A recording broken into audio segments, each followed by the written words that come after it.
Lin Shunfeng, the sect leader of Qingqiu sect, just announced that from today, Lin Qingqiu is taking over as the big boss. He told him to take good care of the junior brothers and the junior sisters. After dropping that bomb, he just peaced out without looking back, looking way too determined for a dude who's barely 30. Walking down the mountain path, Lin Shunfeng's robes were flapping in the wind, giving off major lone wanderer energy. It was sunset. The sky was painted in deep reds, and the distant mountain range looked like it was literally on fire. That sunset was hitting different, in a tragic kind of way. Standing at the gate, Li Qingqiu was fuming. He'd begged the old man to stay, but the master was dead set on heading to Tangxian Mountain. As the head disciple of Qingqiu sect, Li Qingqiu is only 16, and his 6 juniors are all even younger, with the youngest being barely 10. Asking him to raise these kids? That's basically ruining his life before it even starts. He wanted to live that cool, swordsman life and travel the world, not babysit. He was already done with these boring, quiet days on the mountain. He was low-key missing his past life, grinding shooters at home and rotting on the sofa scrolling through TikTok all day. Li Qingqiu shouted at his master that if he ends up destroying the Qingqiu sect, he shouldn't come crying back to him. His slightly cracking, teenage voice echoed through the entire forest. But by then, Lin Shunfeng had already reached the edge of the woods, just waving a hand without even turning his head. Right then, a tiny hand tugged at Li Qingqiu's sleeve. He looked back to see his 10-year-old junior sister, Li Zijin, looking at him all timidly, asking if he was going to ditch them too. The fire in Li Qingqiu's heart just straight up evaporated. He scanned the crowd, and aside from that annoying third junior, Jiang Zhaoxia, the other 5 juniors were all staring at him with eyes full of anxiety. He could feel the weight of responsibility hitting him, but this definitely wasn't the icy sekai fantasy he signed up for. Suddenly, a screen popped up in front of Li Qingqiu,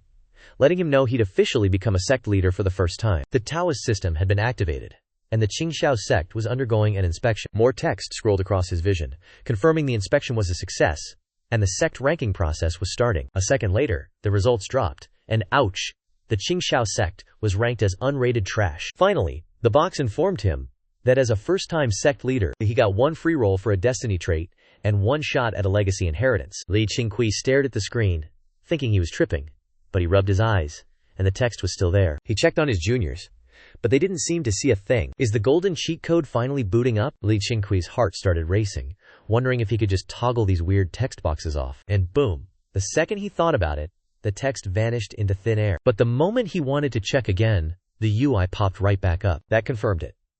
This absolute unit definitely wasn't hallucinating. Having lived 2 lifetimes, Li Qingqiu's mental game was way ahead of any average 16-year-old scrub. He immediately told his junior brothers and sisters that he was just venting some midlife crisis energy at their master. If the old man wants to ghost them, let him. They'll just have to grind and survive on their own. Once he dropped that line, the juniors were all smiles and hyped up. They were way more attached to Lin Qingqiu than they ever were to Lin Shunfeng, mostly because Lin Shunfeng was never around, and basically ghosted them to roam the world. So Li Qingqiu was the one actually calling the shots at Qingqiu sect, most of the time. Aside from the third disciple, Jiang Zhaoxia, all the other juniors were basically glued to Li Qingqiu 24/7. After playing the doting big brother for a bit, Li Qingqiu couldn't wait any longer and dipped back to his room to lab up this new secret technique. He quickly assigned Zhang Yuchun the task of cooking dinner, told Li Dongyu to babysit Wu Manker, Li Zifeng, and Li Zijin, then speed ran back to his quarters. Qingqiu sect sounds like a big deal, but in reality, they only had 8 people. And after today, it's down to 7. The sect only had 3 courtyards. 1 for Lin Shunfeng to train, 1 for the disciples to crash, and 1 just for junk. As the head disciple, Li Qingqiu had his own private room, making all the juniors super jealous. Li Qingqiu sat on his bed, wondering how he was supposed to navigate this cultivation system. Right on cue, a holographic menu glitched into existence in front of his face, showing Qingqiu sect as the guild name, and letting him set his title as the new sect leader, Li Qingqiu. It showed 7 disciples, and he could literally tap their profile cards for stats. The sect rank was non-existent tier, though he could click it to see the grind progress. No sect protection array, no legendary beast guardian, total Ls, 1 free gacha pull for a fate trait, 1 inheritance reward available, and a bunch of other tabs. Looking at this UI, Li Qingqiu felt like he was back in a top-tier mobile game. To be fair, he was a total sweat at those mobile cultivation games in his past life. Naturally, this sect building system had him locked in. He decided to tap on the disciple count to see what's cooking. Immediately, the menu shifted, displaying 7 avatars with their names attached, including his own. They were ranked by age. Li Qingqiu, Zhang Yuchun, Jiang Zhaoxia, Li Dongyue, Wu Manher, Li Zifeng, and Li Zijin. All 7 of them were orphans, dragged down from the mountain by Lin Shunfeng, each with their own tragic backstory. Lin Tunfeng never spilled the beans about his past, but Li Qingqiu is living life on his second playthrough, and since he's been woke since day one, our boy knows exactly who he is. Even though Lin Tunfeng dipped, he has zero interest in playing the Find My Parents side quest. To him, that whole family dynamic is dead and buried. Li Qingqiu locked onto Zhang Yuchun's profile icon. Bam! All of Zhang Yuchun's stats just popped up. The second junior brother is Zhang Yuchun, a 15-year-old NPC. His loyalty to the master is sitting at 89, but for Qingqiu Sect, a measly 23 out of 100. His cultivation talent is mid at best, but his comprehension is cracked, and his destiny stats are administrative genius and patient grinder. Li Qingqiu raised an eyebrow. His junior brother is loyal to him, but clearly doesn't care about the sect at all. That basically screams that this kid is going to pack his bags and quit the sect the second he grows up. He focused on the destiny traits, and the game quickly dropped a wiki-style explanation for what they actually do. The descriptions were pretty straightforward. Administrative genius means he's built for management, and patient grinder means he's great at playing the long game. Li Qingqiu realized this system is actually insanely OP. With these stat blocks, he can scout talent, screen for loyalty, and see through every disciple's vibe. With this UI at his fingertips, managing his squad and grooming the next generation is going to be light work. He shifted his focus to his third junior brother, Jiang Zhaoxia. Jiang Zhaoxia used to be a total simp for him, but lately, he's been acting out and trolling just to get under his skin. But when he saw the loyalty stats, Lin Qingqiu was shook. Jiang Zhaoxia's loyalty to him is actually sitting at 96, even higher than Zhang Yuchun. Yet his loyalty to the Qingqiu sect is literally 1. Bro is basically a ticking time bomb, ready to betray the sect. Li Qingqiu realized this kid has some serious issues.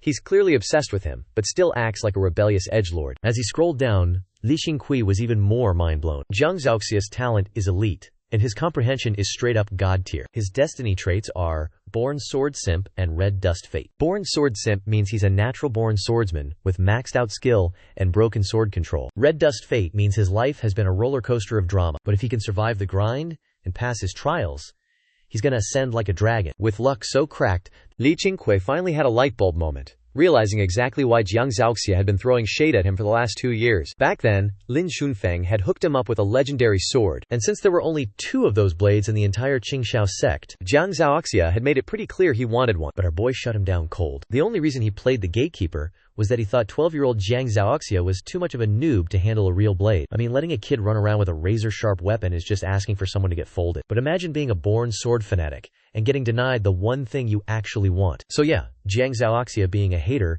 makes total sense. Honestly, if they weren't basically bros, this kid probably would have tried to jump him and swipe the loot. Li Qingqiu's annoyance toward the kid instantly vanished, replaced by a wave of pure pity. He realized he'd been misreading his own junior brother this whole time, and deep down, he decided he'd definitely gift the kid a cracked sword later on, just so he could flex and put the Qingqiu sect on the map. Thinking like a true sect leader, Li Qingqiu was already playing the long game for the sake of the sect's legacy. Every thought he had was now focused on the big picture. He moved on to size up the rest of the squad. Li Dongyue, Wu Mani, Li Tufeng, and Li Tujin were all loyal, but Jiang Zhaoxia was still the GOAT among them. Their talent and comprehension were better than the previous recruits, but they still couldn't hold a candle to Jiang Zhaoxia. As for their fate stats, nothing was as broken as his. Mostly, it just showed off their individual quirks. That said, Wu Mani actually had a decent stat, Tiger Strength, but the kid is still a total goofball. Even with those gains, the only one actually giving Li Qingqiu a headache is the 6th junior brother, Li Tufeng. Lin Xunfeng dragged Li Tufeng and the 7th junior sister, Li Tujin, back to the sect at the same time. They're actual siblings, by the way. Li Tufeng is the older one by 2 years. They didn't even have the surname Lia until the old man forced them to take Li Qingqiu's name. Tufeng is only 12 right now, the definition of a chaotic little gremlin. Li Qingqiu actually spoils the kid, bringing him along whenever he's up to some shenanigans. But the kid's fate stats are literally wolf's ambition and no moral compass. The names pretty much spell out exactly what kind of villain origin story he's got going on. Anyone with those stats is destined to be a backstabbing snake who'll pull every dirty trick in the book to climb the ladder. Li Qingqiu couldn't help but worry that if this kid ever set his eyes on the sect leader throne, it'd be a straight-up boss fight between them. Then he checked the kid's loyalty score and realized he was probably just overthinking it. Li Zifeng's loyalty to our boy is at 92,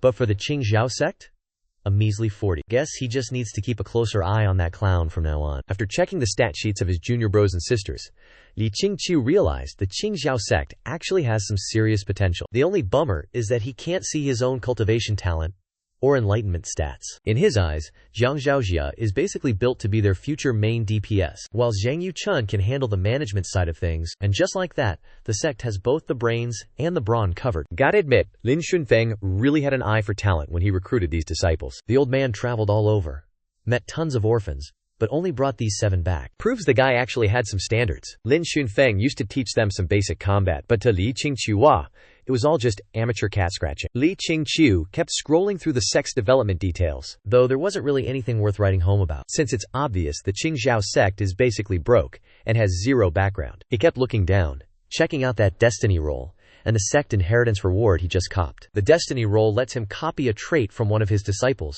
and make it his own, and the inheritance reward is a loot box for random manuals, spells, ultimate techniques, arrays, and other broken skills. Li Qingqiu was hyped. Having talent is one thing, but if he has nothing to teach them, the Qingqiu sect is staying bottom tier forever. Thank God for that inheritance loot box. With 1 destiny copy and 1 inheritance reward, Li Qingqiu is finally ready to start the grind for real. Without hesitating, he tapped on Zhang Zhaoxia's profile, locking his eyes on that juicy destiny trait. He knows his junior bro is cracked, and now that power is going to be his too. Copying the destiny doesn't take anything away from Zhang Zhaojia anyway. So, Li Qingqi felt zero guilt about going for it. The second he hit confirm, his consciousness got yeeted into a dream sequence. He spent what felt like an eternity in a fuzzy, endless dream. In this dream, he was grinding sword forms, and the blade in his hand kept changing constantly. He was training with no goal and zero fatigue, just spamming the same moves until his brain went numb. When he finally woke up, the dream felt like it had only lasted a split second. He looked outside and saw the sun had set. The moonlight was creeping into the room, barely lighting the place up. Right on cue, Zhang Yuchun's voice drifted in from the door, calling him for dinner. Zhang Yuchun sounded pretty hesitant since he'd already called out 3 times and was debating whether to just kick the door down. Li Qingqiu quickly yelled back that he was coming. Hearing that, Zhang Yuchun finally let out a sigh of relief, and his footsteps slowly faded away. Li Qingqiu started trying to recall the dream he just had, but realized he couldn't remember a single specific detail, and there wasn't a single new memory in his brain. He stood up to check his body, but couldn't find a single change. His eyes landed on the sword sitting on the small table nearby, the one gifted to him by Lin Xunfeng. The Tianhong sword. This sword weighs 6 pounds, even in its scabbard, so he's usually too lazy to even touch it. He walked to the table, grabbed the scabbard with his right hand, and gripped the hilt with his left. The second he touched it, Li Xingqi's brows furrowed, and a look of pure shock hit his face. While holding the Tianhong sword, he could actually feel a strange power flowing inside, and it felt weirdly familiar. The feeling was surreal, something he had never experienced before. If he had to name it, it would be sentience, because he could actually feel the soul of the blade. That's when Li Qingqiu finally realized he's a born sword genius. Suppressing the urge to draw the blade, he put the Tianhong sword down and turned toward the door. He could study his system interface later. He couldn't leave his junior brothers and sisters worrying about him right now. The master just left, and if the big brother locked himself in his room, the kids would definitely overthink it. Li Qingqiu pushed the door open and stepped out into the courtyard. Seeing his juniors gathered around the dining table, with a single oil lamp hanging from an old tree, lighting up the table. They usually ate here every day, fighting over the food like starving ghosts. But tonight, these kids were suspiciously quiet, all of them just waiting for Li Qingqiu. Seeing him walk out, they all jumped up, waving and calling him over to eat. Even Zhang Zhaoxia, who usually tries to act all cool and dignified, breathed a huge sigh of relief. Looking at them, a wave of warmth hit Li Qingqiu, and he felt the confidence to make the Qingqiu sect a legend. As for his dream of wandering the world freely, he tossed that idea into the trash. He's got a system now. He's fully convinced that with the Qingqiu sect, he's going to live a main character life. He strode over to his little junior sister, Li Zijin, ruffled her hair, and took a seat. He told everyone else to sit down too, and as they ate and chatted, seeing his usual smirk, everyone finally relaxed and started digging into their food. The second junior, Zhang Yuchun, was busy serving rice. This long table could fit all 7 of them, but there were only 3 side dishes and 1 soup sitting there, and the soup barely had a few bits of minced meat in it, which was the standard daily grind up here on the mountain. Lin Xunfeng is basically never around, so they're stuck eating homegrown veggies, with maybe an egg stir-fry as a rare treat. Li Qingqiu picked up his chopsticks and casually dropped the news that their master bounced, handing him the sect leader crown. After thinking it over, he decided he's going to take Qingqiu sect to the top, because this place is home, baby. As soon as he said that, the 6th disciple, Li Zifeng, jumped up, yelling like a hype man that they're going places. Right on cue, the 5th disciple, Wu Menier, started screaming along with him. Li Qingqiu looked at 12-year-old Li Jifeng and saw his hidden fate stats flash in his mind, a ruthless backstabber with no moral compass. Our boy really looks like a cheerful kid, but his personality is straight-up villain energy. Zhang Xiaoxia couldn't hold back, rolling his eyes and roasting him, saying it sounds nice, but how the hell are they going to pull that off? Now, Qingqiu actually has a soft spot for Zhang Xiaoxia, considering he's the most loyal homie in the whole squad, and his natural talent is cracked.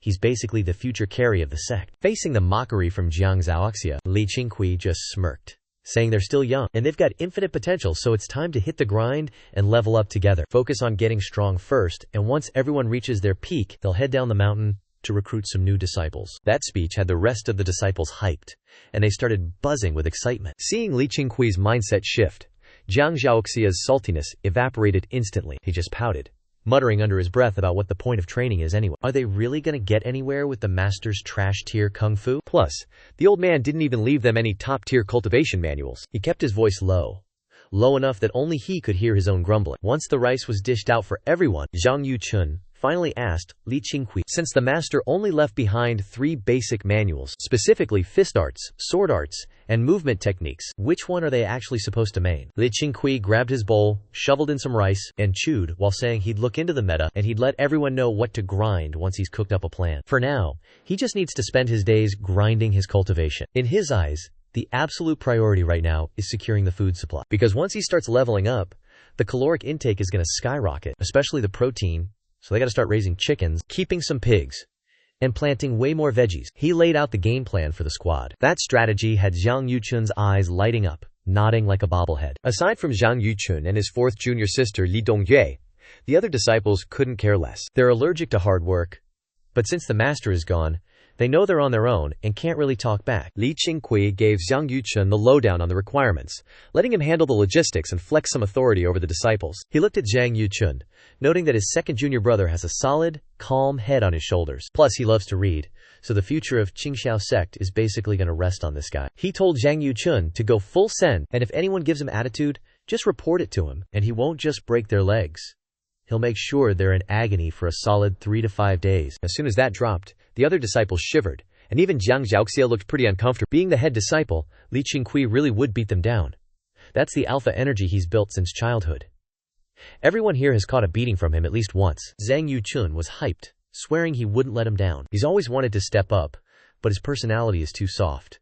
Aside from the 4th junior sister, literally everyone else loves to bully him. Qingqiu just chuckled and started gassing up the squad with stories of the martial world to get them excited. Qingqiu sect might be small, but their old man was actually kind of a big deal back in the day. Every year, random martial artists would climb the mountain to pay their respects, spilling all the tea on the latest drama in the scene. The land they're standing on belongs to the Great Lin Dynasty, a massive territory with 9 provinces and 14 regions. Qingqiu sect is tucked away in the Tycoon Mountains, right in the heart of Guizhou. For 100 miles around, it's just mountains and small villages, and the closest town, Qingji, is still a 200-mile trek. In this feudal dynasty, which basically feels like ancient China, it's all about cold weapons, and the cultivation grind is absolutely cracked. Just in the Guizhou scene alone, there are tons of sects, but there are only 7 that are actually big league famous. Back when Qingqiu was a kid, he saw some wanderer shoot out an air blast that flew 20 feet and left a gouge in a tree.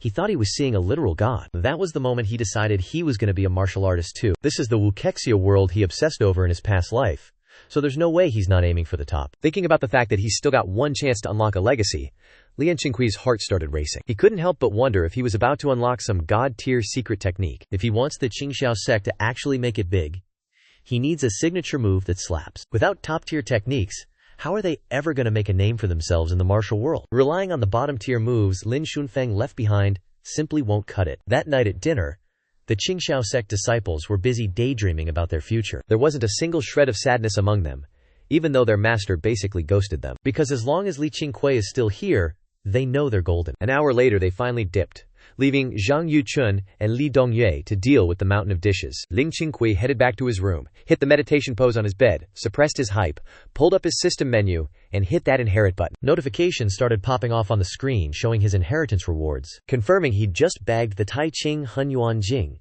a legit cultivation manual for gathering energy, and the system asked if he was ready to absorb it. Staring at the name Tai Ching Hunyuan Jing, Qingqiu thought it sounded like some top-tier, god-tier cultivation flex. He just had no idea if it actually hits as hard as it sounds. He insta-clicked accept, and suddenly, a massive flood of memories started downloading directly into his brain. That night, Zhang Yuchun, Jiang Zhaoxia, Wu Mer, and Li Zifeng were wide awake, staring at their ceilings. Li Zifeng was the biggest fanboy, buzzing with energy and yapping about the future to his senior brothers non-stop. Meanwhile, Li Dongyue and Li Zijin were in their room whispering, plotting their next moves. They were hyping each other up, agreeing that they need to step up and take some of the pressure off their big bro. The moon dipped, and the sun pulled up. The first rays of morning light cut through the sky, illuminating the rugged mountain ranges. Jiang Zhaoxia was up at the crack of dawn, stepping out of his room, and started throwing hands in the courtyard, though his eyes kept drifting toward Li Qingqiu's door, filled with a subtle hint of concern. He remembered back when they were kids. Li Qingqiu said he wanted to travel the world, sword in hand, living life on his own terms, but now that he's saddled with all these juniors, he wondered if being the big brother felt more like a cage to him. Before long, the roosters started screaming, and Zhang Yuchun and Li Dongyue were back on their grind, swapping greetings and getting straight to work. Jiang Zhaoxia is the definition of a my way or the highway guy, and he hates doing chores. But Zhang Yuchun and Li Dongyue are the real MVPs of the sect. And let's be real, the others only live so comfortably because those two are absolute beasts at handling everything. Back in his room, Li Qingqiu finished his all-nighter, cracked his eyes open, and they looked sharper than ever. He stretched, feeling every bit of that post-meditation soreness in his bones. But the second he started recapping the details of the Taiqing Hunyuan Jing, his expression went from chill. Bro finally realized, this is actually a legit cultivation manual. Li Qingqiu was absolutely shook. The Taiqing Hunyuan scripture is all about absorbing the world's spirit energy and celestial essence to manifest pure spirit origin inside your body. Keeping the spirit sense and solar illumination stages as part of the core technique actually boosts your lifespan, and it even gives a literal breakdown of how many years you've got left on the clock. Hitting the spirit sense realm grants 300 years, and reaching the solar illumination realm, you're locked in for 600. Li Qingqiu was low-key losing his mind, thinking he was just living in some basic martial arts world, where the peak was just some mid-tier internal energy. Now he gets why his master was a certified lunatic for trying to descend the mountain to find immortals. Turns out, cultivation is actually real, fam. So the Taoist tablet wasn't some local sect artifact. It's the real deal for ascension. Li Qingqiu snapped back to reality, his heart racing with pure hype. Now that he can cultivate, who cares about basic martial arts anymore? Once he confirmed he'd inherited the legendary cultivation method, Li Qingqiu immediately thought of his master, Lin Shunfeng, and considered finding him, but then realized that would be a total brain-dead move. Not even mentioning that a whole night had already passed. Lin Shunfeng could be literally anywhere by now. And the second word gets out that he's holding a secret cultivation technique. He's basically inviting a death sentence. The martial arts world is littered with sects and families wiped out just for possessing top-tier manuals. He can't let anyone know about the Taoist tablet. This is his foundation, his literal get-rich-quick scheme. Not a soul can know, not even his junior brothers or sisters. People are snakes, and loyalty is just a fluctuating stat that can drop to zero in a heartbeat. Li Qingqiu stood up, ready to find a spot to grind his levels. According to the Taiqing Hunyuan scripture, the early morning is the peak time for that XP gain. Harnessing the morning purple haze while the celestial energy flows is the ultimate meta for daily training. Just then, the door creaked open, and Jiang Zhaoxia, who was practicing his punches, turned around, and when he saw Li Qingqiu walk out, he let out a massive sigh of relief. Li Qingqiu's eyes were glowing, his energy levels were peaking, and he looked nothing like a guy who'd just had a mental breakdown. Li Qingqiu told Jiang Zhaoxia to stop wasting time with those weak punches. If he really likes swords, he can borrow the Tianhong sword from his room, but he better return it once he's done. With that, he dipped and headed straight for the back of the mountain. Jiang Zhaoxia was left shook, not knowing how to react. Li Qingqiu never let him touch his sword before, so this sudden change in attitude had our boy confused. He could feel that Li Qingqiu was hitting different now. It wasn't a personality swap, but a complete mindset shift. With their master finally kicked the bucket, the head disciple was forced to level up his maturity. If it were the old Jiang Zhaoxia, just being handed that sword would have had him hyped out of his mind. But now? There was no joy, just straight-up pain in his chest. Heartbroken for his big bro, he realized it was finally time to actually start grinding. The Qingqiu sect was tucked away on a cliffside, backed by a dense forest and surrounded by massive mountains. Talk about a high-tier dungeon location. It takes a solid hour of walking just to reach the closest village from this isolated spot. The woods had some wild beasts, but thankfully no tigers, wolves, or panthers to ruin the vibe. The real threats were just the snakes, ants, and spiders. Li Qingqiu navigated the familiar paths up to the peak and sat cross-legged by the cliff edge, staring down the sunrise like a true MC. With hands on his thighs, he started cycling his cultivation manual. Sensing the spiritual energy of heaven and earth is a long-ass grind, bro. You gotta practice until it's muscle memory. before you can just inhale spiritual essences like a boss. Jiang Zhaoxia was out in the courtyard practicing his fist techniques when he turned around and spotted Qingqiu chilling on the cliffside. And let's just say he was majorly confused by the scene. Once Wu Manyer, Li Zifeng, and Li Xintang woke up, they saw him too. They were all losing their minds, whispering and gossiping about what was going down. Li Zikang even tried calling out to him, but Li Qingqiu was already in deep meditation.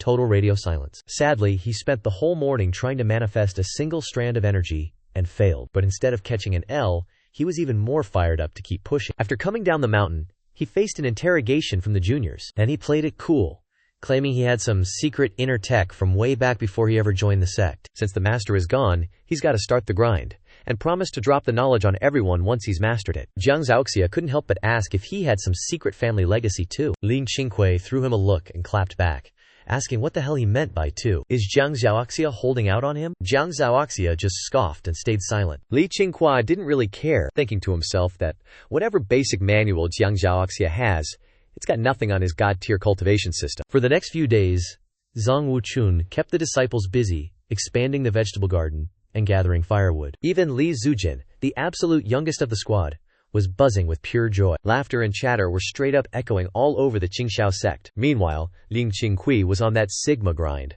pouring his soul into cultivation to manifest his origin chi. 7 days later, our boy finally managed to condense a single thread of that origin chi. In the depths of his consciousness, he felt like he'd hit a new ceiling, the first level of the origin realm. Bro was absolutely hyped out of his mind. He scurried into the forest, locked eyes with a tree, and unleashed that stored-up energy. That burst of origin chi hit like a sniper round, piercing through the wood with lethal precision. Once the dust settled, Li Qingqiu stepped up to inspect the damage. That massive tree, the kind that takes 2 people to wrap their arms around, had a finger-sized hole punched straight through it, clean enough to see the view on the other side. Origin chi is honestly just cracked. It makes that puny internal energy the wandering fighter used look like a total joke. Li Qingqiu clenched his fists, heart racing, though he realized it was a one-shot deal. He'd have to grind to recharge it all over again. He decided that from tomorrow, he'd whip his junior brothers and sisters into shape too. Getting the whole squad to god tier is the only way to play. If some lackey of Lin Tunfeng or a random group of bandits decides to crash the party, relying on just himself is a one-way ticket to getting bodied. Besides, he'd been staring at his stats menu and realized his Dharma lineage rating directly influences his build and inheritance rewards. The stronger the lineage, the more traits he can equip, and the more top-tier loot he gets. Li Qingqiu decided to wait until the whole squad was present before dropping this bombshell. He sat cross-legged in the woods, entering deep meditation to grind out another thread of energy. By dusk, Zhang Yuchun, Wu Manher, and Li Zufeng finally hauled themselves back. They were dripping sweat, lugging heavy baskets that looked absolutely exhausting to carry. Li Qingqiu, Jiang Zhaoxia, Li Dongyue, and Li Zujin immediately rushed over to take the load off their backs. Zhang Yuchun looked at Li Qingqiu, absolutely beaming, bragging that he'd told the villagers about their situation, and he even chipped in with some farm work while he was at it, managing to trade labor for 3 hens, a massive rooster, and a mountain of fresh produce. Wu Manshare, the heavy hitter of the group, chimed in that they even scored 2 pounds of meat. Meanwhile, Li Zufeng, who usually never shuts up, was flat on the floor, tongue out, panting like a dehydrated dog. Li Qingqiu laughed, noting that the villagers were solid, so they'd definitely need to return the favor later. He made a mental note to recruit disciples from that village at the foot of the mountain as a way to pay it back. The disciples joked around while hauling the loot to the courtyard and getting things tidied up. Half an hour later, they were all posted around the long table in the yard, with Li Dongyu pouring everyone a drink. Li Xingqiu scanned the squad and told them that tomorrow morning, he's going to teach them his secret sauce. As soon as he dropped the news, the disciples went absolutely feral, bombarding him with questions about what this new tech was. Li Qingqiu kept it real, saying the manual was called the Hunyuan Sutra, and it's destined to be the legendary signature move of the Qingqiu sect. He made it clear, nobody leaks this info without his express permission, or they're catching hands. In reality, even our boy hasn't fully unlocked the entire inheritance of the Tai Ching Hunyuan Sutra yet. A chunk of that memory bank is still glitchy and locked behind a level cap, so he needs to hit a higher rank before it all downloads. Jiang Zhaoxia, being the skeptic, straight up asked if this Hunyuan Sutra could even generate any actual inner energy. Li Qingqiu just shrugged and told him to just grind and find out. This main character attitude of his really started to grind Jiang Zhaoxia's gears. Jiang Zhaoxia was actually low-key missing their old-school, toxic roasting sessions. So, unable to hold it in, Jiang Zhaoxia decided to speak his mind, claiming that they clearly needed more martial arts variety, and they shouldn't just spam the same internal cultivation method, or even stick to one single style. Zhang Yuchun could only throw his hands up, saying they literally didn't have any other options in their trash tier library. Jiang Zhaoxia shot back, saying he didn't care about the others, but he wanted to personally train the 5th junior brother. He wanted to hook Wumar up with a beast tier external combat style, specifically to synergize with Wumar's natural-born Gigachad strength, turning the kid into a pillar of power for the Qingqiu sect. Hearing this, Li Qingqiu was actually low-key hyped, thinking to himself that his 3rd junior brother was finally contributing to the team, and honestly, it felt like the kid was finally growing up. Jiang Zhaoxia had no idea what he was talking about, and asked what the hell contributing even meant, since he didn't have a single drop of that energy. Li Qingqiu just waved him off, saying don't sweat it, and that he'd leave the training to Jiang Zhaoxia while he just sits back and collects the results. He even dangled a carrot, promising a top-tier legendary sword if he could actually mold the kid properly. Among the squad, while Jiang Zhaoxia had the highest potential, Wumar, despite his single-digit IQ, was actually the easiest to grind into a high-tier damage dealer. Out here in the wild, brute force is king, so the Qingqiu sect absolutely needed some heavy hitters. Jiang Zhaoxia just huffed. Bet, I'll turn him into a monster.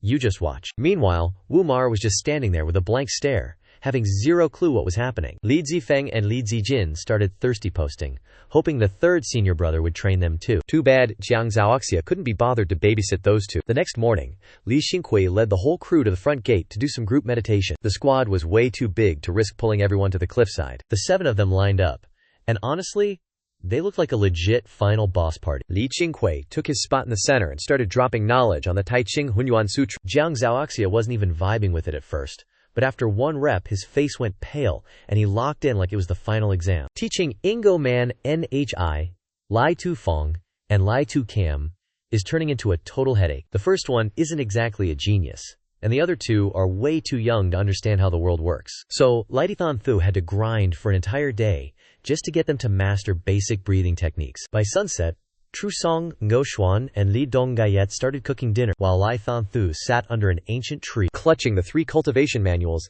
that Lam Tam Fong left behind. Suddenly, Qingqiu Ha walked up with eyes gleaming, flexing that he'd already cultivated internal energy. Lai Thon Thu looked up, narrowed his eyes, and was like, yeah, nice try, kid. I mean, our boy took a full 7 days to learn that, yet this guy claims he did it in half a day? Lai Thon Thu wasn't buying that garbage for a second. Qingqiu Ha didn't even argue. He just pointed his hand at the roof of the house next door. Boom.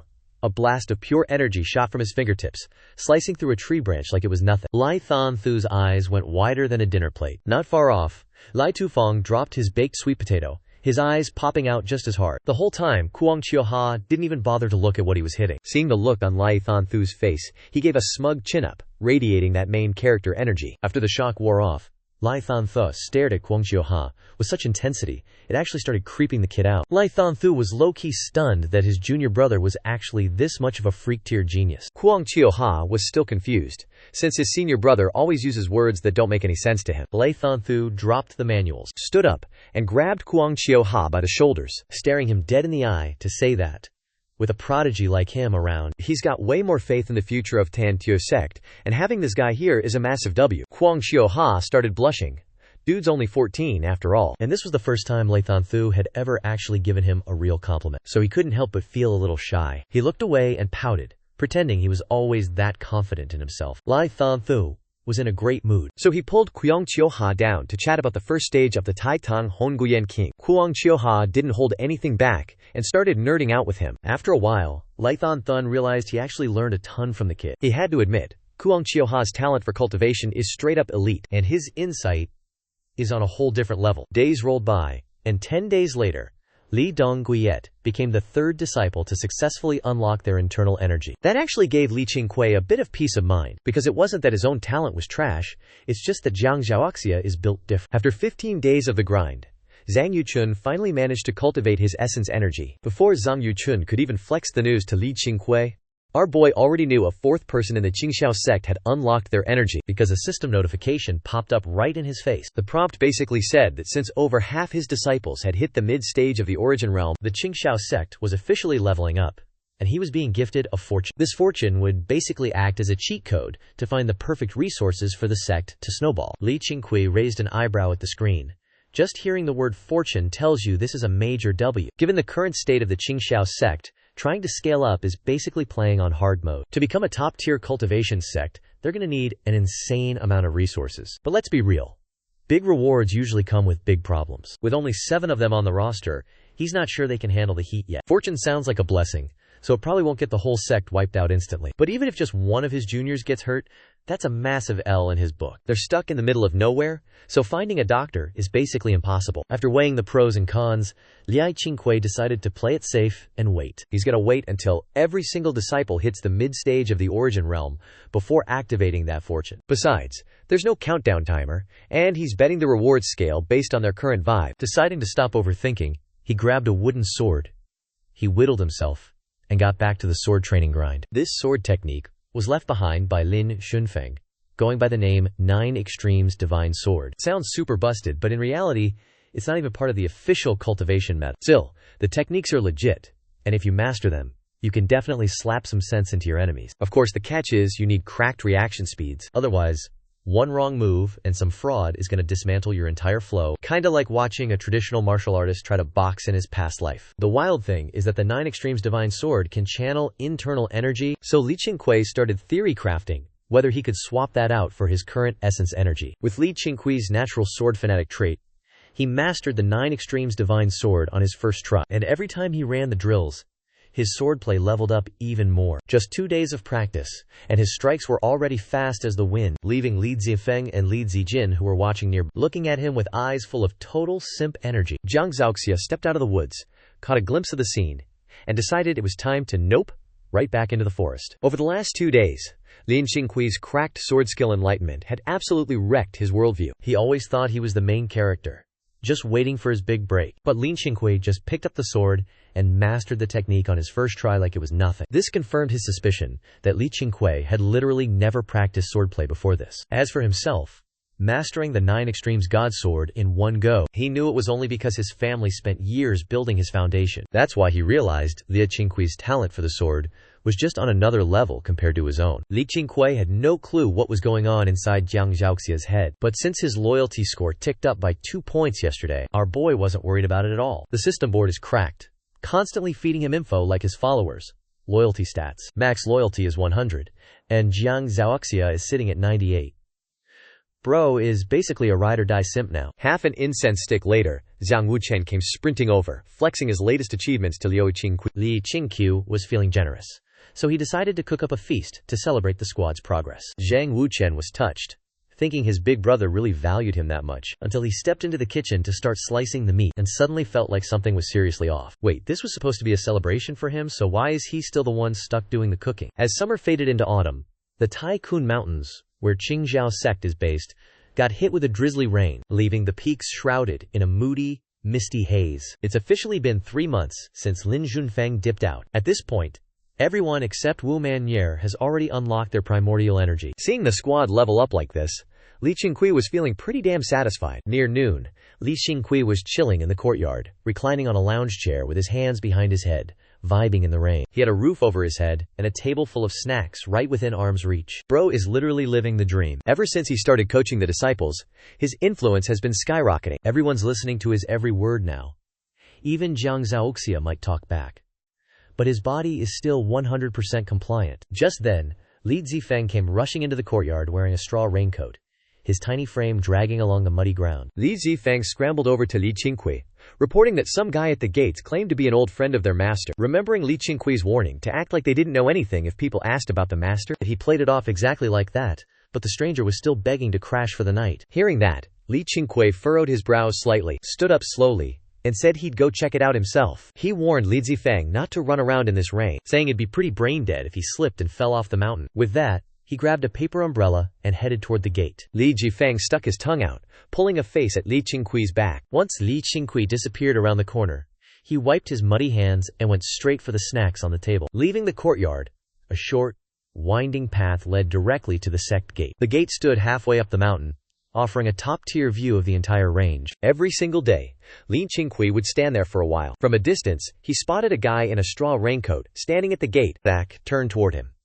Even just looking at his build, you could tell he wasn't some bottom-tier NPC. Even though he'd reached the mid-stage of the origin realm, Lin Qingqiu stayed on high alert. Because he had no clue what his win rate would be if an early-stage Origin Realm cultivator squared up against a real martial arts master, even though he always clowned on Lin Shunfeng's fighting style like it was nothing but amateur theatrics. Based on the stories Lin Shunfeng used to tell, the martial artists in this world were actually legit. These guys could pull off wild feats like parkouring across rooftops, scaling vertical walls, or wrestling tigers and bears, and with the addition of internal energy, they were likely just as cracked as the characters in the wuxia novels he read in his past life. Maybe Lin Shunfeng was actually a hidden boss.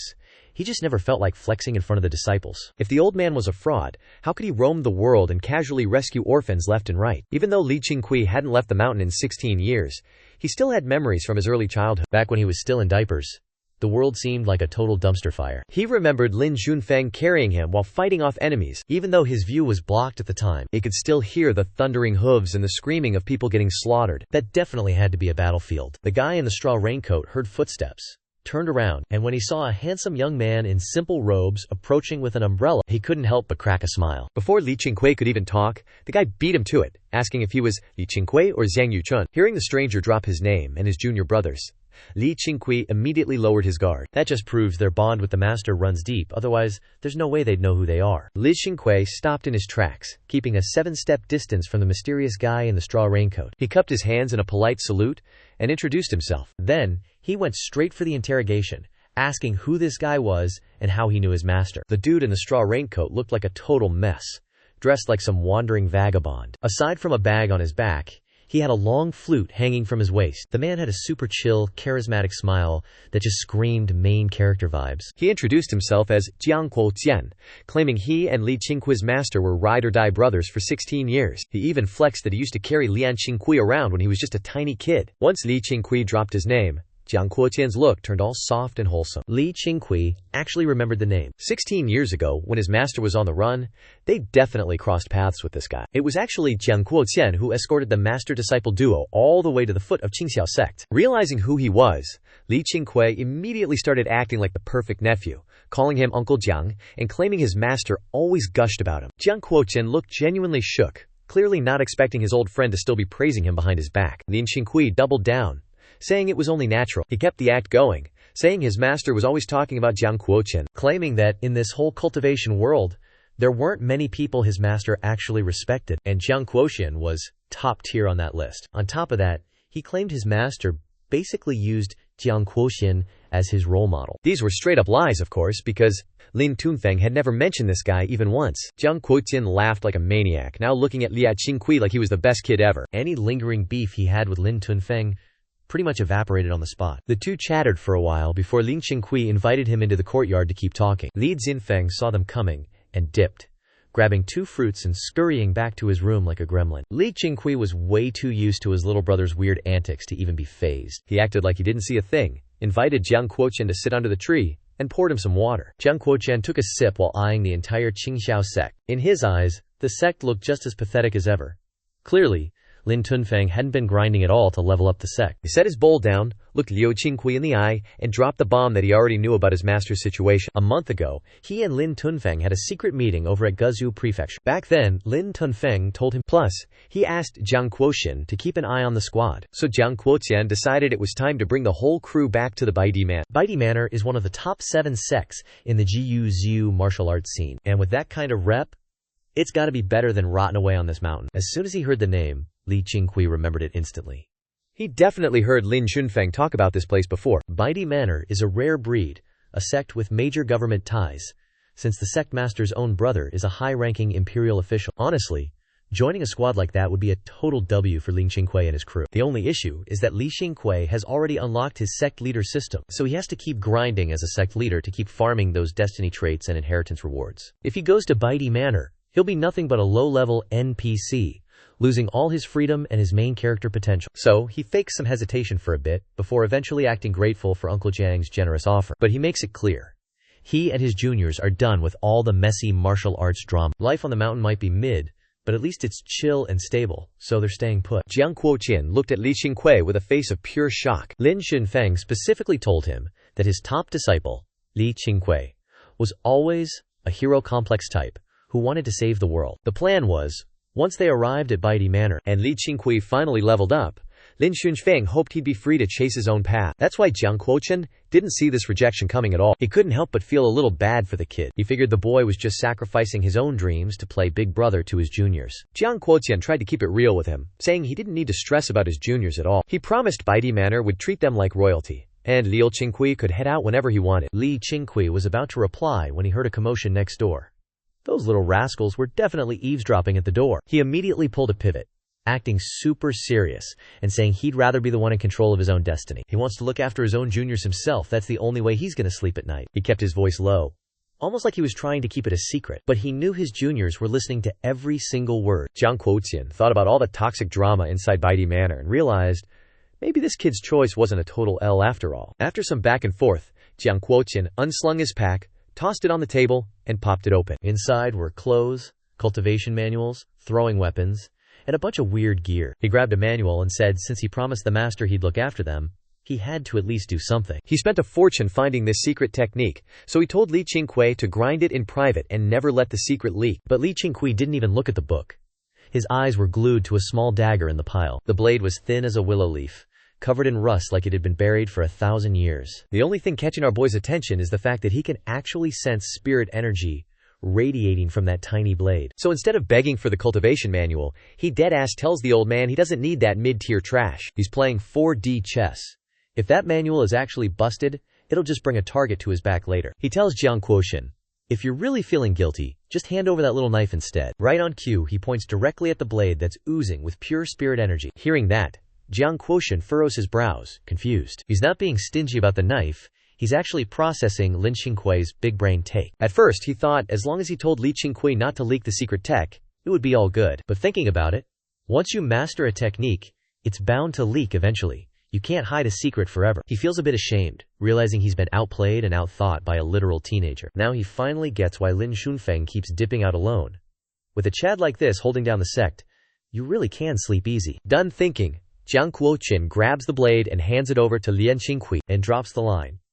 Since we're both out here living that martial arts life, I won't sweat the small stuff anymore. If you ever run into trouble, just pull up to the Baidi Manor and find me. Even if it means going through fire and brimstone or getting your bones shattered, I've got your back. Li Qingqiu takes the blade, grinning from ear to ear while thanking him. The look of gratitude on his face has Jiang Quochen feeling absolutely satisfied. Li Qingqiu tucks the knife into his robes and calls the other disciples out to meet the man himself. Once everyone swarmed out, the courtyard went from silent to a full-blown hype session. The disciples were initially intimidated by Jiang Quochen's absolute unit of a build, so they were all acting shy. But once Jiang Quochen started dropping stories from the cultivation world, he had them hooked instantly, and within minutes, they were vibing with him like old friends, firing off questions at him left and right. Half an hour later, the rain finally let up. Just on cue, Jiang Zhaoxia steps out from the shadows of the woods. Ever since he started his cultivation grind, he's been obsessed with that lone wolf training session. And since Li Qingqiu can see his stats and loyalty level, he just lets the dude do his own thing. Every genius has their own secret sauce,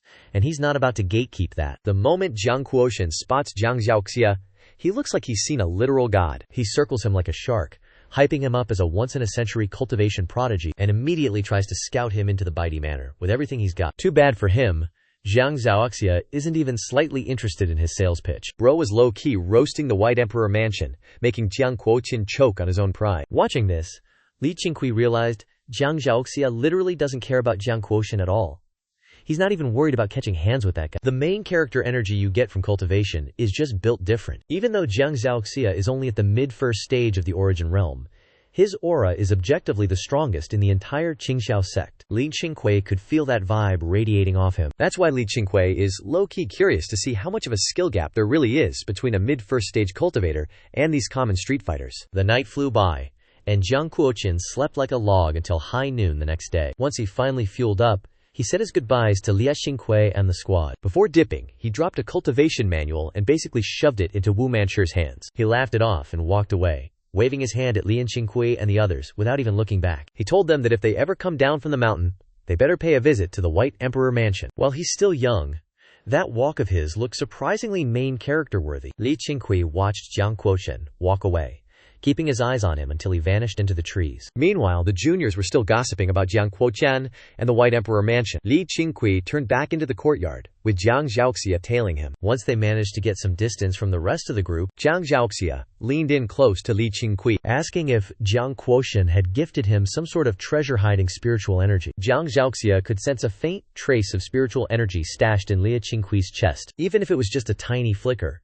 Items like that are rarer than finding a humble villain. Li Qingqiu shot Jiang Zhaoxia a quick glance, admitting it was true, and saying that once he's done lab testing it, he'd make sure to snag one for him too. He added that since his own cultivation speed is trash compared to Jiang Zhaoxia, he needs a backup ace up his sleeve. Just in case Jiang Zhaoxia isn't around, he needs a way to stay alive on his own. That line had Jiang Zhaoxia feeling himself, and he couldn't help but smirk. He scoffed, implying that there's no way he'd ever be not around, flexing that as long as he's guarding the Qingqiu sect, nobody is touching this place. Jiang Zhaoxia was already a total narcissist, but ever since he started grinding the Hunyuan scripture and officially entered the path of immortality, his ego has leveled up even harder. And honestly, bro thinks. The two bros kept vibing and chatting as they headed back to the courtyard. Back at the base, Li Qingqiu headed straight to his room, while Jiang Zhaoxia went full Sigma mode, disappearing into the back mountain forest for another grind session. Once the door was locked, Li Qingqiu sat on his bed, pulled out the small blade,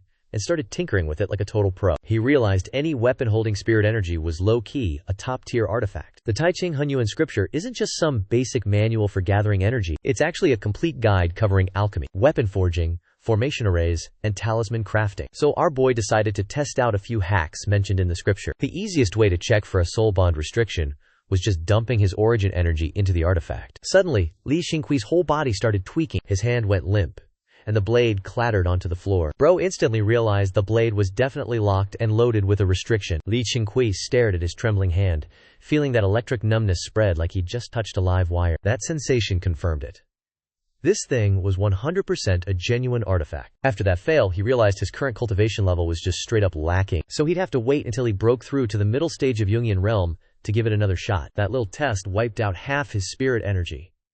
Honestly, the drain was no joke. He stood up, grabbed the blade, and started plotting where to hide his new stash. After a bit of scrambling, he buried the blade deep in the dirt under his bed. Only then did the spirit energy signature finally stop radiating like a beacon. Li Qingqiu left his room, feeling satisfied with the stealth build, and decided his next move was to pour all his energy into helping Wu Mar, aiming to get the kid to the middle of the first layer of the Jungian realm so he could finally unlock that blessed fortune. Deep down, he was low-key hyped, thinking if he could get every member of the Qingqiu sect into the cultivation game, maybe the Dao system would drop some more broken rewards. As for Jiang Quoqian, his whole appearance was basically just a minor side quest for the sect. After that, Li Qingqiu started setting up a rotating schedule for his juniors. The junior sisters took turns coaching the fifth junior brother, Wu Mar. Even though Wu Mar wasn't exactly the sharpest tool in the shed, after getting dragged through the training repeatedly, he finally built up some muscle memory, getting the hang of that energy-gathering technique. Before the winter frost really hit, the kid finally ascended to the middle of the first Jungian realm layer. At that exact moment, a system notification popped up right in front of Li Qingqiu's eyes. Turns out, because his sect finally had disciples hitting the first level of the origin realm, he got a massive W. This was a huge milestone for the Qingqiu sect, so he just unlocked a special legacy reward. Li Qingqiu was currently chilling in a lotus position on the mountain peak, eyes closed, but he still saw the system notification pop up. Bro was absolutely buzzing, realizing that the legacy reward was legit. He backed up a few steps to make sure he wouldn't accidentally tumble off the cliff before hitting the claim button. The screen started scrolling through the reward details, unlocked the sect legacy, and notified him that he'd just bagged a spell called Wind Dash, while asking if he wanted to accept the inheritance right then and there. Almost immediately, a flood of memories surged straight into Li Qingqiu's brain. His eyes shut tight on instinct. The wind was howling, the mountains were buried in thick fog, and snow started falling, layering up on Li Qingqiu. But our boy didn't give a single damn, staying completely frozen in place like a statue. After about the time it takes to burn an incense stick, Li Qingqiu opened his eyes, looking hype. Wind Dash is honestly cracked for a low-level spell. It lets you wrap spiritual wind around your body, helping you glide at low altitudes, and it straight up buffs your body's reaction time too. Out here in the wild, this tech is basically a cheat code. The first thing Li Qingqiu thought, after mastering the mechanics, was that his future trips down the mountain just got a whole lot easier. He hopped up, itching to get some reps in and start training the technique. He knew better than to practice a speed dash on a cliff edge. Imagine being a top-tier legend and dying because you slipped off a mountain. He literally thought to himself that a future immortal titan like him definitely shouldn't go out like a total scrub in a place like this. The sun dipped, the moon rose, and the blizzard started hitting different. That night, the whole Qingqiu sect was throwing a party because Wu Ma finally manifested his origin. Zhang Yuchun and Li Dongyu even broke out the chicken to celebrate, and they cracked open a jar of wine the old man had been hoarding for 20 years. Wu Ma is only 13, but the kid is already built like a fridge. He was sitting between Li Zufeng and Li Zujin, looking like a full-grown man. His shoulders were basically as wide as both of them combined. Zhang Zhaoxia sat next to Li Qingqiu, eyeing Wu Ma with a smug grin, saying, "Look, the fifth disciple might be a bit of a blockhead, but his combat talent is, honestly, the biggest flex in the entire group." In his mind, all he needed was 10 years. No, honestly, even 5 years would be enough to turn Wu Ma into an absolute top-tier beast of the martial arts world. Li Qingqiu poured a drink with a smug smile and asked Zhang Zhaoxia if he realized that while those words sound nice, does he even qualify as a top-tier expert himself? Hearing that, Zhang Zhaoxia got even more full of himself. He didn't hesitate to flex that he's basically already a top-tier player, and even dropped a rare compliment on Li Qingqiu's cultivation manual, claiming the technique was straight-up broken, and if it hit the streets, it would definitely be considered a god-tier secret tech. Li Qingqiu just chuckled internally, knowing damn well that's no martial art. That's straight-up immortal cultivation. Still, Li Qingqiu wasn't about to spill the beans, especially since his juniors still think the energy they're grinding in their bodies is just basic internal Q. The squad was vibing hard, just dreaming about the future. A bit tipsy, Zhang Yuchun looked at Li Qingqiu and suggested they finally start recruiting disciples for Qingqiu sect. He argued that since all the juniors are busy grinding their cultivation, he's the only one doing the chores, and he's straight up running on empty. Besides, he actually wants to become a powerhouse himself. He knows in the future Qingqiu sect, relying on seniority won't make anyone respect you. At the end of the day, having the biggest fists is the only real leverage. Li Qingqiu was hyped with how Zhang Yuchun has been stepping up and felt bad that his second junior brother was basically carrying the whole team. So he gave the green light to hire 7 people and handed the entire operation over to Zhang Yuchun. He told him to hit the village at the foot of the mountain. Gender doesn't matter. Room and board are on the house, and they don't charge tuition as a way to give back to the community. But if they finish 10 years of training and want to head home, Qingqiu sect won't stand in their way. Zhang Yuchun was all smiles until he heard that last part, and he couldn't help but frown. He tried to talk sense into Li Qingqiu, saying that letting them leave would be a total waste of all the resources the sect dumped into them for years. Li Qingqiu just waved him off, saying, "Nah, that's not how it works." According to him, those people would have put in 10 years of work for the sect anyway. Besides, if Qingqiu sect can't keep them, it just proves the sect wasn't doing enough to make them stay. Hearing that, Zhang Yuchun realized the logic was solid, and his respect for Li Qingqiu hit a new level. He realized the big brother's vision was no wonder Master picked this guy to lead the sect. Meanwhile, he himself couldn't even compare, mostly because he's way too obsessed with personal gain. After that, Zhang Yuchun and Li Qingqiu kept chatting about leveling up the Qingqiu sect, while the other disciples were busy gossiping about cultivation and the pugilistic world. The whole courtyard was popping off with laughter and hype, so much so that even the winter snow couldn't chill the absolute vibes in this place. Once the party died down, Li Qingqiu told the juniors to clean up the mess and dipped back to his room. Zhang Zhaoxia was still being a dead weight, but nobody dared to call him out except for Yu Qingqiu. Back in his room, Li Qingqiu tossed some coal into a burner by his bed and hopped up to sit cross-legged. He pulled up his system panel and opened the luck tab. The screen started scrolling through notifications. Luck rewards, luck opening, and scanning for luck. Finally, a notification popped up saying he'd locked onto a luck source, an underground spirit lake, and asked if he wanted to pursue the lead. Seeing underground spirit lake, Li Qingqiu raised an eyebrow, feeling like he'd just hit the absolute jackpot. This is likely the foundation for the Qingqiu sect's big glow-up. At sunrise, Li Qingqiu was already up and out, yelling at his juniors to wake their asses up for morning training. A thick layer of snow had piled up in the yard overnight. Zhang Yuchun and Li Dongyu were already up early, shoveling the snow, but Li Qingqiu told them to drop the shovels and start cultivating instead. So all 7 of them climbed onto the roof, sat in formation, and started absorbing that morning purple energy. Slowly, steam started rising from their heads as they reached peak intensity. Li Qingqiu cracked one eye open to check on his juniors, low-key feeling satisfied with their progress. They're still just kids, but they're surprisingly obedient, which makes them easy to train, and has him genuinely hyped for the future of the Qingqiu sect. In his eyes, this is the literal grind required to build an empire from scratch. An hour later, the disciples hopped off the roof to go handle their daily chores. Li Qingqiu called Zhang Yuchun over,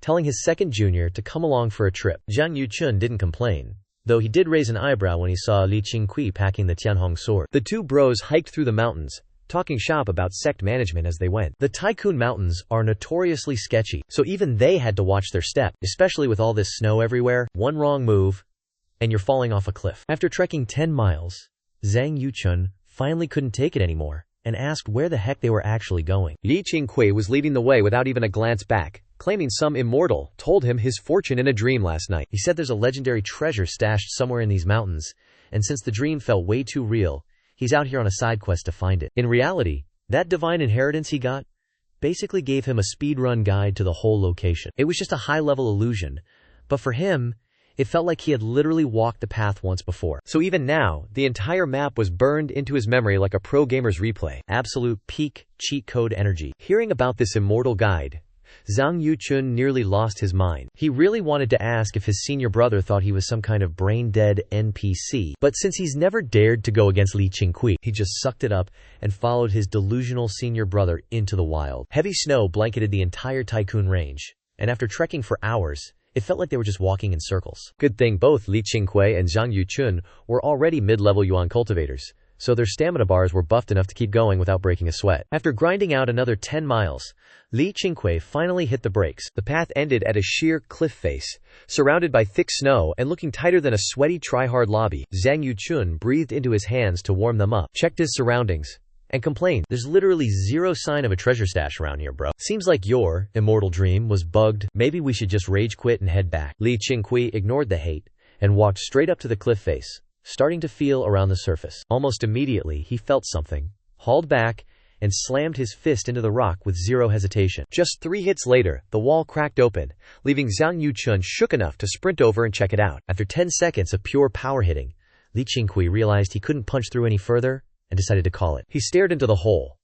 which was barely big enough for a dog to crawl through, and just went silent. According to his divine dream, the entrance was supposed to be way more epic than this pathetic crack in the wall. Zhang Yuchun peered inside, where it was pitch black, but he could feel a wave of intense heat radiating from the void. Without waiting for a lobby invite, Li Qingqiu dove straight into the hole. Zhang Yuchun wanted to drop a warning, but his brother moved too fast, so he just gritted his teeth and followed the madman inside. The tunnel was dark and took a steep nosedive into the depths. A blast of hot air hit them, actually feeling kinda cozy compared to the freezing storm outside. As they went deeper, the tunnel started opening up, making the whole cramped space anxiety disappear. After trekking for about 50 feet, they finally reached the end of the line. Zhang Yuchun scrambled out behind Li Qingqiu, landing easily on the ground as the drop wasn't that deep. The second he looked up, his eyes bugged out and his jaw hit the floor. Ahead of them lay a massive underground cavern that was honestly kind of insane, with the walls studded with glowing silver-blue ore, all shapes and sizes, looking sharp enough to cut through your plot armor. Below them sat a sprawling lake shimmering with blue and silver. It was looking straight up magical. For some reason, Zhang Yuchun felt his stress melt away the second he walked in, like his spirit just hit a refresh button. He was vibing hard, shouting that this place was literally overflowing with the same natural essence they cultivate every single day. The man's brain was already overclocking, thinking if they grind here, their levels are going to skyrocket in no time. Li Qingqiu just smirked, playing it cool like he totally expected this, claiming this spot was basically a cheat code for cultivation and that the heavens were finally looking out for the Qingqiu sect. In reality, he'd been daydreaming about this ever since he unlocked the secret entrance, so he had his poker face on point. The two of them started wandering around, doing a little inspection and theory crafting. Zhang Yuchun kept nagging Li Qingqiu to watch his back, worried that some poisonous bugs or elite mobs might be camping the spawn point, and he couldn't stop wondering if Li Qingqiu actually had a divine dream or something, or if the old man master had just spoiled the secret sauce ahead of time. He was also low-key salty that this place was so far from Qingqiu sect, making it a half-day trek just to get here. At one point,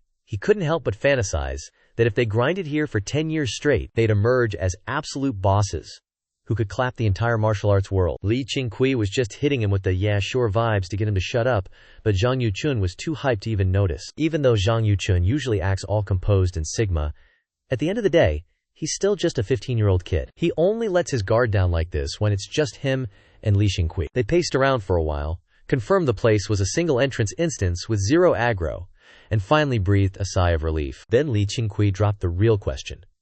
How are they going to rotate the junior brothers and sisters so everyone gets a piece of this XP buff? He kept his eyes locked on that mana-infused lake, like it was his own personal loot box. Zhang Yuchun went into deep think mode and pointed out that letting everyone come at once was a major L because someone still has to actually guard the Qingqiu sect base. Plus, He's gotta head down the mountain soon to farm some new recruits. He insisted that this spot stays strictly between the 7 of them. No leakers allowed. He suggested a shift rotation. 2 people come at a time to train for a day, then tag out. Li Qingqiu gave Zhang Yuchun a look and nodded, telling him that was a high IQ play. He even tossed in some extra praise, saying he was impressed by how Zhang Yuchun was. Hearing that, Zhang Wuchun scratched his head, giving off a sheepish grin. He explained that in the Wandering Tales his master used to tell him there were tons of sects and nobodies who didn't have the grind set, yet they held on to god-tier manuals or legendary loot and ended up getting cooked for it. Li Qingqiu sighed, hitting him with some real talk. Facts.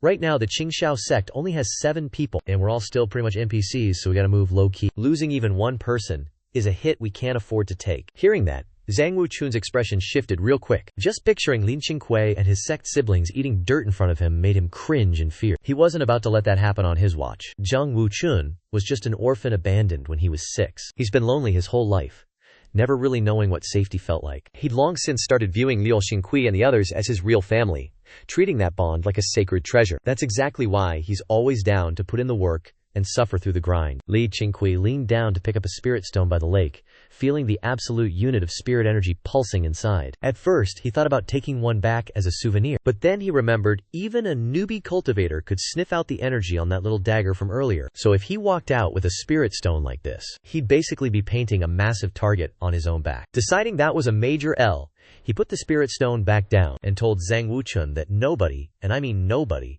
is allowed to smuggle these stones out. They didn't hang around, and once they finished scouting the area, they dipped to go handle some sect business. Once they climbed out of the cave, Li Qingqiu camouflaged the entrance with weeds and a thick layer of snow. Only after making sure it was completely hidden did he finally feel at ease. On the way back, Li Qingqiu gave Zhang Wuchun a serious warning.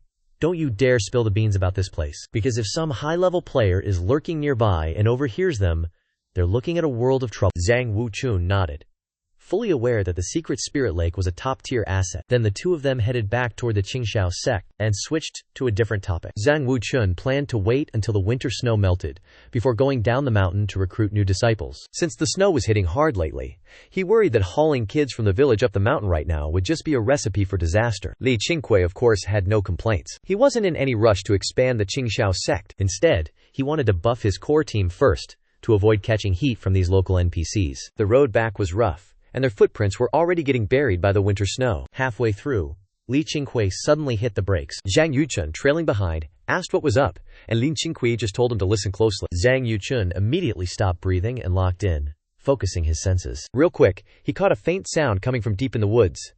It was someone crying for help. With his cultivation at the first level of the origin realm, Zhang Yuchun immediately zeroed in on the spot. His gaze pierced through the tangled thicket, spotting half a face peeking out from behind a massive tree, leaning against a rock and staring straight at them from a distance. Zhang Yuchun jumped, pointed at the guy, and asked if they should deal with this random encounter. Li Qingqiu didn't even need to look. He'd already clocked the guy. After a brief pause, he muttered, "Let's check it out, but keep your guard up, don't get played." Zhang Yuchun nodded, and the duo started hacking through the bushes toward the stranger. Yang Zhuding's consciousness was fading, but when he saw the 2 teenagers approaching, his heart basically did a backflip. Back when Li Qingqiu and his bro were heading down the mountain, he'd spotted them from afar, but he couldn't muster the strength to shout for help. So he'd just been camping there, waiting for them to circle back. Just as he was about to check out for real, he finally saw them again. He pushed every last drop of his energy into a cry for help, but it sounded like a dying kitten. Li Qingqiu and his buddy approached Yang Zhuding with caution, keeping their distance to scope him out. The guy was caked in snow, his robes were trashed, his beard was matted with dried blood, and his hair tie was hanging on for dear life. Based on his looks, he was mid-30s, sporting a nasty gut wound with blood frozen solid. Zhang Yuchun piped up, asking who he was, and why was he chilling out here. Yang Zhuding looked at them with pathetic eyes, gasping for water, his right arm trembling as he tried to reach out. Zhang Yuchun checked with Li Qingqiu, and after a nod he pulled a canteen from his chest and tossed it over. Yang Zhuding, who was just dying, suddenly went full beast mode, snatching the canteen and chugging it like it was the best elixir ever. Zhang Yuchun got spooked and instinctively backed the hell up. Li Qingqiu could sense a flow of internal energy moving inside this guy, keeping his body temperature steady despite the freezing cold, which was the only reason he was still holding on to his life. Li Qingqiu instantly clocked him as a veteran martial artist who'd mastered internal qi. Yang Zhuding chugged the entire pot of hot water, finally lying back as his whole body visibly relaxed. He flashed a grin at Li Qingqiu and his companion, thanking them for the save while introducing himself as Yang Jueding. Li Qingqiu and his buddy just stared at him, unimpressed. Yang Jueding froze, then awkwardly asked if they'd seriously never heard of his legendary name. He started flexing about being the dragon-subduing hero, one of the top 10 heavy hitters in the entire Gaozu martial arts scene. Hearing that title, Li Qingqiu and Zhang Yuchun just exchanged a look. Truth is, they actually had heard that name, but only because Jiang Quoqian couldn't stop yapping about it. Jiang Quoqian had rushed down the mountain specifically to catch the high-stakes duel between the dragon-subduing hero and the sea-slaying sword saint. But that was just a passing mention before he left, so he didn't really drop any lore on who this guy actually was. The martial world is packed with so-called legends, so Li Qingqiu and the crew didn't really care. They just didn't expect the random scrub Jiang Quoqian mentioned to be sitting right at the foot of Qingqiu Mountain. Keeping his guard up, Li Qingqiu asked this guy what exactly his business was. Yang Jueding gave a bitter laugh and said it's obvious.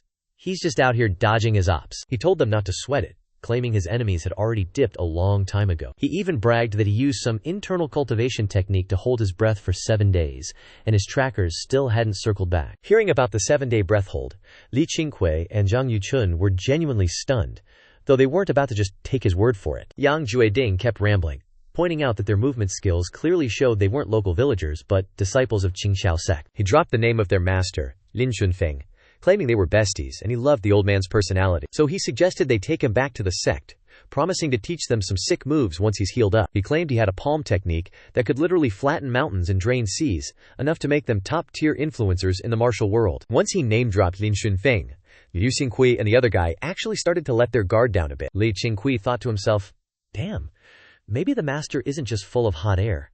His reputation in the streets is actually legit. Still, he didn't say yes immediately, opting to weigh the pros and cons like a true strategist. Yang Jueding doubled down, saying that after this near-death experience, he's ready to retire from the grind. He figured Qingqiu Sect seemed like a decent spot to kick back, far away from all the drama. If they needed someone to handle the chores, he was down.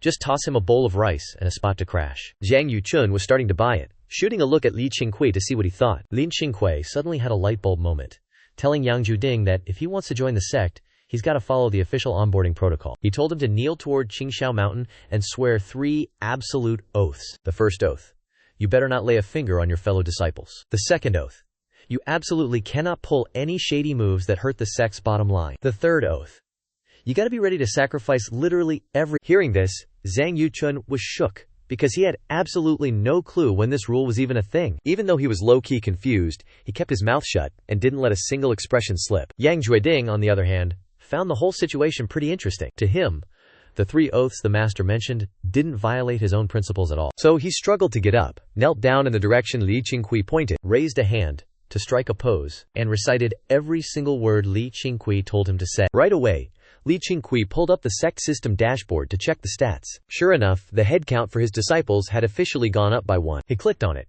and found Yang Jueding's profile picture in a heartbeat. The board showed his name, Yang Jueding, male, 35 years old. Loyalty to the sect master was 50. And loyalty to the sect was also 50, with 100 being the max. His cultivation talent was solid, and his comprehension was top tier too. His fate traits were righteous hero and crisis survivor. Righteous hero means he's basically a real one who lives for others. Drop a grain of kindness, and he'll pay you back with a mountain. And crisis survivor means whenever he's backed into a corner, he straight up unlocks God mode and hits harder. Seeing that righteous hero tag, Li Qingqiu finally felt like he could relax. At the same time, he was super curious about that crisis survivor trait. He couldn't help but think, this guy must have narrowly escaped death during some insane, near-fatal encounter. But Li Qingqiu didn't let himself overthink it. Shut down the dashboard and told Zhang Yuchun to help Yang Jueding up so they could bounce. Zhang Yuchun hesitated for a sec, but at the end of the day, he followed orders like a pro. Once he was back on his feet, Yang Jueding smirked and asked for their names. Li Qingqiu introduced himself as the current sect master of Qingqiu Sect and pointed at Zhang Yuchun as his second junior brother. After spotting that righteous hero trait, Li Qingqiu felt like even Yang Jueding's face looked more heroic than before. He figured this guy's reputation as a legendary hero definitely wasn't just for show. The only L here was that the system dashboard still wouldn't show exactly how cracked Yang Jueding's real power level was. Hearing that Li Qingqiu was the boss, Yang Jueding was totally stunned and asked where Lin Feng was now. Zhang Yuchun replied with a massive chip on his shoulder, saying their master went off to find immortality and basically ghosted them. Since Lin Feng brought him to Qingqiu Sect, It was mostly Li Qingqiu who'd been looking out for him anyway. He never really vibed with Lin Feng, and now that he'd been abandoned, you can bet he was holding a serious grudge. Hearing about the seeking immortality thing, Yang Juding thought it was weird but didn't press the issue. The trio kept chatting as they walked, not slowing their pace for a second. It took a full hour, but they finally made it back to Qingqiu Sect. Lai Dongyiet, Lai Tucam, and Lai Tufeng swarmed in, staring at the new guy like he was a rare legendary item. Lin Qingqiu told them to prep the master's room so Yang Jueding could crash there for a bit. Lin Tufeng's room didn't have a single piece of loot. Li Qingqiu had already double-checked that fact ages ago. The place was somehow even more basic than his own setup. Calling it dirt poor would be the understatement of the century. Yang Jueding didn't even try to act humble, so before moving in, he had the audacity to ask Zhang Yuchun to hook him up with 2 jars of vintage booze, and a side of roasted chicken would have been the cherry on top. Zhang Yuchun wasn't having it though,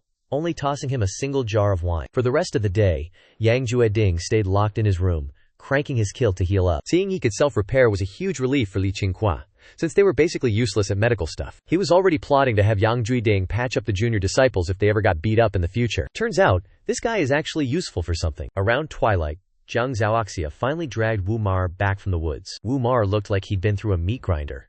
His clothes were shredded, and his face was covered in fresh cuts. Lin Qingqiu's eyebrow twitched as he immediately demanded to know what the hell happened. Zhang Zhaoxia just shrugged it off like a total savage, saying you can't learn to throw hands without getting a few bruises. And since it was just surface-level damage, it was basically nothing to worry about. Meanwhile, Wu Mar just scratched his head and gave a goofy grin. Li Qingqiu looked at the kid and told him if it hurts, just speak up, and he'd tell the third senior brother to stop acting like a drill sergeant. Wu Mar just kept smiling like a total cinnamon roll, saying he didn't feel a thing, because he's determined to protect his big bro and all his fellow disciples, so he's gotta grind until he's OP. Hearing that, Li Qingqiu felt his heartstrings being pulled in the most painful way. I mean, the kid is only 13.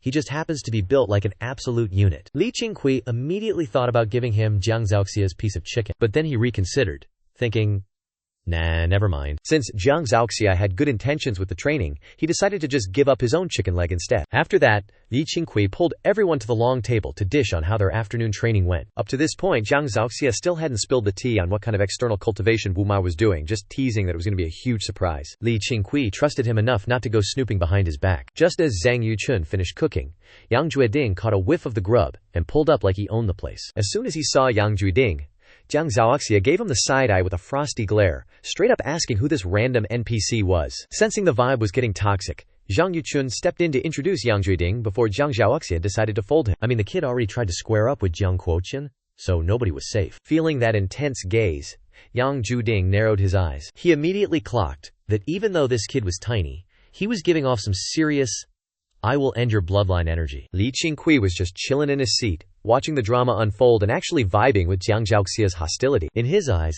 his third junior brother wasn't just built different at home.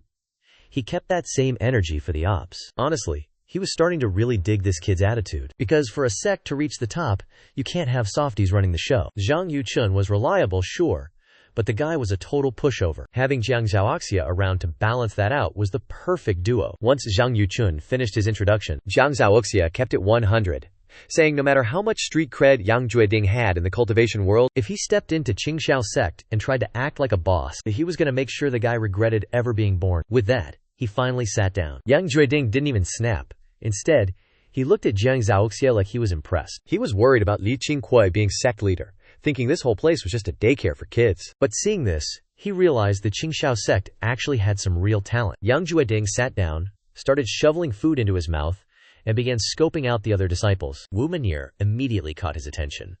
He knew right away this kid was an absolute martial arts prodigy. Li Qingqiu noticed Yang Jueding checking him out, so he spoke up and said, once Yang Jueding's wounds were fully healed, besides helping Zhang Yuchun in the kitchen, he'd be expected to coach the disciples, and he'd better start teaching them that secret manual he kept bragging about. Yang Jueding asked if Wu Man'er could train with him, but Zhang Zhaoxia shut that down real quick, saying no thanks, because Wu Man'er was training with him. Yang Jueding just laughed and told them his secret manual was a world-class legendary technique. Zhang Zhaoxia wasn't having it, and fired back that once Yang Jueding was fully healed, he better use that legendary technique to spar with Wu Man'er. Yang Jueding is usually a chill guy, but even his patience has reached its limit. He let out a cold, sinister chuckle, saying this might actually be for the better, because he wants to see just how strong Zhang Zhaoxia is. That a mere kid could dumpster him after 20 years of grinding. Li Dongyue glanced at Li Qingqiu with worry.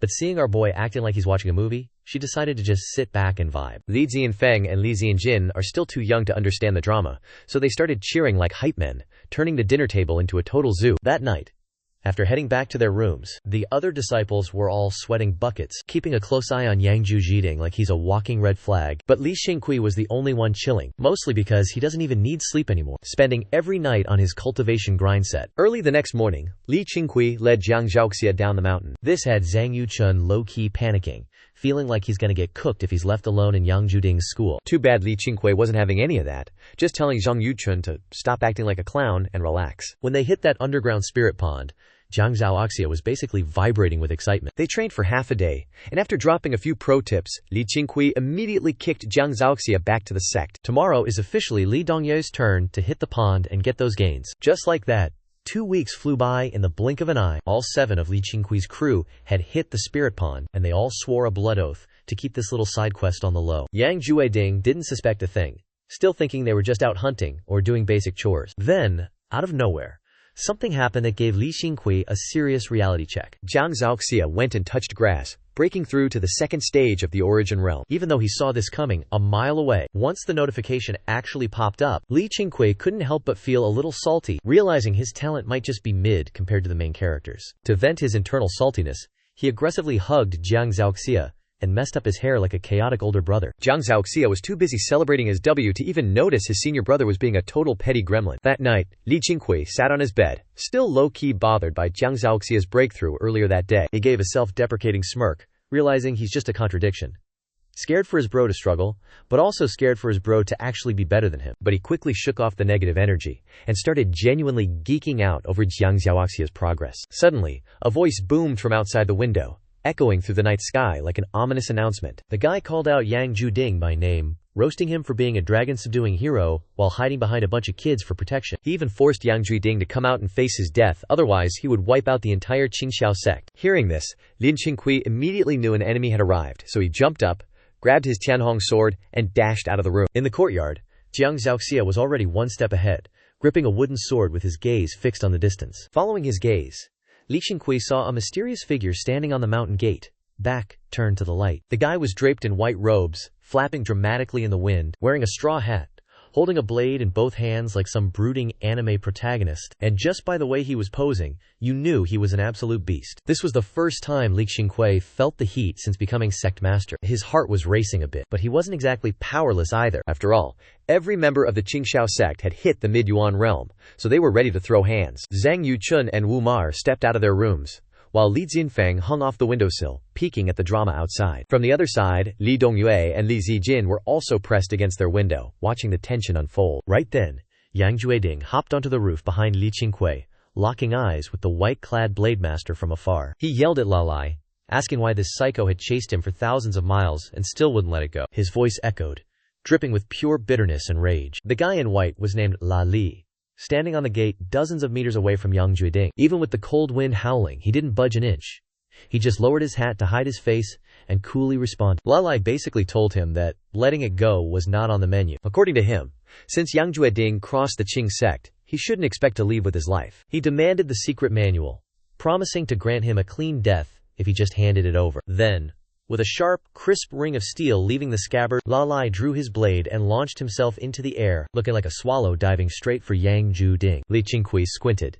He could see some kind of aura pushing Lali from behind, making it look like the dude was actually flying. His brain instantly clocked it as high-tier movement tech. As he soared over the rooftops, Lalai's toes tapped the tiles lightly, smooth as a dragonfly skimming the water. The move was so fast that if Li Qingqiu wasn't already in the mid-yuan realm, he wouldn't have even seen it coming. But honestly, that actually made him feel a bit better. At least Lalai's martial arts weren't some supernatural hack, since he still needed to push off surfaces instead of literally flying through thin air. Facing the incoming beast of a swordsman, Yang Zhuiding stood on the roof and immediately shifted into a solid stance, pushing his right hand forward from his waist. He dropped his palm down, then immediately flipped it to blast Luo Lai. With a boom, like a thunderclap, Li Qingqiu, Jiang Zhaoxia, and Zhang Yuchun watched as Yang Zhuiding unleashed a palm strike with surging energy, blocking Luo Lai mid-air like a literal tidal wave. Luo Lai got sent flying back instantly. Before even hitting the deck, he did a quick spin and stuck the landing like a pro. Luo Lai looked up, his hat blown off to reveal a face twisted in pure shock. He couldn't believe Yang Juding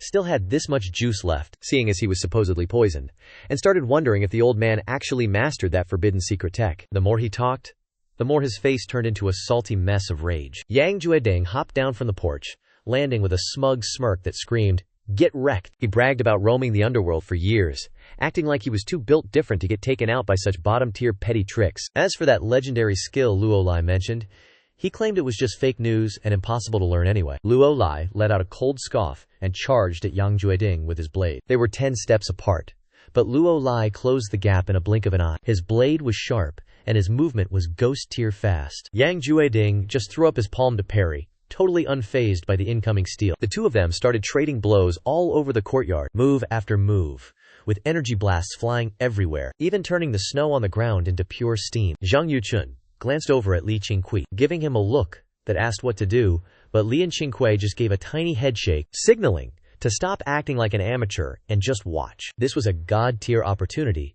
to see how real martial arts experts throw down. Not gonna lie, Yang Juding and Luo Lai were actually kinda cracked. Their reaction speed and raw power were way beyond your average NPC. Honestly, even a low-level foundation establishment cultivator might struggle to put these two down. Of course, Li Qingqiu was mainly thinking about greenhorns like Li Jifeng and Li Ziqin. If it were him, he's confident he could one-tap both of them. Their moves looked flashy, but Li Qingqiu's Q output speed was just built different. He could straight up delete them before the fight even hit its rhythm. Plus, Li Qingqiu noticed the power gap between internal martial ki and don't let Yang Juding's massive internal energy fool you, even though his hits make the snow dance. The moment he faces real essence energy, his internal aura is going to get shattered in one single blow. Looking at it now, even if Jiang Zhaoxia hasn't hit the mid-stage of the origin realm, Luo Lai isn't posing any real threat here. The only variable is that these guys were way too sloppy and lacked the killer instinct. Zhang Yuchun watched for a bit, and his expression started to soften up. As for Jiang Zhaoxia, she's had this look of pure disdain the whole time,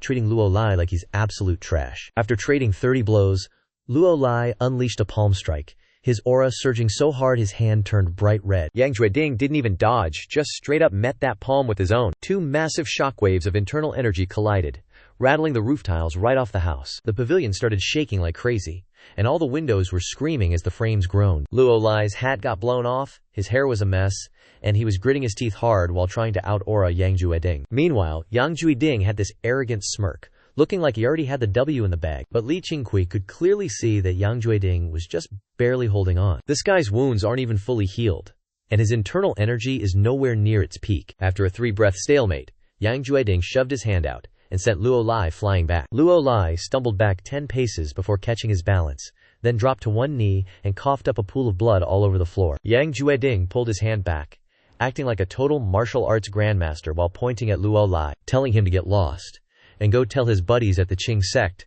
that if they show up again, he isn't going to hold back. Luo Lai looked up, one hand gripping his blade, while the other wiped the blood off the corner of his mouth, and he let out a cold laugh, saying that letting him leave just proves Yang Juding isn't as strong as he pretends to be. Hearing that, Yang Juding's face turned ice cold as he asked if the guy was really that desperate to die. But the second he finished his sentence, his expression suddenly shifted. He looked down and realized his right palm was breaking out in red patches, rapidly turning into blisters like he'd been burned. Luo Lai finally let out a mocking laugh, saying, "Bro was really out here trying to tank everything," but he clearly didn't realize how lethal his own palm power had become. Yang Juding knew he screwed up. He was only thinking about scaring off Luo Lai so he could grab Li Qingqiu and the others and bounce, and because of that, he got totally careless during the fight. He scrambled to use his left hand to seal the pressure points on his right arm, desperate to start purging the poison. Luo Lai gripped his blade and stomped toward Yang Juding, probably getting ready to start yapping. Just then, a sonic boom ripped through the air, and Lalai's eyes went wide as his face froze in total shock. Standing right across from him, Yang Juding felt a sharp gust of air slice past his cheek, leaving him with a burning sting. Looking closer, Yang Juding realized a clean hole had just appeared right in the middle of Lalai's forehead. Seconds later, this clown face-planted onto the floor. Only then did Yang Juding catch a glimpse of Jiang Zhaoxia standing there. Jiang Zhaoxia kept his hand raised and let out a cold huff, clearly annoyed that the guy was doing too much talking. Zhang Wuchun, along with Li Dongyue, Li Tufeng, and Li Tujin, were all low-key shaking in their boots. They had already seen Jiang Zhaoxia's raw power, but never expected him to actually have the guts to flat-out delete someone. Yang Juding stared at Jiang Zhaoxia with his mouth hanging open, absolutely speechless. Jiang Zhaoxia just glanced at Zhang Wuchun and told his second senior brother to go bury the trash. Zhang Wuchun snapped out of his trance, nodded like a drone, and instinctively started walking toward Lalai's body. But Li Qingqiu immediately cut him off, saying they had to loot the body for anything good first. As he said that, Li Qingqiu followed right behind Zhang Wuchun. He wasn't even fazed by the murder that just went down. If anything, he was actually vibing with how ruthless Jiang Zhaoxia was being. Because, let's be real, if Lalai had made it down the mountain alive, the Qingqiu sect would have been cooked. Wiping out the threat right then and there was definitely the right play. Yang Jueding finally regained his senses. He stared at Jiang Zhaoxia and couldn't help but ask why he had to go and ice Lalai. Was he not worried about the Qing sect coming back for revenge? Jiang Zhaoxia just gave a look of pure disdain, noting that even if they spared this loser, the Qing sect would have hunted them anyway. Besides, in his eyes, Yang Jueding was officially a disciple of the Qingqiu sect now. So anyone giving Yang Jueding static was basically asking for a death sentence from the Qingqiu sect. He's clearly only 15, but the way he dropped that line, Jiang Zhaoxia was radiating some serious gigachad energy. Yang Jueding was left completely stunned. Yang Jueding blankly asked what Jiang Zhaoxia's real deal was. Jiang Zhaoxia just turned to walk into the room without looking back, dropping the bombshell that he was the vice sect leader of Qingqiu. Li Qingqiu, who was busy stripping Lalai's pockets, couldn't help but look up after hearing that and asked, with an attitude, that he hadn't even agreed to that yet. So how the hell did Jiang Zhaoxia just promote himself? Deep down, he couldn't help but think this kid was really extra. Jiang Zhaoxia didn't say a word and dipped back into his room. Right on cue, Li Zifeng stepped out, and Li Dongyue and Li Zikan followed suit from the girls' quarters. Li Qingqiu chuckled internally, knowing full well this was the kid's first kill, even if he was playing it cool like a pro. The second Jiang Zhaoxia walked in, Li Qingqiu noticed his hand, the one that just folded Luo Lai, was still shaking. After looting the corpse for a while, Li Qingqiu only found a few hidden weapons on Luo Lai, along with some dry rations and an identity token. He was honestly pretty unimpressed with the loot. He told his 3 junior brothers to go dump the body somewhere. Once that was handled, he walked over to Yang Jueding, who was busy purging the poison from his system. Yang Jueding looked like a total NPC, still confused about what the hell just went down. Li Qingqiu stared him down, demanding the secret manual Luo Lai mentioned as payment for saving his life tonight. Yang Jueding tried to play it off, claiming the manual was a fake and impossible to learn. But Li Qingqiu wasn't having any of it. Yang Jueding told him to hold his horses, stopped his cultivation, and took off his shoes. He pulled a thin piece of skin straight out of his shoe sole. When he unfolded it, the thing was about the size of a human face. Lin Qingqiu looked at the crusty item with pure disgust and tossed it to Lin Dongyue, telling her to go wash it. Li Dongyue gave him a look that could kill, but pulled a cloth from her robes, wrapped up the skin from the floor, and headed over to the well. Meanwhile, Li Qingqiu grilled Yang Jueding on whether Luo Li had any backup. Yang Jueding shook his head, saying he was only being hunted by Luo Lai. Apparently, Luo Lai was a total coward who waited for him to get injured in another fight just to sneak attack him. Pathetic. Hearing that, Li Qingqiu finally let his guard down. He told Yang Jueding to keep working on his recovery, then headed over to find Li Dongyu, waited for her to finish scrubbing the skin, and took it back to his room. The thing was thin as a cicada wing and ice cold to the touch. It was packed with tiny, microscopic characters. Li Qingqiu was seriously starting to think this was made of actual human skin. He went back inside and left the door open, just in case some other nonsense went down. He sat at his desk, lit a candle, and started geeking out over the text. He barely read a few lines before only now did our boy realize why Yang Jueding thought this manual was fake. It was actually a high-tier magic scroll. The scroll didn't bother with the basics of gathering qi, instead jumping straight into the advanced flow techniques. Plus, the meridians mentioned in the manual didn't match traditional martial arts at all. No wonder Yang Jueding thought the whole thing was just some baseless fanfiction written by a clown. It wasn't until the very end that Li Qingqiu finally learned the name, Taiju Sword Art. The night finally passed, and the first rays of dawn ripped through the sky, hitting Qingqiu Gate. Droplets dripped from the eaves, signaling that the winter snow was finally starting to melt. Li Qingqiu was already up at the crack of dawn, ready to grind those qi levels. The other disciples followed suit, acting like they weren't even fazed by the absolute chaos from last night. They all sat in meditation facing the mountains, trying to look like main characters. The majestic scenery played peekaboo through the thick morning mist. It was the perfect vibe for these NPCs to enter their cultivation flow state. After the night's drama, the other disciples were clearly spooked, so they were grinding way harder than usual. As for Yang Jueding, he was still nursing his old injuries on top of the new ones, stuck in his room rotting. An hour later, Li Qingqiu stood up and told the squad to wrap it up. Jiang Zhaoxia dragged Wu Mar off to the back mountain. Wu Chun and Li Dongyue still had to go chop wood and feed the chickens like basic peasants. The 2 youngest, Li Zifeng and Li Zijin, just had to make sure they didn't die or get lost. Lin Qingqiu headed over to Yang Jueding's room and knocked on the door. Yang Jueding called out from inside, his voice sounding like he'd been pulled through a meat grinder. telling him to come in. Yang Jueding wasn't a real cultivator after all. He still needed sleep, but he'd spent the whole night detoxing. He was physically and mentally checked out, just straight up exhausted. Li Qingqiu pushed the door open and shut it behind him. He sat at the table, stared at Yang Jueding lying in bed like a broken toy, and grilled him about where he got that manual. Yang Jueding cracked his eyes open and spilled the tea. Half a year ago, rumors started flying at Fuyang Lake. They said that when the tide dropped, a path would open up leading straight to the bottom. Legend had it that a secret chamber, left behind by a martial arts god from a century ago, was hidden down there. Naturally, our boy Yang had to go join the party. Turns out, the rumors weren't just cap. He teamed up with a bunch of random jobbers, dove down, and lucked out by finding a box with that exact manual inside. But on his way out, he got spotted by some high-level goons from the Qing sect. He managed to slap them away at first, thinking that was the end of his main character arc. Little did he know, the Than sect snuck in while he was busy trading blows with the sword saint, and those snakes jumped him while he was already low on HP. Just bringing this up gets Yang Jueding absolutely tilted. Imagine catching a beatdown and getting wrecked, all for a fake cultivation manual. When you put it like that, it's honestly just a massive L. Li Qingqiu is confused, asking why he didn't just hand over the fake manual if he knew it was a dud. Yang Jueding goes full tilt, saying even if it's a fake, he'd rather die than let that clown cult get their hands on it. In his mind, who knows what kind of chaos these frauds would stir up by riding the coattails of that manual's reputation. These guys are professional grifters, scamming high-ranking nobles and sucking the common folk dry every chance they get. For the Than sect, it doesn't matter if the manual is real or trash.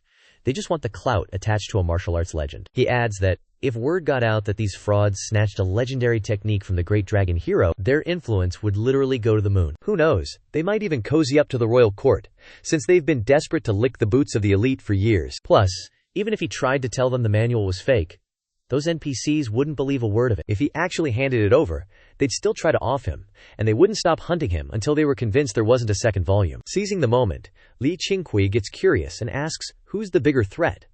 The Tang sect, or the White Emperor Mansion? Yang Jueding thinks for a sec, and says they're basically on the same power level, though the White Emperor Mansion has the government connection, so the Tang sect knows not to start any unnecessary drama. The two sides rarely ever catch beef with each other. The White Emperor Mansion pretty much quit playing the typical martial arts politics game anyway. The Than sect is a different breed.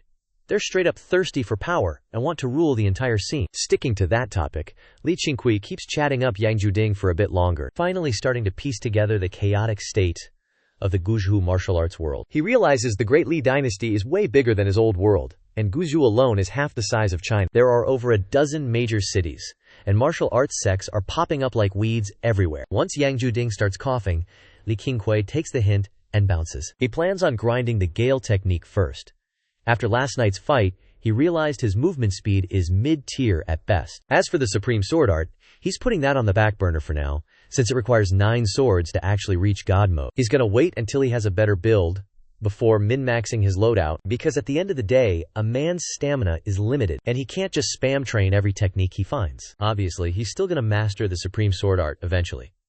He's not about to waste his top-tier talent. Days pass, and soon the snow in the woods starts clearing, allowing Yang Jueding to finally step out of his room. He doesn't dare simp for Wu Manshare anymore, and he's definitely not bringing up that bet with Jiang Zhaoxia again. Real quick, his focus shifts right over to Li Zifeng and Li Zijin. These two kids are still small, but in his eyes, they're top-tier cultivation talent. It makes him mutter that Qingqiu sect is low-key cursed, cause the number of geniuses here is honestly suspicious. 2 weeks later, Zhang Yuchun finally hit his limit and dragged Wu Ma and Li Dongyue down the mountain to go recruit some noobs. As for Yang Jueding, he's been grounded by Li Qingqiu, stuck at Qingqiu sect, just to avoid getting clapped by the Qing sect members hunting him down. Our boy didn't even complain, since that was basically his game plan anyway. That night, the trio returned with 7 kids in tow, 6 boys and 1 girl. The oldest isn't even 13, and the youngest is barely a toddler. After a super basic initiation ceremony, Li Qingqiu checked the stat sheets of these new recruits and realized their talent and comprehension are absolute trash. Honestly, they'd barely even make the cut as fodder. He couldn't help but sigh that his master really left him a solid foundation. Just looking at Lin Shunfeng's taste in people shows the old man was scheming something big. Too bad he got blinded by his own cultivation obsession in the end. Li Qingqiu packed the new recruits into the living quarters with the seniors, keeping it cozy. Li Dongyue, Li Zifeng, and the rest didn't whine at all. If anything, they're low-key hype, because from now on, they're officially the big bros of the sect. For the first week, Lin Qingqiu just let the kids vibe and get used to the sect grounds. After that, he told Zhang Yuchun and Li Dongye to start grinding the Hunyuan Sutra into their heads. He's already got the career path mapped out. Li Dongyu can be the elder in charge of training, while Li Zifeng and Li Zijin still need to prove they aren't total busts. Here's the kicker. After a month of grinding, thanks to Yang Juding's coaching, Lin Zifeng's skills are hitting god mode levels. Bro is already parkouring onto rooftops, scaling walls and leaving all the other noobs absolutely shook. Winter is officially dead, and the new year is creeping up. Great Lig Dynasty does Lunar New Year too, so it always makes Li Qingqiu get all sentimental about his past life. That afternoon, Li Qingqiu was just chilling in the courtyard. He just finished maxing out his wind, watching his disciples grinding away. Our boy is feeling like an absolute unit today. Some are sweeping, some hauling water, some fixing the roof. The squad is finally starting to look like a real sect. Just then, Jiang Zhaoxia and Zhang Yuchun stroll into the courtyard and park themselves on either side of Li Qingqiu. Jiang Zhaoxia drops the bomb that he needs to discuss something serious. Specifically that the squad plans to head down the mountain to the nearest town to cop some actual weapons, and he's checking to see if Li Qingqiu is down with the plan. Right now, the entire Qingqiu sect is down to 2 mid-swords, and one of those was already yoinked by Lin Xunfeng. Because of that, Jiang Zhaoxia has been salty about it for a minute. He needs a blade, a real one, and the rest of the disciples need gear too. They can't just throw hands forever. Hearing this, Li Qingqiu side-eyes him and asks where exactly they're planning to get the cash for that. Zhang Yuchun jumps in, saying they plan to hit the town and flex their sword skills for some side hustle money. In his eyes, if the sect actually wants to stop being broke, they need to start grinding for spirit stones. He's also looking to use the clout to promote Qingqiu Sect so they can start charging for exorcisms and hero-for-hire gigs later on. They're basically running on fumes. And adding 8 extra mouths to feed has the sect's food supply looking tragic. In this world, doing odd jobs to solve people's problems is basically the starter pack for every legendary sect. To keep it 100, they're basically signing up to be mercenaries. Besides, you only get fresh disciples lining up to join if your sect's representative is actually popping off. Li Qingqiu originally wanted to keep hiding out for a few more years, but he admits Zhang Yuchun's logic actually makes sense. Plus, it's not like they're trying to pick a fight with the top-tier powerhouses. With the stats Jiang Zhaoxia and Zhang Yuchun have right now, they're at least strong enough to keep from getting clapped. So Li Qingqiu finally gives them the green light, but he makes sure to drill into them that they need to move smart while out there in the wild. Don't get cocky and look down on others just because they leveled up a bit, and for the love of the heavens, stay out of unnecessary drama. Knowing they're traveling as a duo, he feels significantly less worried. Jiang Zhaoxia looks triggered, like he's tired of being treated like a toddler. Meanwhile, Zhang Yuchun just nods like a pro, promising to keep an eye on his chaotic teammate. Jiang Zhaoxia shoots him a death glare, but Zhang Yuchun just ignores him like a total Chad. They chat for a bit longer, but Jiang Zhaoxia is already itching to get off the mountain. The nearest town is a 2-day trek, so camping in the woods is basically guaranteed. Li Qingqiu helps them prep some rations and water, then walks them to the gate. Standing at the entrance, watching their backs fade into the distance, he suddenly gets a flashback to when Lin Xunfeng dipped on them, so he can't help but yell at them to make sure they're back before the new year. Zhang Wuchun just turned back to wave with a bright smile, while Jiang Zhaoxia didn't even bother looking back once. Li Qingqiu kept his eyes locked on them until their figures completely vanished into the mountain forest. That's when Yang Juding walked up next to him, trying to comfort him by saying Jiang Zhaoxia is a legit beast, and Zhang Wuchun's skills aren't half bad either. In his book, if those two are hitting the road, the only ones who should be worried are the random NPCs who try to pick a fight and end up getting humble. Yang Juding honestly thinks Jiang Zhaoxia goes way too hard in a fight. During this time, Jiang Zhaoxia kept pulling him into sparring sessions to grind some real-world combat experience. Even without using his internal energy, he was barely holding his own against the kid. But Jiang Zhaoxia leveled up way too fast, and eventually, every single strike became a kill shot that had Yang Juding shook to his core. In his eyes, this kid is definitely going to reach the top tier. The only reason Li Qingqiu even agreed to let them head down the mountain was because he saw those intense sparring matches between Jiang Zhaoxia and Yang Juding with his own eyes. During that period, Yang Juding also dropped some serious life lessons and street smarts on Jiang Zhaoxia. After hearing Yang Juding's pep talk, Li Qingqiu finally stopped staring, chuckling that since it's their first time leaving the sect, he can't help but feel a little bit like a worried parent. With that, he turned around and headed back into the sect. Yang Juding looked at his back and asked when he'd finally get a chance to see Li Qingqiu's legendary sword style. He even added that according to Jiang Zhaoxia, Li Qingqiu's talent for the sword is actually even more cracked than his own. But Li Qingqiu didn't even glance back, just replying that he's not really into fighting. Watching him walk away, Yang Juding couldn't help but feel like Li Qingqiu is a complete enigma. For the next few days, Li Qingqiu felt totally on edge, stressing that Zhang Wuchun and Jiang Zhaoxia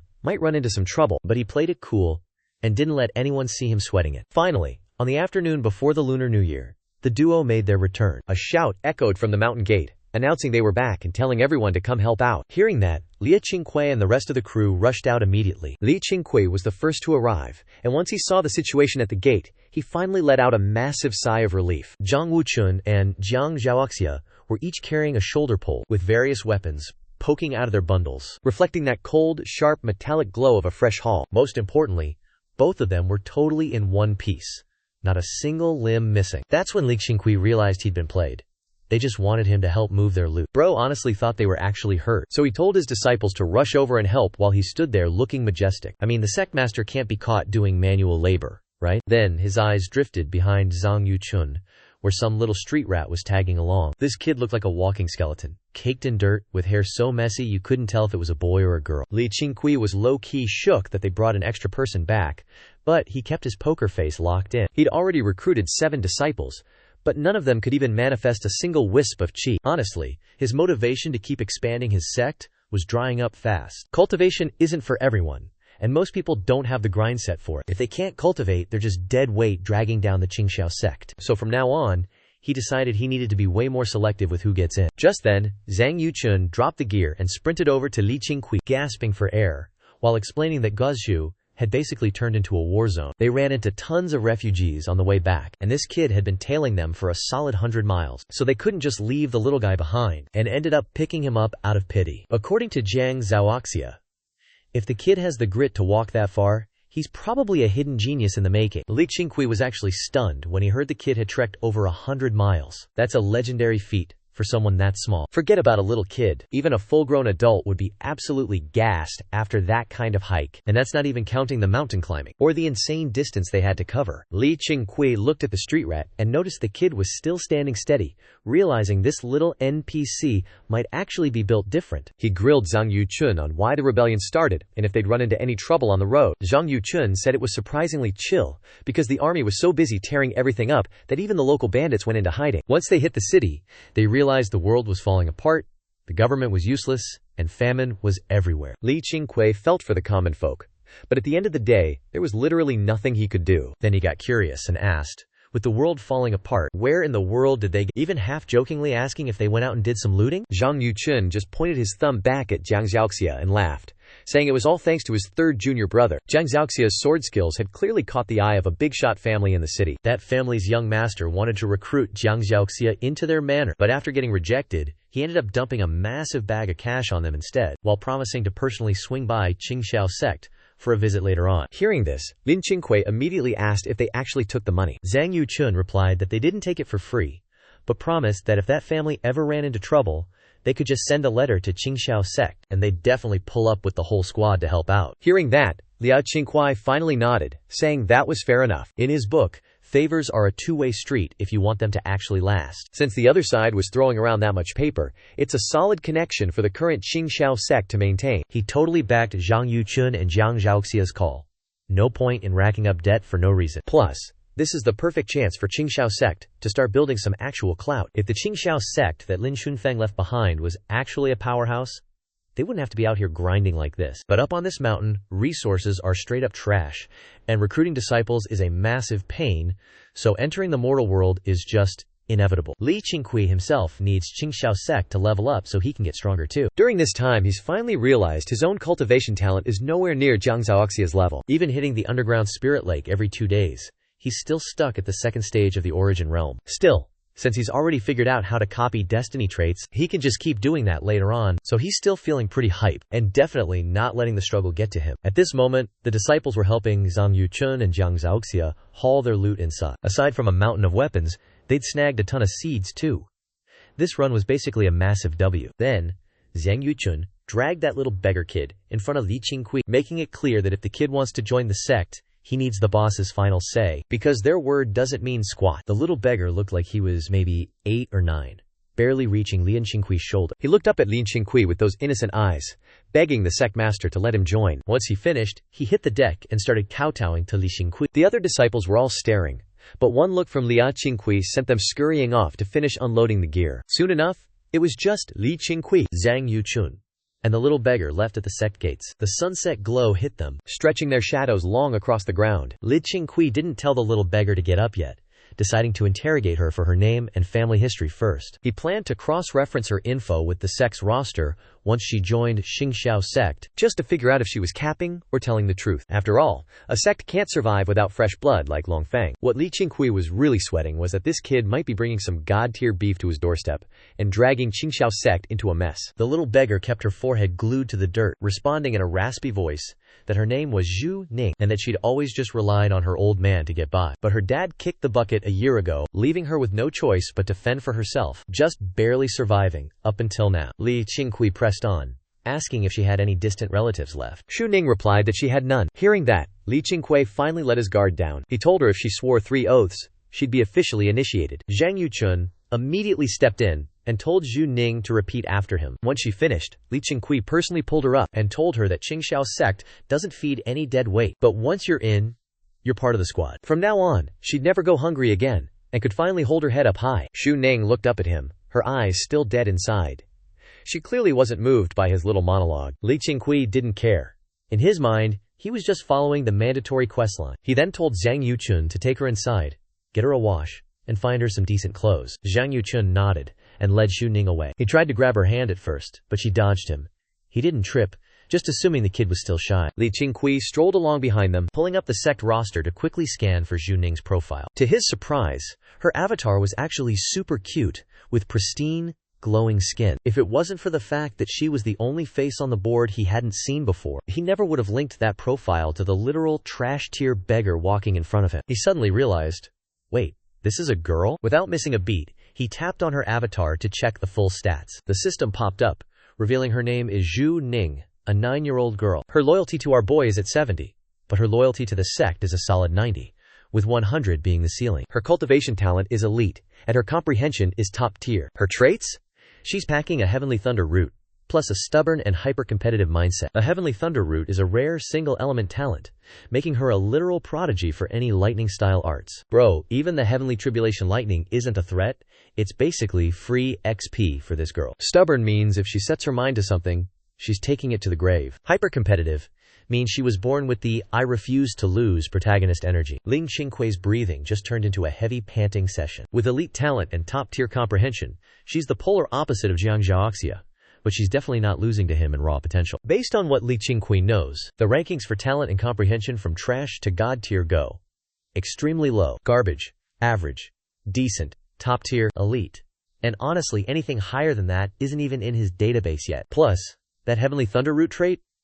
Yeah, that's not just for show. The biggest flex is that her loyalty to Qingqiu sect is already at 90 right out the gate, even if she's a little less hyped about him personally for now. Li Qingqiu wonders if that stubborn trait made her decide that Qingqiu sect is her new home base. And he's already low-key planning out her glow-up. Maybe he can turn Jiang Zhaoxia and Zhu Ning into his 2 personal enforcers to handle all the face-slapping. He walks into the courtyard and sees Zhang Wuchun trying to drag Zhu Ning inside, but she's planted her feet like a statue, refusing to budge. Li Qingqiu tells Li Dongyue, who was busy enjoying the drama, to take charge and get the kid cleaned up. As soon as he speaks, both Zhang Wuchun and Zhu Ning whip their heads around to stare at him. Zhang Wuchun is confused and asks who she is. So Li Qingqiu shoots him a death glare and snaps that she's a girl, asking what kind of brain-dead move he was trying to pull. Zhang Wuchun turns pale and scrambles back, staring at Zhu Ning like he's seen a ghost. Zhu Ning turns on her heel and walks right toward Li Dongyue, completely ignoring the noise. Zhang Wuchun creeps up to Li Qingqiu and whispers, asking how he even knew she was a girl. Li Qingqiu acts like his observation skills are on a completely different level of sigma. When Zhang Wuchun asks why he didn't drop a hint earlier, Li Qingqiu just says he assumed it was common sense. Zhang Wuchun looks over at Li Dongyue, clearly itching. What if I'm seeing things? But Li Qingqiu just clapped back, saying the 4th junior sister has a mouth of her own, doesn't she? With that, he strolled over to where the disciples were hanging out. Meanwhile, Yang Jueding stepped out of the house to show off some gear to the squad. Gotta give credit where it's due. The loot Zhang Yuchun and Jiang Zhaoxia hauled back is top tier. Definitely not some bargain bin trash. Li Qingqiu grabbed a longsword, inspecting it, while telling Jiang Zhaoxia she absolutely cooked with these finds. Jiang Zhaoxia immediately started flexing, saying that's just how she rolls. She told him to just chill as the sect leader and leave the grinding to her. She's got everything under control. Li Qingqiu teased her, saying she's clearly trying to pull a coup and take his throne. Jiang Zhaoxia wasn't having it.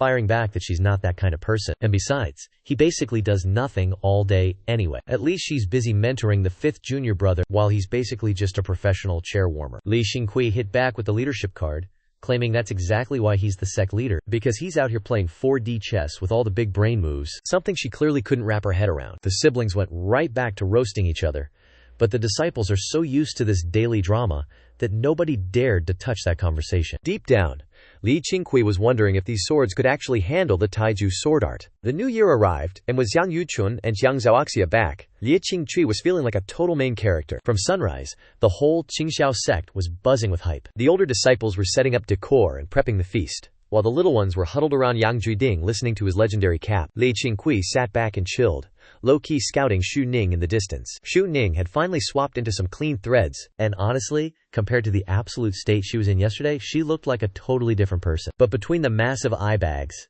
and looking like she hadn't eaten in a decade, she didn't quite hit the visuals of her official portrait, though you could still tell it was her. Xu Ning was sitting in the back, struggling to vibe with the rest of the crew. Li Qingqiu reached over to a plate on the steps, grabbed some roasted corn, and signaled for Xu Ning to come over. She turned, her eyes immediately locking onto the snack in his hand. She hesitated for a second, then awkwardly shuffled her way over to him. As soon as she got close, Li Qingqiu didn't even sweat it.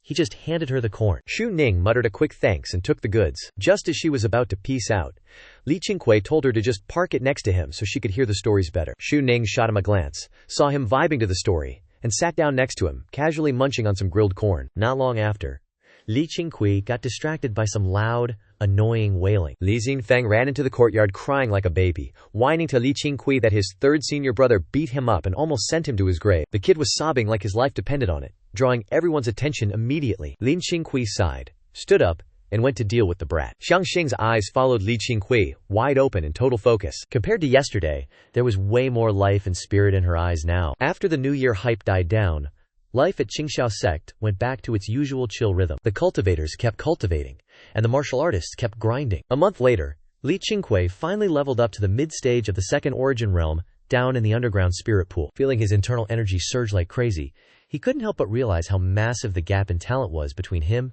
and Jiang Zhaoxia. Even though the disciples took turns using the spirit pool, our guy basically lived there. Nobody complained, and Jiang Zhaoxia actually wanted him there 24/7, since he had nothing better to do anyway. Since Li Qingqiu literally raised all his junior brothers and sisters from scratch, they didn't feel salty about him getting the VIP treatment. If anything, they thought the man earned every bit of it. Plus, the stronger the sect leader, the further the Qingqiu sect goes. Li Dongye, who was meditating on the other side of the pool, eyed Li Qingqiu and curiously asked if he just unlocked a new level. She could clearly feel the spirit energy in the room rushing toward him like a vacuum, making it hard for her to even breathe. Li Qingqiu opened his eyes, smirked, and confirmed he leveled up, so now he's ready to start the 2nd layer of the Hunyuan manual. Li Dongye looked at him with total respect, then brought up what Senior Yang said, that martial artists in the pugilistic world are ranked by specific tiers. So she wanted to know if a mid-stage 2nd origin realm guy counts as a top-tier expert, or something even higher. The scene of Jiang Zhaoxia one-shotting Luo Lai was still burned into her memory. Even if it was a cheap shot, Yang Juding explicitly said Luo Lai was a top-tier expert, and anyone who could kill him, even with a sneak attack, couldn't be that far off from that level. Lin Qingqiu shrugged, saying he wasn't really sure about the ranking drama. Besides, they were training to level themselves up, not to spend all day comparing stats with every random NPC. For him, a cultivator's real grind is internal, and that's a marathon, not a sprint. Li Dongyue nodded, saying she got it, she was just being nosy. The two chatted a bit more before falling back into the zone of silence. 2 hours later, they dipped from the pool and headed back to the Qingqiu sect. By the time they got back, it was golden hour, and most of the disciples were already congregating in the courtyard for dinner. Li Qingqiu spotted Xu Ning standing solo outside the kitchen, waiting on food duty, while the rest of the disciples were already vibing at the table, gossiping about what they learned today. Besides grinding the Hunyuan manual, they mostly spent their days getting whipped into shape by Yang Juiding. Their combat stats aren't as cracked as Lin Zifeng's, but they're definitely hitting different now. Xu Ning still hasn't touched the Hunyuan manual yet. Without Li Qingqiu's green light, Li Dongyue and Zhang Yuchun won't spill the sauce, and even Yang Juiding hasn't touched the manual. Obviously, Yang Juiding has zero interest in the internal arts of the Qingqiu sect. For any martial artist, switching styles mid-game is a massive L, unless the new tech is straight up busted compared to the old one. Re-specing your internal energy takes forever. This isn't a quick 2-month side quest. Li Qingqiu slid up behind Xu Ning and asked if she wanted to start the real grind. Our girl jumped out of her skin, turned around, and nervously asked if he meant actual internal energy. She's already been training her basics harder than any of the other disciples, earning major props from Yang Zhuding. The only problem is Yang Zhuding is a total sexist, putting all his XP points into training Li Zifeng, while the moves he teaches everyone else are strictly mid-tier. Li Qingqiu hit her with that smug, mysterious grin, confirming its top-tier, exclusive, Qingqiu Sect internal energy. That news had Zhu Ning low-key losing it, since she'd seen Yang Zhuding flex his internal aura before and was totally shook. She's been itching to learn, so she immediately told him she wanted in. Like, really wanted in. She was nodding her head like a bobblehead, eyes glowing with pure hype. Never seen our girl get this hyped up before. Li Qingqiu smirked and asked, if he teaches her the secret sauce, what's she gonna call him? Zhu Ning tried calling him sect leader, then hesitantly tested the waters with a master. She knows the master-disciple bond is a big deal. In the martial arts world, that connection hits different, even more than family. Li Qingqiu flashed a grin, telling her to kowtow 3 times.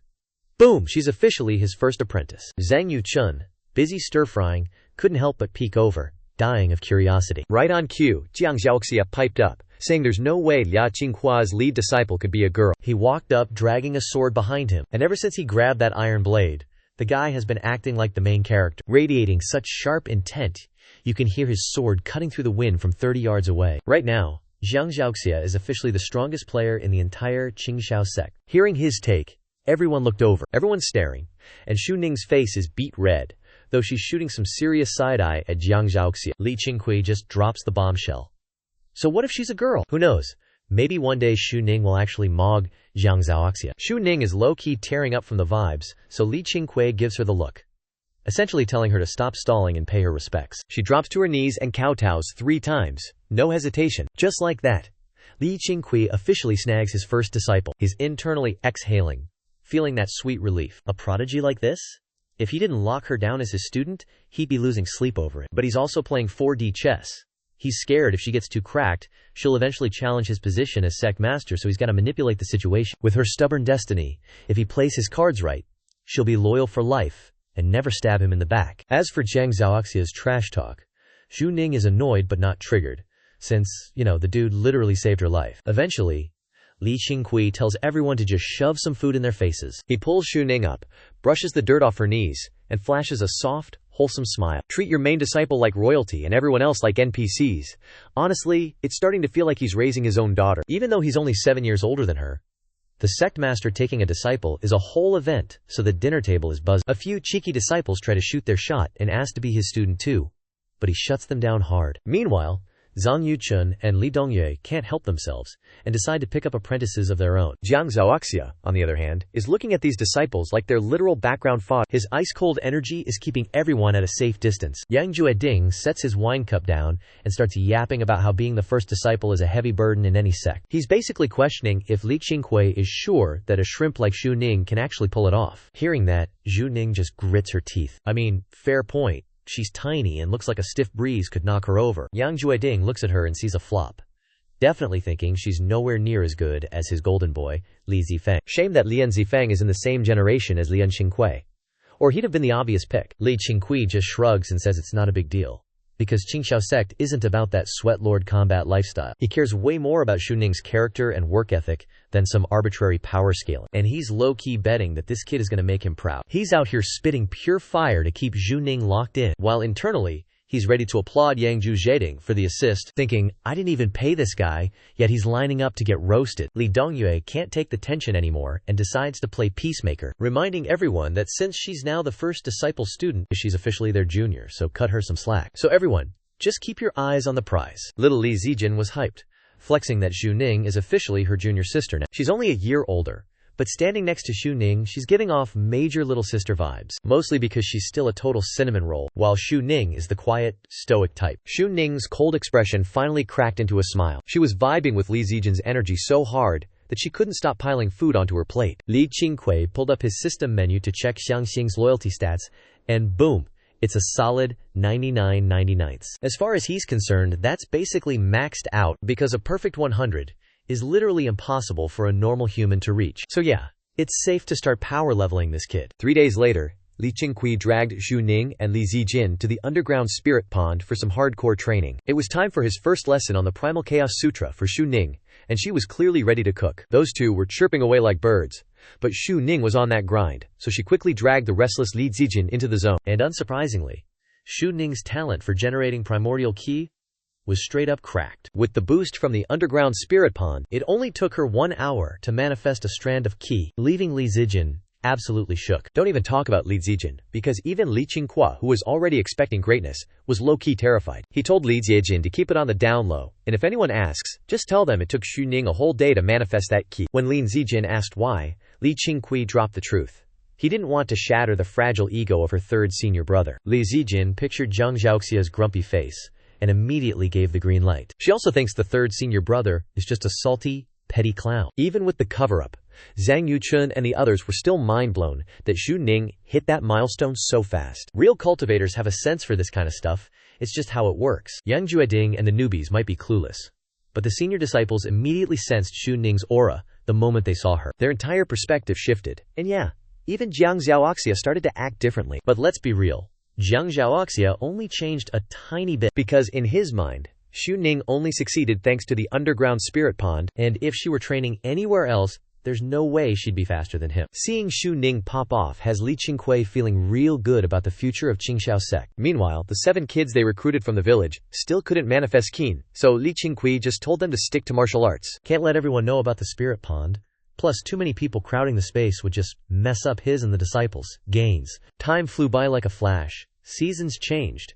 And Li Qingqiu just hit his 17th birthday. All the junior bros and sisters assumed his birthday was in the autumn, and he never bothered to correct them, because he hated making a big deal out of himself. That afternoon, Li Qingqiu was chilling on the grass in front of the mountain gate, with 9 swords laid out in front of him, trying to link his soul to the legendary Taiju sword art. Suddenly, he looked down the mountain path and saw some guy stepping out of the woods. The dude was rocking a tight golden outfit with a sword on his back, looking like a total gym rat who clearly never skips leg day. The golden-clad dude spotted Li Qingqiu at the gate and flashed a blindingly bright smile, then hiked up the steps, asking if this dump was actually Qingqiu Sect. Li Qingqiu was annoyed and pointed out the 3 huge characters written on the gate.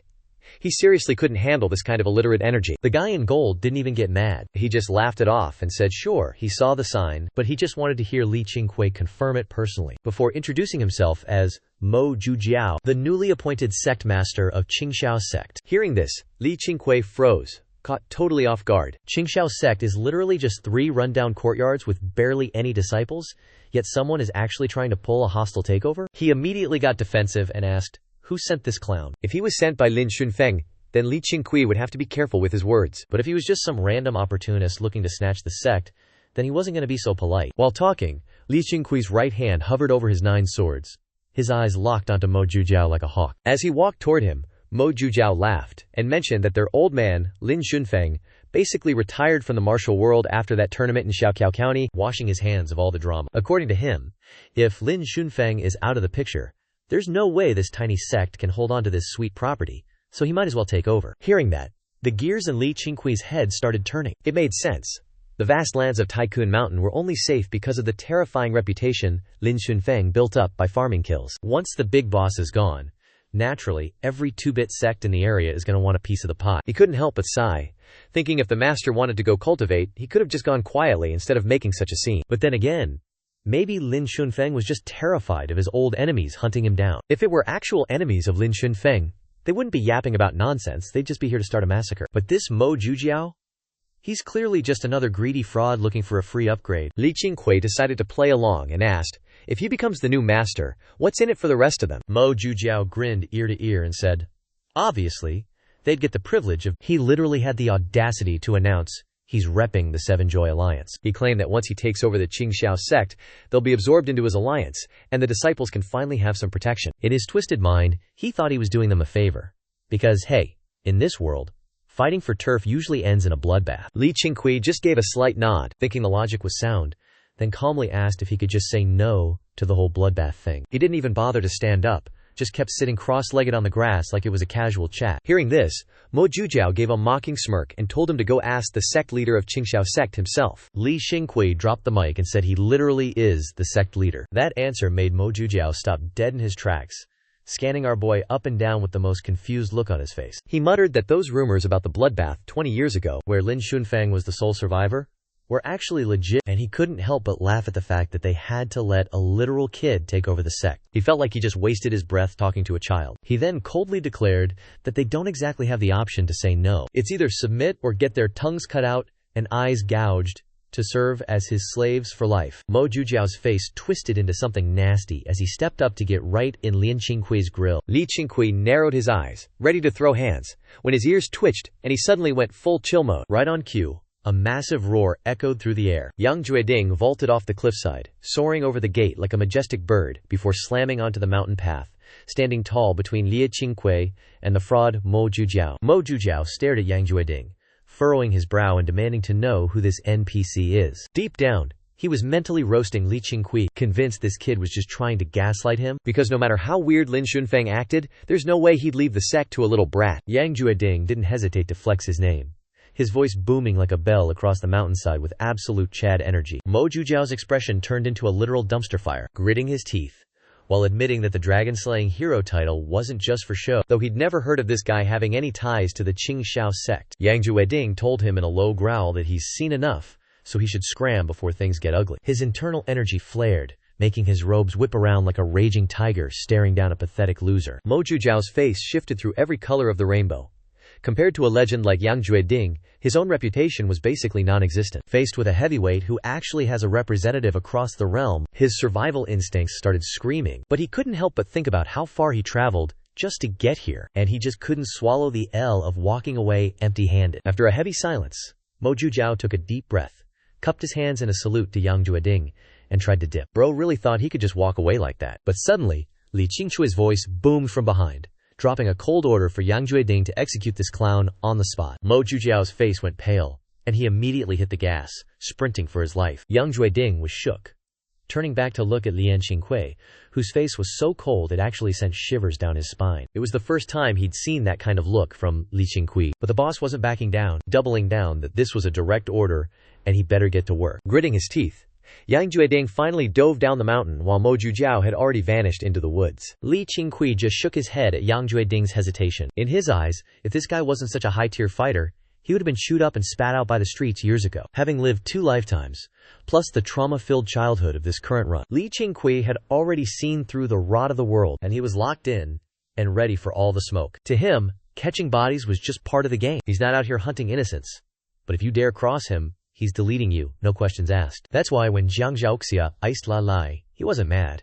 He actually respected his junior brother's savage energy. He sat back and waited, knowing Yang Jueding wouldn't let Mo Jujiao escape, because this was just a vibe check for his subordinate. If he can't handle this, he can just rot in the sect training until he's old, and stay on gatekeeping duty forever. As for this Shilei League, if you can't dodge the drama, you just gotta square up and face it. Since when does an immortal cultivation sect get bullied into running away by some low-level martial arts gang? The Taiju sword art that Yang Jueding possesses proves that other cultivators are definitely lurking out there. Where there are cultivators, there are sects.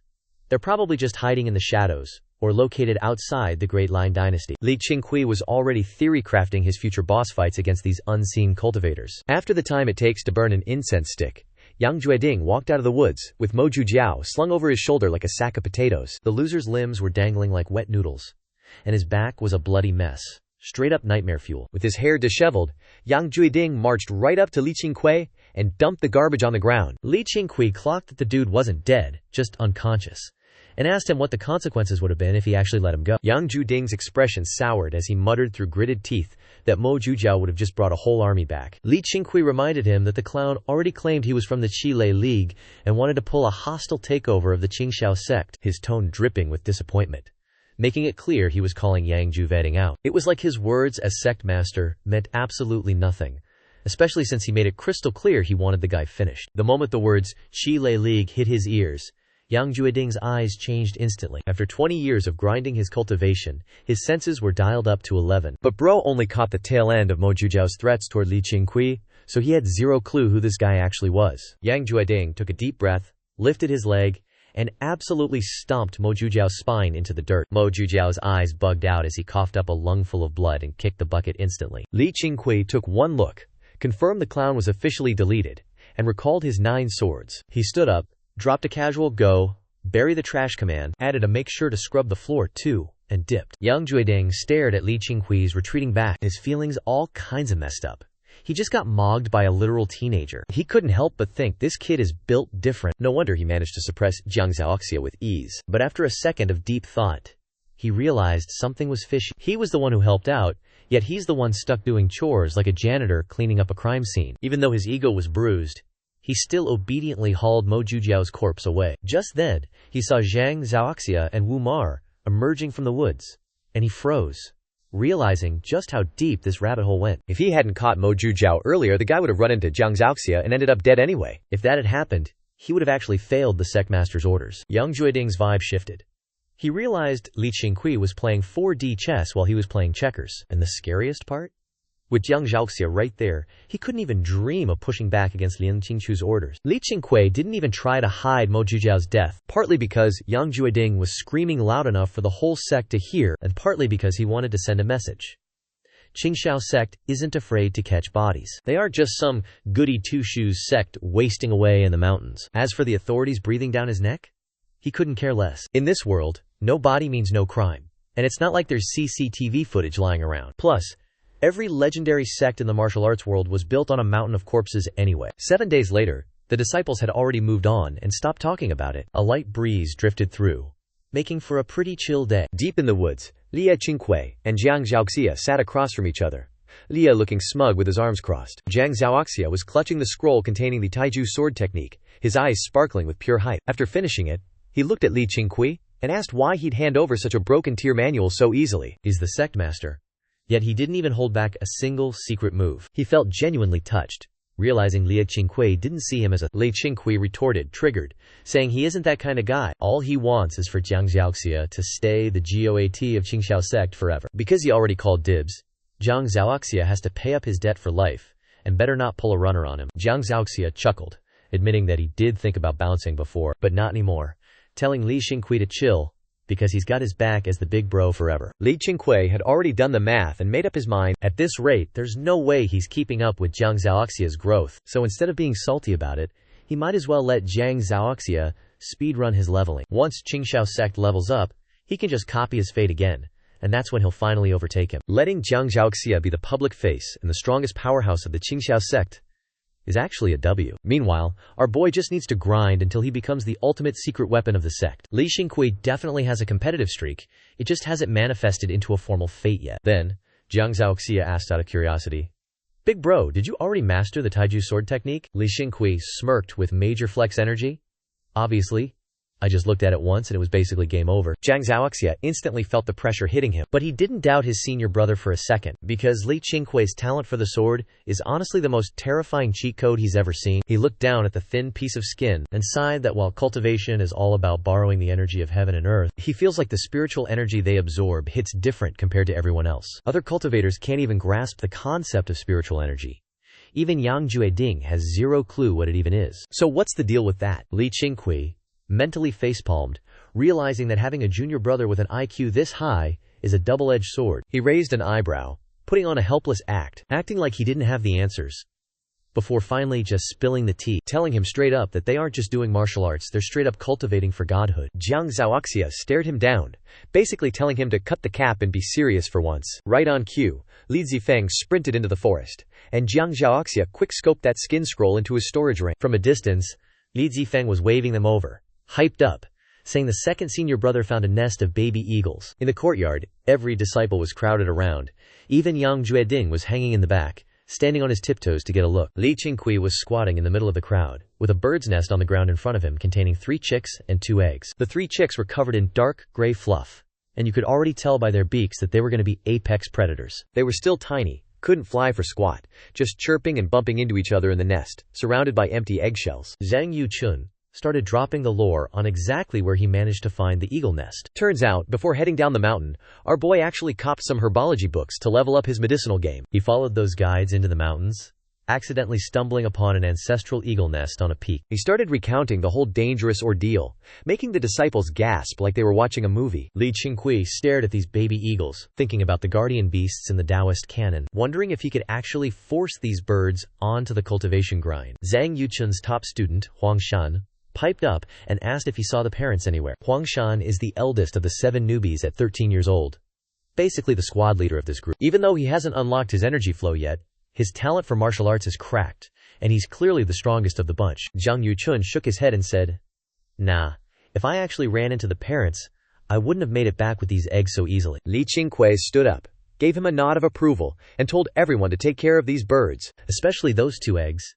They better hatch them or else. He's already dreaming of these things becoming the official mascots of Qingqiu sect, so that whenever people in the martial world see an eagle, they know the Qingqiu sect is pulling up and everyone starts dodging, just to show off that main character aura. As soon as he said that, the disciples' eyes lit up. Even Jiang Zhaoxia couldn't hide the hype, staring at the baby eagles like they were loot drops. Yang Juding couldn't help but be the buzzkill, arguing that these are eagles, not puppies. And they aren't exactly easy to tame. Plus, once they grow up, they're definitely gonna fly away. Lin Qingqiu didn't even sweat it, just saying that's exactly why they need to get creative.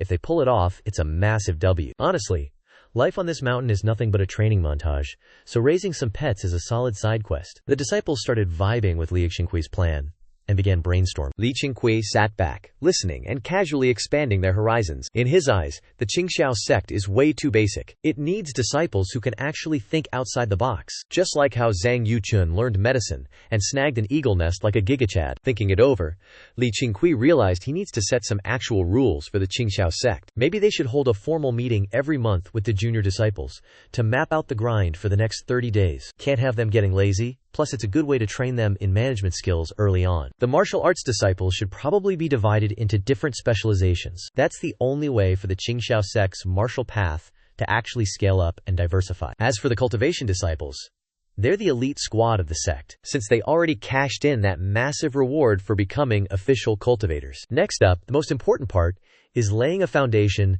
that isn't made of paper. The internal management needs some serious structure.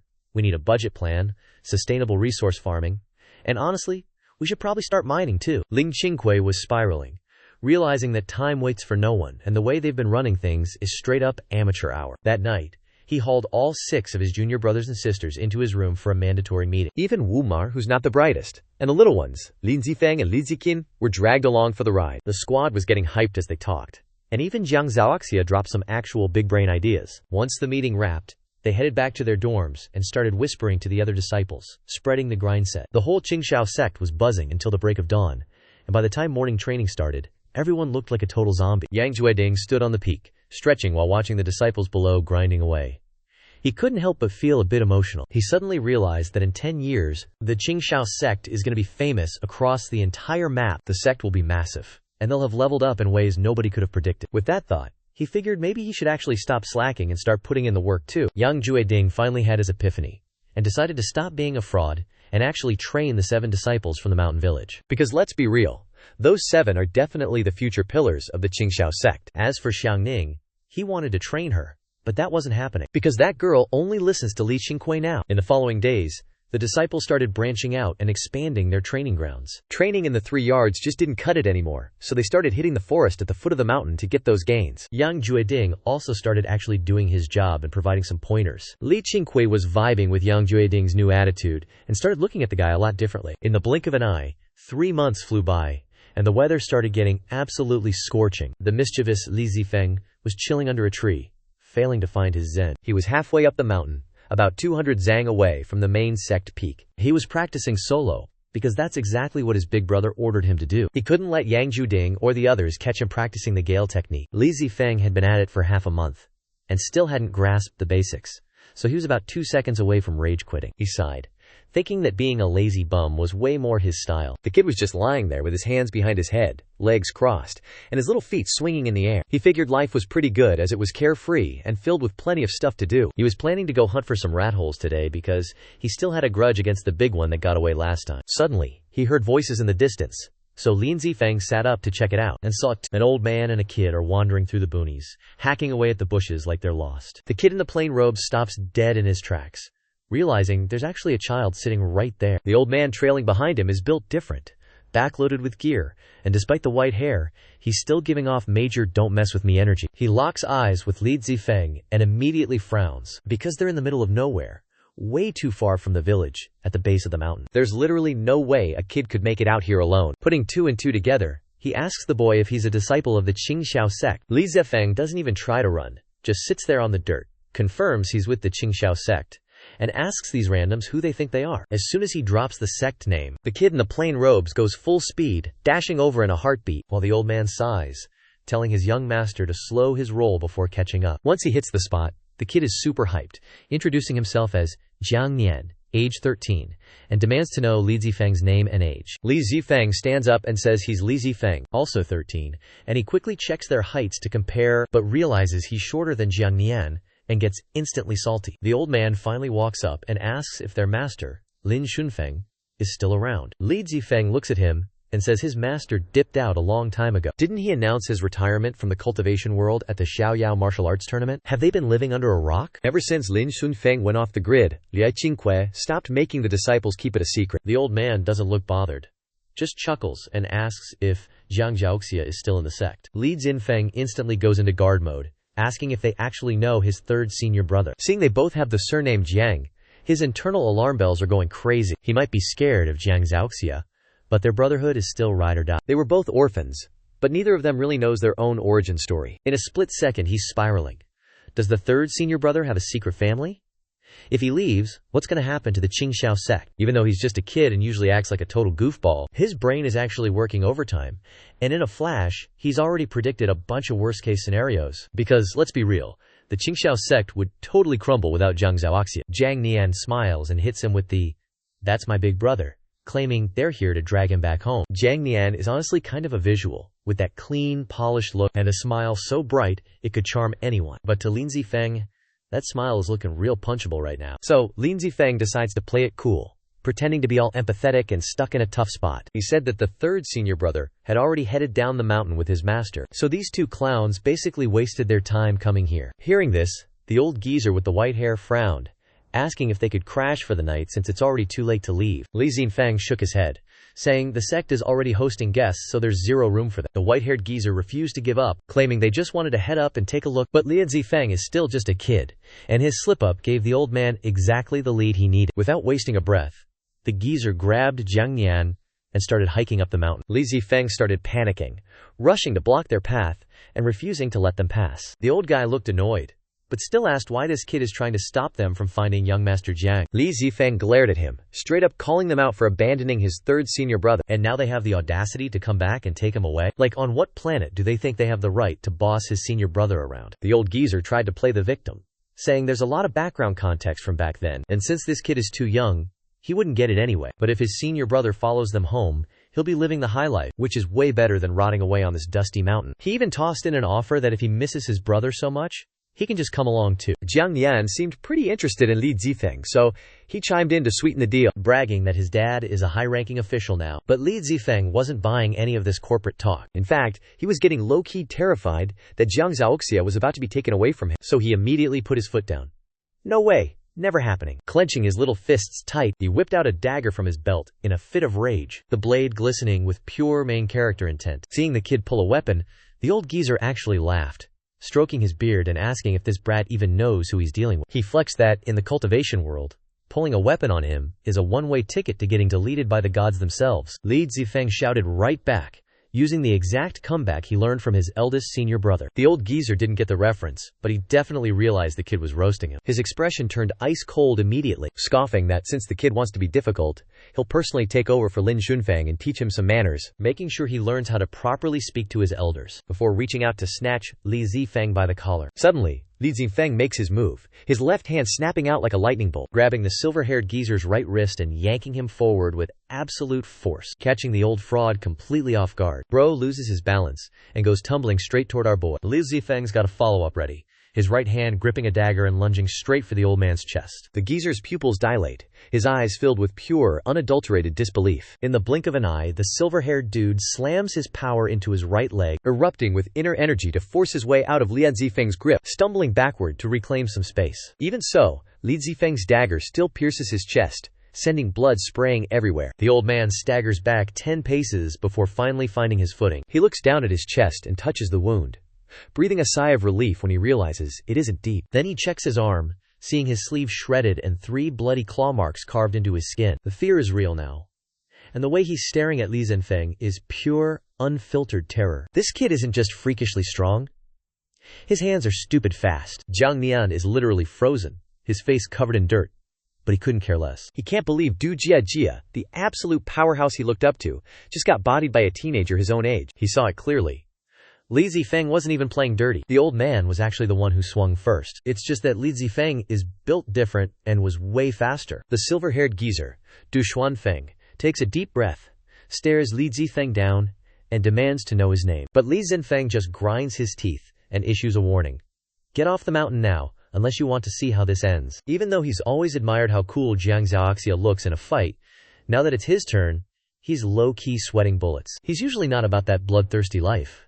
But with the fate of Qingqiu sect on the line, his killer instinct is hitting different. Jiang Zhaoxia is the main character energy of the Qingqiu sect. If he leaves, and the Qile Alliance or Qing cult decides to raid, the whole sect is pretty much cooked. Du Xuanfeng lets out a cold, icy laugh at the threat, his eyes brimming with pure malice. He starts charging up, his robes and hair whipping around as his aura turns absolutely terrifying. He basically says he's been in the game for years and heard this talk 1,000 times.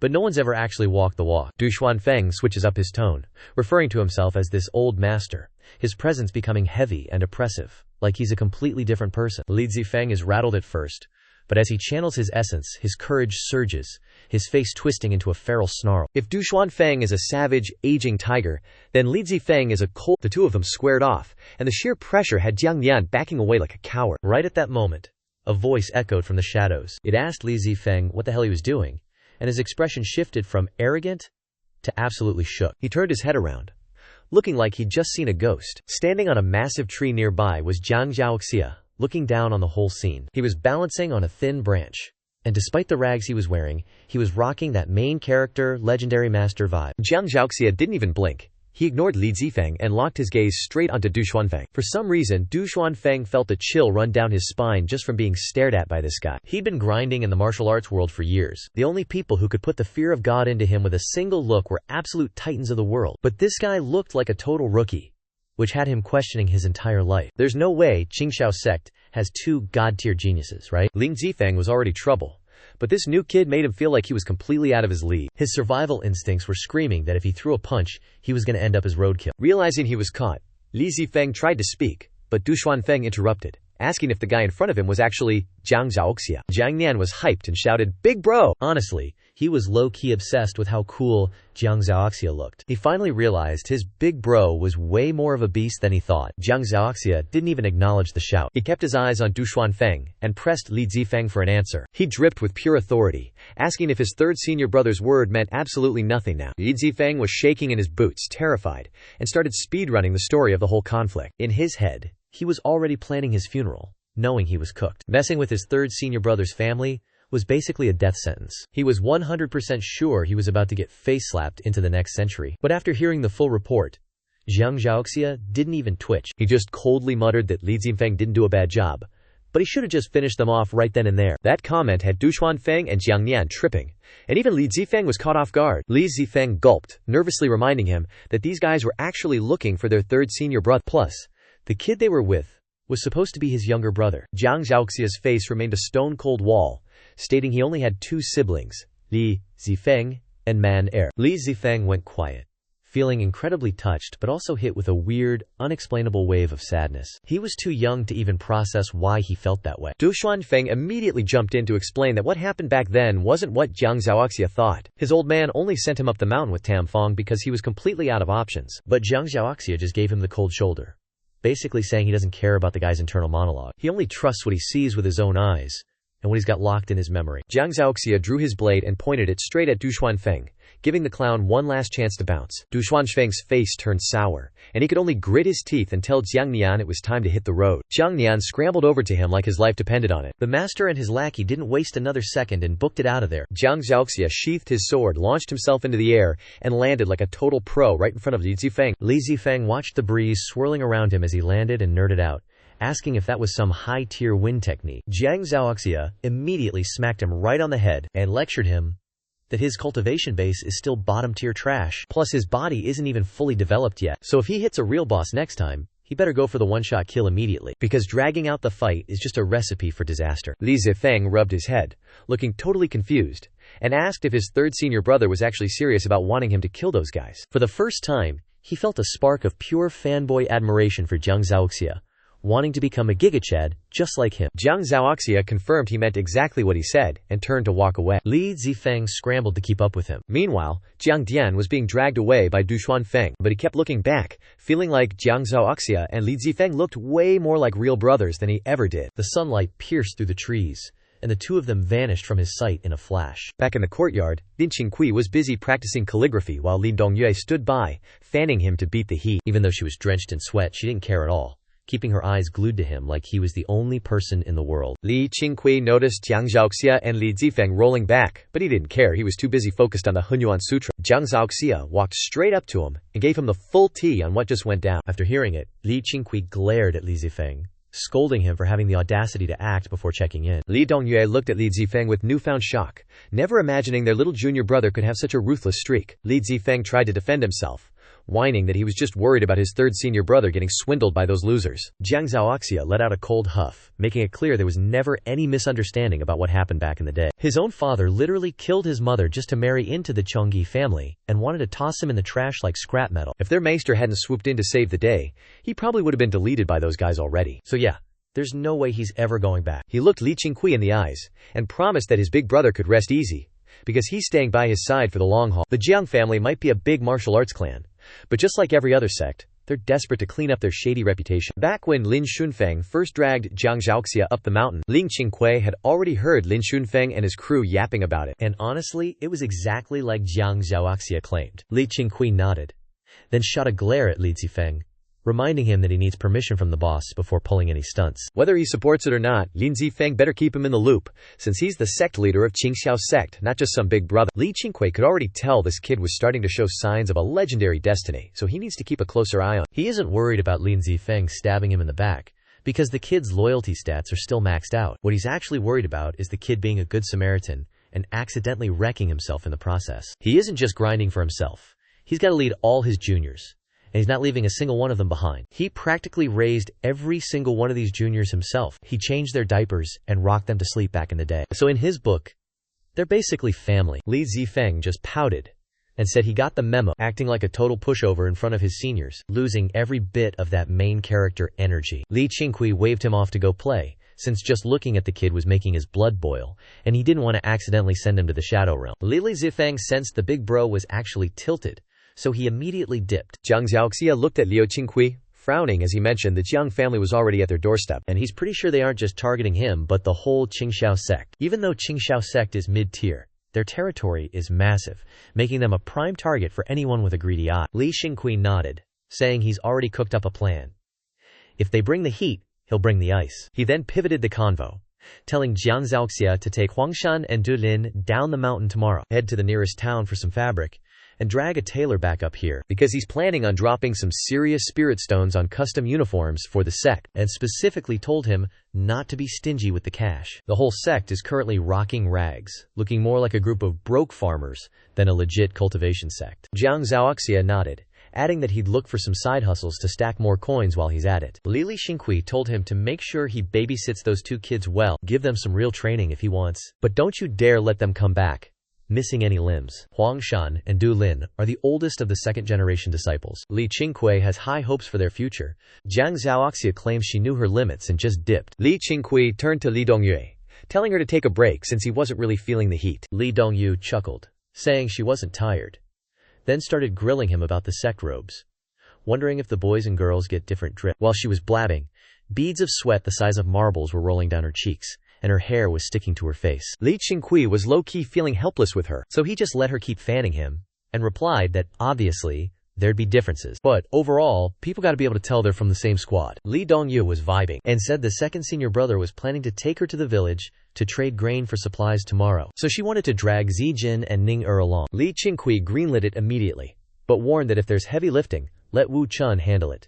The girls are only there to help carry the light stuff. Li Dongyue happily agreed, and the two just kept chatting away under the sun, watching their shadows stretch across the ground. The sun dipped, the moon popped up, and another day went by. When Zhang Wuchun and Jiang Zhaoxia both led their teams down the mountain, Qingqiu Sect felt like a total ghost town. Li Qingqiu didn't hit up the underground spirit lake, because he had to hold down the fort in case any weird stuff went down. By noon, after smashing his lunch, he headed to the front gate to meditate and play the waiting game for Zhang Wuchun and the gang. A light breeze drifted by, messing up his hair, and his heart finally hit a state of total chill, like he'd finally unlocked that main character cultivation mode. Just pure zen, vibing, with zero drama in his head. Li Qingqiu had been meditating at the gate for about an hour when Yang Jueding walked out of the sect. After months of grinding for recovery, his injuries were finally 100% healed. His stats were back at peak performance, his eyes were burning with intensity, and he walked with the swagger of a legend. He marched right up to Li Qingqiu and plopped down, eyeing our boy up and down. Li Qingqiu didn't even open his eyes,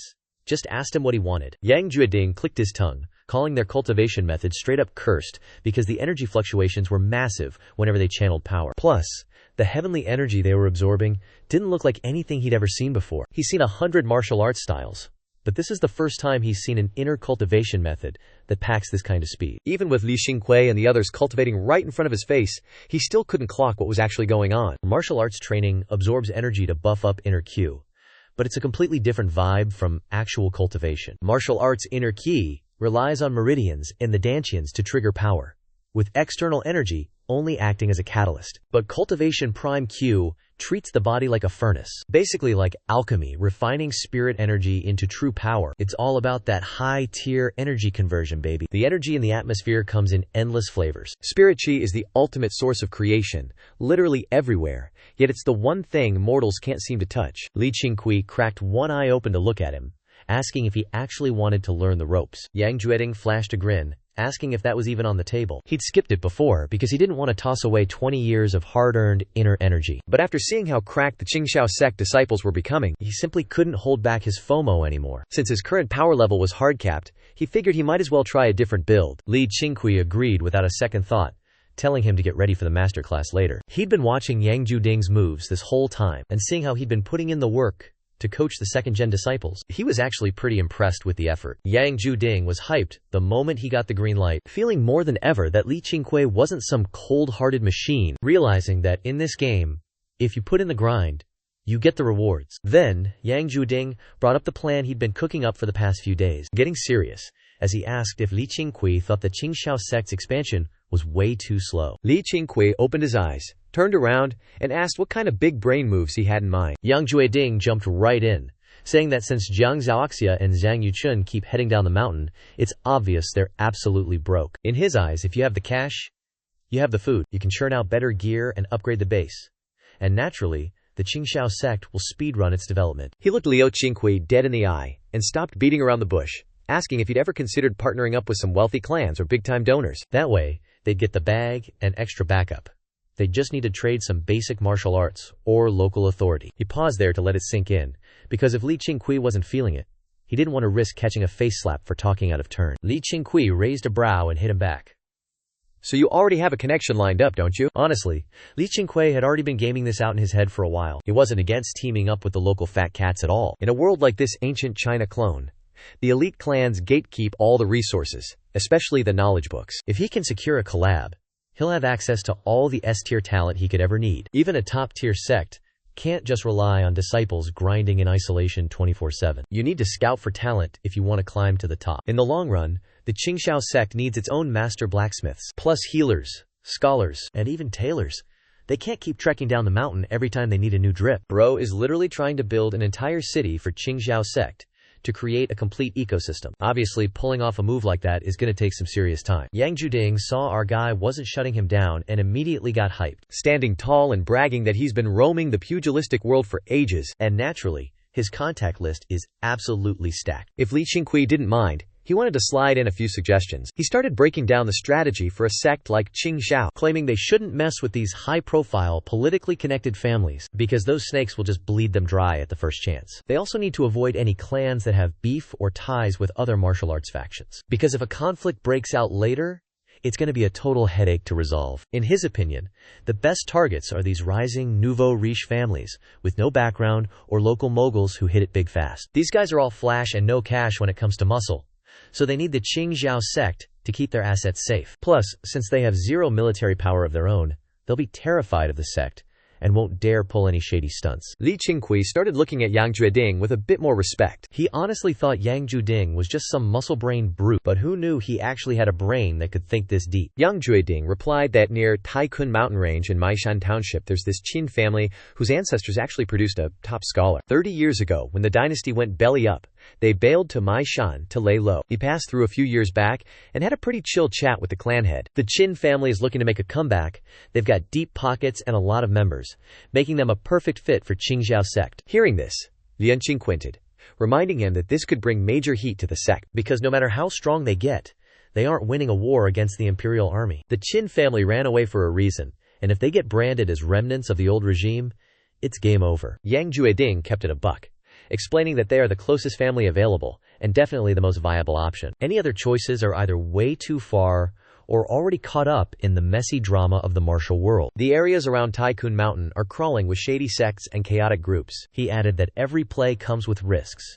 It's just a matter of whether Li Qingqiu has the guts to roll the dice. Li Qingqiu realized the dude had a point and went into deep thinker mode. Yang Jueding didn't rush him, just started vibing and admiring the mountain view instead. A while later, Li Qingqiu decided to send Yang Jueding to invite the Qin family head up, promising he'd handle the negotiations personally. Yang Jueding was hyped. It wasn't just Li Qingqiu accepting his offer that had him hyped, but the fact that this young prodigy already had the guts to network with outside factions. In his eyes, someone with that kind of vision and aura meant the future of Qingqiu sect was definitely going to be top tier. After a quick chat, Yang Jueding packed his bags, planning to dip from the mountain today. If he moved fast, he'd have the new recruits brought up in 5 days tops. Once Yang Jueding bounced, Li Qingqiu stayed posted, meditating right in front of the sect gate. It wasn't until sunset that he spotted Zhang Wuchun, Li Dongyue, Li Zijin, and Xiang Ning emerging from the forest, each of them lugging around baskets absolutely stuffed with loot. Zhang Wuchun even dragged 3 little piglets along, which were squealing for dear life the whole way. Li Qingqiu cracked a smile, thinking to himself, the second junior brother is low-key built different, managing to squeeze that much supplies out of the villagers, especially since Guizhou is currently a total dumpster fire, with soldiers revolting and refugees everywhere. So he waited for them to reach the gate to catch up. They walked and talked as they made their way back in. That's when he realized most of the haul was actually gifted by the families of Huangshan and Dulin. This definitely made him rethink his stance on disciples who have families sending them care packages. He silently noted that these guys are smart players, definitely worth investing some resources into later. That very same night, Li Qingqiu assigned 2 disciples to pig farming duty. He had to pair them up because these kids are still tiny and need to look out for each other. The Qingqiu sect is basically a glorified daycare right now, so everything requires teamwork to get done. 5 days later, even though the trio of Jiang Zhaoxia hadn't returned, Yang Jueding already showed up with the Qin family crew. The guy who showed up was the Qin family heir, Qingqiu. This 25-year-old trust fund baby was surprisingly chill, polite, and generous. He came up the mountain solo with Yang Jueding, since his old man was stuck dealing with other drama. Li Qingqiu led him into the courtyard to chat, while Yang Jueding played host. As soon as Qingqiu sat down, Yang Jueding started pouring the tea. This move left Qingqiu even more curious about Li Qingqiu. Like, how is this literal teen sect leader pulling enough strings to make the legendary hero of the dragon act so respectful? While chopping it up with Li Qingqiu, he kept his eyes peeled, scouting the other disciples in the yard. Wu Maher and the 3 little ones were busy grinding out their boxing forms. Li Zifeng was standing on the porch, sweating out some sword drills, and honestly, they all looked like they actually knew what they were doing. Especially Li Zifeng, whose swordsmanship was so sharp it definitely didn't look like it came from some random kid. Bro was posturing on the rooftop, looking all sturdy like he's got that main character aura and years of grind under his belt. After some small talk, Qingqiu finally cut to the chase, grilling the squad on the Qingqiu sect's strength and how much they could actually carry the Qin family. Li Qingqiu just smirked and basically said, if the Qin family ever hits a wall, he's got at least 3 top-tier monsters on deck. Guys just as cracked as Yang Jueding, ready to pull up and assist. Plus, they'd even mentor the clan's rising stars. Because let's be real, the Qingqiu sect's secret tech is on a whole different level. Xin Jun side-eyed Yang Jueding, who nodded and confirmed he's officially part of the squad now, promising he'd walk through fire and hell for the sect leader without blinking. Then, Yang Jueding signaled to Li Zifeng up on the roof, telling him to flex a little for the guests. Without missing a beat, Li Zifeng turned and yeeted his sword straight at them. He'd prepped this move perfectly, pumping it full of energy so the blade flew like a literal lightning bolt, aiming right for Qingqiu's face. They were barely 5 paces apart, so the blade was literally kissing his nose in a split second. The speed was so cracked that even though Qingqiu knows a thing or two about fighting, he was shook and couldn't even flinch. Luckily, A hand materialized out of nowhere, pinching that incoming blade between two fingers like it was nothing. The sword kept vibrating, letting out a sharp, crisp ring that echoed through the air. Qingqiu whipped his head around, only to realize the one who flexed that insane speed wasn't Yang Jueding, but Li Qingqiu himself. His jaw hit the floor, realizing this young sect leader who looked like a total pacifist was actually a hidden boss. Even Yang Jueding looked caught off guard, mostly because he didn't expect Li Zifeng to go full sweat mode like that. He just wanted a casual sword demonstration, not for this kid to try and commit murder in the middle of a meeting. But what really blew his mind was Li Qingqiu's reaction speed. The dude moved faster than even he could. Yang Jueding couldn't help but wonder if Li Qingqiu's real power level was actually on par with Zhang Xiaoxia. Li Qingqiu flicked the sword aside, pinning it into the ground where it just kept rattling, then stared down Li Zifeng and started barking at him for being such a delinquent, telling him he asked for a flex, not an assassination attempt, and demanding he apologize to the man immediately. Li Zifeng hopped down from the roof, sprinting over to Qingqiu to start groveling. Qingqiu forced a nervous smile. He was still reeling from the shock and rage, but deep down, he was low-key hype. He finally realized the Qingqiu sect was the real deal. Li Qingqiu gave Lin Jinfeng a swift kick to the pants before turning back to talk business with Qingqiu. The rest of the negotiation went smoother than butter. Both sides laid out their terms, cut through the fluff, and started finalizing the "I scratch your back, you stack my wealth" agreement. An hour later, Qingqiu scrambled down the mountain, with Yang Jueding acting as his personal bodyguard. From here on out, the Qin family is locked in to drop a massive pile of cash and resources on the Qingqiu sect every year. In exchange, Qingqiu sect will take in 6 Qin family disciples under the age of 12 for training. On top of that, Li Qingqiu even handpicked one of them to be his personal direct disciple. Li Qingqiu saw the two of them off at the mountain gate, watching as they headed down the trail. Just then, a notification popped up in front of him, saying that since this is the first time the Qingqiu sect received funding from an outside force, and because the sect leader's authority remained absolute, he's been granted a reward from the legacy system. Li Qingqiu stared at the notification, falling deep into thought. Realizing he could totally exploit this to speedrun the development of the Qingqiu sect, he turned back into the sect, low-key hyped to see what kind of legendary loot he was about to pull. Meanwhile, while trekking through the forest, Qingqiu suddenly turned his head to look at Yang Jueding, marveling at how their sect leader might be young, but his mind is playing 4D chess. And the way that kid Lin Zifeng acted so ruthless earlier, that was definitely all part of the master plan. Yang Jueding just chuckled, saying he wouldn't know about that, but at least Xin Jun didn't get hurt. And honestly, that method was just the fastest way to make them respect the absolute power of the Qingqiu sect. Qingqiu nodded. His ambition is way too big to waste time tripping over Li Qingqiu's schemes. Actually, before coming here, he was worried the Qingqiu sect wouldn't last, afraid the Qin family's massive investment would just go down the drain. That's the exact reason his old man didn't come himself. Qingqiu sect used to have serious clout, and the two previous sect leaders were absolute legends back in the day. But after Lin Chunfeng retired, the sect was basically a target for every other hungry faction out there. But now, Xinju isn't worried at all, and he's actually hyped to see what kind of chaos this sect is about to cause in the martial world. Yang Jueding then deadpanned that the most dangerous person in Qingqiu sect wasn't even here today, and that guy is so terrifying that even he doesn't want to get on his bad side. He admitted he brought the Qin family here mostly out of respect for Qinju's father, with the sheer talent hiding in Qingqiu sect. Once word gets out, every major clan and noble family is going to come crawling. And by then, the Qin family wouldn't even get a seat at the table. Xinju nodded, clearly understanding the grind. After thinking it over, he spoke up, saying that besides what they already agreed on, he's going to secretly slide. In exchange, he wants his son to become the guy's direct disciple. Yang Jueding just laughed at that, asking if the dude was trying to leave himself a back door. Xinju replied calmly, saying that brothers from the east always come with a ton of baggage. Hearing that, Yang Jueding seemed to get hit with some major nostalgia and went dead silent. In a blink, both of their silhouettes vanished deep into the mountains. As soon as Li Qingqiu saw Qinju and Yang Jueding off, he rushed back to the courtyard, bolted into his room, and slammed the door shut. The other disciples were all busy grinding, so nobody noticed he was acting a bit sus. Li Qingqiu sat cross-legged on his bed and immediately cracked open the inheritance reward. Notification windows started popping up in front of him, detailing his loot, unlocking the Taoist inheritance and the super-secret rejuvenation ghost fairy needle technique, while asking if he wanted to accept the legacy. A glint of curiosity flickered in his eyes. Facing this new god-tier skill, he didn't hesitate to smash the accept button. A flood of memories rushed into his brain, and that familiar feeling had him totally hooked. He shut his eyes, fully zoning out and immersing himself in the process. When he finally came to and opened his eyes, he realized it was already sunset outside. Recalling the sheer insanity of the rejuvenation ghost fairy needle, he couldn't help but grin like a maniac. This needle technique can stop bleeding, neutralize poisons, and supercharge the internal organs, making it an absolute cheat code for the medical arts, basically making it an all-in-one utility tool. Not only that, but it's lethal in combat too, since the needles move faster than lightning and are unpredictable as a ghost. The Rejuvenation Ghost Fairy Needle runs on internal energy, where the consumption rate during healing depends on how bad the injury is. But when he uses it to dish out damage, the energy cost is actually super low. Li Qingqiu felt like this was way more cracked than the Supreme Imperial Sword Art, because with his current energy levels, he's not really built to spam massive, wide-range spells like that. But this needle-flicking technique is perfect for him.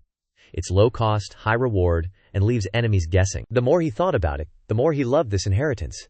Even if it didn't give him instant mastery, it allowed him to memorize every single detail by heart without missing a single word. And having that kind of perfect memory makes leveling up these techniques way easier. After that, he stood up, fixed his robes, and headed out to grab a meal. Even though he's at the second layer of the origin realm and doesn't need much sleep, he still hasn't reached the point of fasting, so he's gotta eat. Walking into the courtyard, he caught the disciples prepping the grub. He just strolled over to his seat and parked it. Meanwhile, Li Zijin, Xu Ning, and the squad were busy gossiping about the Qin family drama. Li Zijin, the resident wildcard, straight up asked if Qingqiu Sect was about to get a fresh batch of noobs. The rest of the disciples looked like they were ready to explode with curiosity. I mean, for these kids, making new friends is basically the highlight of their existence. Li Qingqiu gave the nod, confirming that today's guests are dropping off 6 new recruits. And that's not even the best part. Over the next 6 months, the sect is going on a massive recruitment drive. His master plan is to hit 50 disciples before the year ends. Hearing that, the disciples started geeking out, the whole place turning into a total hype fest. Yang Juding sat at the end of the long table, grinning like an idiot and staying completely silent. Talk about the local silent gigachad holding his cards close to his chest. He's already convinced today's play is a massive W for the sect. His only goal now?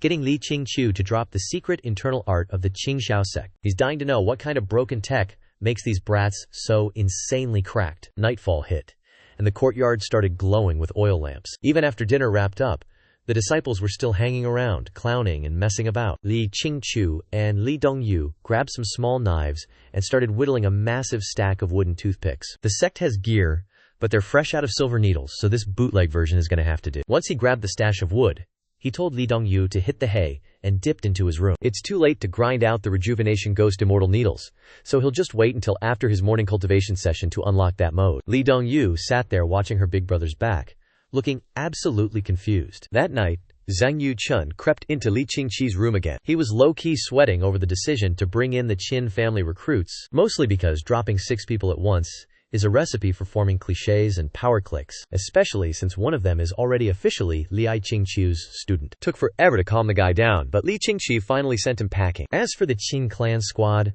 Li Qingqiu already had a plan cooking. No way he's letting these new arrivals coast on the same perks as the OGs right off the bat. The Qingqiu sect needs a proper hierarchy. Respect your elders, kid. Plus, they need a hard line between the martial arts scrubs and the actual immortal cultivators. Unless you're a top-tier genius, you're grinding martial arts first. You only get the real immortal teachings once you've put in the work. The fine print? Yeah, he's still got to workshop that. Right now, his brain is strictly locked onto the Rejuvenation Ghost Immortal Needles. Even if he couldn't practice the needles tonight, our boy spent the whole time mentally theory crafting his moves like a total sweat. For the next 2 days, Li Qingqiu grinded the life-returning ghost needle technique, but the progression bar was barely moving. It made him miss his sword training days. Plus, he had no clue when he'd finally unlock that second fate slot. By day 3, after Qingqiu dipped, the Jiangzhaoxia trio finally rolled back in with a tailor in tow. The mountain path was such a grind that the tailor arrived looking like a complete NPC, collapsing in the yard as soon as he stepped inside. Zhang Yuchun hurried over to hydrate the guy like a support character. Li Qingqiu didn't care about the clothes, he just dragged Jiangzhaoxia into the room for a serious debrief. Zhang Yuchun and Li Dongyu tagged along for the lore dump. The yard was left to the disciples while Yang Jueding was straight up AFK, completely lost in his own cultivation manual. Once inside, Jiang Zhaoxia spilled the tea on their entire expedition. Outside of hunting a tailor and some fabric, he'd been grinding the streets for a new money-making meta. Apparently, the city is loaded with bounty posters. Everything from tracking criminals to clearing out low-tier bandit trash. He suggested they farm these quests, or maybe even pick up escort gigs around the tycoon range for some easy passive income. Jiang Zhaoxia sat there with big brain energy, convinced he'd found the speedrun route to funding the Qingqiu sect. Zhang Yuchun asked for the actual bounty numbers, but after doing the math, he went silent and basically said the pay was absolute fodder. It wasn't worth the grind. Even if they worked themselves to death, it wouldn't touch the bag the Qin family drops every year. Jiang Zhaoxia frowned when the Qin name came up, looking totally confused. Zhang Yuchun dropped the bombshell about the deal Li Qingqiu and Qingqiu had cooked up. Jiang Zhaoxia wasn't hyped at all. He just stared Li Qingqiu down, basically saying they didn't need to lower themselves or go begging to these frauds just to get by, because they had the skills, and making bank shouldn't be that hard. Li Qingqiu got annoyed and reminded him that if they spent all their time farming gold, they'd never have time for the actual grind. Plus, they're the top-tier management of the Qingqiu sect. Their value isn't in doing petty side quests, especially not Jiang Zhaoxia, who needs to be in the training room 24/7. He flexed the reality check. If Jiang Zhaoxia becomes the strongest in the realm, people will be lining up to throw their money at them. Li Dongyu nodded in agreement, backing the big bro's logic, and reminded Jiang Zhaoxia not to forget that the Seven Joy Alliance or the Clear Sect could gank them at any moment, and they have zero idea how many high-level threats. Hearing that, Jiang Zhao's brow finally started to relax. He realized there was a massive showdown looming on the horizon, so he couldn't waste another second chasing pennies. Li Qingqiu dropped some wisdom, telling him that once they're OP enough, no one's gonna dare mess with their status. Jiang Zhao nodded, deciding that besides his main grind, he'd dedicate time to mastering the taiju sword technique. Jiang Yuchun and Li Dongyue looked on, clearly sweating with admiration. Li Qingqiu had shown them the technique before, but forget cultivating it. Just looking at the manual gave them a migraine. It was basically impossible to learn. The talent gap between Li Qingqiu, Jiang Zhao, and the rest of them was just built different. Li Qingqiu then told his third junior brother to focus on the grind, while Zhang Yuchun would handle all the sect admin work. He also planned to personally mentor Li Dongyu, turning her into a total powerhouse. Hearing that, Li Dongyue got a bit nervous, terrified of letting her big bro down. But that's just how she is. No matter how stressed she feels, she's never gonna say no to her senior brother's orders. Zhang Yuchun wasn't complaining either. He was actually hyped. The more disciples they have, the more he can flex his management skills. Especially since Li Qingqiu wants him to keep scouting for more recruits. Jiang Zhao added that when the 6 Qin family juniors show up, he's gonna personally vet them. Li Qingqiu gave a satisfied nod. The four of them chatted a bit longer before heading out. They gave the tailor the day off, saving the sect uniform project for tomorrow. First thing next morning, Li Qingqiu handed the tailor the blueprints he'd prepped. Those designs were his own handiwork. No cap. Since it was just ink on paper, he had to break down exactly which colors go where for the tailor. After getting that sorted, he took Li Dongyue down the mountain to teach her the Huichun Ghost Immortal Needle. He hadn't even mastered it himself yet, so he figured they could grind it together and compare notes. In his 200 IQ plan, all 6 of his junior brothers and sisters should master different techniques, specializing in their own lanes, so they can form the ultimate squad. Under the sun, the mountain range looked scorched, like it was literally being baked. A massive river cut between 2 ridges, with a main road running right along the side. Suddenly, hundreds of martial artists came galloping in on warhorses, kicking up a literal dust storm. Some of them were carrying massive banners with Qingqiu plastered on them, looking like an army ready to steamroll the world. They were all decked out in matching blue uniforms, with their sleeves tucked over their shoulders, fluttering in the wind like a flickering flame, rocking brass-plated pauldrons on their left shoulders, with these weird box-shaped headpieces, looking colder than a basement freezer, and reeking of enough bloodlust to choke a horse. The whole squad was moving like a giant blue dragon tearing through the mountains. Absolutely unstoppable. The main dude leading the pack was some young pretty boy who turns to the middle-aged guy next to him and asks if they're low-key overreacting. Like seriously, even if Lin Shunfeng is still hiding, sending this many goons is overkill for catching one guy. The middle-aged man is Yu Zhenchuan, one of the 7 big bosses of the Seven Joy Alliance. This guy is cracked at martial arts and a total legend in the scene. Facing his disciples' clueless question, his face didn't even twitch. He just calmly explained that Mo Jujiao has been MIA for way too long. So something definitely went sideways. Even though Mo Jujiao isn't exactly the main character of strength, the fact that Qingqiu sect dared to snatch him means they're ready to scrap with the Seven Joy Alliance. To him, the world's meta is shifting constantly, and with secret undercurrents swirling in the martial world, the Seven Joy Alliance can't afford to be, because one small L can spiral into a total game over. The young guy nods, and while he's still not vibing with the plan, he doesn't dare ghost his master's orders. Then, he switches the topic back to Lin Shunfeng, curious to know just how cracked this guy is to hold down the entire Tycoon Mountain range, to the point where his territory is almost rivaling the Seven Joy Alliance. The other disciples behind them all snap their heads over to look at Yue Zhenchuan. Yue Zhenchuan kept that deadpan energy, dropping the lore that Qingqiu sect's grip on Tycoon Mountain was all thanks to Lin Shunfeng's master. The founder of Qingqiu sect was once a total menace, who made everyone in the martial arts world sweat bullets. Too bad he went berserk during cultivation, and pulled a total vanishing act. And Lin Shunfeng only needs a fraction of that dude's power to keep Qingqiu sect in the top tier. He even flexed that back in the day, 3 of the 7 Joy Alliance leaders teamed up and still couldn't put Lin Shunfeng in the dirt. When the disciple asked if he was part of that raid, Yue Zhenchuan just admitted like a Chad that missing out on that 1v1 with Lin Shunfeng was his biggest L, but he's hoping to finally catch the smoke this time around. With that, he whipped his horse, which let out a high-pitched screech and hit top gear. The rest of the Alliance goons scrambled to keep up, sending the whole squad flying forward. By noon, the sun was roasting the courtyard, and the disciples were all crowding around, eyes glued to Zhang Yuchun. Right now, Zhang Yuchun is flexing a brand new sect uniform, a clean, deep blue fit that looks straight up elite. With wide sleeves and a cinched waist, it wasn't exactly high fashion couture, but putting it on made him look sharp as a razor, radiating absolute main character energy. For the average disciple of Qingqiu sect, robes like these were already a massive glow-up, considering they usually just rocked rags, held together by patches and prayers. Zhang Yuchun flicked his sleeves, looking over at Li Qingqiu, wondering if the sleeves were a bit too baggy, afraid they'd get in the way during a high-stakes arena showdown. Li Qingqiu chuckled, saying he thought it looked perfectly fine. Plus, the Qingqiu sect isn't exactly known for being a bunch of bloodthirsty savages. And since this is just the prototype, the drip will definitely get an upgrade later on, becoming even more legendary. It might not scream peak immortal cultivator yet, but it's a night and day difference from your average street brawler. This is a solid start. We'll optimize the build as we go. The tailor standing nearby saw Li Qingqiu was vibing with it, and finally let out a sigh of relief. The workload for this gig was insane. He'd been regretting taking the job since day one. Afterwards, Li Qingqiu rounded up Yang Jueding and the 7 disciples from the village at the base of the mountain to head into the woods out back. Huangshan, Du Lin, and the other 5 stood in formation, staring at Li Qingqiu, wondering what the move was. Li Qingqiu looked them over and announced that, since he took over as sect master, the Qingqiu sect is going on a completely different grind. Same name, but it's a total rebrand.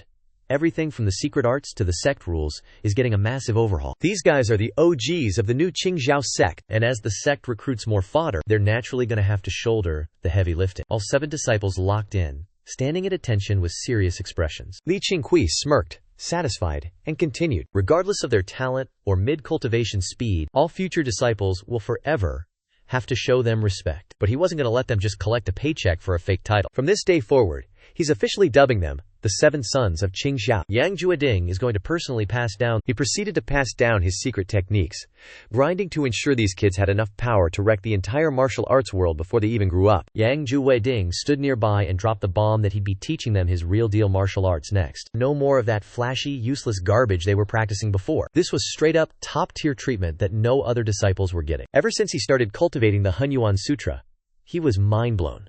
Like he'd just witnessed a god. He realized his own combat stats weren't even worth mentioning compared to the Hunyuan Sutra, so giving it up wasn't even a hard choice. The Qingxi Zi tried grinding the Hunyuan Sutra, but they were getting absolute 0 results. So switching to his martial arts path was a W move. No point in them wasting their precious time anymore. Even while making promises, Yang Jueding was sweating bullets. If he couldn't master the Hunyuan Sutra either, that would be mega cringe. Huangshan was the first to speak up, hyping it up and screaming that they wouldn't let the sect master down. The other disciples looked at Li Qingqiu with eyes full of pure gratitude. After failing the Hunyuan Sutra, they legit thought the sect master was going to ghost them, make them endure 10 years of trash training before kicking them down the mountain. But who knew? The big man actually wanted to prioritize their development. How could they not be emotional right now? Li Qingqiu dropped a few more hype lines, then dipped, leaving Yang Jueding to handle the rest. Yang Jueding isn't Jiang Zhaoxia. Li Qingqiu wasn't about to let him focus purely on his own gains. He had to sacrifice half his grinding time to babysit these disciples. Li Qingqiu didn't head back to the sect. He hit the mountain base to keep grinding the Huichun Gixian needle. He'd barely mastered the basics of this needle tech, and he was still a long way off from actually pulling it off. The next morning, Li Zifeng, Li Zijing, and Xu Ning headed down the mountain together to hit the underground spirit lake for some training. Li Zinfeng took point with a tree branch, acting like it was a god-tier sword, swinging it around while mumbling move names like a total main character. Li Zijing and Xu Ning were walking behind, holding hands, gossiping about the Qingqiu Qizi's training. Starting today, the Qingqiu Qizi stopped grinding with them. That was all part of Li Qingqiu's master plan. Aside from Li Zijing, Li Zifeng and Xu Ning were already strong enough to handle their own business.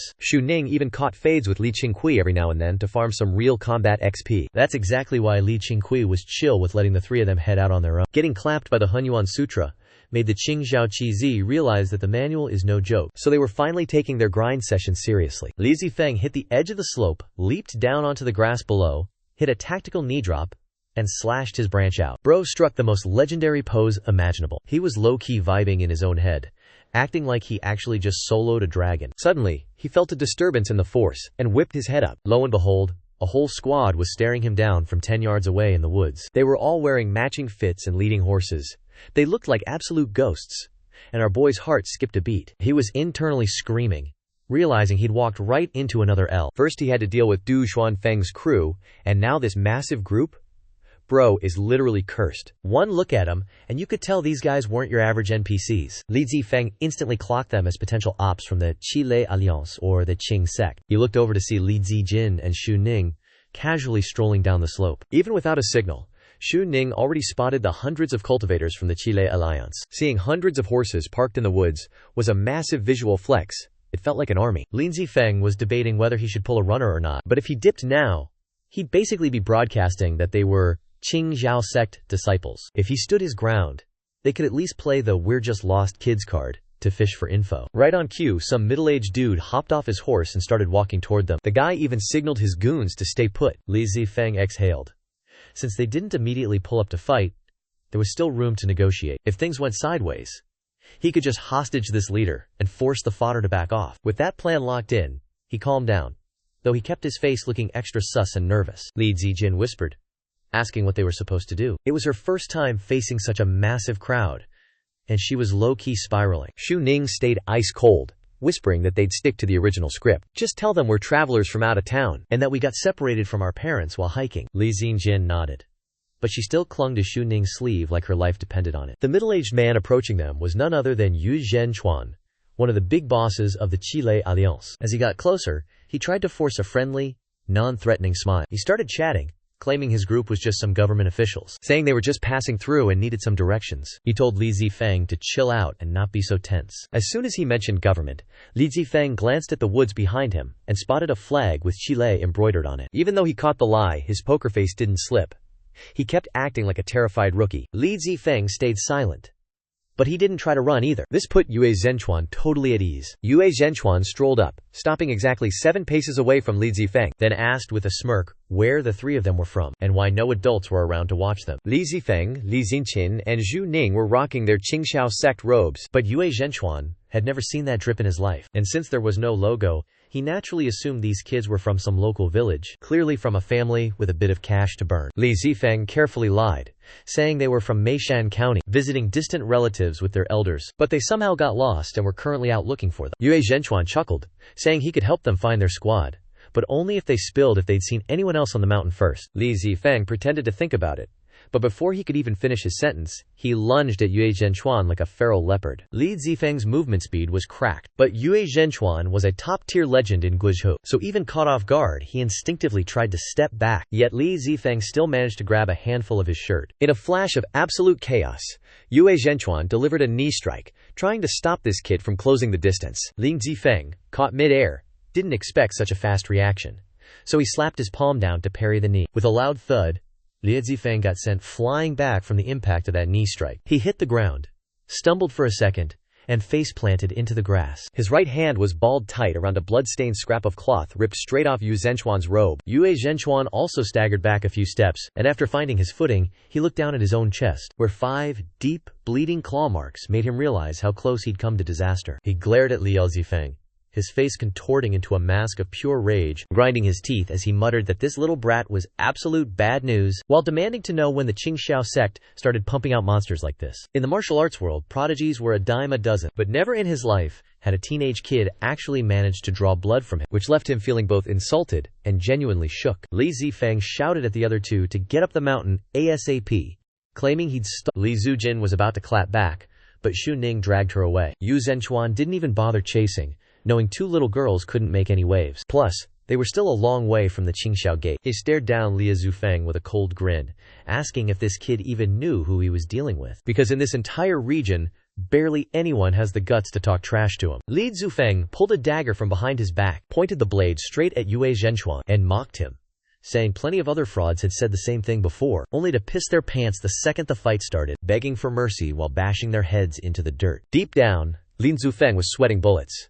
He knew this guy was leagues above the usual fodder, absolutely dangerous. Yue Zhenchuan let out a cold huff and launched himself at Li Zufeng. His internal energy exploded, forming a shockwave of wind that shredded the air around him. His hands transformed into deadly claws, swiping at Li Zufeng over and over. It was all Li Zufeng could do to just barely dodge. Since hitting the first level of the Origin Realm, Li Zufeng's reflexes had hit God mode, making him way more agile than before. Unless he was sparring with his third senior brother, he never felt pressure.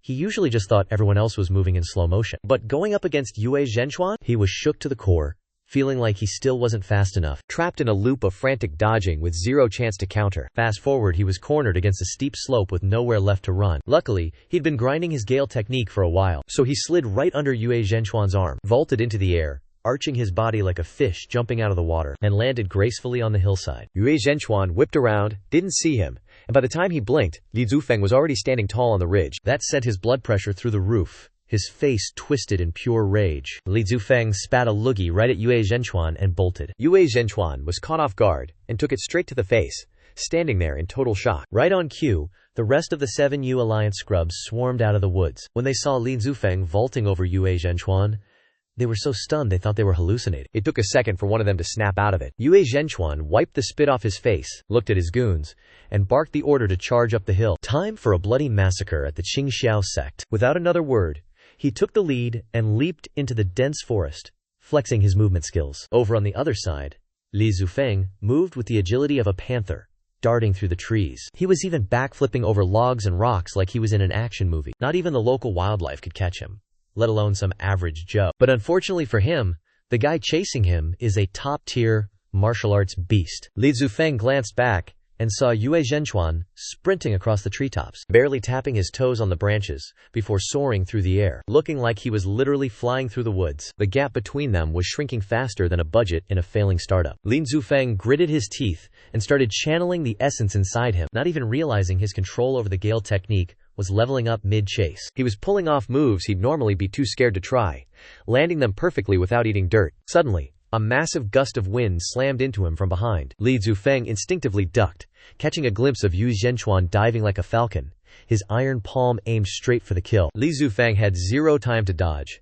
He took a palm strike to the back, coughed up a lungful of blood, and face-planted straight into a bush. Sunlight filtered through the leaves as Jiang Zhaoxia sat in deep meditation in a clearing. 9 long swords were hovering around him like some high-tier cheat skill, their tips humming as they vibrated toward the ground. His hands rested on his knees, palms up in the classic cultivator pose, while his robes fluttered in the breeze, looking all legendary. Ever since he started grinding the Taiju sword art, his cultivation progress has been absolutely cracked, and now he's already mastered controlling all 9 blades at once. He spends every single day out here solo queuing his training. It's the mandatory route everyone has to take to reach the Qingqiu sect. Nobody bothers him here, and he acts as the sector's free security guard. Just then, a frantic scream echoed from afar.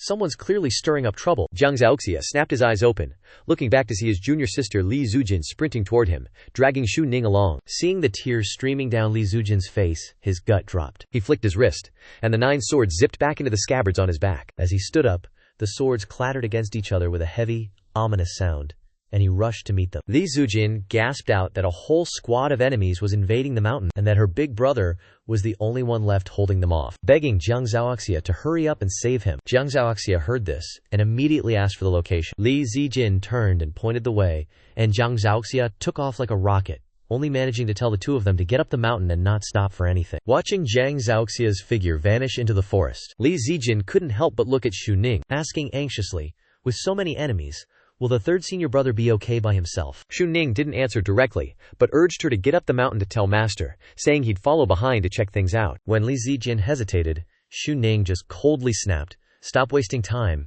If we're too slow, people are gonna die." Thinking about how Li Zifeng might be in real danger, Li Zijin gritted her teeth and started sprinting up the mountain. Xu Ning took a deep breath, his eyes hardening with resolve, and dashed off in the direction Jiang Zhaoxia had gone. Jiang Zhaoxia was losing his mind with worry. burning his own essence to trigger a speed boost, and tearing down the mountain. On the way, visions of Li Zifeng as a kid kept flashing through his head. Ever since Master first brought Li Zifeng up the mountain, he'd absolutely hated the kid. He was always filthy, face constantly smeared with snot, and he was always annoying the first senior brother. That trash-tier impression didn't start to change until the last 2 years. Now they were the ones running the show at Qingqiu Sect. Li Zifeng's decisiveness in a crisis had totally flipped the script on what he thought of him. He realized Li Zifeng was actually a prodigy. If he kept grinding, he could definitely help him and the first senior brother run things. But now that Li Zifeng might be in danger, the bright future he'd been picturing felt like it was about to go poof, and the bloodlust in his heart was straight up uncontrollable. He went faster and faster, moving so fast the scenery was just a complete blur. Who knows how much time passed? But finally, a group of people appeared in his line of sight. It was a bunch of goons in blue martial robes, scattered through the pine forest, looking like literal demons, waiting for him to step into hell. His gaze was instantly locked onto one person. His eyes went wide, blood vessels popping, as he saw Yue Zhenchuan stomping his boot directly onto Li Zifeng's face again and again. Li Zifeng was lying on the ground, twitching with every kick, looking like he was barely holding on to life. Jiang Zhaoxia let out a feral roar, screaming at the guy to back the hell off. His right hand went to his hip. The sound of a blade leaving its sheath echoed so loud, hundreds of disciples from the Seven Music Sect turned their heads to look. Yu Zhenchuan spun around with a sinister grin plastered on his face, and seeing Jiang Zhaoxia sprinting toward him at breakneck speed, he didn't panic one bit. In fact, his grin just got even more deranged. He figured the timing was perfect, since the last kid was already total fodder, and now this newcomer could actually entertain him. He let out a booming laugh, kicked Li Zifeng to the curb, and lunged straight at Jiang Zhaoxia. The rest of the Seven Music Sect lackeys whipped out their weapons, flanking the area to make sure Jiang Zhaoxia had zero chance of escape. Suddenly, Yue Zhenchuan watched in horror as the swords on Jiang Zhaoxia's back unsheathed themselves and started hovering around him like a swarm. His pupils dilated instantly, looking like he'd just seen a ghost. Meanwhile, inside the house, Li Qingqiu was busy writing a manual, preparing to record every single technique he knew, while Li Dongye stood by, dutifully grinding ink for the man. Li Dongye asked in a soft voice how she could fix her terrible handwriting, wondering how to make it look less like a disaster. Li Qingqiu told her that in a few months, he'd have Wu Chun bring some scholars up the mountain to teach them how to read and write properly. The literacy rate at Qingqiu Sect was basement tier, and back when he had to teach his juniors basic characters, he'd nearly had a mental breakdown. The 7 disciples of Qingqiu all came from mountain villages and had never touched a book in their lives. Even after transmigrating to this ancient world, Li Qingqiu still believed that reading was goated because it cultivates the mind and broadens your horizons like nothing else. Books were the ultimate representation of the heavens and earth changing. Li Dongyue hoped they could buy more, since the ones left by the master and ancestors were so few she'd already finished them all. Li Qingqiu agreed immediately, casually chatting while multitasking, until his brush suddenly froze in mid-air. A notification popped up in his vision. Because the Qingqiu sect had successfully repelled an invading force for the first time, the sect had survived a major tribulation, and he was rewarded with a fate draw. Li Qingqiu wasn't exactly jumping for joy.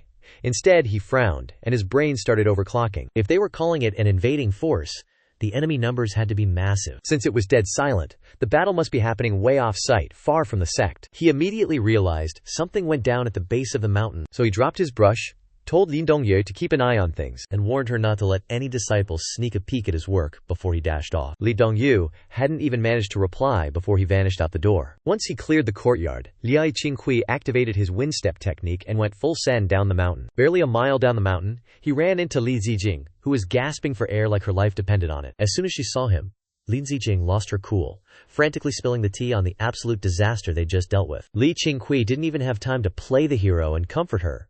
He just bolted in the direction she pointed. On the way, Li Qingqiu was low-key spiraling, just as shook as Jiang Zhaoxia. He opened his sect interface to check the roster, and seeing no one had been sent to the Shadow Realm yet, he finally caught his breath. But he wasn't about to drop his guard, constantly peeking at the screen like he's checking his crypto portfolio. After a solid 10 minutes, Li Qingqiu finally spotted Jiang Zhaoxia, Xu Ning, and Li Zifeng hiding out in a pine forest. The place was a total crime scene, bodies everywhere, and the trees were painted with a fresh coat of blood. Jiang Zhaoxia was basically a human ketchup packet, sitting on the dirt while cradling Li Zifeng. Xu Ning was slumped nearby, catching her breath.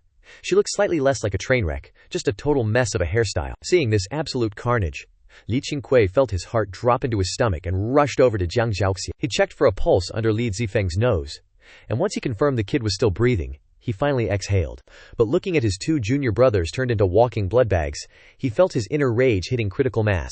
Jiang Zhaoxia looked up at Li Qingqiu, weakly admitting that their big brother had been right all along. The streets and the battlefield are two completely different beasts. Because forget facing an entire army, he could barely handle a few hundred goons before his blade was literally shattered to pieces. The news that Qingqiu sect got blindsided by the Qi alliance and that Jiang Zhaoxia and Li Xinfeng were hanging by a thread hit the sect like a literal nuke, sending every disciple into a panic as they scrambled into the courtyard. They were whispering about the boss fight down the mountain, keeping their voices low so they didn't wake the ghosts. Inside the room, Li Zifeng was out cold on the bed, Jiang Zhaoxia was sitting cross-legged at the foot of the bed, and Li Qingqiu was standing over them, flexing his ghost needle healing technique on Li Zifeng. He'd scavenged a set of sewing needles from a tailor.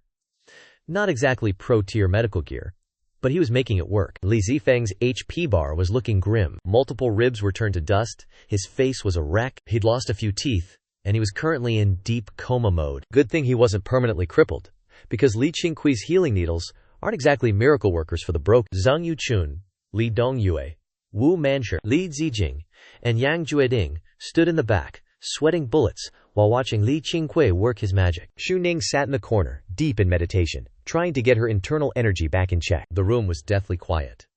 No one dared to interrupt Li Qingqiu, and everyone was terrified that Li Zifeng was about to take his final login. After a moment, Li Qingqiu pulled his hand back, leaving 3 needles embedded in Li Zifeng's chest, then dropped the news. It's done. Zifeng is out of the danger zone. Now we just wait for the guy to wake up. Hearing that, everyone let out a collective sigh of relief. That's when Yang Jueding turned to Jiang Zhaoxia, asking how many goons the Seven Joys sect brought, and who the boss of this operation was. Jiang Zhaoxia opened his eyes, revealing the ops rolled up with hundreds of men, all of them actually decent fighters. And the leader was a total beast, who gave him a run for his money, so he ended up letting the guy slip away. Before bouncing, the fraud threatened that this wasn't over, though Jiang Zhaoxia had no idea who he was. He added that if Zhu Ning hadn't shown up in the clutch to save him, he'd be a dead man walking. Everyone's eyes immediately darted to Xu Ning, and seeing this 10-year-old kid, the whole squad was absolutely shook. But Xu Ning didn't even open her eyes, staying locked in on her grind. That had everyone thinking this girl might actually be a literal prodigy. Yang Jueding was internally spiraling, realizing he'd massively underestimated someone again, but he didn't dwell on it for long before his face turned dead serious, stating that the Seven Joys sect is a top-tier faction in the Guzhu martial arts world, and if they go all out against Qingqiu sect, the defense is going to get folded like a lawn chair. The Seven Joys sect has 3,000 disciples and experts crawling everywhere, so this is a major headache. Hearing the number 3,000 had everyone spiraling, especially since just a few hundred almost iced Jiang Zhaoxia. If all 3,000 pull up, how are they supposed to survive that? Li Qingqiu cut in, let the injured boys get some rest first, plus the enemy needs time to head back to the Seven Joy sect base, so we've got at least 2 weeks before things get real. He kept his voice icy, and his face totally blank, but deep down, he was panicking harder than a fish out of water. With that, Li Qingqiu turned on his heel and walked out, with everyone else trailing behind him. Outside, Zhang Yuchun told the disciples to get back to work, while Yang Jueding shadowed Li Qingqiu. Walking down the hall, Yang Jueding whispered, asking what his move was for this mess. Li Qingqiu replied that he hadn't fully cooked up a plan, but there was no way he was letting this slide. Hearing that, Yang Jueding couldn't. This is the cultivation world, bro. If you don't go looking for trouble, trouble is definitely gonna find you. They're still green, so if things get spicy, they should just ghost the area and come back to reclaim the spot when they've actually leveled up. Li Qingqiu stopped dead in his tracks and threw a side-eye at Yang Jueding. That look alone was enough to make the guy start sweating bullets. He just dropped a single line. It's exactly because he's still young that he refuses to play the coward and run away. Then he kept it moving toward the gate. Yang Jueding just stood there, watching him walk away with a look of pure confusion on his face. Once he cleared the mountain gate, Li Qingqiu booked it straight for the underground spirit lake. Even with the sun setting, our boy picked up the pace, moving faster and faster. In the blink of an eye, he vanished into the shadows. Ever since he became the sect master of Qingqiu sect, Li Qingqiu knew he was signing up for a lifetime of endless headaches. That's why he always kept the sect on the down low, hoping to dodge the drama for as long as possible. Too bad life isn't fair. He could dodge the shade, but when the smoke finally arrived, he wasn't about to back down. In his eyes, the Seven Joy Alliance had already pulled up on his sect twice. To him, they were already dead men walking. There was no coming back from this. He was done playing defense, waiting for their next raid. He was sick of waiting. Tonight, Li Qingqiu was pulling his second destiny trait. He was ready to test his theory. Could he force his cultivation to mid-tier origin realm level 3? Half an hour later, Ling Qingqiu breached the underground spirit lake. After checking to make sure no NPCs or random mobs were lurking, he pulled up his system panel and snatched Zhang Ying's destiny trait. Right now, Zhu Ning's destiny trait is his absolute heavy hitter. If he had to wait for more disciples to roll someone stronger than Zhu Ning, he'd be waiting until the heat death of the universe. Besides, Zhu Ning's leveling speed is actually cracked, even faster than Jiang Zhaoxia's. It's just that Jiang Zhaoxia's sword talent is basically built for straight-up murder. Once he triggered the pull, Li Qingqiu was sent into a trippy, dreamlike trance. The spirit energy in the cave went chaotic, swirling around him like a massive, high-pressure vortex. If the Heaven-born sword addict trait buffed his IQ, then the Heavenly Lightning route was essentially a hardcore stat boost for his physical build. Before even starting his cultivation journey, Zhu Ning was a monster. Kid was walking 100 miles on an empty stomach at 10 years old.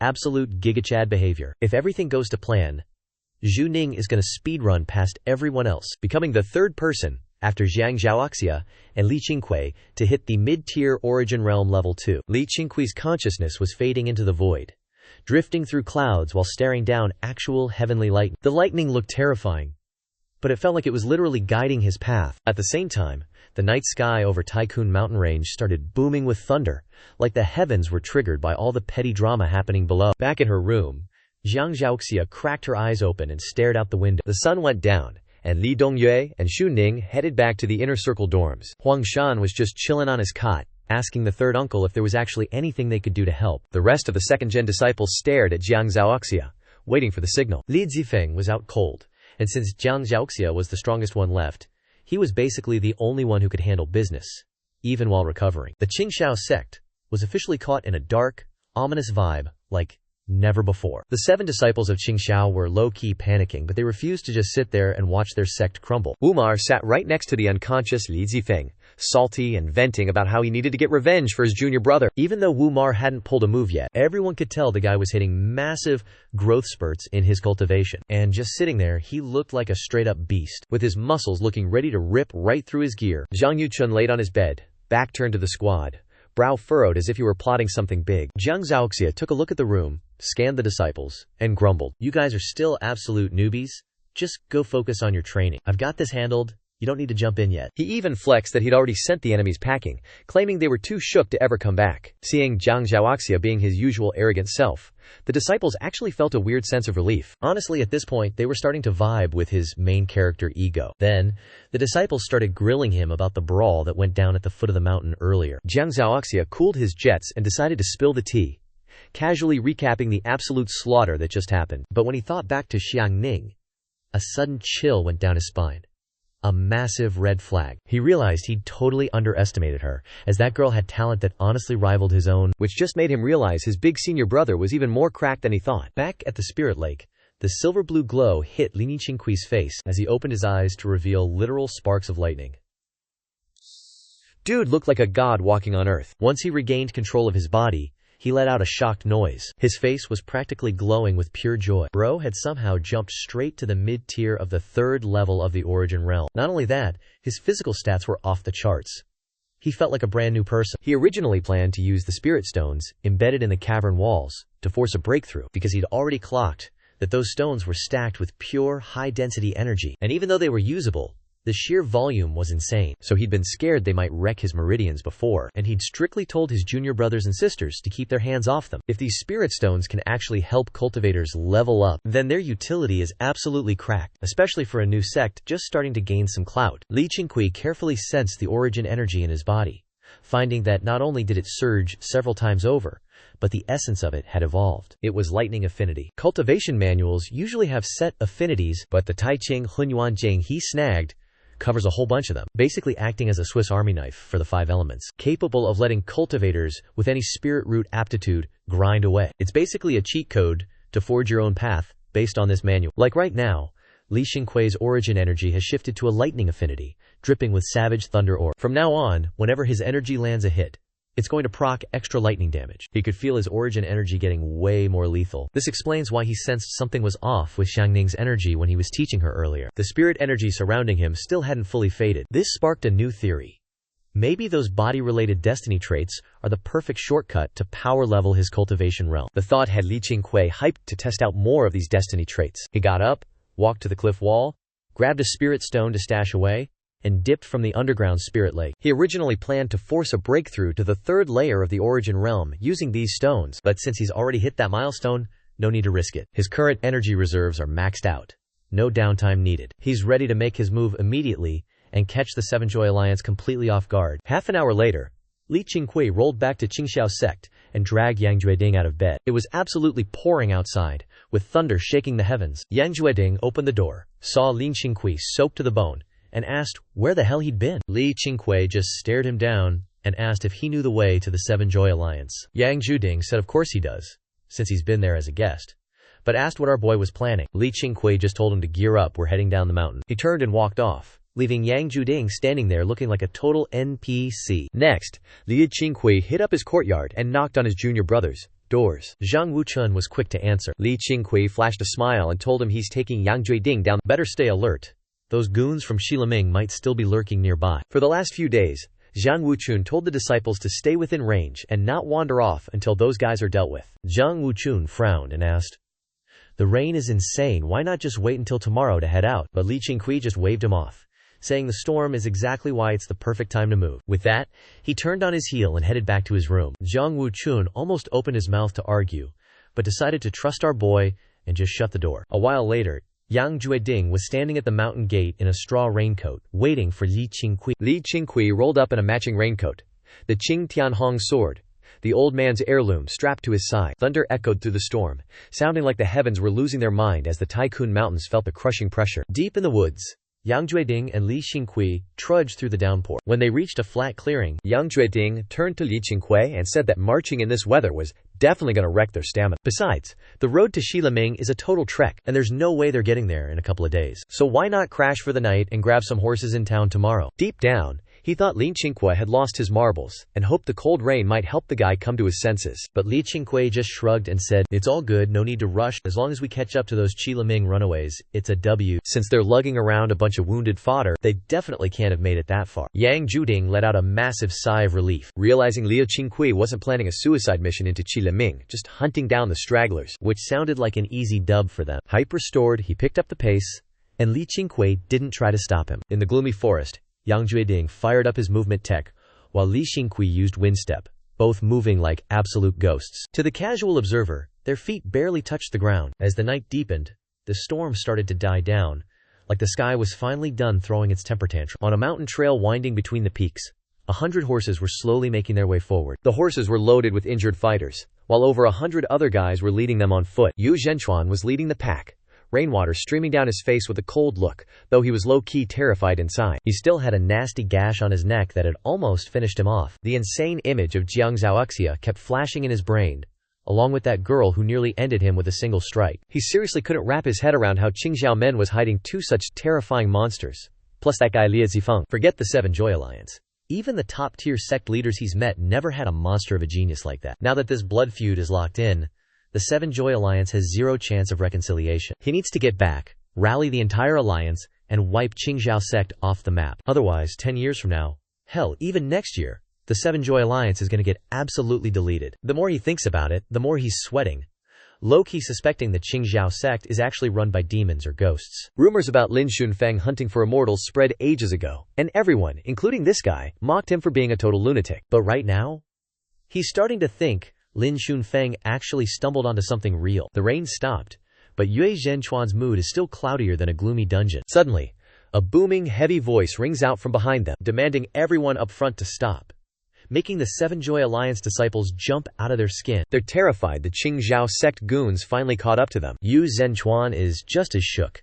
He spins around and sees two mysterious dudes in rain capes closing in fast. In the thick of the night, they can barely make out two silhouettes. Even though it's only two guys, the Seven Joy Alliance disciples are already traumatized from the earlier beatdown. They aren't taking any chances, and every single one of them whips out their weapons, locking into a defensive formation. They're dragging their wounded around, and since they're already wrecked, running is basically a death sentence. Plus, trying to flee would just make them easy prey to be picked off one by one. The stranger introduces himself as Yang Jueding and asks if anyone's heard the legend. As soon as he drops his name, the disciples look at each other and finally stand down. In the Jiu Zihao pugilist world, everyone knows the name of the dragon tamer, Yang Jueding. Yu Zhenchuan exhales, relieved, since he actually knows the guy personally. Back in the day, when Yang Ju-ding visited the Seven Joy Alliance, he saw his skills with his own eyes. He might not be top-tier elite, but Yang Ju-ding's palm strikes definitely earned him that spot in the top 10 of the heaven tier list. Yu Zhenchuan immediately invites him over for a chat, waving them both closer. In his mind, having a guy like Yang Ju-ding around definitely boosts their survival odds. Yang Jue-ding seems to recognize him, picking up the pace, while the disciples quickly clear a path. Getting closer, he takes off his rain hat and asks why they're looking so busted. Did they just get rocked by Qingqiu? Yue Zhenchuan ignores the guy standing behind him, just sighing and saying they were out on a job and got humbled. Arriving in front of Yu Zhenchuan, Yang Ju-ding inspects his wounds, straight up praising the opponent's high-level skills, noting that just by looking at the blade marks, the swordsmanship was insanely fast, and every single strike was aimed to execute. Yue Zhenchuan's face turned sour instantly, letting out a huff as he admitted the guy was legit, though he claimed he just caught him off guard today. Right on cue, Li Qingqiu stepped around Yang Jue-ding, stared down Yue Zhenchuan, and asked if they were supposed to be the big shots from the Seven Music Alliance. Yue Zhenchuan couldn't even see the guy's face clearly, so he just assumed it was some random junior under Yang Ju-ding, and casually confirmed it. He even flexed that the Seven Music Alliance and the dragon-subduing hero nearby were basically old friends. But before he could even finish his cringe monologue, a flash of sword light ripped through the air. Yang Jue-ding didn't even have time to dodge and got sprayed with fresh blood, eyes wide as saucers in total shock. Yu Zhenchuan's eyes bugged out too, his hands instinctively clutching his throat, but the blood kept gushing out like a fountain. No way he was plugging that leak. He stared at Li Qingqiu in pure disbelief, before shaking uncontrollably and collapsing backward. The Seven Music Alliance disciples nearby lost their minds, about to scream, but Li Qingqiu just spun around and sliced another throat open. Not far away, one of Yu Zhenchuan's young disciples was just catching a breather on a rock, getting ready to drop his pants to check a leg wound, when he saw his master stumble and faceplant into the dirt, freezing him in his tracks. He was just about to open his mouth to ask what the hell happened, but the guy in the straw cloak next to Yang Ju-ding turned around and yeeted his sword straight at him. The blade pierced right through the kid's forehead, pinning him and dragging his body several meters back. By the time it stopped, the kid was already toasted, dying with his eyes wide open in pure confusion. Li Qingqiu sprinted over, yanked his sword out of the corpse, and started moving like a literal phantom toward the rest of the Seven Music Alliance scrubs. These guys finally woke up and turned around to try and put up a fight. Ever since breaking through to the third level of the origin realm, Li Qingqiu basically went through a total glow-up, with his senses dialed up, movement speed boosted, and reactions so fast it's actually illegal. Every time he ghosted past someone, another head rolled. Zero wasted motion, pure efficiency. The sound of blades cutting through flesh became the only soundtrack on the field. Yang Jue-ding finally snapped out of his daze and looked back, only to see the ground littered with bodies, and he was absolutely shook by Liang Qingqiu. He knew Li Qingqiu was built different, but he didn't realize he was this much of a monster.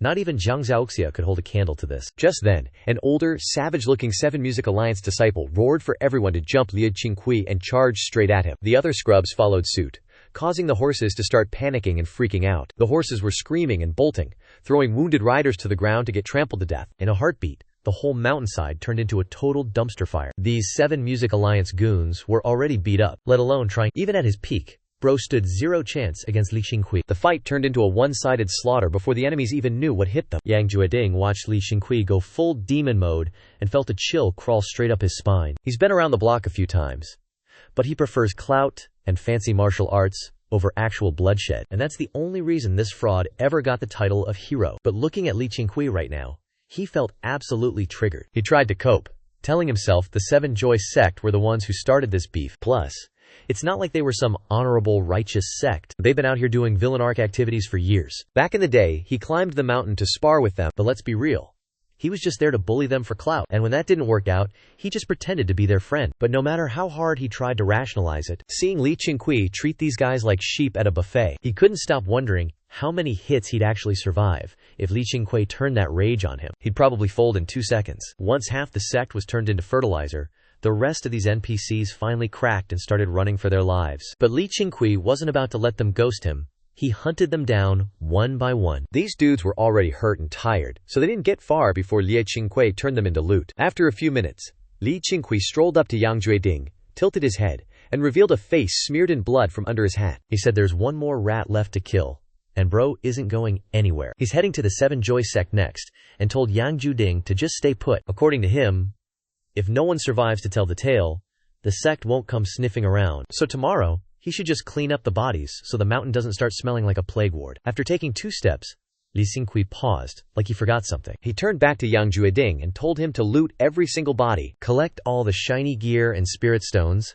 and take it all back up the mountain. And he better not spill a single word about tonight to the other disciples. Even his own juniors better stay in the dark about what he was actually doing. Just tell them he was out on a patrol or something. With that, Li Qingqiu grabbed his blade and dipped. In the dead of night, Yang Jueding stared at his back, mouth agape, completely speechless. After witnessing that insane display of power, he realized that even if Li Qingqiu fails at the Seven Joy Sect, he's definitely walking out of there alive. He just stood there staring until Li Qingqiu vanished at the peak, only snapping out of it when he turned around. Seeing the absolute mess of corpses littering the ground, his face started twitching involuntarily. He suddenly realized the task Li Qingqiu dumped on him was way worse than just straight up slaughtering people. Meanwhile, 3 miles away, the last remaining disciple of the Qingqiu sect was sprinting for his life down the slope. Bro was so hyped on adrenaline, he tripped over a stray rock and proceeded to tumble down the hill like a total ragdoll. Once he finally stopped, every bone in his body was screaming in pain like he'd been put through a meat grinder. He gasped, trying to pull himself up. But when he looked up, his eyes bugged out and his face went pale with pure, unadulterated terror. Standing right there on the ridge, Li Qingqiu in his straw cape was looming over him with sword in hand. Just then, the dark clouds cleared from the night sky, revealing the bright moon hanging right above Li Qingqiu's head like a cinematic spotlight. By day, the scorching sun beat down on the main road as a carriage tore through the path at breakneck speed. The driver was a stout guy in his 50s. His hair might be going gray, but he was still built like a tank. The driver wiped sweat from his brow and asked the young master why they were pushing so hard to reach Qingqiu town in this heat. Was it really necessary to go at full throttle? Li Qingqiu was inside the carriage trying to stay in a meditative state. With the road being this bumpy, he couldn't actually cultivate, so he was just trying his best to conserve his stamina and internal energy. Qingqiu town is basically the hype hub near the Qingqiu sect, packed with caravans and government scouts. Once they hit the town, digging for intel on the Qingqiu sect would be a breeze. This was the exact route Yang Jueding had marked out for him. After taking out Yue Zhenchuan and his crew, Li Qingqiu didn't really need to rush like a maniac anymore. He just wanted to wrap this up and head home, so his junior brothers and sisters wouldn't have to stress out. When asked why the rush, he claimed he had a promise to keep with his family and didn't want them worrying. The driver nodded, realizing Li Qingqiu was barely more than a kid, younger than his own son actually. He figured if his own boy were out here alone, he'd be a nervous wreck too. The guy started venting about how the world is going to hell in a handbasket, with the provincial government too weak to keep the local warlords in check, leaving regular folks to suffer as bandits and outlaws run wild. He didn't even want the job, but his wife was sick at home, so he had to grind for that cash. The driver kept yapping nonstop, and Li Qingqiu just tossed out a polite word every now and then. It's been 2 days since Li Qingqiu left Qingqiu sect, and he's still got a long way to go before reaching the Qingqiu sect. He didn't mind the chatty coachman actually using the time to get the tea on what's currently going down in the continent. Ever since he started cultivating, this little bit of heat didn't even faze him. The Tai Ching Hun Yuan Jing was circulating in his body, keeping him refreshed, mentally chill, and barely burning any essence. That's just the standard performance for a top-tier manual like the Tai Ching Hun Yuan Jing. In the blink of an eye, an hour passed.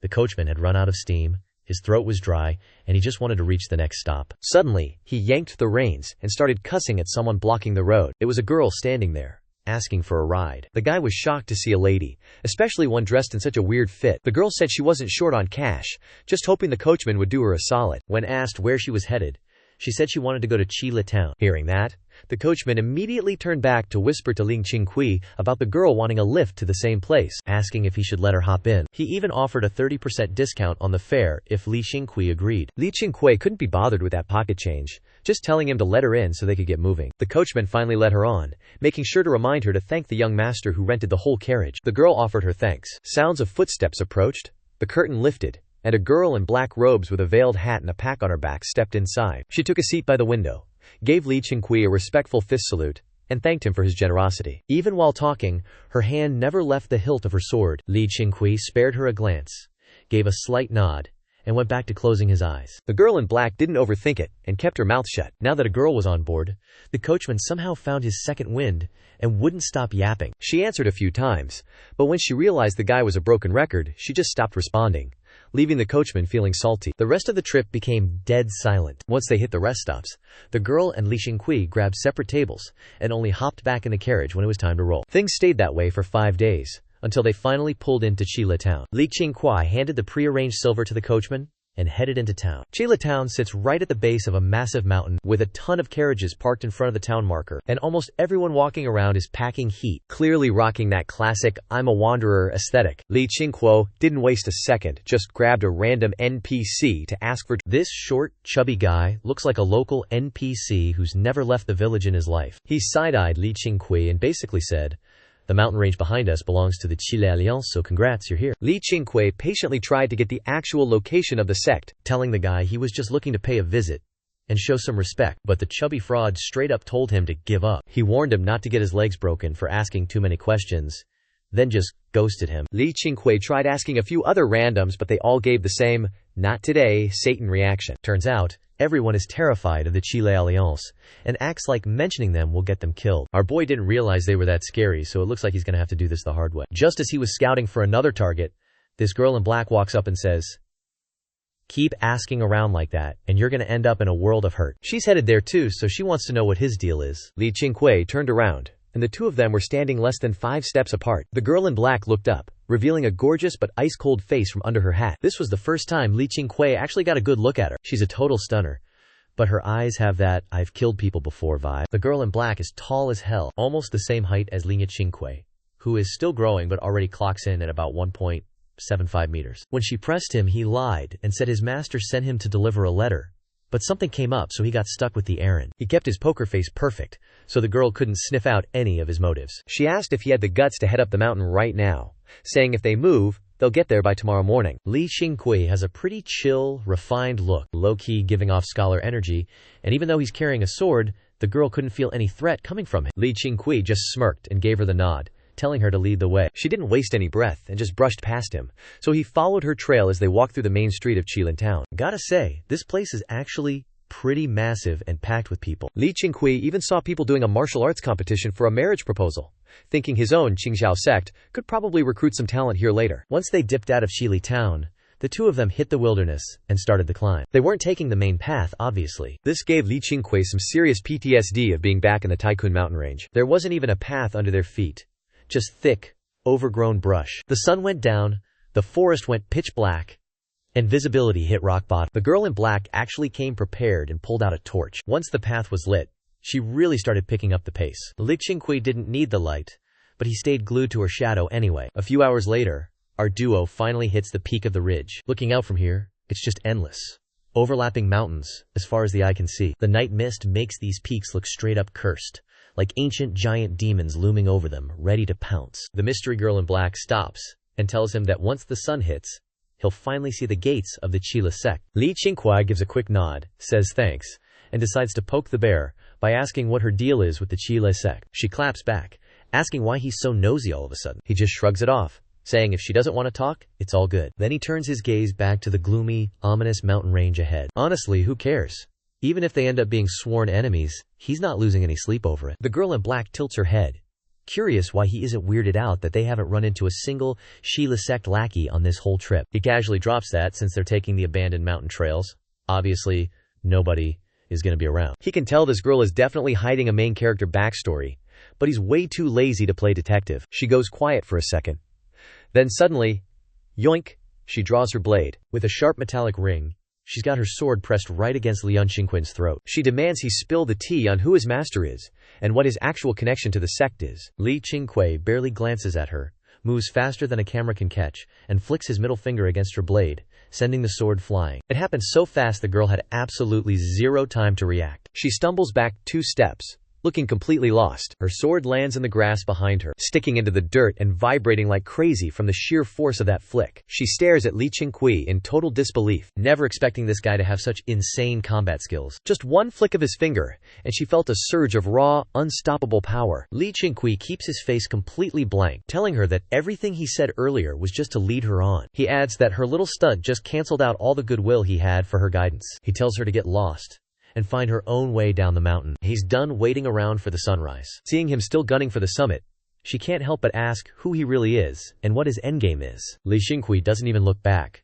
telling her he's an enemy of the Qile sect and he's there to stack bodies. Her jaw drops, completely stunned by his audacity. She can't believe this dude is actually planning to solo the entire Qile sect by himself. Before she can even process the madness, Lin Qingqiu launches himself into the air, his figure cutting through the dense fog like a swallow in flight, and vanished into thin air, leaving zero trace. That mountain housing the Qile sect was massive, and even just climbing the thing took Li Qingchun a hot minute. He rocked up to the main gate, staring at the 30-foot entrance, thinking, damn, these guys really love their overcompensating architecture. Honestly, the Qingqiu sect's front gate looks like a complete joke compared to this place. 2 Qile sect goons were slacking off, snoozing against the pillars, totally oblivious to Li Qingchun rolling up on them. Our boy just walked right up, swung his sword, and painted the pillars red with a clean throat slice. The other NPC woke up from the commotion, eyes still crusty and blurry. Once he saw Li Qingchun standing over his dead homie, his eyes nearly popped out of his skull. Before he could even scream for his mommy,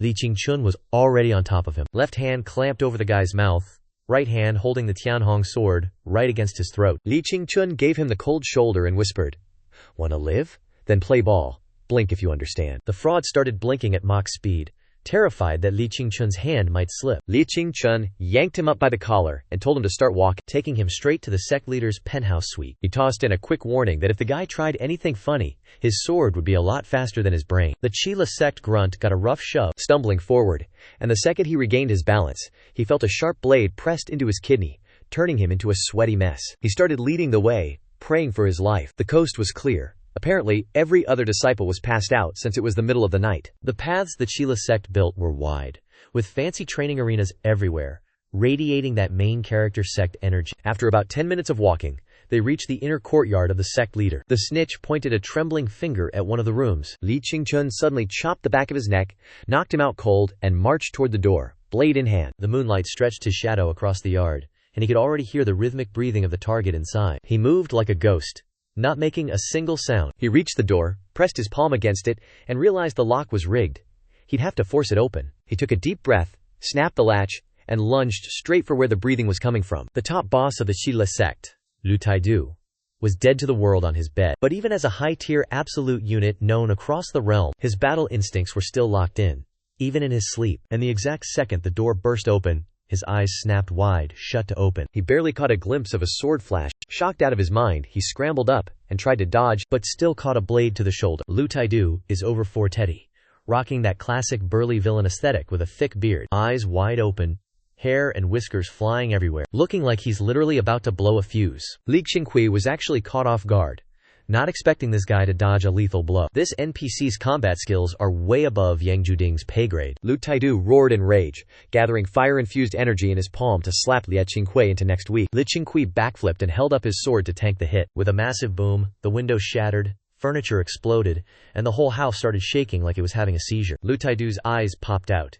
He couldn't believe his full power strike just got parried. A barrier of aura appeared around Li Qingqiu, hard countering the non-stop flames from the boss. The floor beneath Li Qingqiu shattered into dust, showing just how cracked Lu Taidu's power levels are. Lu Taidu demanded to know who he was, but he couldn't afford to stop the attack, because if he pulls back now, he's gonna suffer internal organ damage, big time. Li Qingqiu looked up, his left hand darting behind his back before whipping something forward. His speed was insane, and by the time Lu Taidu reacted, it was already too late. 3 silver needles pierced through the wall of flame, crackling with electricity, and straight up deleted Lu Taidu's throat. Lu Taidu's aura instantly collapsed as a massive shockwave sent him flying, slamming him into the wall and crushing the bed underneath him, leaving the room in a cloud of debris. Li Qingqiu just walked out of the room like a boss, grabbed the unconscious Qingqiu sect disciple, hopped onto the roof, and dipped immediately, landing on a ledge 100 yards away, then used the soul-returning needle to wake the kid up. The Qingqiu disciple gasped awake, looking like he just finished a speedrun of a nightmare. Li Qingqiu gagged him and whispered to keep leading the way to the other sect leaders. This disciple is named Chen Ye, a fresh recruit who hasn't even been in the Qingqiu sect for 6 months. Just a low-level gatekeeper NPC, definitely hasn't learned any of the high-tier secret manuals yet. In his eyes,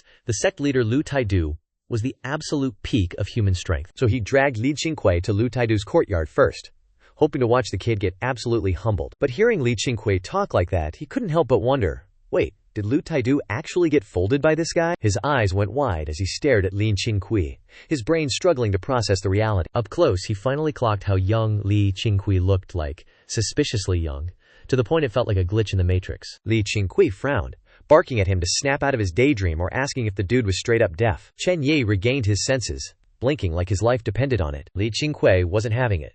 grabbing him by the collar and telling him to lead the way. The ruckus at Lu Taidu's courtyard woke every disciple in the vicinity, and they all scrambled out of their rooms to see what the chaos was about. No sooner had Li Qingqiu and the guy walked a short distance when a haunting, supernatural horn sound echoed through the night sky. Seeing NPCs flooding out from every direction, he forced Chen Ye to hit the dirt to dodge the eyes of those 7 Music Alliance fanboys. He whispered, asking what that noise was about. Chen Ye gulped, explaining that it was the 7 Music Alliance's "We're Being Rated" alarm horn. If so much as a blade of grass moves funny, that horn is going off. Even if it's a false alarm, the alliance leaders won't even bat an eye. But if an intruder slips in, and the disciple on watch doesn't blow the horn, it's game over for them, no excuses allowed. Then, horns started blaring from every corner of the map.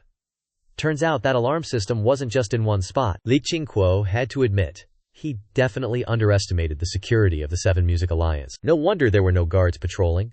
Turns out they had a whole invisible defense grid rigged up. Chen Yi whispered that once those sirens hit, trying to ghost your way to the other alliance leaders was basically impossible. Hearing that, Li Qingqiu gave him a quick smack to put him to sleep. Then, he stripped Chen Ye's robes off and threw them on himself like he was changing his skin. He even swiped the guy's sword before leaping off the roof like a total boss.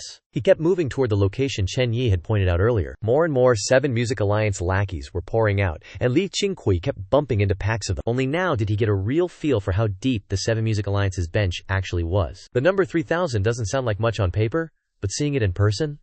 That's a whole different level of terrifying. Plus, the 7 Music Alliance is an actual martial arts powerhouse.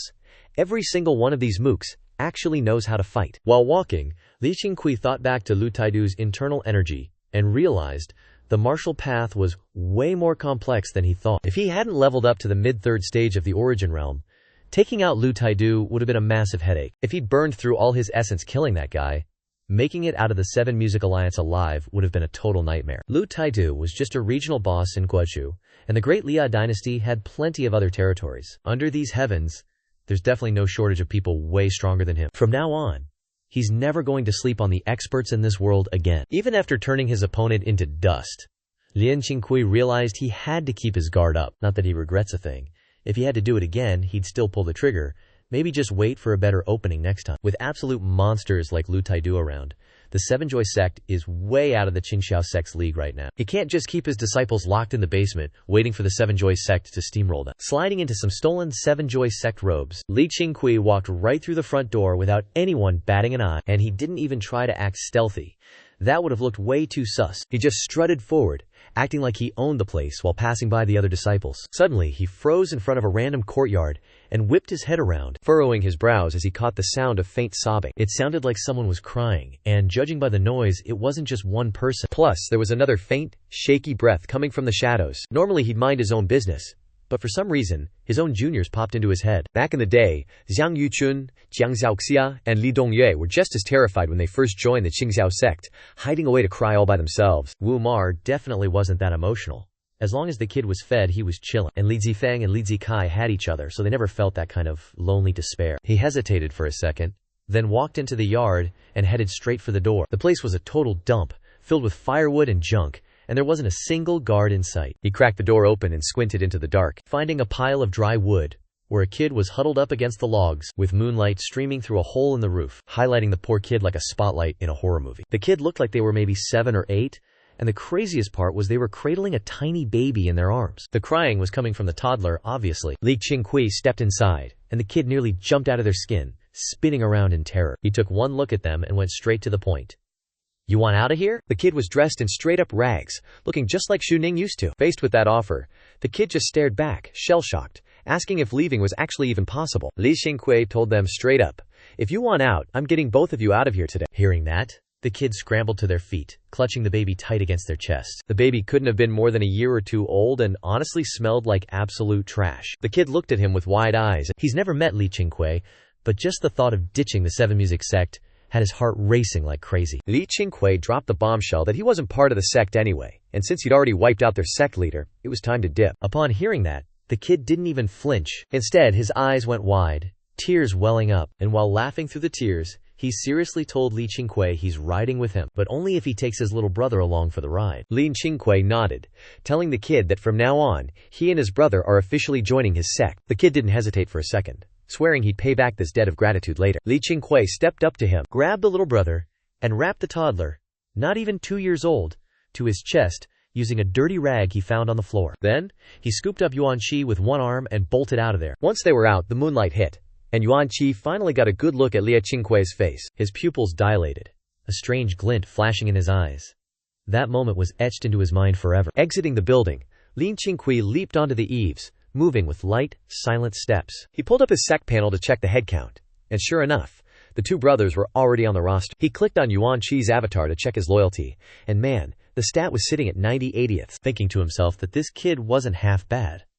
At least he's got a heart. He didn't bother checking the kid's fate stats, skipping right over it to look at the baby brother's profile. As soon as he clicked, he felt like a clown because, obviously, a baby who's literally unconscious shouldn't have loyalty stats. Sure enough, the little brother, Yuan Li, had a solid 0 across the board for loyalty. But then, Li Qingqiu's eyes nearly popped out of his skull, his face turning to pure shock as he dead stopped in his tracks. The display clearly showed Yuan Li, 1 year old, with 0 loyalty to the sect leader, or the sect itself. His cultivation potential was bottom tier, but his comprehension was godly, paired with 3 fate traits: Undying Overlord Body, Grandmaster's Heart, and Tenacity. The Undying Overlord Body is some ancient tier physical cheat code rarely seen in the mortal realm, a true blessing from the heavens, but since it spawned in the mortal world, it's gonna need some secret sauce to actually wake up. The Grandmaster's Heart gives him insane combat IQ and creativity.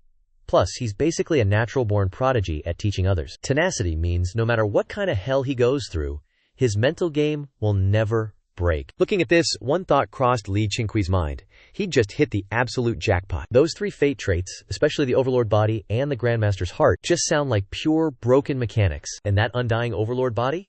That's some next-level, game-breaking stuff. He looked down, and it literally felt like little Yuan Li was radiating golden light. Yuan Qi, being carried with one arm, noticed him stop and stare at his brother, and couldn't help but ask what was going on, looking totally worried. Li Qingqiu glanced ahead, mentioning as he walked that the kid probably just peed himself. Yuan Qi felt his soul leave his body from embarrassment, bowing his head to apologize like a shy little NPC. Li Qingqiu didn't realize that his revenge mission just netted him an absolute legendary cheat code. So while escaping, he was already cooking up a 100-year master plan for Qingqiu Sect, and the main character of that plot is definitely Yuan Li. He wanted to awaken the kid's body and let him study whatever secret tech he wants, because Master Zixin is definitely going to help him theory craft some broken martial arts and spells for the sect. Thinking about it, he felt like the heavens finally have eyes.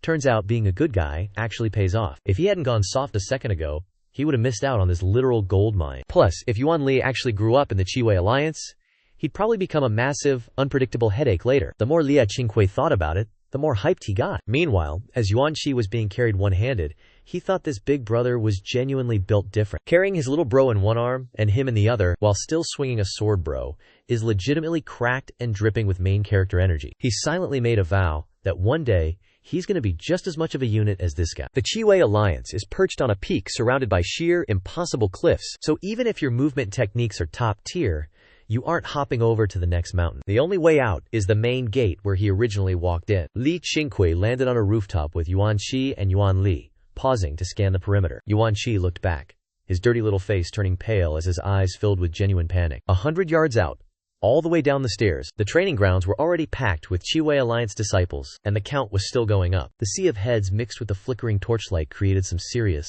suffocating pressure. Yuan Qi saw the setup and felt his hope just evaporate, thinking there was no way they were making it out alive against that many mobs. It felt like he and his brother were destined to never escape this hellhole. Li Qingqiu felt the heat too. He didn't expect the Qingqiu Alliance to mobilize their fodder so fast. It's not that he doubts his own god mode stats, he's just worried the splash damage might hurt the kids. He stood his ground and started circulating his energy, absorbing the spirit stones he had stashed away, converting that energy into pure essence, ready to enter his peak state and smash through this formation. Yuan Qi looked back at Li Qingqiu. It was impossible to read his mind, so the kid assumed he was hesitating, and whispered that he could just drop them both and dip solo if he needed to. Deep down, the kid felt that Li Qingqiu taking out a 7-Joyce sect boss was already more than enough to earn their eternal gratitude. Li Qingqiu glanced back at the kid after hearing that and told him it sounded like they were carrying a massive grudge with a body count, and he'd love to hear the full tea once they actually made it down the mountain. That line had Yuan Qi feeling all kinds of emotional and confused, because he couldn't wrap his head around how they were supposed to escape this massive swarm of enemies. Still, he didn't dare press Li Qingqiu further and just stayed quiet. Li Qingqiu didn't make them wait long. After getting his focus back, he scooped up Yuan Qi and kept charging forward. He was moving across the rooftops like a ghost, without making a sound,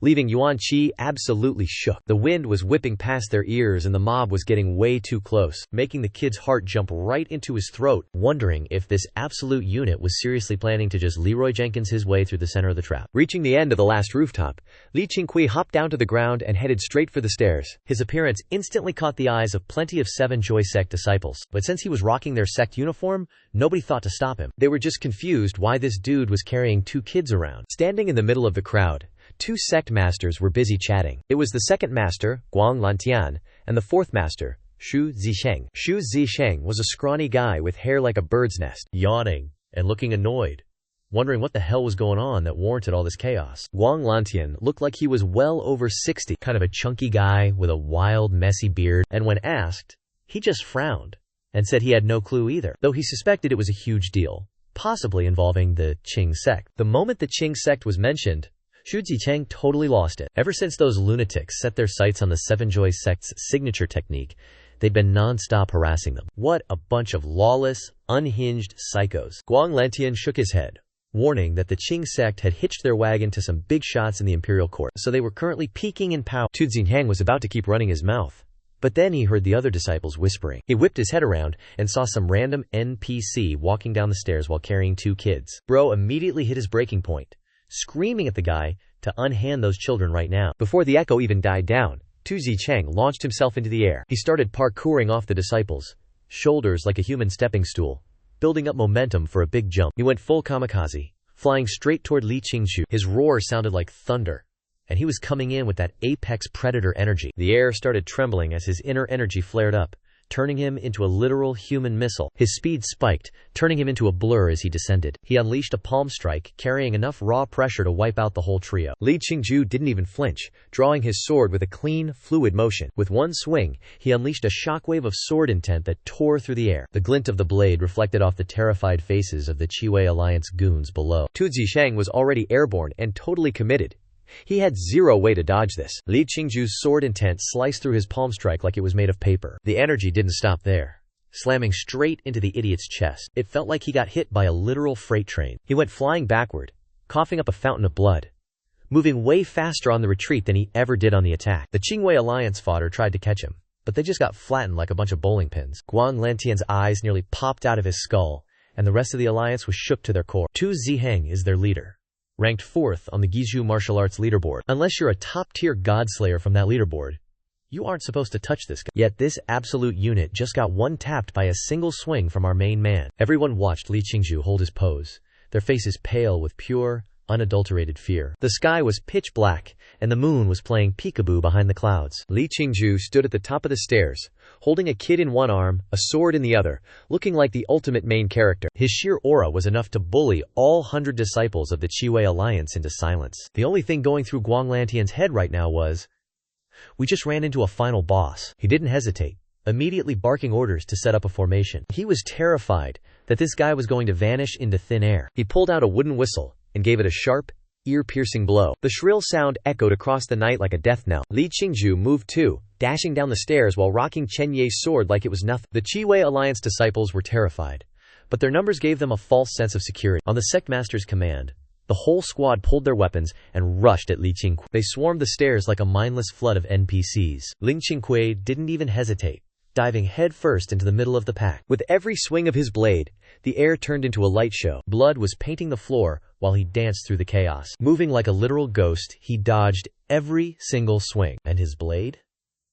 Every single strike was a perfectly placed ticket to the afterlife. Yuan Qi was so terrified she kept her eyes glued shut. She just clung to Qingqiu's shoulder for dear life. Meanwhile, little Yuan Li, tucked in his arms, was feeling the pressure too. He was frowning hard, but the kid was too weak to even open his eyes. Qingqiu was racking up kills like he was speedrunning, not taking a single step back against the horde. From up top, it looked like this lone gigachad was single-handedly pushing back the entire army of the Seven Joy Sect. Guang Lantian wasn't phased though, using some fancy movement tech to ghost through the crowd and slide right behind Qingqiu. Yuan Qi felt a shift in the air, a cold wind hitting her neck. She instinctively opened her eyes, seeing Guang Lantian coming in like a boss monster from the abyss. His right hand swung out, reeking of blood and bad intentions. In that split second, Yuan Qi had a PTSD flashback of this guy ripping her father's heart out. Her eyes dilated, and pure, icy terror started swallowing her whole. But then, Qingqiu, who apparently has eyes in the back of his head, spun around and unleashed a slash. The blade was so sharp it was literally sparking with electricity,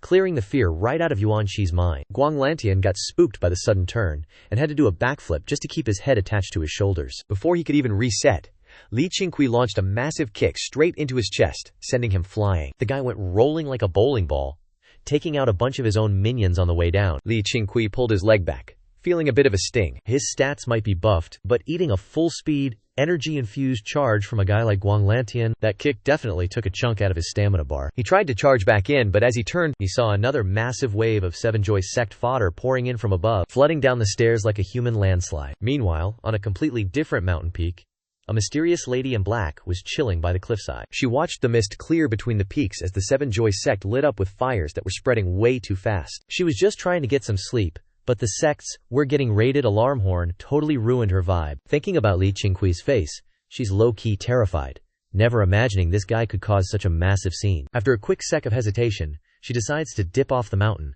not trying to get caught up in this nonsense. Meanwhile, Qingqiu tosses his shredded sword to the side and draws the Tianhong sword from his hip to keep the party going. There's already a mountain of bodies behind him, yet he's still surrounded by these NPCs closing in from every direction. Even though our boy is putting on a clinic, it's still not enough to break the spirit of these Qilei Alliance losers. Qingqiu glares ahead, his eyes locking onto his next target. He lets go of the scabbard with his right hand, but even then, the Tianhong sword just stays floating right in front of him. The blade starts vibrating, suddenly rotating on its own, pointing its tip straight at the mob ahead. The sheer flex has the entire Qilei Alliance staring in absolute shock. Then, with a sonic boom that tears through the air, the Tianhong sword launches forward like a missile. His origin energy condenses into raw blade aura, obliterating everything in its path. And Qingqiu is right on its tail. The sound of blades slicing through flesh and grinding against bone is non-stop. Qingqiu uses the taiju sword art to literally carve a path of blood through the fodder. Guanglantian, who just picked himself up, witnesses this absolute massacre in real time, coughing violently as blood starts pouring out of his mouth, his eyes wide as saucers from pure terror. In his vision, Qingqiu has officially broken the encirclement and is sprinting into the darkness. None of the Qilei Alliance goons dare to chase him, because with that kind of speed, they'd just be running to their own funerals. They all just awkwardly turn their heads toward Guanglantian. Every single one of them has pure panic written all over their faces. Guanglantian doesn't give the order to pursue, mostly because he's way too terrified to move his own feet. Just then, a frantic scream cuts through the chaos, announcing that the Great Alliance Master has been iced. A voice rings out from behind as a disciple stumbles up the stairs, yelling the news. That news hits the remaining hundreds of Qilei Alliance disciples like a literal nuke. Guanglantian feels his world collapsing, his head snapping toward Zhu Zihang. Sure enough, Zhu Zihang is dead, in a pool of his own blood. Meanwhile, Qingqiu is zooming down the mountain, while carrying the two kids, feeling a bit worried since he's already can't afford to get dragged into a long, drawn-out grindfest. Suddenly, a notification pops up right in his face, telling him that since it's his first time wiping out an enemy sect, and he walked away unscathed while keeping Qingqiu Sect's reputation intact, he's getting a sweet, legendary inheritance reward. Sunlight slices across the ground, passing over Qilei Town at the foot of the mountain. Inside a room, a girl in black stares down the old man in gray robes, looking like she's about to lose her mind. She feels like he's moving way too fast, seeing as she just got here, and he already hunted her down by dawn. The old man in gray looks like he's pushing 70, with age spots all over his face to prove it, just sighing helplessly, and telling her to stop letting her emotions drive the bus. He's convinced that if she tries to pull up on the Qilei Alliance with her current skill set, she's gonna get cooked. Plus, he's been scouting the scene, and found out that Qilei Alliance just had a massive internal meltdown, so anyone dumb enough to pick a fight with them now is gonna get met with pure, unhinged retaliation. The girl in black asks what the hell actually went down, and Qingqiu immediately pops into her head, making her even more curious about what he was doing at the Qilei Alliance in the first place. The old man's face gets dead serious as he drops the bomb. Last night, the top boss of the Qilei Alliance, Lu Taidu, got straight up assassinated in his own room, and word is, another leader tried to step in and got deleted on the spot. As soon as he says that, the girl in black's expression goes from 0 to 100, looking absolutely shook as it finally hits her, and she realizes why the whole alliance was acting like the world was ending last night. But the idea of someone taking out Lu Taidu is so wild She can't stop wondering how Lin Qingqiu could have possibly pulled off a stunt like that. She remembers how he flicked his finger and sent her sword flying, and suddenly it's starting to make sense. But he's so young to be that cracked at cultivation, which makes her wonder if he's using some kind of aging spell or high-level disguise. The more she thinks about it, the more she's spiraling, because that's Lu Taidu we're talking about, a top-tier monster who could make the whole martial arts world tremble just by stomping his foot, and yet he's dead inside his own base. It's honestly just impossible to believe. She glares at the old man and demands to know who the hell did it. He just shakes his head, saying he has no clue, only hearing the rumors from the Alliance goons that the killer had 3 heads and 6 arms, looking like a literal demon god descended from the heavens. He was absolutely unstoppable, and to top it off, he's lugging 2 kids around, so it's pretty obvious he's only there because of those 2. The girl in black just rolled her eyes, clearly over all those ridiculous rumors. The old man in the gray robe just shrugged, claiming he's just the messenger repeating what the Qi Liming folks are saying. He then switched to a more serious vibe, warning her that Qi Liming is about to hit a massive storm. It's going to be internal power struggles and old enemies crawling out of the woodwork to cause trouble, so the headache she's dealing with might just solve itself, meaning it's not worth her risking her neck over it. The girl in black just let out a cold smirk, saying that if Lu Taidao is already pushing up daisies, then her problems have obviously vanished into thin air, so she'll head back with him today. The old man finally let out a sigh of relief, stroking his beard with a nod. Still, after a bit of hesitation, the girl in black asked if he could send some goons to investigate who actually iced Lu Taidao, because she just really wants to know the guy's name. The old man agreed without a second thought, but kept it real, pointing out that it was dark as a black hole last night, so tracking down that mystery man is going to be a total nightmare. The image of Lin Qingqiu popped into her head again, and her curiosity was hitting peak levels. She really wants to know what kind of gigachad this guy is, daring to walk right up to the doorstep of Qi Liming, climb the mountain, and kill someone in broad daylight, and what kind of beef he could possibly have with them. After dipping from Qi Liming, Lin Qingqiu hauled ass for hundreds of miles before ducking into the mountains to recover his aura. He busted out the ghost needles to heal up Xiao Yuanli, while Yuan Qi went to forage for fruit and fetch some water. After chilling for a day, they hit the road again, avoiding main paths and staying off the radar. Thanks to his windwalking technique, Li Qingqiu was moving fast. Not quite horse-drawn carriage speed, but close enough. By the time they reached the foot of the Qingqiu sect, Li Qingqiu finally let out a real sigh of relief. Staring at the massive, rugged mountain range ahead, Yuan Qi was feeling totally lost, just confused as to why they were heading so far into the middle of nowhere, totally different from his expectation that a top-tier sect should be near a town to farm disciples and exploit the locals. On the way up, Li Qingqiu gave Yuan Qi a stern warning. Don't you dare mention Qi Liming to a single soul, and don't breathe a word about him ever being there. According to his story, the 2 brothers were just orphans tagging along with some refugees before he took them in. Yuan Qi nodded behind him, promising to play it cool and not cause any drama. Along the way, Li Qingqiu started giving him the lowdown on the Qingqiu sect. Yuan Qi had never heard of the Qingqiu sect, but once he heard it was full of kids, he was instantly hyped. Back at the Qiwei Alliance, he was constantly getting bullied by the adults, so the kid was terrified of being stuck with them again. But after hearing what the Qingqiu sect was like, Yuan Qi actually started acting brave and wouldn't stop spamming questions. Li Qingqiu was actually super chill about it, answering every single one of them. They trekked all the way from the foot of the mountain to the main gate of the Qingqiu sect. The journey was long as hell, taking them a solid half day to reach the destination. It had been 10 days since Li Qingqiu clapped Lu Taidu, and the sun was already starting to set. Looking at the Qingqiu sect's mountain gate, it definitely wasn't as flashy as the Qiwei Alliance, but Li Qingqiu felt a weird sense of belonging, making him finally drop his guard after being on edge for so long. From a distance, he spotted a kid squatting by the gate playing with pebbles. It was Li Zifeng. He called out, asking why the little dude was slacking off again. The voice made Li Zifeng jump, and he scrambled to his feet to turn around. The second Li Qingqiu saw the kid's face, he couldn't help but crack up. Half a month later, Li Zifeng still had a massive bruise on his face, and even though the swelling was down, whenever he grinned, those missing teeth made him look absolutely hilarious. Li Qingqiu forced himself to stop laughing, realizing that making fun of the kid would be kind of messed up, since Li Zifeng took those hits protecting the Qingqiu sect in the first place. Li Zifeng shouted in pure joy when he saw him, and sprinted over like a track star. His loud yelling ended up waking up the rest of the sect. Just as he reached Li Qingqiu, Yang Jueding, Jiang Zhaoxia, and Xu Ning leaped off the cliffside and landed right at the gate. Their movement skills had Yuan Qi staring in total disbelief. Li Qingqiu ruffled Li Zifeng's hair, asking if he'd been behaving himself. Li Zifeng hugged him tight, choking up and saying he was worried sick. Since Li Qingqiu was gone for so long, the kid legit thought he'd been abandoned. More and more disciples came rushing out, and when they saw Li Qingqiu spotted 6 total strangers and immediately realized these must be the kids from the Qin clan. 2 days ago,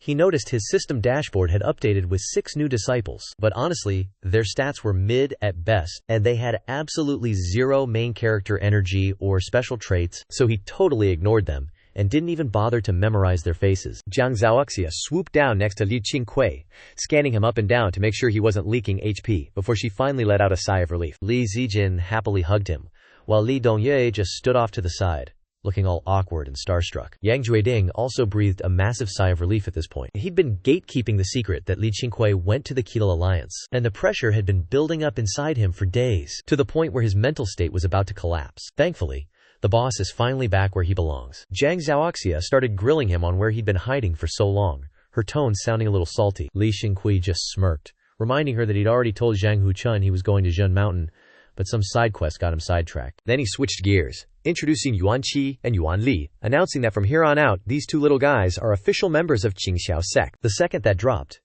everyone's attention shifted immediately. Yang Jueding leaned way too close to Yuan Qi's face to inspect him, making the kid feel super uncomfortable. Since Xu Ning had turned out to be such a prodigy, everyone knew Li Qingqiu's eye for talent was cracked. So not just Yang Jueding, but all the other disciples were dying of curiosity, desperate to see what kind of hidden potential Yuan Qi had that made the boss go out of his way for him. Zhang Huchun gave Li Qingqiu a suspicious squint, while Wu Mar just stood there grinning like a total NPC. Seeing everyone ready to gossip, Li Qingqiu cut them off, told them to move the party inside, and ordered someone to get some food on the table, ASAP. And just like that, the whole squad headed up the mountain, laughing and yapping away. Since these disciples are basically toddlers with infinite stamina, once they start yapping, there's no hitting the mute button. On the way up, Li Dongyue walked up to Li Qingqiu and softly asked if she could hold the baby for him. Li Qingqiu didn't play hard to get and just handed Yuan Li over to her. Once they got back to the courtyard, Zhang Huchun dragged Yuan Qi off to get cleaned up, while Li Dongyue and Li Zijin took Yuan Li to do the same. Li Qingqiu sat at the table, eyes locked on the 6 kids from the Qin clan standing in a row. 4 boys, 2 girls, all of them 11 years old. Just the fact that they found 6 kids of the same age shows the Qin clan is basically a cloning factory. Feeling the pressure of the sect master's gaze, the 6 kids were visibly sweating. Before they arrived, Qingqiu had spammed them with warnings to be on their best behavior at Qingqiu Sect, because anyone who gets kicked out early is definitely getting a massive L. Seeing the kids shaking, Li Qingqiu flashed a chill smile, told them to take a seat, and started his own intro. Watching that vibe shift, the 6 Qin kids finally relaxed, stepped up one by one, and started their own introductions. Li Qingqiu started shooting the breeze with the squad to close the distance. 3 of the Qingqiu 7 were on kitchen duty, and these guys were fast, getting the hot food served to Li Qingqiu in no time. He wasn't about to wait for Yuan Qi, and started chowing down immediately. Yang Jueding was sitting right there, itching to grill the boss about what went down at the Qingqiu Alliance, but with everyone else around, he had to keep his mouth shut. A while later, Zhang Yuchun, Yuan Qi, and Li Dongyue rolled into the courtyard, finally getting the whole Qingqiu sect crew together in one place. Exactly 24 heads total. It wasn't exactly the high-roller lifestyle of the Qingqiu Alliance, but the sight still gave Li Qingqiu a sense of pride. He was betting that in 10 years, every one of these disciples would be a total boss in their own right. Li Dongyue took a seat on the other side of Li Qingqiu, resting her chin on her hand, reminiscing about how his vibe earlier totally reminded her of their master. Back when master brought Zifeng and Zijin back, it was the same deal. Holding Zijin in his arms, with Zifeng on his back. Her words had Zhang Yuchun, Zhang Zhaoxia, and Wu Mar nodding along, deep in their feels about Lin Xunfeng. It only made the younger disciples even thirstier to know what kind of absolute Chad their founder really was. Yang Jueding chimed in, admitting Lin Xunfeng was a real one, but arguing his actual impact on the sect was pretty mid. Because ever since the sect was founded, Qingqiu Sect never went on any massive recruitment sprees. So in his eyes, the sect now, and the sect back then, were basically 2 different things. Li Qingqiu gave him a side-eye, low-key impressed that after a few days away, Yang Jueding had finally learned how to read the room. Zhang Yuchun added that the master dipped on them for real. From now on, Qingqiu Sect only has 1 leader. This is the new Qingqiu, and keeping the old name is just our boy being nostalgic for the good old days. Late at night, under the moonlight, Li Qingqiu headed to his room and found it spotless, with fresh bedding and pillows ready to go. Looks like that Qin family investment finally hit, and the sect's quality of life is actually leveling up. He handed all the financial duties over to Zhang Yuchun, because to him, regular money is just NPC currency. The only real asset he cares about is the spirit stone cache in the underground lake. Spirit stones are the ultimate cultivation cheat code, and they're definitely the gold standard of the cultivation world, kind of like oil back in his past life. That right there is the real bedrock of the Qingqiu sect. Li Qingqiu sat cross-legged on his bed, manifesting his Tao system interface. The inheritance rewards from escaping the Seven Joys sect were still pending, and he didn't dare pull any funny business while out in the wild. But now that he's back home, he's finally feeling secure enough to see what's in the loot box. He claimed the reward, unlocked the legacy, and pulled a skill called Soul-Snatching Curse, then stood before the prompt, asking if he wanted to accept the transmission. Just the name alone sounded like some sketchy, non-mainstream trash, which made him realize the system doesn't care if he's a righteous hero or a total menace. He didn't mind. Honestly, he'd rather not be shackled by a bunch of pointless rules. If this is some dark, forbidden tech, he might as well get his hands dirty and learn it. With that, he immediately dove headfirst into the inheritance of the curse. That familiar rush of info flooded his brain, and he was quickly lost in the memory of the technique. After a while, he opened his eyes. He's a pro at this by now, so he wasn't shocked. But this time, he couldn't help but frown. This soul-snatching curse is straight up brutal. It can rip a soul out of a person's body while they're still very much alive, and the victim has to endure agony that's impossible to describe. From then on, the soul is permanently enslaved by the caster, until the day the caster kicks the bucket. Once the ritual is complete, and the target is turned into a ghost, they can never defy their master. It's a total soul-level shutdown. But this skill has a catch.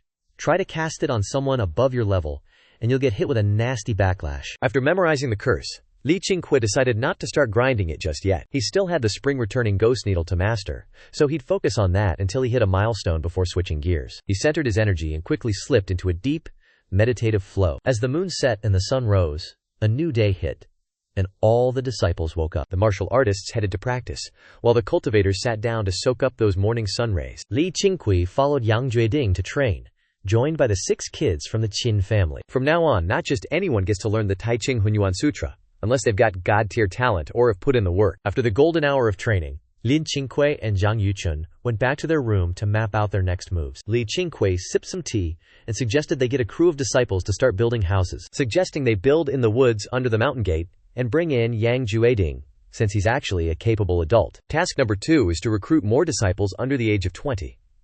They can't just keep babysitting little kids forever. The tea he was drinking was a gift from the Qin family, and the scent was so fragrant he was... Zhang Yuchun flashed a smirk, saying he'd been itching to pull the trigger on this for a minute now, and since they finally got the bag, it's time to move. He even brought up hiring a tutor, since Deng Yu mentioned Li Qingqiu was actually vibing with the idea. Li Qingqiu nodded, telling him to just go for it. Leave the logistics to Zhang Yuchun to handle. No need to micromanage every single little task. He should start picking out some disciples to groom so they can actually be useful and help him out later. As Qingqiu sect continues to level up, they're going to need to start actually structuring their hierarchy. Zhang Yuchun replied that Huangshan and Yulin aren't bad.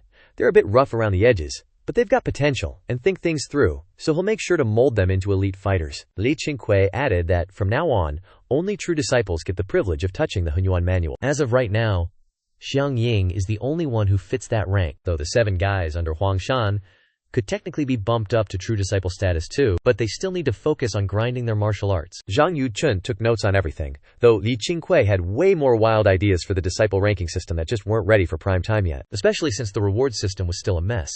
Qingqiu sect didn't even have their own internal infrastructure fully baked yet. Fact is, the Qingqiu sect is still broke and lacks any steady income stream. Li Qingqiu and Zhang Yuchun went deep into the strategy session, concluding that they can't just keep leeching off the Qin family forever, so they might as well consider what Jiang Zhaoxia saw when she went down the mountain last time. Things like acting as bodyguards for VIPs or protecting high-tier loot, taking on government bounties or similar side quests. That's all free game for the disciples to handle. It's a perfect way to grind XP, stack some cash, and build some clout for the Qingqiu sect, because without that reputation, pulling in high-tier talent is going to be a straight-up nightmare. They'd be stuck only recruiting from random backwater villages. And recruits like that? Forget about them having any innate talent. Most of them can't even read, which means putting in even more effort and resources just to get them to hold a sword properly. Obviously, Li Qingqiu plans to set up their own internal education program for the sect. He just doesn't want the talent pool for the Qingqiu sect to be stuck in the middle of nowhere. The two chatted for an hour, and once the meeting adjourned, Zhang Yuchun was gassed up and ready to move. Li Qingqiu hung back for a bit before heading out to grab Li Dongye and hitting the forest behind the mountain to grind that Huichun ghost needle tech. They stayed on the grind until high noon, before finally heading back to the sect. On the way, Li Dongyue, dropped a quiet reminder, telling him not to forget to pick at least one kid from the Qin family to take on as a disciple, because it's a promise he made to the Qin family, and those kids are literally waiting on it. Li Qingqiu nodded, laughing that he should chill. He hadn't forgotten.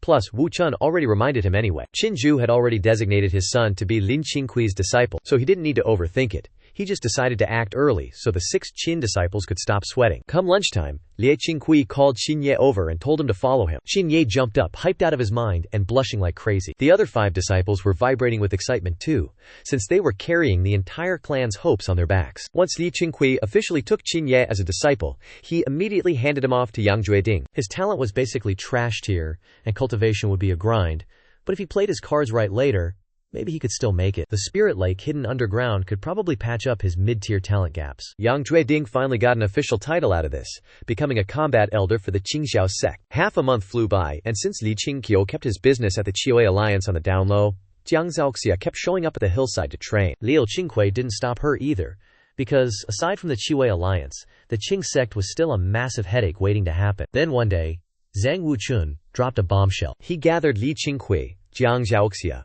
Li Dongyu, Wu Manjie, Li Zufeng, and Li Zujin, all into one room. Zhang Wuchun was buzzing, announcing that the Qiyue Alliance just had a massive internal meltdown. The big boss, the legendary woman, is officially dead. The whole place is in chaos, which explains why those clowns haven't come to harass them lately. Ling Qingqiu asked, low-key suspicious about where he was digging up all this intel. I mean, this is already the 3rd time Zhang Wuchun snuck down the mountain in just 2 weeks. He really didn't expect Zhang Wuchun to be the local gossip king of the martial arts world. Zhang Wuchun laughed, saying he ran into some bandits while heading down and had Huangshan and Yu Lin wipe them out. They made some contacts through the brawl, and heard the tea about the big shift shaking up the Guizhou region. Li Zufeng's eyes popped out as he stared at Li Qingqiu, practically asking, "Bro, tell me you didn't do this?" The other juniors were staring at Liu Qingqiu with bated breath, since he had been gone for 2 weeks not that long ago. Li Qingqiu rolled his eyes, annoyed, saying he didn't have that kind of main character power, and told them to ask their 3rd junior brother if the Qiyue Alliance was actually that easy to clap. Jiang Zhaoxia nodded,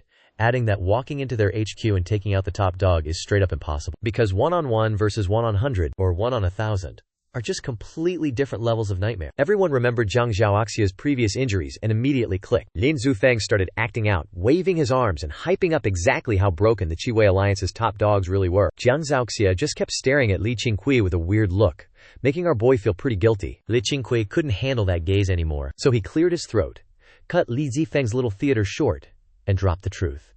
Either way, the 7 Music sect shouldn't be coming for their necks anytime soon, but they can't afford to slack off. No one is allowed to be lazy, so either get to training or get to work building the sect. The expansion project is live, and the 2nd-gen male disciples are doing all the heavy lifting. Aside from Li Zijin, Li Qingqiu already assigned tasks to every single junior brother and sister. After the meeting wrapped, Zhang Yuchun didn't head out. He pulled Li Qingqiu aside, claiming he'd hired a tutor from down the mountain. The guy claims to be an expert in fortune-telling and gossip, and he's dead set on meeting Li Qingqiu. Li Qingqiu immediately asked the only thing that mattered. "Is this guy free?" Zhang Yuchun said it'll cost, but the guy insisted that his service fee depends entirely on how destined Li Qingqiu looks. Li Qingqiu just shrugged and said fine. He wanted to see what kind of scam this clown was trying to pull. With that, the two walked out of the room. As soon as they stepped out, he saw a scholar in white robes standing behind 2 disciples, watching them do carpentry. The guy looked to be around 30, carrying a book box, and radiating that classic "I read too many books" aura. Someone shouted over to tell Master Zhang that the big brother had finally arrived. As soon as Zhang Yuchun called out, the scholar named Zhang Yu turned around and headed straight for them. Zhang Yu's eyes locked onto Li Qingqiu like a laser. As they closed the gap, his eyes lit up, and before Li Qingqiu could even breathe, he grabbed his hand. Li Qingqiu instinctively wanted to dodge, but sensed the guy had 0 inner energy, so he just let it slide. Zhang Yu went full hype man, claiming Sect Master Li's physiognomy was truly built different. Born into a family of emperors and generals. A rough childhood, but a destiny that's absolutely cracked. Blessed by the stars, destined to become a true dragon. Looking like he was about to drop to his knees and worship the ground Li Qingqiu walked on. Li Qingqiu instantly tagged him as a total fraud and a smooth talker in his head, thinking this guy was just spewing absolute nonsense, because his actual dad definitely wasn't that legendary. Still, Li Qingqiu kept his poker face, pulled his hand back, thanked him for the fluff, and asked where he learned his fortune-telling scam. Zhang Yu dropped the act, took a step back, bowed, and claimed he was the sole successor of the old man of 9 veins. Li Qingqiu, of course, had absolutely, because the old man is living that recluse life and never steps outside. He's hit 130 years old and is just trying to chill for his final few years. Lin Qingqiu didn't suspect a thing, just laughing as he asked, "Is it stressful training all these disciples by yourself?" Zhang Yu replied, "Zero stress. Because even though this sect is tiny, it's secretly hiding some absolute monsters. Talent is overflowing, and the sect is basically about to go to the moon. He's down to contribute his fair share to the Qingqiu sect. But obviously, if the sect master could drop an extra 30 coins a month, that would be even better." His voice was crisp and professional, radiating the vibe of a true sage, until that last part completely killed the aura. Li Qingqiu agreed to the pay raise, mostly just to test his skill. If the guy turned out to be a fraud, he'd just kick him out. That evening, Liu Qingqiu announced that from tomorrow, all disciples had to start literacy training, attending Zhang Yu's class in the newly cleared lot at the foot of the mountain, and nobody better even think about skipping. So after the morning cultivation session the next day, everyone except Liu Qingqiu headed off to listen to the lecture. Even Yang Jueding was low-key curious if this teacher actually had any real game. In his eyes, Zhang Yu was charging way too much. Ever since becoming the combat elder, Yang Jueding started looking at everything from a strict sect profit perspective. By noon, Li Qingqiu got back to the courtyard and heard the younger disciples talking shop. Everyone was rating Zhang Yu super highly, thinking his teaching style was actually cracked. Even Yang Jueding had to admit the guy actually knew his stuff. Hearing that, Li Qingqiu finally felt like he could breathe easy. But honestly, no matter how good the teaching method is, kids eventually get bored. A month later, Li Qingqiu brought Zhu Ning up the mountain. That day they hit the underground spirit lake, and Zhu Ning successfully leveled up to the mid-stage of the second layer. Her face was absolutely beaming, and she couldn't hide that main character smile. Arriving at the lot below the mountain, Li Qingqiu saw Zhang Yu lecturing his 5 students. Zhang Yu was gassing them up for their hard work, clearly feeling himself, but simultaneously warned them not to end up like Li Zifeng, because with that attitude, he was destined to catch an L sooner or later. Mentioning Li Zifeng, Zhang Yu's tone was straight up salty. Li Qingqiu heard that from a distance, and knew right away Li Zifeng was bullying the teacher again. Ever since they got close, Li Zifeng loved messing with Zhang Yu, roasting him for being a non-cultivator. Yeah, you heard that right. Zhang Yu doesn't even lift. He claimed these were the rules set by his master, Old Man Zhumai, stating that if you learn the Tai Tian technique, you're forbidden from practicing martial arts, and he's been keeping that rule locked in his brain ever since. Li Qingqiu gave Zhu Ning the side-eye signal. Zhu Ning caught the vibe, so the two of them started creeping behind Zhang Yu like absolute ninjas. Zhang Yu caught them in his peripheral vision, eyes bugging out, frantically waving at the sect leader like, "Yo, we need to talk." Li Qingqiu ignored him like he was invisible, speed running up the stairs with Zhu Ning right on his tail, the master-disciple duo vanishing into the sect grounds. Zhang Yu pulled his hand back, salty as hell. But since he's surrounded by disciples, he had to keep up his dignified teacher persona instead of dropping F-bombs. Meanwhile, Li Qingqiu cruised straight into the courtyard and spotted Li Dongyue chilling under a tree holding Yuan Li, while Yuan Qi stood nearby poking fun at the kid. Over in the corner, 2 female disciples were busy weaving fabric. As soon as Li Qingqiu rolled up, they scrambled to their feet and bowed like proper pupils. Shout out to Zhang Yu for drilling these manners into them. Zhang Yu thought the sect's etiquette was a joke, but he knew that sticking to these routines was the only way to flex his authority. Because if the juniors start disrespecting the seniors, the whole hierarchy goes down the drain, and everyone becomes an insubordinate brat. Li Qingqiu wasn't exactly sold on the idea, but since Zhang Yuchun, Jiang Zhaoxia, and Yang Jueding were all for it, he just let Zhang Yu turn the sect into a manners school. Li Qingqiu gave the 2 disciples a nod, and just as he was about to head toward Li Dongyue, Zhang Yuchun stepped out from the side room, zooming right up to him. Zhang Yuchun grabbed Li Qingqiu, dead serious, saying he needed to borrow one of his guys. Li Qingqiu asked, "Who exactly are you trying to borrow?" Zhang Yuchun said he wanted the 3rd junior brother, because their last recruiting trip was a total bust, and it's been ages since they ran into a legit martial arts expert. The guy basically promised that whoever could clap him in a fight gets to make one request, even if it means becoming their slave for life. So, Zhang Yuchun wanted the 3rd junior brother to step up and handle business. But the guy is being a total buzzkill, worried about 7 Music Alliance or the Qing sect raids, so he's refusing to leave the mountain. Zhang Yuchun was getting pretty annoyed, since he's convinced the Qingqiu sect won't have any major drama for at least half a year. And even if trouble actually shows up, they can handle it without needing Jiang Zhaoxia. Li Qingqiu pushed back, asking if he was actually sure that guy was a real powerhouse. Zhang Wuchun confirmed that the guy is definitely a high-level pro. Apparently, he's been camping out in the woods near Taikun mountain range for years, acting like a total weirdo. Our boy went to challenge him a few days ago, realized he was outmatched, and had to sprint back to drag the third junior brother into the fray. He's low-key terrified that the target will pull a disappearing act, or some other lucky loser will get to him first. You can literally see the anxiety written all over Zhang Wuchun's face as he spills the tea. The guy is stressed AF about the recruitment quota for Qingqiu sect. Outside of that one village at the foot of the mountain, he's basically been failing to scout any fresh talent. Everyone hears Qingqiu sect and assumes it's a dead-end job. Plus, they think he looks like a sketchy, untrustworthy kid. Right now, Qingqiu sect has a mountain of chores piling up, but the current disciples are all still basically toddlers, so he's desperate to recruit a real powerhouse. Li Qingqiu thought about it for a sec, figuring that if Zhang Wuchun survived a failed duel, the other guy clearly isn't some bloodthirsty psychopath. Might as well let Jiang Zhaoxia go on this quest.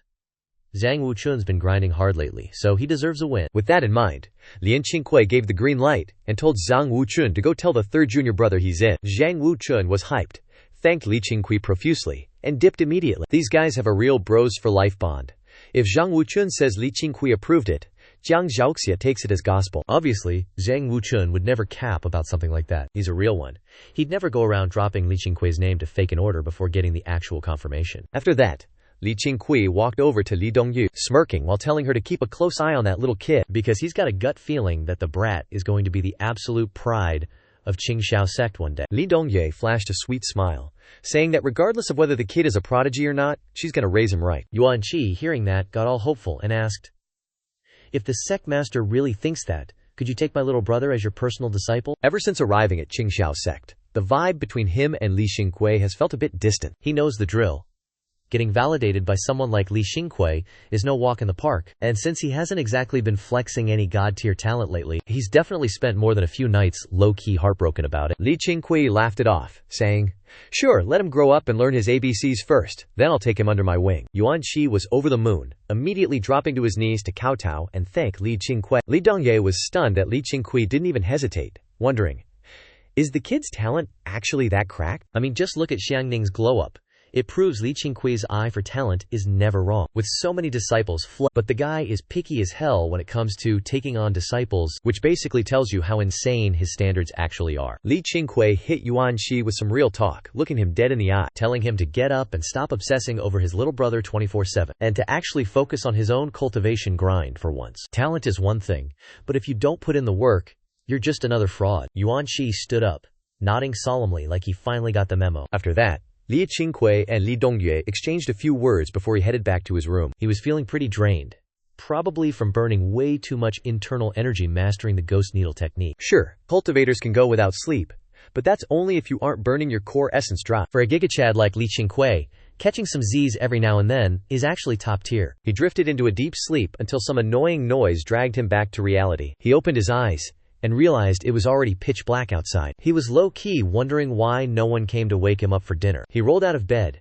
immediately hearing someone outside begging for mercy while the other disciples were going off on them. He was confused, thinking, did some random NPC wander into the wrong lobby? With that, Li Qingqiu walked over to open the door. Meanwhile, by the main gate, a crowd of about 10 disciples had formed a human wall. Right in the center, some dude in black was kneeling on the floor. His face was absolutely clapped, tears streaming down, hands clasped in a desperate plea.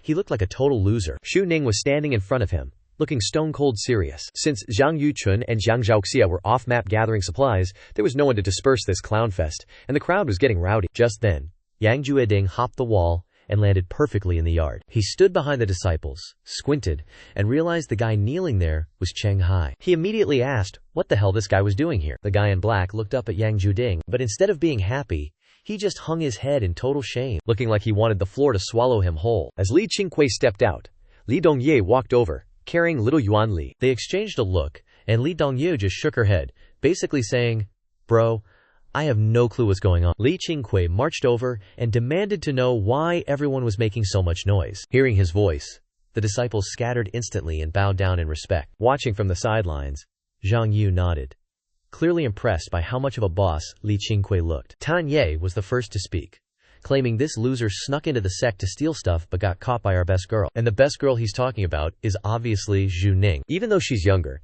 she apprenticed under Li Qingqiu first, and her combat skills are so cracked that he's got no choice but to respect her. Hearing about the theft, Li Qingqiu didn't even blink. Since the Qingqiu sect is officially popping off now, People are actually eyeing their loot. Li Qingqiu walked up to Cheng Shanghai and started sizing up this clown from head to toe. Cheng Shanghai frantically tried to explain that he was just hungry and wanted a snack. Zhu Ning immediately clapped back, shouting that he didn't just take a snack, he straight up swiped a whole rotisserie chicken, plus 2 jugs of booze, which he shattered all over the floor, and honestly, that's just unforgivable. As soon as Li Qingqiu heard that, his face went stone cold. Even though the Qingqiu sect is swimming in cash now, with this many mouths to feed, every single coin has to be accounted for, and a whole roasted chicken is basically luxury tier. And this absolute fraud had the audacity to steal it. Cheng Shanghai begged to pay them back, promising he'd have the funds to compensate them in 5 days tops. In a full-blown panic, he looked over at Yang Juding, reminding the dragon-taming hero that he knows the value of a man's word, and low-key, hoping he'd put in a good word for him. Yang Juding heard about the lost booze, and was so tilted, his beard was literally standing on end. And seeing Cheng Shanghai ask for help just made him even more annoyed. So he immediately roasted him, saying he was embarrassed to even know the guy. Like, bro is a legendary thief, but instead of robbing the rich and corrupt, he's up here stealing chickens and booze, and got bodied by a little girl? Talk about an L. As soon as that dropped, Cheng Shanghai started straight up sobbing, crying that Xu Ning isn't some normal kid, but a literal demon child, and that even Yang Juding probably couldn't take her in a fight. Yang Juding got even madder at that. How could he possibly be weaker than Xu Ning? I mean, he literally watched her join the sect. But in no time at all, she's already surpassed his 20 years of hardcore grinding. But when his eyes accidentally flicked over to Xu Ning's face, he couldn't help but shiver. Yang Juding was actually low-key terrified of Xu Ning, so he started beefing with Cheng Shanghai instead. Cheng Shanghai was already terrified, but after all that back and forth he tried to stand up and square up. But one glare from Xu Ning had him folding immediately and dropping back to his knees. That's when Li Qingqiu finally stepped in to stop the madness, saying that beating this loser to death wouldn't solve anything, so they should figure out a way for him to pay up. Because while theft is a trash move, what Cheng Shanghai took wasn't exactly worth dying over. Yang Juding side-eyed Cheng Shanghai before telling Li Qingqiu that this guy is a legendary thief known in the underworld as the King of Thieves. He once broke into the governor's manor and swiped a priceless treasure, then sold it to some rich loser just to donate the cash to the poor. Honestly, kind of a Chad move. Plus, the guy is known for actually keeping his word. Once he makes a promise, he delivers every single time, and he's never let a single person down. Yang Juding actually respects Shanghai quite a bit, because in this twisted world where everyone is a fraud, people with genuine chivalry are becoming an endangered species. Li Qingqiu stared at Cheng Shanghai and asked why he showed up at Qingqiu sect.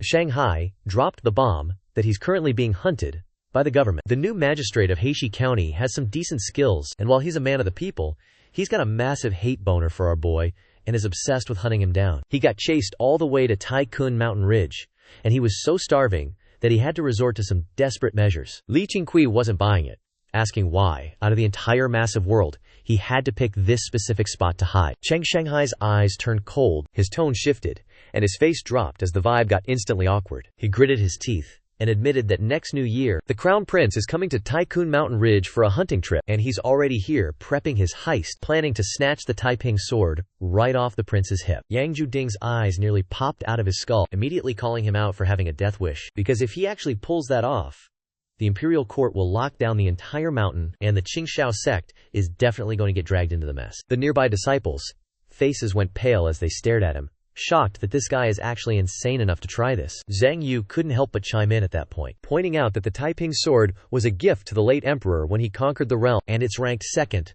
among the top 10 swords in the world. If he actually steals that, the whole world is going to descend into a total bloodbath. Cheng Shanghai just smirked, cockily claiming that if he pulls it off, his fame as the King of Thieves will reach a whole new level. Plus, he basically, because those guys always talk big about peace and prosperity, yet they never bother to look down and see how the common folk are actually suffering. As for the mess with Qingqiu sect, he honestly thought that after Lin Xunfeng retired, the sect had already disbanded. He only climbed the mountain today to find a place to crash, but didn't expect to catch them roasting chicken, and the smell was literally driving him insane. By the end of it, he couldn't even stop himself from audibly gulping. After getting his butt kicked, he was even more starved than before. Li Qingqiu heard this and looked over at Yang Juding, asking if he didn't just claim this guy's movement technique was top tier. Yang Juding dropped his angry act and nodded, confirming that in the entire Gozhou underworld, Cheng Shanghai's movement skills are arguably the best in the game. Thinking about that, he suddenly wondered how Xu Ning managed to catch Cheng Shanghai, so he couldn't help but turn and look at it. Cheng Shanghai noticed the gaze and quickly made excuses, claiming that if he hadn't been so hungry, there's no way he would have been caught. Even so, He had to admit that Xu Ning's movement technique is actually cracked. Back then, Xu Ning was already at the second level of the origin realm, and had been grinding the Gale technique, plus she was used to zoom in through the mountains. Eventually, Li Qingqiu decided that, if that's the case, he'd sentence Qingqiu to stay at Qingqiu Sect for 1 year, to teach his movement technique to the disciples as a form of community service. During that time, Qingqiu Sect would keep him fed, but if he didn't like it, they'd ship him straight to Blackstone County. Li Qingqiu stared down Qingqiu, pressuring the guy to make a choice. Qingqiu's expression shifted, asking if the time could be shorter, because he didn't want to miss his grand plan. Li Qingqiu lost his patience, reminding him that way too many people already heard about his so-called plan, so there's literally no way he's pulling it off now. He should stop coping and just give a straight answer, because the man is just trying to get some dinner. Qingqiu looked conflicted under everyone's gaze, but eventually, he decided to just take the L and agree. Li Qingqiu saw that and told everyone to get ready to eat, then headed toward the long table. The disciples started scrambling, and in a flash they scattered, leaving Qingqiu alone on his knees. Qingqiu was stunned. He didn't expect Qingqiu Sect to be this chill, or for Li Qingqiu to actually trust him. He quickly scrambled up and headed toward Yangzhou Ding. He was low-key curious about the sect, because this place was nothing like the Qingqiu Sect he'd heard rumors about. Once dinner was served, Qingqiu shamelessly wiggled in next to Yangzhou Ding to mooch some food. Since there was nothing better to do, Zhang Yu suggested the guy tell his backstory so everyone could get the vibe. As soon as that was said, everyone turned their eyes on Qingqiu. Qingqiu reflexively looked at Li Qingqiu, and seeing he didn't mind, he downed a whole bowl of wine and started spilling his life story. He said if he had to start, he'd start from when he first learned martial arts. He was born in the first year of the dynasty. The situation was chaotic. His family got wiped, and the emperor ordered the whole house executed. He was smuggled out by a servant, but they got caught by the imperial guards, chased to the edge of a cliff, and he had to make some cold-blooded choices. Bro just sent it and jumped down. Qingqiu's storytelling was absolute fire. It instantly had everyone hooked. Even Li Qingqiu was low-key vibing with his stories. The dinner lasted for an hour, a rare treat for the disciples of the Qingqiu sect, who basically never got to chill like this. Everyone was still reeling long after he finished, begging Qingqiu to drop the next part. Li Qingqiu didn't care if the stories were cap or not. As long as the disciples were entertained, he wasn't going to kill the mood. Afterward, he shoved Qingqiu into the same room as Yangzhou Ding. That night, he heard some muffled scuffling coming from their room, but it went quiet real quick. By the next morning, the disciples noticed Qingqiu's face was even more banged up, but when they asked, he just played it cool. Even though Qingqiu was a total menace for stealing chickens, thanks to his legendary heroic stories, he successfully charmed the disciples and blended into the Qingqiu sect squad in no time. The only exception was Xiang Ning. Every time he saw her, he hit the U-turn and dipped. As the days rolled on, Qingqiu started getting just as curious about the Qingqiu sect as Zhang Yu and Yangzhou Ding. Wu Mei was such a beast that facing her felt like fighting a raid boss. But the most unhinged thing was that Lian Zifeng, who was barely 13, could actually keep pace with his movement techniques. He barely scraped a win, and the gap between them was shrinking fast, which had him straight up spiraling, thinking, does the Qingqiu sect have a factory for these absolute freaks? Or are they hiding some god-tier secret technique? 7 days later, Zhang Yuchun and Jiang Zhaoxia finally clocked back in. Li Qingqiu got the ping and immediately headed back to the sect's inner courtyard. Jiang Zhaoxia saw him, flashed 3 fingers with a smug grin, and headed to his room to swap his fit. Li Qingqiu caught the hint.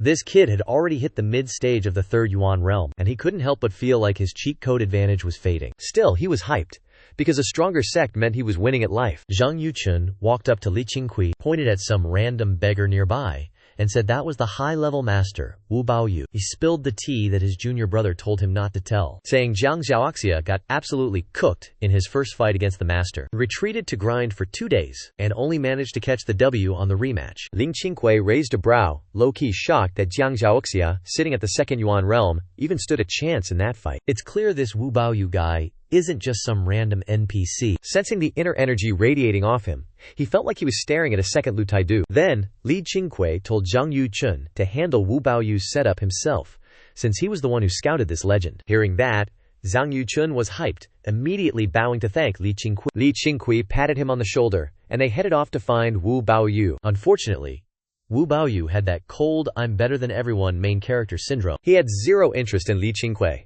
and Li Qingqiu wasn't about to stick around and get ignored. So after a super awkward exchange, he dipped, because he still had to head back and grind out his Hui Chengyi Xianchen technique. As summer turned to autumn, the mountain peak where Qingqiu sect sits was painted in fall colors. Just past the sect gate, down a stone staircase 10 feet long, was a new courtyard, featuring 5 small houses and a simple arena right in the middle, where the disciples usually went to throw hands. It had been a month since Wu Baoyu joined the Qingqiu sect, and in that time, 4 more recruits had joined the squad, all of them scouted by Zhang Yuchun from down the mountain. That afternoon, Li Qingshui was sitting by the entrance, playing with the little knife Jiang Quoqian gave him last year. Yang Jueding pulled up to sit next to him, staring into the distance at Wu Baoyu watching the juniors spar in the yard below. Once Wu Baoyu put on the official Qingqiu sect robes, he looked like a straight-up martial arts grandmaster. Even though he was skinny and a bit hunched, just standing there with his hands behind his back, you could tell he wasn't someone to mess with. The guy is 50, his hair is graying, but those eyes?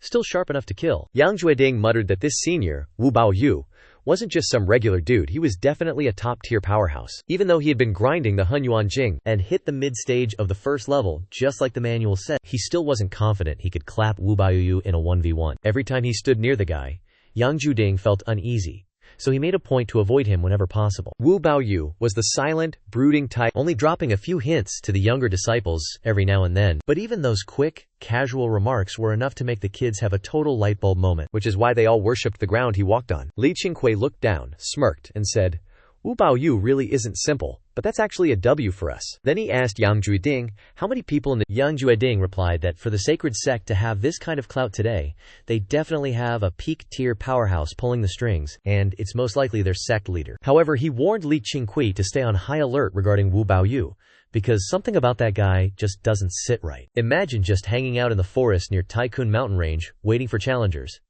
That sounds like straight-up NPC behavior. According to his theory, Wu Baoyu didn't just stumble here.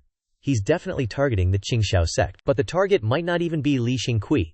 He's probably gunning for the Grandmaster. Yang Jueding delivered the warning with a deadly serious face, clearly terrified that Liang Qingqiu might actually trust this clown. Li Qingqiu just gave a quick nod, acknowledging that since Wu Baoyu joined the Qingqiu sect, the guy's loyalty stat has been absolute trash, but it's hovering above 60, so he hasn't bothered to give him the boot yet. Even weirder, Wu Baoyu has 0 unique destiny traits, and while he's a peak-tier fighter in the martial world, his talent for actual cultivation is mid at best. Liu Qingqiu decided to stop yapping about Wu Baoyu and turn the spotlight on Yang Jueding, his expression turning ice-cold and his tone becoming deadly serious, asking him straight up if he actually plans on sticking around the Qingqiu sect for the long haul. Yang Jueding looked stunned, asking if Li Qingqiu was trying to kick him to the curb. Li Qingqiu shook his head, reminding him that when Yang Jueding first joined the Qingqiu sect, he was half dead, and they saved his life. But he never really intended to be a permanent member anyway. Now that his wounds are healed and his power level is cracked, he's free to leave and go finish whatever side quests he had before. Yang Jueding furrowed his brows and asked why Li Qingqiu would just let him walk away after handing over all those top-tier cultivation manuals. Li Qingqiu coolly replied that Yang Jueding has already taught the sect disciples tons of martial arts. He even passed down his own legacy techniques to Man-Er. So why would he hold a grudge? He said that Yang Jueding doesn't owe them, and they don't owe him. They've been chilling together for so long they might as well be bros, and wanting your bros to level up is just common sense. After dropping those facts, Li Qingqiu's gaze drifted down to the sparring grounds. Yang Jueding fell into a deep silence. Li Qingqiu didn't rush him, just watched the disciples training and gave a satisfied nod. The progress of these disciples is looking good.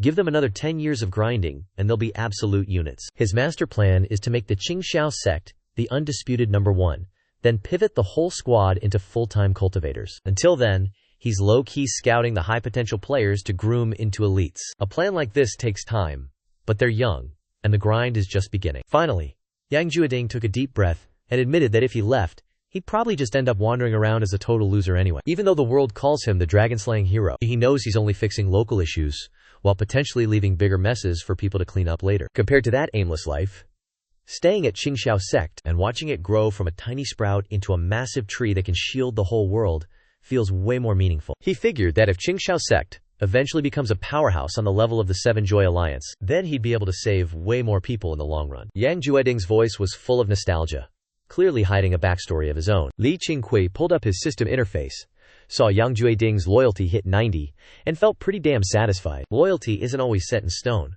but once it hits that high, it means the guy is fully committed to the gang. Li Qingqiu stood up, looked down at Yang Jueding, and smirked, telling him that if he's decided to stay, he should go all out and do his thing. Because Qingqiu sect is still in its early access phase, and they need talent in literally every department. His goal is to have Qingqiu sect cover the entire Tycoon Mountain Range, with dorms and training arenas sprawled across every peak. Yang Zhuding stood up, caught off guard, and couldn't help but sigh, saying the Tycoon mountain range is massive. There isn't a single sect in the entire pugilistic world that big, and at best, most sects only control a small fraction of that kind of territory. He knew exactly what Li Qingqiu was cooking. If they actually pulled that off, the number of disciples would be absolutely insane, to the point where even imperial armies would struggle to find a training ground that large. If Li Qingqiu actually manages this, Qingqiu sect would be enough to shake the very foundations of the Great Lian dynasty. It sounds completely unrealistic, but just thinking about it is getting him hyped. Li Qingqiu just waved his hand dismissively, saying, "It's just a goal to aim for." Yang Zhueding's gaze hardened. He solemnly promised to stick with Li Qingqiu and chase that dream. Li Qingqiu flashed a smile, left him with a "let's wait and see," and walked off. He headed deeper into the sect, ready to hit the back mountain forest for a cultivation grind. Yang Zhueding watched him go until he disappeared around the mountain path, then muttered to himself that the kid might be young, but he's got a massive brain for schemes. Always out here playing 4D chess just to win people over. A smirk crept onto his face. He wasn't even annoyed by Li Qingqiu's mind games, because the kid's ambition was actually pretty contagious. Once the disciple count at Qingqiu sect goes up, Li Qingqiu will finally have more time to focus on his own cultivation. Right now, besides him, only Jiang Zhaoxia and Wu Mar get that kind of luxury. Even Xu Ning has to put in the work. Autumn is rolling in, and the temperature is finally starting to drop. Another month flew by, and it was high noon. Li Qingqiu stood on the ridge, scanning the grunt work happening down below, watching Zhang Wuchun and the Qingqiu 7 disciples sweating it out with 2 local farmers. These farmers were the dads of 2 disciples from the village, specifically scouted by Zhang Wuchun for this grind. The Qingqiu sect was finally setting up their own farm-to-table operation, and this spot was tucked away on the mountainside, only a 30-minute hike from the main base. Not too shabby at all. Zhang Wuchun even dug a fish pond, though hauling the fingerlings up the mountain in bulk was a nightmare, so he had to do it in waves. Aside from the crops and the pond, there was also a stable in the works. Back when the Qi-Wei alliance tried to pull a raid, they left a bunch of horses behind. Yang Zhueding took the disciples out and rounded up a decent haul of them. Even now, you could still spot the occasional stray horse wandering through the woods. Not only that, but Li Qingqiu was pushing the disciples to pick up pets and hunting skills. Bro wanted them to be well-rounded, not just mindless cultivation bots. Every month, he'd send Zhang Wuchun down the mountain to scout for new mentors to come up and share their wisdom. Just then, a sharp screech echoed from the sky. Li Qingqiu raised his arm, and a small black hawk swooped down, landing right on his wrist. He turned his head, busy messing around with his new winged sidekick. The hawk nest Zhang Wuchun brought back earlier started with 3 chicks and 2 eggs. 2 had already flown the coop, leaving only this one behind. As for the 2 eggs, they'd just hatched, so those little dudes weren't even airborne yet. Li Qingqiu suspected this one stuck around because he'd been pumping it full of his own spirit energy, which basically made the bird addicted to his aura. He was testing if he could turn this little guy into a spirit beast, and honestly, the grind was looking pretty promising. Staring at the hawk, Li Qingqiu wondered when the little guy would finally unlock human-level intelligence. The more he looked at it, the more he vibed with it. He was already imagining himself soaring through the clouds on its back. Talk about living the dream. Lost in thought, he balanced the hawk on his arm, watching the work progress below, thinking that, compared to all the constant face-slapping and bloodshed, he was definitely enjoying this chill, low-key life way more. Watching his sect slowly level up from the ground up gave him a serious hit of dopamine. Right at that moment, some voice started yelling for the big brother. Li Qingqiu turned around and frowned, only to see Li Jifeng sprinting toward him with a basket on his back. This guy wasn't even trying to hide his power. He was zooming with a wind-step technique, leaving a trail of dust like a main character on a speedrun. Li Jifeng skidded to a halt in front of Li Qingqiu, hands on his knees, panting like he just ran a marathon. Li Qingqiu immediately started roasting him, saying he's supposed to be a senior now, but still acts like a headless chick, reckless and embarrassing, completely lacking any shred of dignity. Li Zifeng looked up and blurted out that the local government officials were heading straight for the Qingqiu sect. Li Qingqiu didn't even blink, telling him to go warn Cheng Shanghai to get out of Dodge immediately. Li Zifeng didn't waste a second and bolted up the mountain, moving faster than a hurricane. Li Qingqiu realized, wait a minute, every time this guy shows up he brings nothing but bad news. Still, he didn't overthink it, choosing to stay put and watch Zhang Yuchun and the crew keep working, because the Qingqiu sect has the main character energy to handle whatever drama shows up. About half an hour later, just as Li Qingqiu was about to dip, he spotted a squad emerging from the forest. Leading the pack was a dude wearing some tight, high-end armor, rocking a sword at his waist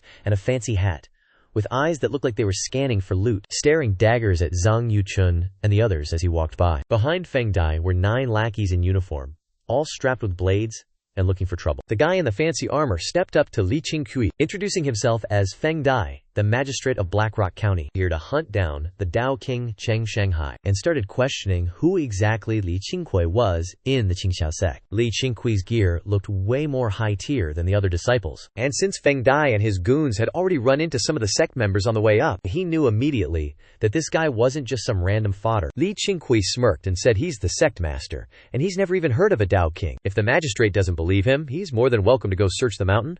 The Qingqiu sect is happy to cooperate. Feng Dai was stunned, clearly not expecting that response. The other guards exchanged confused looks, because Li Qingqiu is only 17. He looks way too young to be a boss. Feng Dai couldn't help but ask if his master, Lin Chunfeng, really retired from the game for good. Even though he's a government official, he's locked up enough martial artists to know a thing or two about the scene. Hearing that, Li Qingqiu immediately looked like he was about to vent his trauma, saying it wasn't exactly a peaceful retirement, but rather, Lin Chunfeng got possessed by some crazy obsession, determined to go find immortals, and ditched him to babysit all the junior disciples. Now the junior sister is living life on hard mode, barely even getting enough to eat. So now he's got no choice but to grind his own path to survival. Even the sect's crops are something he's got to plant himself. He said it with so much main character sincerity that even Feng Dai couldn't help but feel for the guy. Feng Dai then suggested they hit the mountain to scout things out first, trying to keep a low profile so they wouldn't bother the Qingqiu sect, and started leading his crew further up the mountain. Li Qingqiu didn't sweat it, just headed down the mountain to find a nice spot to power up. Whatever he isn't at the underground spirit lake, he can cultivate literally anywhere he wants. The other disciples are the same. This whole massive forest is basically just one big training lobby. Around sunset, Yi Qingqiu, Zhang Yuchun, and the 7 disciples of Qingqiu led the 2 farmers up the mountain, prepping a feast to thank them, and offering them a place to crash for the night. Just as they passed the mountain gate, Li and Qingqiu saw a huge crowd of disciples packed in front of the courtyard, literally swarmed like flies, and he couldn't help but raise an eyebrow, assuming something must have gone down, but he kept his cool, because a sect master's got to keep that Sigma grindset energy. Zhang Yuchun didn't have that main character chill, so he dashed ahead and yelled for everyone to move. When the disciples saw the sect master pulling up, they immediately scrambled to pay their respects to Li Qingqiu. As they parted ways, Li Qingqiu saw Feng Dai sitting in the middle of the yard, trying to meditate and circulate his ki, while his 9 goons were surrounding him, eyeing the Qingqiu disciples like they were ready to scrap. Qin Ye spotted Li Qingqiu and shouted, "Master!" at the top of his lungs, making everyone in the courtyard turn their heads. Li Qingqiu walked into the courtyard like a total boss. Scanning the scene, he saw Yang Juding, Wu Baoyu, and Zhang Yu were all there, but for some reason, the guy from Shanghai City was nowhere to be found. Zhang Yuchun walked in front of Li Qingqiu and demanded to know what the hell was happening. Li Zifeng, who was just squatting on the roof, grinned and said Feng Dai was acting like a total fraud, trying to challenge Grandpa Wu to a fight, and got absolutely folded into a major injury in just one move. Now his goons are doubling down, blaming the Qingqiu sect, and threatening to drag people back to the local magistrate. Li Qingqiu looked over at Wu Baoyu, who was just casually chopping wood, completely unbothered by his arrival. Yang Jueding stood nearby, with a face that screamed, "I'm loving every second of this drama." Zhang Yu was frowning hard at Wu Baoyu, clearly cooking up some deep thoughts. Li Qingqiu walked right up to the squad of goons, kept a safe distance, and asked if Feng Dai was still breathing, even adding that he knew a thing or two about healing if the guy needed a hand. Feng Dai's face went ghost white as he snapped his eyes open. He turned his head to Li Qingqiu, grit his teeth, and spilled the tea. He claimed this guy is a total demon cult enforcer who went on a massacre 20 years ago. Turns out the Qingqiu sect got played like a fiddle by this fraud. This absolute menace is a psychopath who's committed every crime in the book. Hearing the label demon cult enforcer, Li Qingqiu was actually shook, since that kind of classified intel never pops up on his system status board. So he couldn't help but ask, which demon cult are we even talking about? Is it the Qing sect or something? Feng Dai glared, insisting that while the Qing sect is sketchy, they're light years away from the actual demon cult's level of evil. Like he was terrified the Qingqiu sect squad wasn't taking the threat seriously enough. Feng Dai doubled down, declaring that Wu Baoyu is the northern enforcer of the demon cult. Back in the 3rd year of Kaiyuan, he slaughtered the entire Xiao family clan in North Liang Prefecture. That's 136 people, from the 80-year-old elders down to infants in diapers. Not a single soul made it out alive. That same year, he went full berserk during a cultivation deviation and clapped his own disciple. Then he hung the body right up on the city gates as a flex. Total disregard for the law, straight up trolling the imperial court. By the 4th year of Qianming, he led a raid to steal imperial supplies meant for the south border relief. He zeroed out 73 soldiers in the process, leaving 100,000 peasants in the south border to starve to death. The salt from the people was reaching the heavens. His rap sheet is infinite and totally unforgivable, so Feng Dai begged Li Qingqiu not to cover for this psycho. As soon as that dropped, the vibe shifted, and everyone started looking at Wu Baoyu like he was public enemy number 1. Even though Wu Baoyu is usually the quiet, stoic type, he really didn't look like a legendary serial killer. Zhang Yuchun was also caught off guard by Wu Baoyu's sketchy backstory. The first thing that hit him was how much heat this guy is about to bring down on their heads. Because harboring a wanted criminal of the imperial court is a one-way ticket to getting erased. Wu Baoyu finally stopped chopping wood, turned to Feng Dai, and asked where he even dug up that fanfiction. Feng Dai kept his voice low, claiming he saw the rap sheet in the governor's archives. Apparently, when Wu Baoyu first showed up in the Guozhou region a few years ever since that day, Feng Dai had been plotting to bag this guy once he got the promotion, so he kept his eyes peeled. On Von Bao'ng'anak's left wrist, there was a blood-red wolf head mark. Feng Dai remembered that detail vividly, and knew there was no way this dude could dodge his identity now. The 9 guards previously had zero clue who Von Bao'ng'anak really was, but after hearing about his savage track record, they were all shaking in their boots, hyperventilating and terrified he might just go full lethal mode on them. Von Bao'ng'anak kept his poker face on, and casually dropped the bomb that his real surname was Zhao. Hearing that, Feng Dai's brows went into a frenzy, demanding to know what kind of game he was playing. Von Bao'ng'anak spilled the tea, revealing that the Zhao clan Feng Dai just mentioned, the clan that got wiped out years ago, was actually his family, and he was the sole survivor. At the time, he wasn't even home. He was working as an imperial guard in the palace. After the massacre, the crown prince scouted him and planted him as a double agent inside the demonic sect. Back then, the imperial court had basically zero intel on the demonic sect, not even knowing the real name of the northern region protector. He infiltrated the sect, straight up assassinated the protector, and took his spot like an absolute boss. But when the crown prince fell from grace, there was nobody left to clear his name, and instead, they pinned all of the northern protector's crimes on him. Von Bao'ng'anak added that the relief funds Feng Dai was obsessing over weren't even meant for the southern border, but were actually bribes from the current emperor to some shady Taoist cultists in the south, in a desperate bid for immortality pills. After he snatched the loot, he distributed the whole haul to the suffering peasants. It's just a shame the natural disaster was too brutal.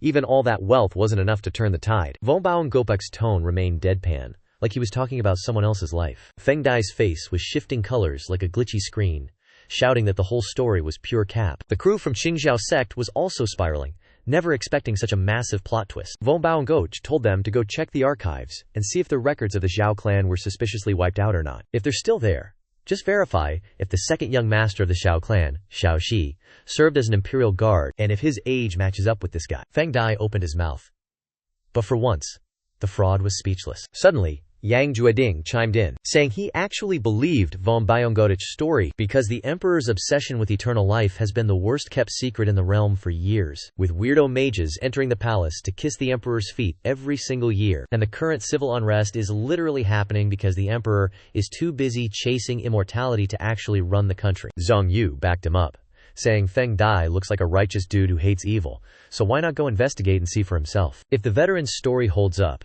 Magistrate Feng might actually be the one to clear a hero's name. Throughout the whole ordeal, Li Qingqiu didn't say a word, just chilling in the background and watching the drama unfold. Wu Baoyu scoffed, basically saying that reopening the case was a waste of time, since the Xiao clan is already wiped off the map. He's a Wu now, got no heirs, and honestly just doesn't care about anything anymore. He just wants Magistrate Feng to do his investigation, and if he finds out the tea was true, to just pretend our boy never existed. And for the love of God, leave the Qingqiu sect out of this mess. These kids don't know a thing about his dark past, and he just wants to rot in peace for the rest of his life. Feng Dai looked around and saw all the Qingqiu sect disciples staring at him, mostly just little kids, and felt his heart soften. He knew damn well that if this story leaked, the imperial court would wipe this sect off the face of the earth. Some of these power-hungry bureaucrats would do anything for a promotion, and catching Wu Baoyu would be the ultimate trophy. Feng Dai gritted his teeth and promised he'd investigate, swearing he wouldn't let an innocent person take the fall. He stood up, and his lackey bailiffs scrambled to help him up. Feng Dai ordered the squad to bounce,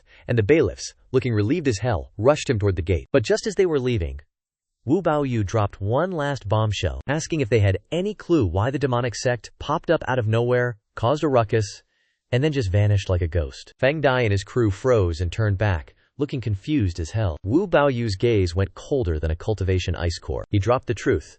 the demonic sect was actually founded by the emperor himself. That sect has wrecked so many lives.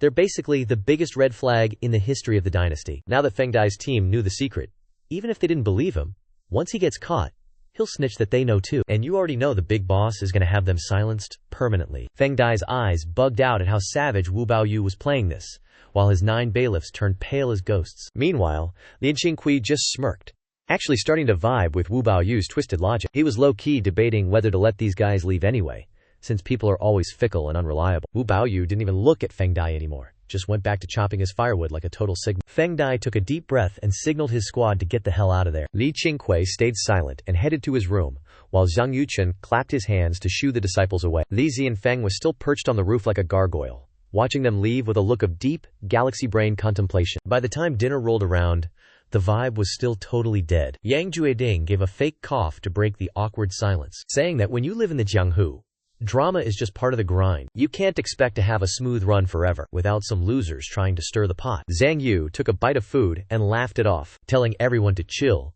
because those clowns definitely won't dare to try anything else. Even if they leaked Old Man Von's location, there's no guarantee they'd get any credit for it. But if Old Man Von decided to bite back, they'd definitely end up dead. Or worse, have their entire bloodline wiped out. Because at the end of the day, this whole mess involves the emperor himself. Hearing that, Li Tucan couldn't hold it back anymore, and straight up asked, "Is the emperor actually the leader of the demonic sect? How terrifying is this demonic sect anyway? And is the elixir of immortality actually real?" As soon as she asked, the other disciples started chiming in, spamming questions, until Yang Tuyet Din finally started spilling the tea on the weird happenings in the martial arts world. What they were all dying to know was about the immortality pill, because honestly, who doesn't want to live forever? Yang Tuyet Ding just shook his head, saying that legends about immortality have been around forever. But in reality, no one has ever actually achieved eternal life. It's just that these rich, powerful boomers can't seem to let the dream die. Truong Yuci nodded, clearly thinking the whole immortality quest was for losers. Kuang Chio-ha wasn't around this afternoon, but once she caught up on the drama, she looked at Von Byong Gok and curiously asked why the emperor even bothered founding a demonic sect in the first place. Since the demonic sect didn't really help him take the throne, he had his army for that. Why do it? Sitting in the corner, Von Bauen Goch heard the question and coldly replied, "The emperor is grinding some demonic manual that requires the blood of virgins, and the massacres were just to cover up his nasty little secret." That answer sent a chill down everyone's spine. Lai Than Thu thought the whole thing was beyond cursed, and his gut was telling him that a collision with the imperial court was inevitable, because this world is way darker than he ever imagined. As for the heat that Von Byong Godek brought to their doorstep, he decided to just roll with it. As long as Tantia sect keeps taking in people, drama is going to follow. It's just a matter of how much. I mean, let's be real. None of these top-tier experts have a simple backstory. After Feng Dai took off, Tangqiu's sect kept on grinding according to the plan. Aside from the occasional patrol, Li Tangfu mostly just stayed locked in his training and coaching Huangung. He's low-key trying to groom Huangung to be the leader of the next generation. And honestly, watching the raw power of the Heaven Lightning Spirit Fruit, he finally understands what a true prodigy looks like. As for the rest of his juniors, he taught them various techniques and left the rest to their own enlightenment. Autumn flew by, and as winter hit, ever since Lin Fengfeng dipped, Li Xingqui and the rest of the squad are officially a year older, and the Qingqiu sect has basically had a complete glow-up. Snowflakes are drifting through the leaves and hitting the forest floor. Qin Ye is out here rocking his Qingqiu sect robes, practicing his moves, breathing so hard he's basically a steam engine. Suddenly, some random voice chirps up, roasting his technique, and saying he's doing it all wrong, which makes Qin Ye spin around to see Wu Baoyu standing there with a bundle of firewood. Qin Ye immediately turns, bows, and sighs that it's not the technique that sucks, it's just his own trash talent. This technique was taught to him by Yang Jueding, and it's called the 10 Directions Demon Subduing Fist. When Wu Mani busts it out, the vibe is straight up cracked, leaving a massive impression on him. Wu Mani might be a total airhead, but his martial arts IQ is actually built different, especially that leg technique, which is apparently easy to master, making all the other disciples jealous. Wu Baoyu looks at Qin Ye and tells him, "Be there at the hour of the rat tonight," claiming he's going to pass down a secret staff technique, hoping it might actually help our boy stop being such a loser at cultivation. After saying that, Wu Baoyu keeps trekking up the mountain without even looking back. Qin Ye hears hour of the rat, and his brows hit the ceiling. He's hesitant as hell, remembering all the red flags Feng Dai warned him about, wondering if he should actually trust this guy. Meanwhile, Way up on a tree limb about 50 paces away, Li Qingqiu is chilling and eavesdropping on their whole, awkward convo. From his POV, the hills are completely blanketed in white, and his vision is getting kinda limited. As his cultivation level keeps skyrocketing, his senses have become straight up broken. Like right now. Even from this far away, he can hear every word Qinye and Wu Baoyu are whispering. Every syllable crystal clear, not even the snowstorm can drown out the tea they're spilling. Li Qingqiu is wondering why Wu Baoyu is acting all sus and mysterious for no reason. Still, he doesn't think the guy is actually a snake. Lately, this dude's loyalty meter for the Qingqiu sect has been climbing non-stop. It's already over 80, and with stats like that, he's probably not plotting any shady garbage. Still, Xinye is his second disciple, so he's got to show up tonight and check on the boy. Just then, a notification pops up in front of Li Qingqiu, letting him know that because someone in the Qingqiu sect just invented their own technique, causing a massive ripple effect on the development of their orthodoxy, he just unlocked a chance to claim a legacy reward. Li Qingqiu is straight up shook, not expecting anyone to have the brain power to create their own spell. Right now, the only real cultivators besides him and his junior siblings are Yang Jueding and Xu Ning. Since Zhang Xiaoxia and Li Zijin went to the underground spirit lake today, he can't help but wonder if it was actually Zhang Xiaoxia who pulled it off. Driven by pure curiosity, he launches himself into the air, zipping through the canopy like a lightning bolt, soaring over a forest blanketed in deep snow, moving so fast he's barely leaving footprints behind, like some kind of ghost. Heading back to the Sect mountain, he spots disciples all over the place, some grinding their forms, some doing chores, others sparring. It's finally starting to feel like a real sect for once. He heads straight for the new courtyard at the base of the mountain, but as soon as he walks in, Yang Jueding stops him in his tracks. Yang Jueding is looking hyped, saying he's got something to tell him, and grabs his wrist with a little too much force. Li Qingqiu pauses, his brain immediately shifting to the theory that maybe Yang Jueding is the one who cooked up that new technique. This is way outside his predictions, especially since out of everyone, Yang Jueding started his cultivation journey the latest. He follows Yang Jueding, and the two of them duck into a small woods next to the new courtyard. After checking left and right to make sure the coast is clear, Yang Jueding plants his hands on his hips and smugly tells the sect master that he just fused his Hunyuan scripture with his Nine Heavens God Palm, making the power output go absolutely insane. The Nine Heavens God Palm is the legendary technique that made Yang Jueding famous across the land, known for its raw, explosive power that moves just as the user wants. And if you take one hit, your Dantian is getting shattered into dust, with every single tendon in your body snapped in two. Yang Jueding knows tons of martial arts, but this is the only one he ever bothered to pass down exclusively to Wu Mer. Hearing that, Li Qingqiu's eyes immediately light up. He had toyed with the idea of using origin energy to power up martial arts before, but failed, so he's shocked that Yang Jueding actually pulled it off. Li Qingqiu urges him to show him what he's got. Yang Jueding pivots into a stance, pulling his fists back to his waist. As he starts channeling his energy, the snow at his feet begins to melt, turning into literal clouds of steam. Li Qingqiu raised an eyebrow, genuinely caught off guard by that aura. Yang Jueding hasn't been cultivating for long, yet he's already this cracked? And the kicker is, he's still only at the mid-stage of the first level of the origin realm. He hasn't even touched the second level yet. But purely looking at his aura, he's already keeping pace with Lu Taidu. What really keeps Li Qingqiu guessing is that, based on the sect records, the guy's talent wasn't even top tier. Still suspicious, Li Qingqiu locked his eyes on Yang Jueding, waiting for him to drop the move. Yang Jueding didn't keep him waiting for long. As his aura peaked and went nuclear, he suddenly whipped out a palm strike, his upper body leaning hard into the momentum, a move that looked like a dragon bursting out of the abyss. The insane palm force instantly manifested as a visible shockwave of energy, carving a path through the snow like a massive river being ripped in half. That draconic energy was pure, unadulterated flex, obliterating an ancient tree in one hit. Just as the shockwave threatened to keep going, Yang Jueding suddenly pulled back, snapping all that kinetic energy back to himself. The backdraft sent a blizzard of snow, fallen leaves, and gravel flying into both their faces. Li Qingqiu's robes were flapping wildly, his eyes narrowed, secretly thinking this Nine Heavens Divine Palm actually looked pretty sick. Being able to pull back an attack like that would leave any enemy helpless and wide open. This kid is legit. After that, Yang Jueding flicked his right arm, dispersing the remaining palm energy, causing the residual pressure to explode outward, tearing deep, jagged gashes into the snowy ground for dozens of feet. He looked back at Li Qingqiu, chin tilted up, waiting for the appraisal. Li Qingqiu couldn't stop praising him, admitting that this secret tech was top tier, and told him to write down the manual so it could be added to the library, cementing it as an exclusive, ultimate move for the Qingqiu sect, promising he'd make sure Yang Jueding got full credit for the grind. Hearing that, Yang Jueding instinctively wanted to clap back, but he swallowed the words before they left his mouth, because without the Hunyuan Sutra, his 9 heavens divine palm would never have reached this level of power. Yang Jueding just lamented that with his current reserves, he could only pull off one such strike. Honestly, this whole situation is getting kinda sus. The internal energy coursing through his veins right now is way more massive and cracked than before, yet he managed to burn through the whole tank in just one palm strike. That's when he realized the terrifying ceiling of the Hunyuan manual. This isn't your average trash tier cultivation tech.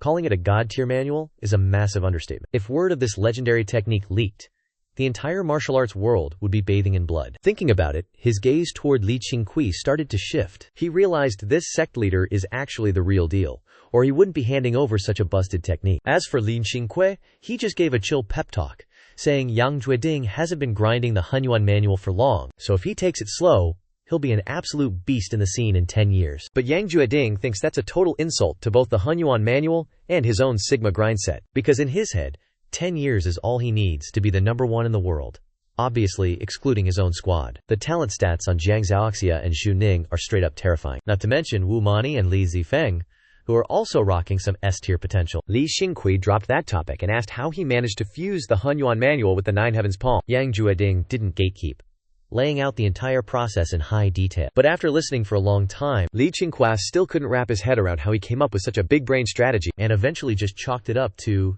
Yang Jueding's massive experience in the game. That right there is Yang Jueding's biggest flex, something they couldn't hope to touch in the short term. Either way, Yang Jueding cooking up a new technique for the Qingqiu sect is a major W. So before dinner, Li Qingqiu told Zhang Yuchun to kill a chicken to celebrate the hype and announced it to the disciples to motivate them to actually start using their brains. He just didn't specify exactly what kind of busted technique Yang Jueding had actually cooked up. After dinner, Jiang Zhaoxia rolled up to Li Qingqiu's room to get the tea, and Li Qingqiu didn't even try to gatekeep the info. Once he found out, Yang Jueding took the Hunyuan manual and essentially patched his own skills into something even stronger. Jiang Zhaoxia went quiet for a long beat, didn't say another word, and dipped. Li Qingqiu thought if this triggered a fire in Jiang Zhaoxia, then it's all profit, because he's dying to see Jiang Zhaoxia cook up his own custom technique. At the end of the day, whether it's for a high-tier lineage or a mid-tier sect, nobody is ever going to say no to stacking up their library of skills. After all, that's just the base stats for the entire sect's power level. Late at night, nearing the hour of the rat,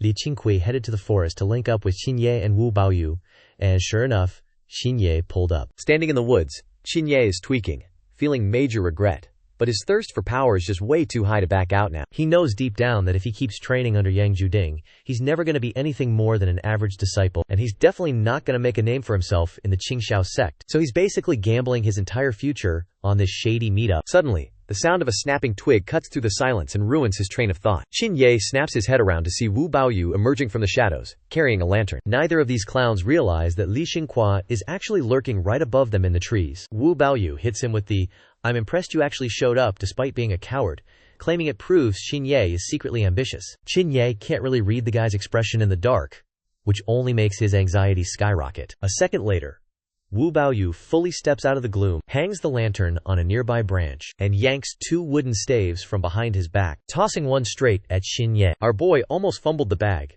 but luckily it was dark enough that Wu Baoyu didn't see him blushing like a total scrub. Wu Baoyu then asks him if he has any idea why he specifically picked him. Xinye guesses it's probably because of his hard work, but Wu Baoyu shuts that down immediately, saying it's actually because his talent is mid at best, and the maester clearly doesn't give a damn about him. That line was basically a dagger straight to the heart for Qinye. He already knew the master was sleeping on him, and with Xiang Ning's godly talent being so obvious to everyone, he's been feeling completely suppressed and losing his spark. Up in the tree, Li Qingqiu is low-key fuming at Wu Baoyu for trying to stir the pot and poison the disciple's mind, but he also has to admit he might have been a bit cold to the kid lately. Even if Xinye only got in through a transactional favor, he's still technically his student. Li Qingqiu decides he's going to start showing the kid a bit more love, because honestly, the boy is a workhorse who's always putting in the hours, and he's totally free of that cringe, entitled, young master energy. Wu Baoyu continues his pitch, admitting he couldn't get to Xiang Ning, so Xinye was the only option left. He needs Xinye to pass on this specialized staff technique, because if he gave it to any other disciple, it'd never become a core legacy for the Qingqiu sect. Plus, the Qin family has political ambitions anyway, so later on, Xinye can use this technique to absolute wreck house on the battlefield. And once he hits peak mastery, he'll be a one-man army, capable of taking on thousands. Vo Baonggong's tone remained cold as ice, not a single shred of emotion in her voice. Qingye was low-key confused by that, so he carefully asked if, after everything that's gone down, she's really gonna let him use this secret tech to join the army? Von Baonggong clapped back, saying the emperor is a total clown, and corrupt officials are just temporary NPCs, but people born on this land have a duty to protect it. That's the real Sigma grind set for a cultivator. Hearing that, Qingye felt his blood pumping. He gained mad respect for her right there. Then, Vo Baonggong dropped the lore. The staff technique is called the 10,000 Army Demon-Slaying Staff. The mysterious big shot who taught it to her was a total legend. Even now, he still has no clue what the guy's actual name is. She told Qingye that if he ever runs into that master, he needs to pay his respects for her, because this move is straight up peak. The best technique in the world. After saying that, she held her long staff horizontally in front of her. Hearing this, Qingqiu was totally chill, since he had zero interest in learning that staff technique. Besides, it was Qingye's own personal luck, so he wasn't going to touch it. Over the next few days, whenever they had downtime, Von Baonggong would drill the technique into Qingye. 7 days later, Zhang Yuchun came crawling to Qingqiu, dropping the news that Von Baonggong had dipped from the mountain, claiming she didn't want to bring any heat or trouble to the Qingqiu sect. Qingqiu didn't bother sending a search party. After all, she already left her legacy behind. Zhang Yuchun sighed, saying their goal of hitting 50 disciples by year-end is looking like a massive L. Without any clout, recruiting disciples is basically playing on hard mode, unless they recruit refugees, but those guys are either orphans or total weaklings, and what the Qingqiu sect actually needs are some top-tier, buff recruits. Qingqiu just smirked, saying he only mentioned that number as a joke, because mindless grinding for numbers is a noob move compared to building a solid foundation. Zhang Yuchun was still feeling salty about it, but after chatting for a bit longer he finally got up and left, leaving Qingqiu to stay in his room and grind that spirit energy. That winter was pretty chill. Feng Da and the rest of the squad pieced out and never looked back. Not a single soul even dared to hike up the mountain to ask for a place to crash. 2 months flew by, and Xu Ning finally hit mid-stage of the 3rd layer of the Yuan realm.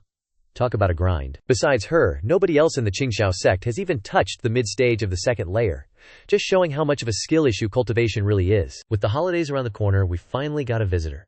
Qingye's old man, Qingqiu. He rolled up with a squad of 10 servants in tow, all of them hauling these massive treasure chests, packed to the brim with top-tier food, booze, and fancy bedding. Man really came through with that main character energy, leaving no doubt he's serious. Qingqiu, Zhang Yuchun, and Yang Jueding sat down with Qingqiu for some tea and small talk, while our boy Qingye was stuck sweeping the courtyard, casually eavesdropping on the tea party. After a bit, Xin Jun dropped a bombshell about some wild drama that went down last month. Turns out, a demonic sect powerhouse, who'd been ghosting the world for a decade, finally decided to log back in. This guy grabbed his weapon and went full Leroy Jenkins straight into the Imperial Palace, wiped out 100 elite guards, and almost caught the Emperor lacking, but ended up getting ganged up on and deleted by the Imperial protectors. They literally put his head on a pike on the city walls as a giant "Don't Try Me" sign to everyone else. Xin Jun added that this demonic guy wasn't just some random NPC, he was the northern protector of the demon sect, a total menace named Wu Baoyu,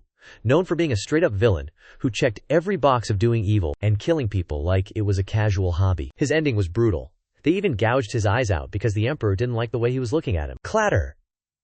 Qingye's broom hit the floor, and you could hear a pin drop. He stood there frozen, staring at his dad like his brain just hit a 404 error. Outside, the Qingqiu sect was buried in snow, and the icy wind felt like it was freezing everyone's soul right on the spot. After Xin Jun dropped that news, the expressions on Qingqiu and Zhang Yuchun's faces shifted instantly, because they honestly didn't think a powerhouse like Wu Baoyu would go out like a total loser. Even though Wu Baoyu didn't stick around the Qingqiu sect for long, they'd spent enough time together to actually build some rapport, so his gruesome death definitely hit them like a truck. Especially Zhang Yuchun, since he was the one who invited the guy up and basically spent the most time hanging out with him. Now that the news of his tragic end was out, Zhang Yuchun was visibly shaking, but Yang Jueding was the first one to snap back to reality. He intentionally raised an eyebrow, putting on a fake shocked face to probe for more info on Wu Baoyu's secret identity. They were all confused why a top-tier powerhouse would be brain-dead enough to solo the entire imperial palace. That question immediately caught Qingju's attention. Qingju looked away from Qingye, turned to Yang Jueding,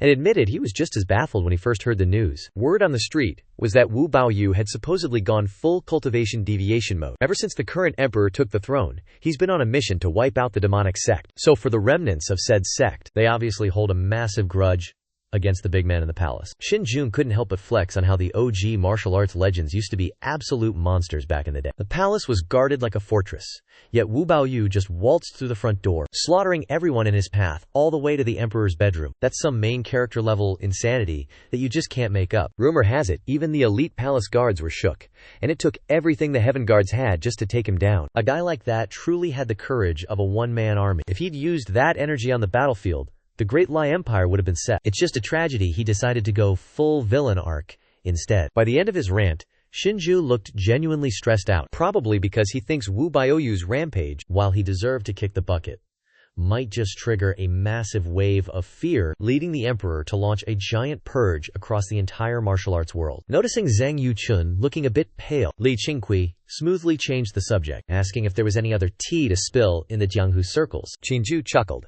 saying the Jianghu is always chaotic, then brought up that the Qing Sect and Seven Joy Alliance are about to throw hands in a massive war. He even called out the Qing Sect for having major main character syndrome, low-key fearing they might become the next demonic sect. Meanwhile, Qin Ye noticed Yang Jueding giving him the get-out-of-here look, so he scrambled to pick up his broom, turning his back to Li Qingqiu and the others to keep sweeping the snow, but his tears were already streaming down his face. Those tears hit the snow without a trace, just like how Wu Baoyu's life ended, forgotten by the world. After a bit more small talk, Li Qingqiu seized the moment to bounce with Zhang Yuchun, leaving Yang Jueding to finish hosting the guests. The second they were back in their room, and the door was shut, Zhang Yuchun couldn't take it anymore and slapped himself hard. Li Qingqiu turned around, brows furrowed, and asked what the hell that was about, while Zhang Yuchun gritted his teeth, regretting that he'd ever brought Wu Baoyu to the Qingqiu sect in the first place. Then the local magistrate wouldn't have flagged him, and he wouldn't have needed to storm the imperial palace. Zhang Yuchun thinks that Wu Baoyu pulled this stunt just to clear the Qingqiu sect's name, basically choosing to go out in a blaze of glory just to take the heat off them, because once he's dead,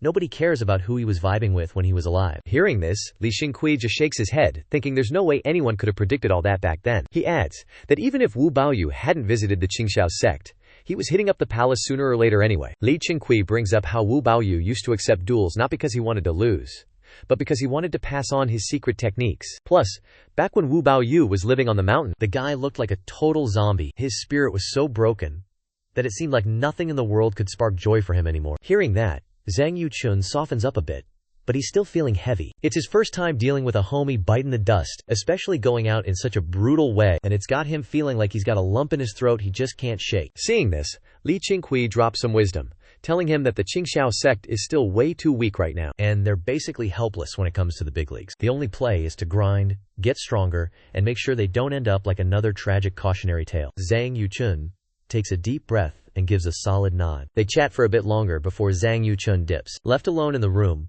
Li Qingqiu starts meditating, his face turning cold and serious. Wu Baoyu's death actually has him shook, because Jiang Zhaoxia had to reach the mid-third stage of the Origin Realm just to barely scrape a win against him, and that was just a friendly spar. If Wu Baoyu was actually fighting to kill, he would have been even more of a menace. Yet, someone in the Imperial Palace was strong enough to delete a top-tier martial artist on par with a third-stage Origin expert. On second thought, he realizes it's not that deep. As the guy running the show, the emperor obviously has the strongest goons in the Great Lin dynasty on his payroll. Not every top-tier expert is trying to live the hermit life in the middle of nowhere. Most people train to become units just to chase that fame, wealth, and power. That thought only makes Li Qingqiu hungrier to level up even faster. Because with the world in chaos, who knows when the Imperial... After chilling in his room for a hot minute, he stepped out to join the disciples for the New Year vibes. This was the second Lunar New Year for Qingqiu sect since he took over as the boss, so he couldn't let his own mid-mood ruin the vibe for the squad. During the festivities,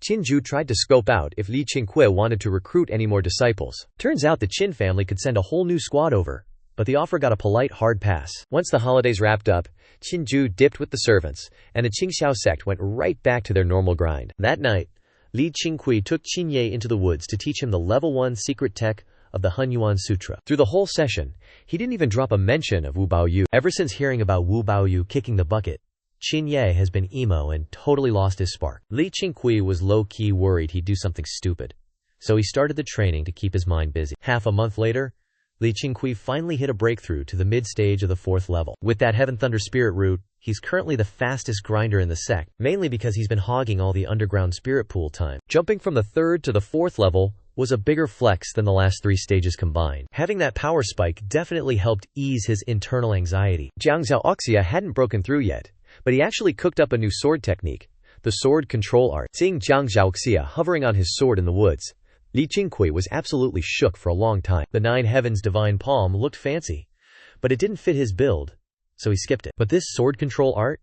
That's some main character energy he actually wanted to learn. When he asked his senior brother to teach him, Jiang Zhaoxia didn't even hesitate. He was actually hyped, feeling like he finally got some recognition and convinced he had officially surpassed Yang Zhuding's peak performance. As the winter snow melted and spring hit Tycoon Mountain, the whole place was glowing with peak energy. One day, a breeze swept across the mountain toward an abandoned patch of land. Cheng Shanghai was leaning on his blade, looking like a total badass, his eyes locked onto a figure chilling on the next mountain peak, which was none other than Li Qingqiu, with an old eagle circling above his head. After joining the Qingqiu sect for a while, Cheng Shanghai realized this place was a total fever dream. He couldn't wrap his head around how their movement arts literally looked like flying, why the local eagle had internal energy, why the kids here had strength that broke the scaling system, and especially the sect master, who was the biggest mystery of all, since he'd never once seen the guy touch a single piece of external martial arts equipment. Either they're nowhere to be found, or they're just sitting there meditating, acting all high and mighty like some peak-level immortals. Right on cue,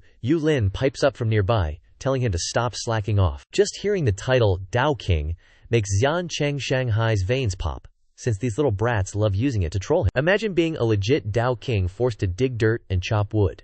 If word got out, he'd be the laughingstock of a whole continent. He grumbles a reply, but his eyes drift back to that mountain again. But by now, the silhouette of Li Qingqiu and the old eagle had already vanished. He's used to it by now, so he just shakes his head and gets back to the grind. Meanwhile, Li Qingqiu and the baby eagle, now juiced up on his internal energy, are zooming through the forest, playing tag. He'd brought the hatchling down to the spirit lake, deep underground. Since then, the little guy has been hitting a massive growth spurt. It's literally twice the size of its siblings. Talk about being built different. Even flying through the dense forest, it's agile as hell, dodging branches like it's speedrunning, fast as a lightning bolt. Li Qingqiu is spamming his gale technique just to keep pace with the bird. After ripping through 5 miles of mountain terrain, Li Qingqiu pulls up and hits a whistle. The baby eagle instantly pivots, dives around a giant tree, and nails the landing right on his shoulder. The bird is already half the size of his torso, forcing him to tilt his head just to see it. Li Qingqiu pets its head, joking that Xiaoba needs to go on a diet because it's getting heavy enough to crush his spine. Xiaoba is the name he gave the little beast, hoping that it'll basically become a younger brother to his fellow juniors, and that it'll be strong enough to carry them later on. Xiaoba shakes its head,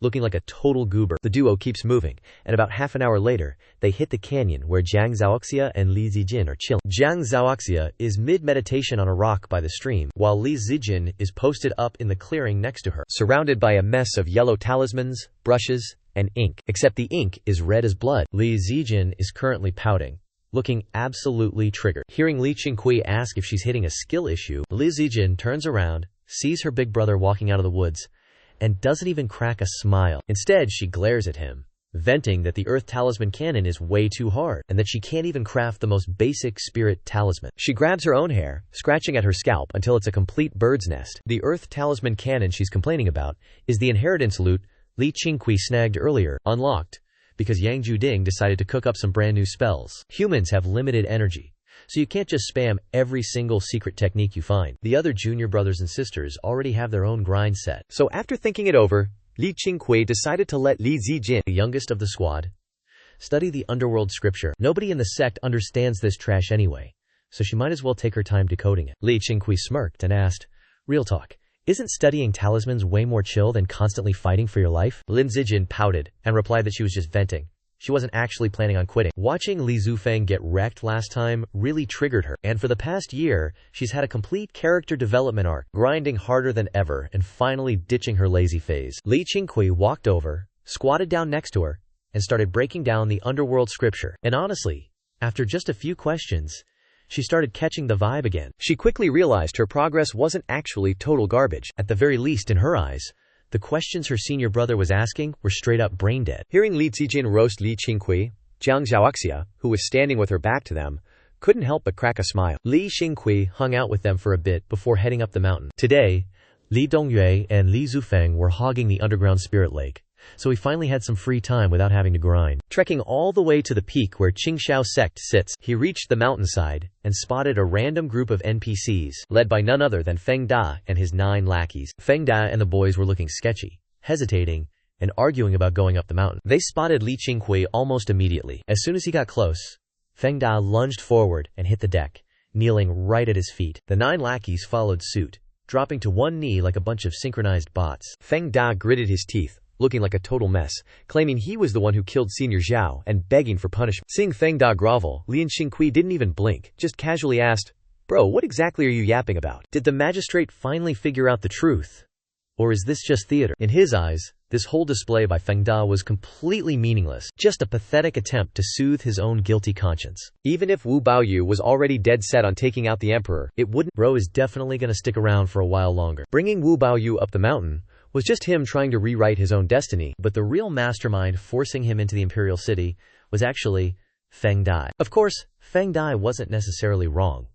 Hunting down outlaws is literally just the job description, so if you really need to point fingers, blame the emperor. You built a demonic sect, erased all of Wu Baoyu's achievements, and framed him as a villain who did every evil deed under the sun. But in this world, the emperor is the sky, and peasants don't get to clap back at the heavens. Feng Da gritted his teeth, explaining he investigated what Senior Zhao mentioned, and confirmed the second young master of the Zhao clan was indeed called Zhao Ji. When Zhao Ji came of age, he was recruited into the imperial guard, working directly under the previous crown prince. After the entire Zhao clan got wiped out, his records just went dark, and he vanished into thin air. Plus, Feng Da dug up that the crown prince really did send a squad of guards to infiltrate the demonic sect back in the day, but there's zero intel on what happened to them after that. By this point, the regret on his face was real. The 9 officers standing there looked like they'd just seen a ghost. Learning the truth about Wu Baoyu and finding out a legit hero died with his name in the mud, their fighting spirit just totally evaporated. They started questioning if the royal court they serve is even worth it, and if justice in this world is just a straight-up lie. If the emperor himself is the biggest villain of them all, then what are low-level grunts like them even supposed to do? Li Qingqiu stared down Feng Da,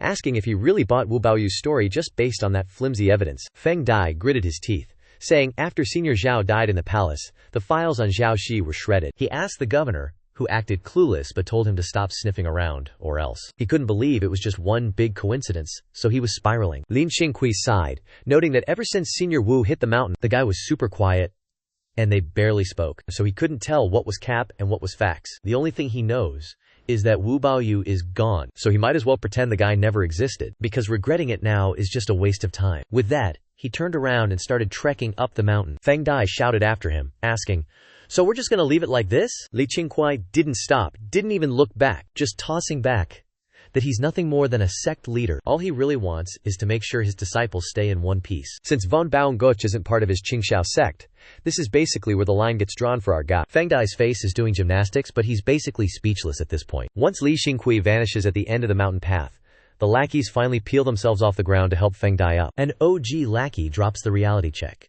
This drama involves the imperial court, and neither they nor the Qingqiu sect are built for that heat. He's been in the game the longest, so his outlook on life is basically, we're all doomed. Feng Dai takes a massive breath, turns to his squad, and his aura is suddenly giving off main character energy. He hits them with that if no one else will step up, then I'm taking the lead monologue. He's keeping it real.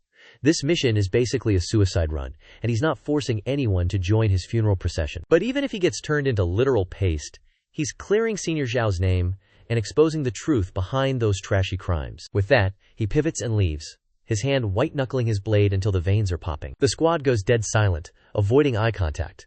But a moment later, they're all falling in line behind Feng Da. Up in the clouds, Zhao Ba is circling, looking down at these guys like they're just ants beneath his feet. After the new year, the Qingqiu sect expansion grind continues. Zhang Yuchun is pulling the most weight, constantly hauling Huangshan and Yu Lin down the mountain, helping them level up their character arcs. Their social skills and combat IQ are already putting the other disciples to shame. As for Li Qingqiu, he's strictly playing the strategist, calling the big shots and overseeing the construction sites. By late spring, Ingoman NHI and Li Zifeng Both hit mid-stage of the second origin realm, and Li Qingqiu is low-key buzzing. A combat unit at that level is already enough to run circles around the top-tier martial artists of the underworld, and could basically be considered elite at this point. Once he secured that mid-stage breakthrough, Li Xinfeng couldn't chill for another second, and hunted down Li Qingqiu, begging to join Zhang Yuchun on the next supply run. Li Qingqiu hesitated for a sec but finally gave him the green light. Even though Zifeng hasn't even hit 14 yet, his stats are already way higher than Zhang Yuchun's crew. Plus,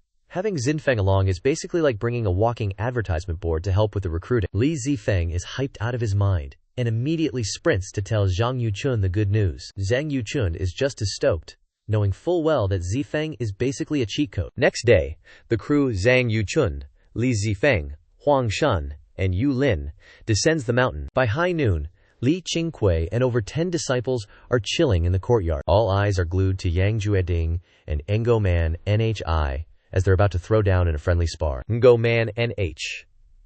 I used to learn from Jiang Zhaoxia, but since she's been ghosting him lately, Yang Jueding stepped up to be his sensei. Ever since he started training Ngo Man NHI, Yang Jueding has been dumping every single secret technique he has into the kid, taking it even more seriously than when he was teaching Li Zifeng, even passing down the improved version of his Nine Heavens God palm to Wu Ma-er. The two stood 10 paces apart, both locked into their combat stances. At just 15 years old, Wu Ma-er was already standing at a monstrous 9 feet tall. In the Great Line Dynasty, 9 feet is basically 2 meters of pure muscle. The dude is so insanely huge that even his largest size robes look like they're about to burst at the seams. Despite that terrifying build, he's got the face of a harmless, innocent cinnamon roll, always rocking that same goofy, clueless grin, which he's still wearing right now. On the flip side, Yang Jueding couldn't even force a smile, because only after standing face to face with Wu Ma-er did he realize the absolute pressure radiating off this guy. Yang Jueding was low-key panicking,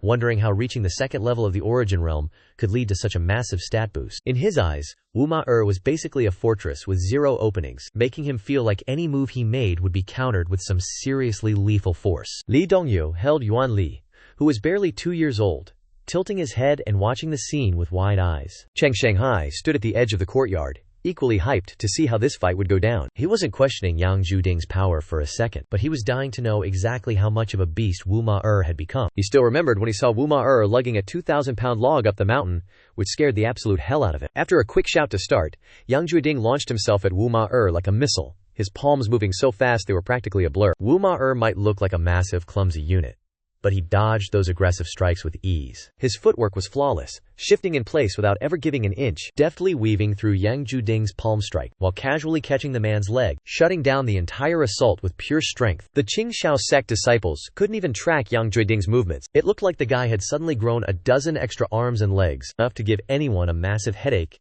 just trying to watch. Even if they couldn't see the technique, they knew exactly what was going down, and the crowd started popping off. Everyone was losing their minds over how cracked Uncle Wu was. Nobody expected his combat skills to be this cracked. Before today, they all thought he was just a musclehead, but some could literally feel the wind pressure. Some of the NPCs are doubting if that's actually internal energy or not, but the experts in the crowd are saying this is just the warm-up, because real internal energy would leave a crater, and these two are still basically playing around, while the spectators are busy yapping. Their eyes are locked on Wu Mani and Yang Jueding. Qin Ye grips his staff tight, watching these two absolute units go at it. Ever since the old man Wu Baoyu taught him the Van Quan Hangma staff technique, he hasn't had a proper 1v1 with the other disciples, but anyone with eyes can see the glow-up is real. His physique is built different now, his gaze is sharper than a knife, and he radiates such a murderous aura that none of the other fodder dare to mess with him anymore. Yang Jueding's aura suddenly spikes, his body coated in a shockwave that's sending debris flying like a tornado. Wu Mani decides he's done playing defense. With every strike he throws, these two start trading blows for real, fists colliding with skin.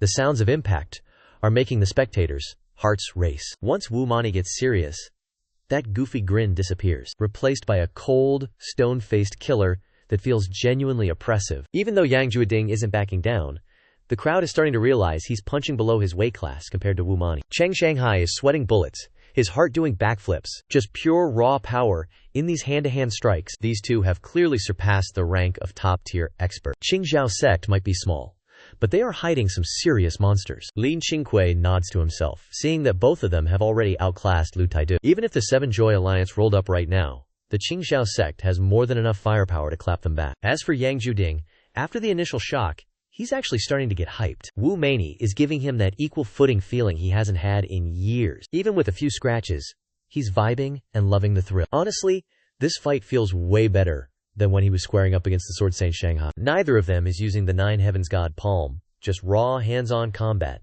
and the crowd is losing their minds. Just then, Lin Qingqiu's voice cuts through the tension, telling them to call it a day, and they both freeze instantly, holding their final poses mid-strike. Wu Mani's fist is inches from Yang Jueding's face like a tiger pouncing, while Yang Jueding's palm is ready to clap him from the side, rising up like a hidden dragon breaking through the depths. The expressions on both of their faces shifted instantly. Wu Mani scrambled back, looking totally clueless, turning to look at Li Qingqiu, while Yang Jueding tilted his head to glare at him, clearly annoyed that their epic spar got interrupted mid-hype. The other disciples stared at Li Qingqiu with confused looks, wondering why he called it when the fight had barely even started. Li Qingqiu sipped his tea and casually dropped that a guest was arriving from afar so they shouldn't make a scene. Everyone looked totally lost, instinctively glancing at the gate, but there wasn't a soul in sight. Yang Jueding stopped his attack and was about to vent, but a voice suddenly boomed from the mountain gate, announcing himself as Ling Yang, the Imperial Martial Champion, here to challenge the top dog of every sect in the martial world for a little friendly sparring, and asking if anyone at Qingqiu Sect actually had the guts to step up. Everyone was shook. They couldn't believe someone actually showed up, let alone how the sect master knew beforehand. Li Qingqiu looked at Yang Jueding and Wu Mani, telling them to go show their guests some hospitality. Whoever goes can handle it, but keep it clean. Don't kill the guy, since he's the Imperial Champion and has some serious backing. Yang Jueding nodded and immediately dipped. Wu Mani and the rest of the disciples scrambled to follow, leaving only Li Qingqiu, Li Dongye, and Yuan Li in the courtyard. The smile on Lian Qingqiu's face vanished. He furrowed his brows and started digging through his memories, realizing that the name Li Yang rang a bell, and since the dude shared his surname, he might be from that family. Outside the Qingqiu Sect gates, a guy and a girl stood side by side, both looking pretty young. The dude had main character energy, rocking a sleek blue outfit that hugged his frame, hair tied high, gripping a long spear, radiating the aura of a young prodigy general. The girl was a total waifu, dressed in a flowy green gown, looking gentle as a stream, with a small satchel over her shoulder, her eyes locked on the dude beside her with total devotion. The guy in blue was the martial champion Li Yang, and the girl in green was his cousin, Zhao Linglong. Zhao Linglong whispered that maybe yelling like that right after arriving wasn't the best move. In her eyes, it might fly with the big-name sects, since they've got that arrogance built in, but without Lin Shunfeng, the disciples at Qingqiu Sect are all just rookies, and they'd probably be way too intimidated by Lin Yang's reputation to even accept the challenge. Lin Yang didn't even sweat it, figuring that martial artists are always out here looking for clout. But since he'd already laid down the gauntlet, if Qingqiu Sect had even one real man left, they wouldn't back down from a scrap.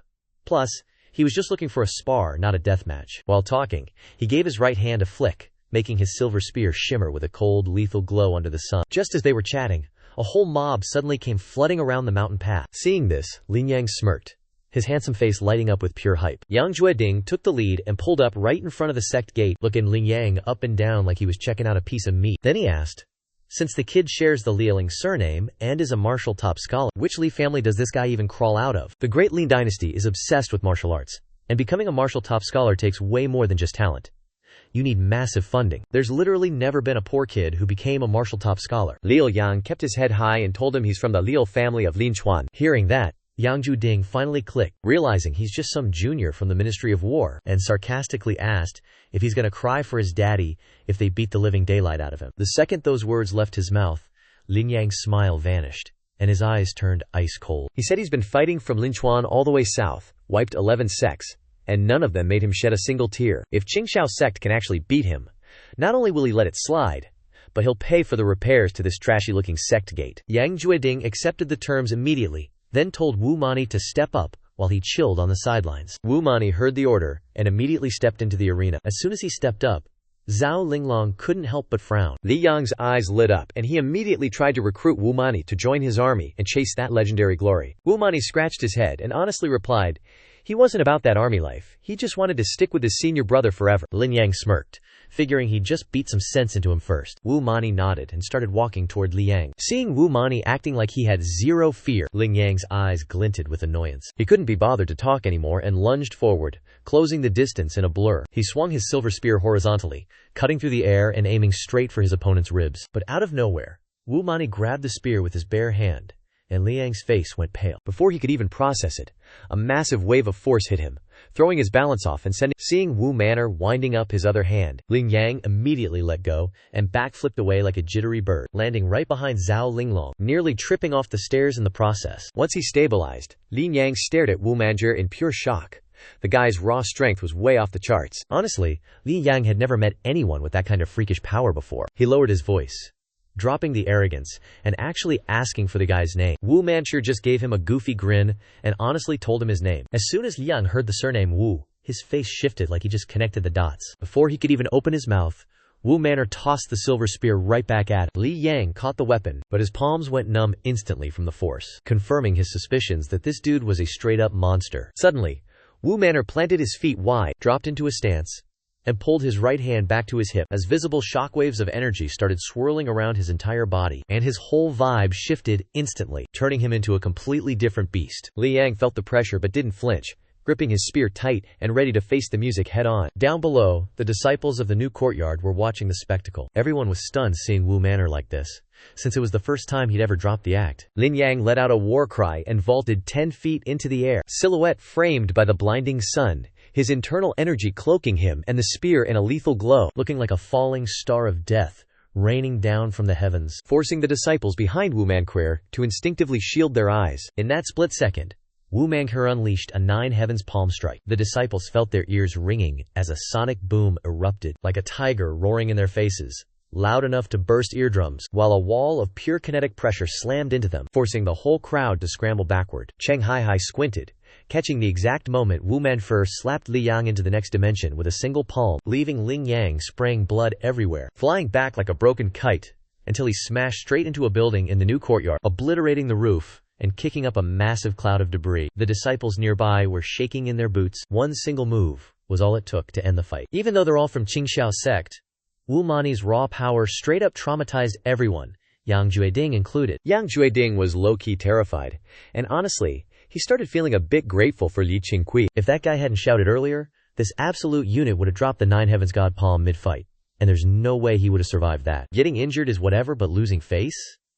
That's the real tragedy. Zhao Linglong let out a shriek and scrambled down the stairs, hitching up her dress like her life depended on it. Wu Mani pulled his palm energy back into his body, his aura retracted, making his robes billow like he's the main character in an anime, and that silhouette made the disciples think he's out here with that I'm the only one who matters, Grandmaster Energy. Zhang Yu stood behind the crowd, low-key simping for the technique, and calling it top-tier martial arts. He felt a sudden urge to start grinding, but he shut that down real quick. Wu Mani stared down into the dust cloud. His cold-as-ice expression faded, and he turned to look at Yang Jueding, low-key worried he might have overdone it. Yang Jueding snapped back to reality, realizing if the martial champion dies here, they're all beyond cooked. He booked it down the mountain, while the rest of the disciples swarmed Wu Mani, losing their minds over his stats. Meanwhile, in the courtyard, Li Dongyue heard the gossip and started spiraling, thinking Wu Mani is just too naive for his own good, and he clearly doesn't know how to hold back, so she's definitely putting him on a timeout. Li Qingqiu gave a nod, but he wasn't sweating it too much, because he could still hear Lin Yang breathing, and even if it's super shallow, at least the kid isn't a goner yet. He told Li Dongyue to go play medic. Li Dongyue jumped up, gave a quick bow, and dipped out of the courtyard. As for Lin Yang, he was stuck in a fever dream about fighting on the battlefield, going full 1,000-man slayer mode, feeling unstoppable, until this absolute giant appeared out of nowhere and slapped him with a palm strike, leaving him with 0 counterplay. Just as he was about to get deleted, he jolted awake. He gasped for air the second he opened his eyes, and tried to sit up, but the pain felt like he was being ripped apart, forcing him to wheeze in agony. Sitting up was officially off the table. Suddenly, he heard Zhao Linglong's voice right beside him, sounding way too relieved. He peeked over and saw her posted up by the bedside, while outside the window, the sun was hitting that golden hour aesthetic. Yeah, it was pretty much sunset at this point. Lin Yang gritted his teeth and demanded to know where he was. Zhao Linglong immediately hit him back with the news that he's still locked in the Qingqiu Sect, and apparently, some girl named Li Dongyu patched him up with acupuncture. Seeing him wake up, she obviously breathed a huge sigh of relief, immediately nagging him to stop being so reckless. She said he's lucky the Qingqiu Sect are actually decent people, because any other sect would have just left him to rot. Even though Lin Yang took a massive L, she didn't hold a grudge against the sect. She was actually grateful Lin Dongyue stepped in to save him. Lin Yang just let out a bitter laugh, because in his mind, he wasn't being reckless, that dude was just built different. Honestly, The guy isn't even human at this point. He then dropped a rumor that the Li Shanwu clan spent a century researching war weapons, soaking literal infants in insane high-octane cultivation drugs just to boost their bodies. Looks like their crazy science project actually paid off. Hearing that, Zhao Linglong looked super confused. In her memory, the entire Li Shanwu clan got wiped off the map 13 years ago. So she didn't get why Liang was so sure Wu Mange was their descendant. Lin Yang winced, feeling like his body was literally falling apart. But he managed to grin and told her it all leads back to Lin Xunfeng. His old man said Lin Xunfeng was a total busybody who actually had some history with the Li Shanwu clan. When word dropped that the clan got slaughtered, Lin Xunfeng personally rolled up to the scene. Most likely, he's the one who found Wu Manor hidden away somewhere. Zhao Linglong finally had a light bulb moment, mentally fangirling over what a total legend Lin Xunfeng is. She heard stories that back when he first started his journey, Lin Xunfeng ended up chilling with the emperor while he was undercover, and the guy even earned the emperor's stamp of approval. If he had just said the word, he could have secured a top-tier government spot instantly. Too bad his main character energy was strictly reserved for the streets. Li Yang agreed that Lin Xunfeng was truly built different, and as he thought about it, he recalled some weird debt between his Lick family and that absolute Chad. But when Zhao Linglong tried to pry for more tea, he just shook his head and kept his mouth shut. Right on cue, a girl's voice drifted through the window, asking him, and he was also curious if a martial champion even needs to read books. The two of them turned around to see two young maidens peering through the window, none other than Li Zijin and Xu Ying. The one who spoke up was Li Zijin, who was intently sizing Li Yang up. Lin Yang forced a smile, explaining that, of course, martial champions have to take literature exams too, just that the difficulty isn't as cracked as the scholar exams. He said that growing up, apart from training his martial arts, all he did was read, never having the luxury to just chill out like the cultivators on the mountain. He actually bumped into Li Zijin and her crew earlier today when he was climbing the mountain, and even had to ask for directions. Li Zijin then followed up by asking where his martial prowess actually ranks in the pugilistic world. Lin Yang replied that while he's easily clapped plenty of top-tier experts, he's still a long way off from reaching the pinnacle realm. Hearing that, Li Zijin got hyped and immediately asked, "Doesn't that mean my fifth senior brother is a total pinnacle tier boss?" Li Yang gave a slight nod and casually asked how old Wu Mani is. Once he found out Wu Mani is only 15 years old, his eyes started twitching, while Zhuo Linglong's eyes went wide, and her jaw literally dropped in shock. Li Zijin looked all innocent on the outside, but she was secretly feeling smug as hell. Xu Ying watched her fake it and just turned her head away, too embarrassed to keep watching. Lying on the bed, Li Yang closed his eyes, feeling like he'd completely disgraced his status as a martial champion. Even though Li Yang was injured and stuck at Qingqiu Sect, it didn't disrupt Ling Qingqiu's daily routine at all. Days went by as usual. He didn't go visit Lingyang, but he ran into Zhao Linglong on his way down the mountain. After finding out he was the sect leader, Zhao Linglong first apologized for her behavior, then expressed her sincere gratitude. This left Li Qingqiu with a pretty decent impression of her. Although Ling Yang had been treated by Li Dongyu with the spring demon needles, his injuries were so heavy that he wouldn't be walking around for at least another 10 days or half a month. The disciples of Qingqiu Sect were super obsessed with this martial champion, constantly crowding the window just to sneak a peek, though Jiang Zhaoxia couldn't care less about him. Having been folded by Wu Mani in literally one hit. In Jiang Zhaoxia's eyes, this martial champion was just a total fraud who got his position through connections. So naturally, he had zero interest in the guy. Half a month later, right when Li Yang was finally able to get out of bed and walk, Zhang Yuchun's group of 4 finally made it back, bringing along 13 newbies, a mix of both guys and girls, with the youngest being 12 and the oldest just turning 20. These were the new recruits they'd scouted for the sect. Their return had the whole Qingqiu Sect feeling lively again. Out in the courtyard, Zhang Yuchun has the 13 new recruits kneeling before Li Qingqiu. These disciples are buzzing with hype and acting like model students, mostly because Li Zifeng already humbled them into submission. In their eyes, if Li Zifeng is this cracked at such a young age, the sect master must be an absolute god-tier legend. Li Qingqiu drops some standard pleasantries and tells Yang Jueding to go sort out the housing for these newbies, then invites Zhang Yuchun and Li Zifeng inside for a chat. But right on cue, Li Zifeng pipes up that he's gotta go grab the third senior brother first. He bounces before the words even leave his mouth. Watching him dash off, Li Qingqiu sighs to Zhang Yuchun that it seems this trip did absolutely nothing to humble that little menace. Zhang Yuchun can only shrug, admitting the kid has always been a total brat, and since he's actually cracked at combat, who's even gonna stop him? Li Xiaofeng might fear Li Qingqiu and Jiang Zhaoxia, but he definitely doesn't care about his second senior brother. All throughout the trip, he's been trolling Zhang Yuchun non-stop, but whenever he crosses the line, he immediately goes into apology mode, making it impossible for the guy to actually stay mad at him. Li Qingqiu chuckles and pivots to asking about the backgrounds of the new recruits. He already scouted them earlier and realized their talent and IQ are mid-tier at best, with no main character energy to be found, but he's not really sweating it. The Qingqiu sect needs bodies right now, so he isn't desperately hunting for 1 in a million prodigies. With Jiang Zhaoxia and Wu Mangyer holding it down, the sect's reputation is already cracked enough to stay relevant. Plus, Xu Ning and Yuan Li are the real deal. They're the future of the sect, especially Yuan Li. Li Qingqiu is still low-key obsessed with that kid's undying tyrant body. Turns out these new recruits aren't orphans.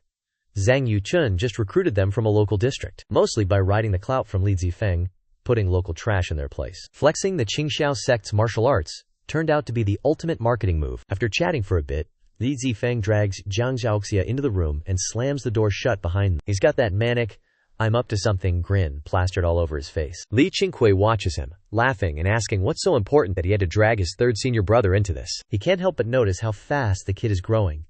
His head is already hitting Jiang Zhaoxia's shoulder. As for Jiang Zhaoxia, he looks like his patience is running on fumes, sitting down next to Li Qingqiu and glaring at Li Zifeng like he's ready to throw hands, warning him that if this isn't big news, he's gonna get cooked. Jiang Zhaoxia is currently grinding his cultivation hard, aiming to hit the mid-stage of the 4th layer before Xu Ning does. Standing in front of his 3 senior brothers, Li Zifeng clenches his fists, buzzing with hype as he announces that the martial arts assembly is about to kick off, where everyone's fighting for the title of the #1 fighter in the land, and this is the golden ticket for Qingqiu sect to finally make a name for itself. Hearing this, Li Qingqiu glanced at Zhang Yuchun, who gave a subtle nod of confirmation. Li Zifeng kept riding the hype train, saying, "The Guzhou continent is massive, filled with masters everywhere, and a tournament like this only drops once every decade." In his mind, his third senior brother is dying to know exactly where he ranks among all these fighters, so he absolutely has to participate. He even thinks if the sect bros roll up together, they can show the entire Guzhou martial arts world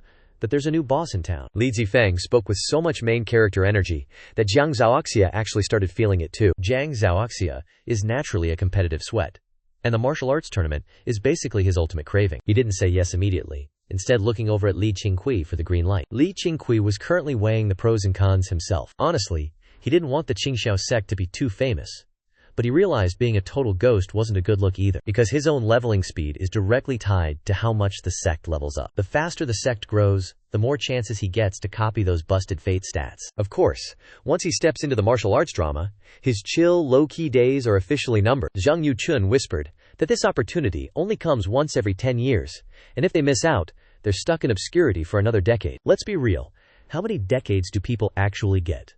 10 years is a lifetime of grinding. Li Qingqiu suddenly realized he's out here trying to ascend to godhood, while his junior brothers are just worried about their martial arts rank. He's chasing immortality with his sect as a backup, but his bros don't have that cheat code. If he can't get the sect popping before their lifespan runs out, they're basically done for. The stronger Qingqiu sect gets, the more legacy rewards and buffs he stacks, which might just be enough to carry his junior brother's mid-tier talent, and his junior sister too. Once he saw the bigger picture, Li Qingqiu told them to go, but warned them to stay out of the petty sect beef. They're only there for the clout, and they better vet every new recruit's background before letting them in. When Li Qingqiu gave the thumbs up, Li Zifeng started acting like he just won the lottery, then lunged for a hug, bragging that even without the third senior brother's help, he could make those so-called masters wet their pants all by himself. Jiang Zhaoxia stayed silent, but that smirk on his face showed he was already hyped for the tournament to start. Li Qingqiu watched him, thinking to himself that cultivation is all about the mental game. Only those who can handle the loneliness make it to the top. He felt that while Xiang Ning is competitive, she doesn't rush the process, so she's definitely going to outpace. That night, during dinner, Zhang Wuchun decided to drop the bombshell. Since they've got too many disciples to fit in one place, only the OGs and the high-ranking members get to eat in the main courtyard. Once everyone heard that Jiang Zhaoxia and Li Zifeng were representing Qingqiu sect at the martial arts tournament, the disciples started buzzing like crazy, hype levels through the roof. Yang Jueding was chilling with a toothpick, reminiscing about how the tournament is actually a top-tier event. 10 years ago, he wasn't even that strong yet, just a total NPC, but that tournament was absolute peak content. Even just thinking about it gets him fired up. Lin Zijin looked at him, asking if his spot in the top 10 heaven rank came from that tournament. Everyone else stared at Yang Jueding, thirsty for all the lore about the tournament. Yang Jueding cleared his throat and clarified that, obviously, that wasn't the case. Because the martial arts tournament is a battle for the #1 spot. There's no top 10 ranking there. The heaven rank is set by the prefecture, where you need both god-tier combat stats and actual heroic clout. The room collectively let out a sigh of disappointment. Xin Ye, sitting in the corner, couldn't help but ask if Senior Wu ever participated in the tournament. Yang Jueding nodded and said Senior Wu joined, but not the prefecture's tournament. The old man was the #1 martial artist in the northern Liang prefecture. Back then, the 4 great protectors of the demon sect had massive main character energy and were way too cracked. Even if the prefecture wasn't getting bullied by the demon sect, people in the martial arts world heard all the horror stories. The 4 great protectors held the #1 spot across 4 different prefectures, putting the demon sect on the map and making them the biggest villains in history. No other sect has ever reached that level of absolute dominance. He went on to say that 100 years ago, the 9 prefectures were actually 9 separate kingdoms, but the previous dynasty unified the 9 prefectures and 14 lands. So it's no cap to say the #1 martial artist of a region back then was basically the strongest in the world. He started spitting facts about the demon sect's history, and the disciples were so hooked they stopped eating. Li Qingqiu didn't put his chopsticks down, but he was definitely listening to Yang Jueding's monologue. The martial arts world, the drama, the grudges, the legendary heroes, it's all super hype, but Li Qingqiu isn't really chasing that life because whether you're good or evil, you're still gonna end up as a corpse eventually. The only thing he's grinding for isn't being the world's #1, it's straight up immortality. Unless he runs into a death trap like the Seven Joy Alliance. Otherwise, there's no way he'd be bothered to leave the sect. As the sect master, he doesn't need to micromanage. He just needs to hold down the fort and keep the Qingqiu sect headed in the right direction. Listening to Yang Jueding spill the tea about the martial arts world, Li Qingqiu's mind drifted off to the future of the Qingqiu sect. 5 days later, Jiang Zhaoxia and Li Xinfeng packed their bags to head down the mountain, surrounded by a crowd of hype men disciples cheering them on. When they reached the courtyard, they bumped into Lin Yang and Zhao Linglong. Hearing the disciples talking about the martial arts assembly, the two of them just looked at each other, confused. Ling Yang couldn't help but slide into the conversation to ask if they were actually planning to crash the martial arts assembly. Li Zifeng stopped dead in his tracks, stared down this so-called martial champion, and clapped back, "So what if we are?" Ling Yang immediately pushed to tag along, acting like he was super interested. He flexed his wrist, signaling that even though he wasn't fully healed, he could still handle the trip. Li Xinfeng hesitated, but Jiang Zhaoxia didn't even break stride, not even sparing a glance at Li Yang. Seeing his 3rd senior brother walking off, Li Zifeng had no choice but to chase after him. Ling Yang told Zhao Linglong to drop the money and get moving. Stat. His eyes reverted back to the same cold, calculating look he had when he first arrived at Qingqiu sect. Zhao Linglong sighed, but she didn't have much of a choice but to follow. Half an hour later, in the depths of the woods, Li Qingqiu was grinding out his Huichun Ghost Immortal Needles, flicking 4 silver needles into the air. Those silver needles zoomed forward, shifting their trajectory constantly in mid-air. Weaving through the giant trees like streaks of lethal light, they slammed perfectly into a tree, 100 paces away. If you looked closer, you'd see all 4 needles pinned a single moth, which was still twitching for its life. Li Qingqiu pulled his hand back, and the needles ripped out of the moth, flying straight back into his palm. He smirked in satisfaction. His Huichun Ghost Immortal Needles were getting cracked, and he had pretty much memorized every pressure point on the human body. In a real fight, these needles are basically a one-hit KO button. Just then, Li Dongyu stepped into the woods, walked up to him, and mentioned that Li Yang's crew had already dipped. They left behind 3 gold bars, saying that since they lost the bet, they were paying up to help fix the sect. Li Qingqiu laughed and said if they were willing to donate, we'll take it. Then he challenged Li Dongye to a friendly spar with the needles. Li Dongyue immediately waved her hands, saying there was no way she could keep up with her senior brother. Li Qingqiu said it was no big deal, he didn't care, but she still refused, terrified of catching a major L. Lin Qingqiu pulled the senior brother card and told her that was an order, no excuses. Li Dongyue wasn't having it and just turned around to leave. Liu Qingqiu had to switch from stern leader to sweet talker, coaxing and baiting her until she finally gave in. The news that Jiang Zhaoxia and Liu Zifeng were heading to the martial arts assembly had every disciple in the Qingqiu sect absolutely hype. Aside from the daily grind, the disciples were hitting the training dummy like their lives depended on it. Yang Jueding couldn't make it to the martial arts tournament, and he's salty as hell about it. So he channeled all that pent-up combat energy into the Qingqiu 7, the OG squad of disciples with the best natural talent. Whether it's Liang Qingqiu or Yang Jueding, they both need these guys to carry the sect. They need to step up and handle the managerial heavy lifting soon. The only reason Yang Jueding got benched from the tournament is the looming threat from the Qing sect. Plus,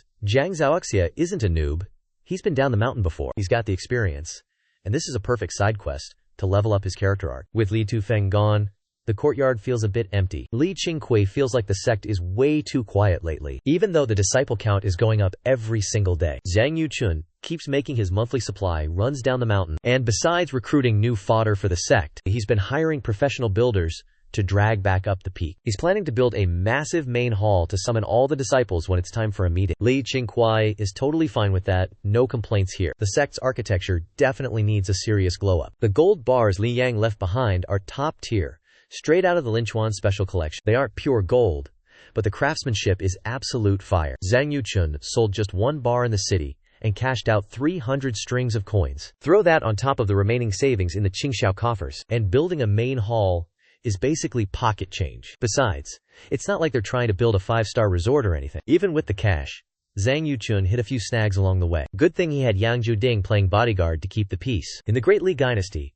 one string of coins is worth 1,000 copper pieces, and 30 copper pieces is enough to cop a bucket of rice. A bucket is about 6 jin, and with the extra loot plus the annual tribute from the Qin family, Qingqiu sect is currently swimming in cash even after expenses. But let's be real, they still haven't built up, and being broke is a canon event, and unfortunately, there's no way around it. The disciples are basically babies still stuck in the grind phase, so they aren't exactly printing money for the sect yet. If they can at least handle the farm work and manual labor, Li Qingqiu is already feeling like a winner. Even a martial arts sect needs that bag. People gotta eat, gear costs a fortune, and leveling up is basically just burning money. On a random summer day, Li Qingqiu and Li Zijin were training by the underground spirit pond. Li Qingqiu was meditating by the shore, while across from him was a small patch of grass. Li Zijin was busy obsessing over that patch of grass. That grass wasn't just some lawn. It was actually a field of medicinal herbs. Li Qingqiu wanted to see if the spirit energy from the underground pond could evolve these herbs into spirit plants, meaning plants actually infused with that sweet, sweet mana. And yeah, he basically outsourced this entire project to Li Zijin. Suddenly, Li Zijin shouted that she'd hit the jackpot, which immediately made Li Qingqiu pop his eyes open. Our boy didn't even hesitate, leaping across the pond and landing right next to her. Li Zijin was crouching down in front of a single herb, hyping it up, and claiming it already had spirit energy flowing through it, literally radiating a faint aura. So she was convinced this was the legendary spirit plant Lian Qinghui had been talking about. Li Qingqiu sat down, focused his senses, and realized she was actually right. Man was absolutely buzzing with excitement. Once the Qingqiu sect fully transitions into a cultivation powerhouse, that peasant currency is going straight to the trash bin, and spirit stones and spirit plants are going to be the new gold standard. Since the disciples can actually use these to level up, he was obsessed with mastering the art of spirit farming. Li Qingqiu gave the stamp of approval, telling Li Zijin she'd basically pulled off a massive achievement. Li Qingqiu gave her props. Ever since the new year, besides grinding the Earth Talisman manual, Li Zijin had been pouring all her sweat and tears into growing these plants, and honestly, the process went way smoother than expected, even faster than what he'd predicted. It finally clicked for Li Qingqiu that secret techniques aren't the only way to climb the ladder. Sometimes, it's all about having that main character luck. That single underground pond was the entire foundation for the Qingqiu sect's current glow-up. If they could find a few more spots like this, the Qingqiu sect would be hitting God mode in no time. The Tycoon mountain range is massive, so there's a solid chance there are other hidden spirit ponds just waiting to be farmed. Li Zijin smirked like a boss, saying she'd keep that in mind. She's definitely aiming for that elder promotion. Li Qingqiu hit her with that smooth talk, claiming if she played her cards right, plus that underworld manual she's been rocking, she'd basically be the MVP of the Qingqiu sect. Li Zijin just giggled, thinking that was cap, because in her book, the real GOAT is still Li Qingqiu. The Qingqiu sect could handle losing anyone, but they definitely couldn't function without. Li Qingqiu let out a hearty laugh, insisting the sect needs all 7 of them to function properly. The 2 of them just kept glazing each other, vibing hard. After a quick chat, they got back to grinding, checking the rest of the herbs to see if another spirit plant would spawn. Total L, there wasn't a second one in sight, but they weren't about to let that ruin the mood, because just finding one was enough proof that this whole operation was cooking. They kept the success of their herb farming on the low, but Lian Qingqiu was clearly feeling like a winner. For the next few days, he was out here smiling at everyone, leaving the disciples confused and low-key terrified. They had no clue what kind of W he actually pulled off. Around high noon, the heat started hitting different. Li Qingqiu stood in the woods, spectating the disciples during their grind. In the clearing ahead,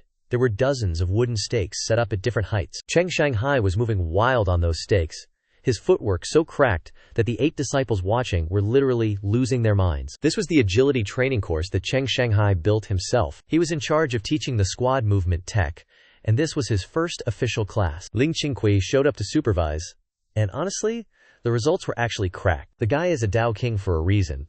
He's definitely got the skills. After missing the Crown Prince's hunting event, Chen Shanghai ditched those thoughts entirely, and fueled by his massive curiosity for the Qingqiu sect, he fully committed to joining the grind. His talent and comprehension are solid, decent stats, even if he doesn't have that main character destiny. But being decent means he's at least worth the investment. So for now, Li Qingqiu is keeping his eyes on him. Chen Shanghai acts like he's got all the confidence in the world, but he's actually low-key sweating bullets. Ever since joining the Qingqiu sect, he's been thirsty for power, trying to become as influential as Yang Jueding. That's why he's not gatekeeping any techniques and is actually putting in work to train the disciples. After showing off his skills, Chen Shanghai let the disciples take turns on the course while he walked below to micromanage their form, ready to tank whatever hits come his way at a moment's notice. This vibe had Li Qingqiu nodding in approval, and the second Chen Shanghai caught that look, his confidence hit the roof. Right then, a system notification popped up in front of Li Qingqiu saying that since the Qingqiu sect he leads just made a name for itself in the martial arts world, the Davio lineage has officially kicked off its road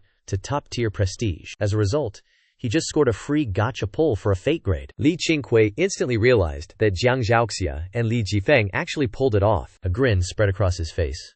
Turns out, sending his disciples out to touch grass was the right move after all. Staying cooped up in the mountains was just hard-capping the sect's potential anyway. He finally got the exact fate pull he'd been grinding for, and he'd already decided to save this one for Zhao Yuanli. Just thinking about the undying tyrant body had him hyped, especially since his other disciples were lacking any S-tier fate traits. As for Wu Mei's fox-tiger statue force, not really his cup of tea. Sure, Wu Mei is a beast right now, but if it came down to a death match, Li Qingqiu could still one-shot clowns like that using his rejuvenating ghost needle. Li Qingqiu gave Chen Shanghai a nod and just dipped. That simple gesture had Chen Shanghai feeling like a main character, grinding even harder than before. After checking out Chen Shanghai's martial arts progress, Li Qingqiu still had to do his rounds at the other training grounds. Plus the fish ponds, stables, and fields that were currently under development were all waiting for him. Humans are lazy by nature, so as the sect master, Li Qingqiu's presence didn't just keep the disciples in check, it kept them locked in, knowing the boss was personally watching their grind. The more disciples he got,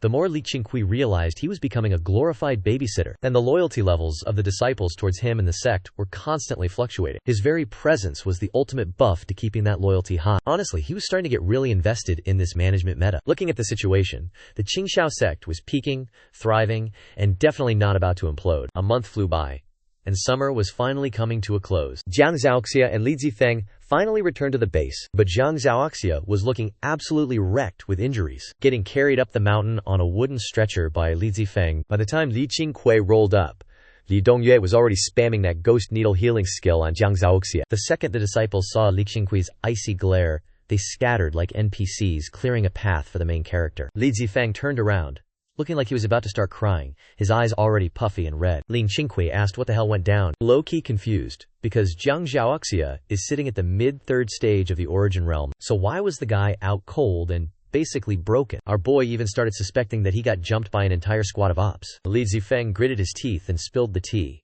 They got ambushed by the Heavenblade sect on the way back. After Jiang Zhaoxia absolutely clapped the sect leader of Heavenblade, the salty loser gathered an entire army of lackeys and blocked their path over at Tycoon Ridge. Hearing the name Heavenblade Sect, Li Qingqiu shot a side-eye at Yang Jueding, and Yang Jueding's face went pale the moment he heard it. He quickly explained that the Heavenblade Sect is one of the top 7 sects in Guizhou, with a 200-year history and a signature sword style that's basically the most lethal thing on the server. They operate like a secret society, with hideouts in every single riverside town, and so many disciples, it's actually impossible to count, constantly beefing with every other sect in the martial world, honestly being even more toxic and aggressive than our own Seven Joys sect. But what blew his mind even more was hearing that Jiang Zhaoxia actually managed to defeat their sect leader. Chen Shanghai was lurking in the crowd, low-key losing his mind, because in his eyes, the Heavenblade sect leader is basically a legendary boss you don't mess with. Yet apparently, he still couldn't handle Jiang Zhaoxia. Li Zifeng puffed out his chest,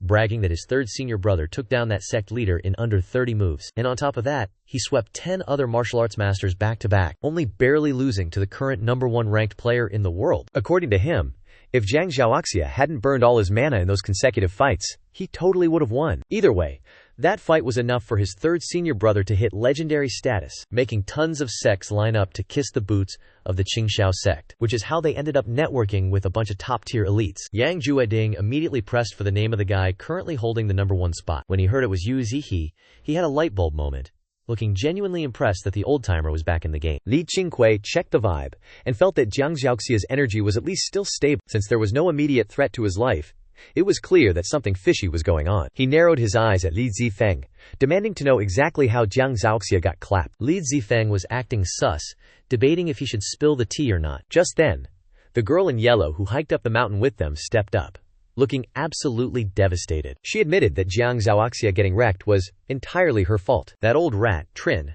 had kidnapped her little brother, forcing her to poison the target so the Tiandao sect could swoop in for the kill. She claimed she was just a normal NPC with zero cultivation, running a shop with her pops since she was a kid, only to be left with just her brother after he passed. Now that her brother was deleted by Trin, she had no reason left to keep grinding in this life. Right after saying that, she turned around and bolted straight for the pillar, trying to delete her own character. Seeing the girl acting like a total drama queen, Yang Jueding tried to dash forward to save her, but someone grabbed his shoulder. Next thing you know, she smashed into the pillar, turning into a blood splatter and collapsing on the floor. Yang Jueding was fuming and whipped his head around, only to realize the one holding him back was Liu Qingqiu. His rage evaporated instantly, replaced by pure confusion. He figured she was just a victim of circumstance, and since she did manage to drag Jiang Zhaoxia back, she clearly wasn't evil enough to deserve the permadeath treatment. Everyone else stared at Li Qingqiu in shock, wondering why he would just let her end it like that. Only Li Zifeng glanced at the body and let out a sigh of relief. Meeting Yang Jueding's eyes, Li Qingqiu hit him with a reality check. Did he think he was the one who actually killed her? Yang Jueding was speechless, not knowing how to clap back, but he still felt like he couldn't just stand there and do nothing. Li Qingqiu pressed him, asking what the play was if he had actually saved her. That question stopped Yang Jueding in his tracks. He hadn't even thought that far ahead. When he actually crunched the numbers, he realized saving her would just spawn a mountain of side quests and trouble. He'd been through that kind of trauma before, which is exactly why he's chilling at the Qingqiu sect now. Li Qingqiu turned around, scanning all the disciples, and laid out the facts.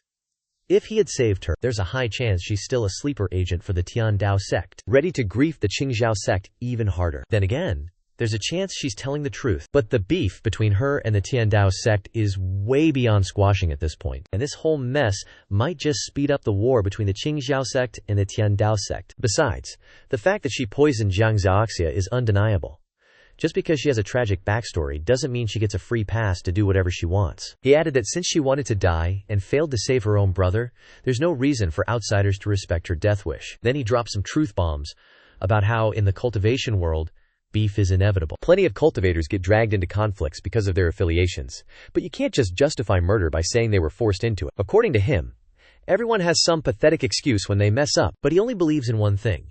Every debt has a collector, and every crime has a consequence.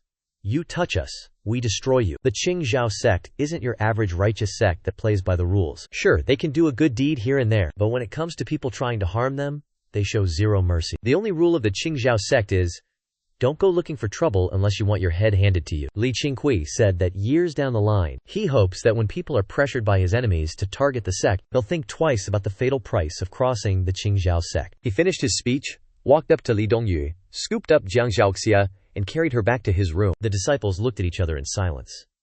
The sect leader's words plus the dead body of the yellow-clad girl had them shook. Yang Jueding looked like he was about to have a stroke, not because he was mad, but because Li Qingqiu just completely shattered his worldview. He started questioning what chivalry even means. What is true righteousness anyway? He always thought he was a hero, but he's killed plenty of people himself. Maybe just helping the weak and struggling to survive is the only kind of righteousness that isn't just pure complicated drama. Right on cue, Cheng Shanghai chimed in, totally agreeing, saying they don't have the time or the obligation to verify if that girl was telling the truth or just spinning a sob story. All they need to know is she straight up poisoned Jiang Zhaoxia, and just because she survived doesn't mean the girl isn't a total menace. He even added that if the girl were an ugly dude, nobody would have bothered to listen to her nonsense for this long. That last comment had the disciples rolling their eyes into another dimension. One average-looking disciple, clearly triggered, fired back. What?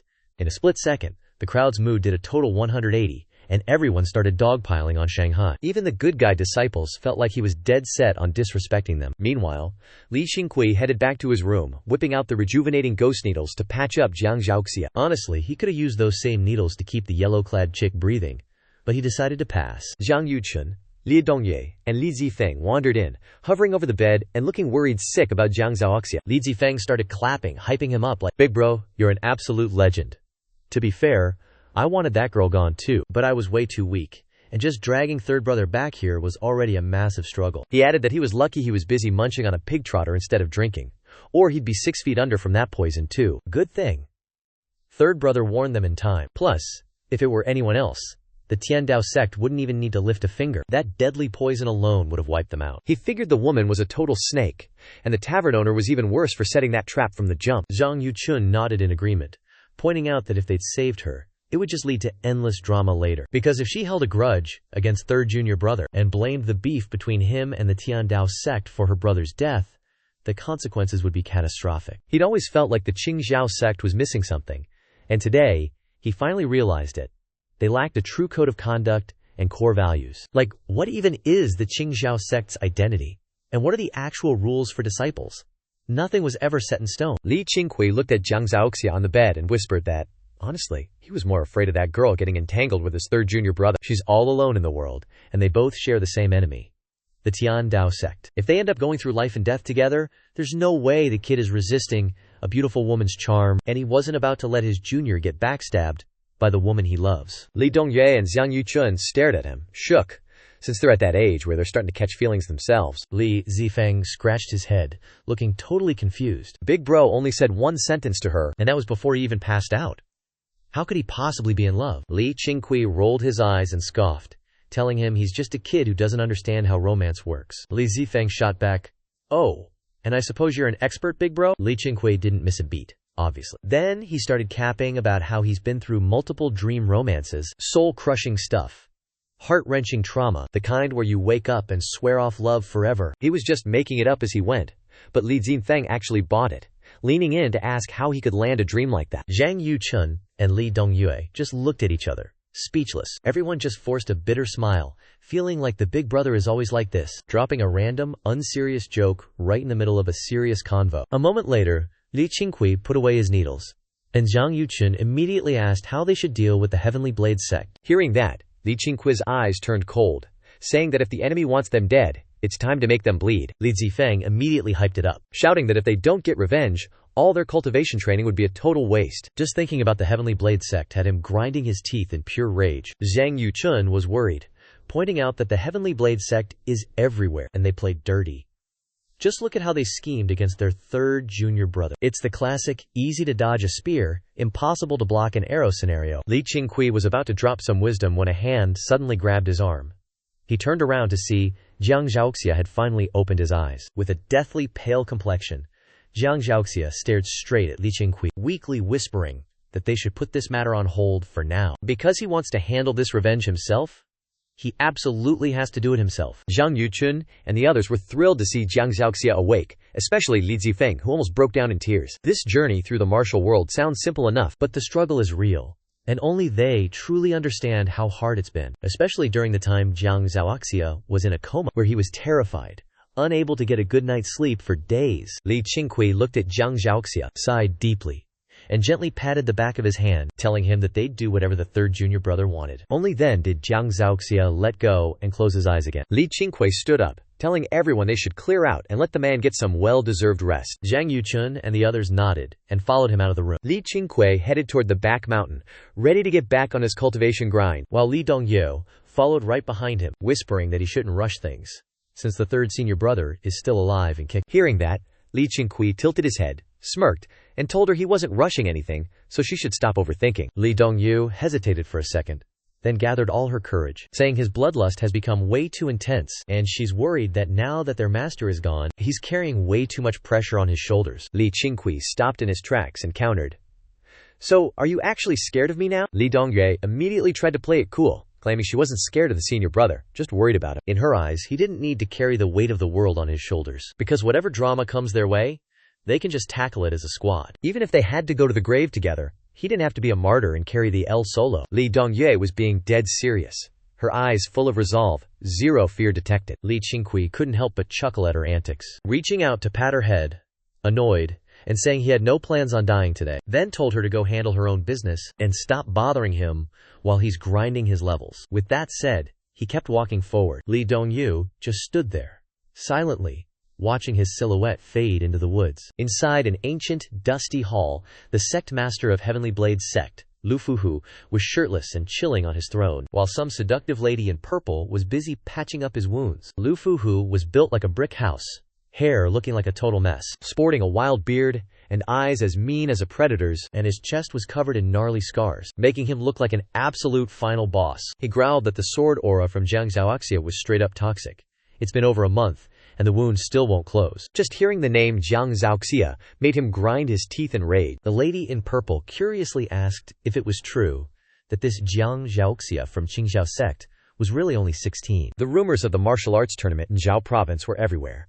Jiang Zhaoxia became a legend overnight after just one fight. Lu Fuhu didn't want to admit how he got clocked. But once she heard the tea, she finally put 2 and 2 together. Lu Fuhu scoffed, confirming it was legit, and muttered that Qingqiu sect just keeps pumping out absolute monsters. Back in the day, the Qingqiu immortal swept across the 3 provinces of the martial arts world.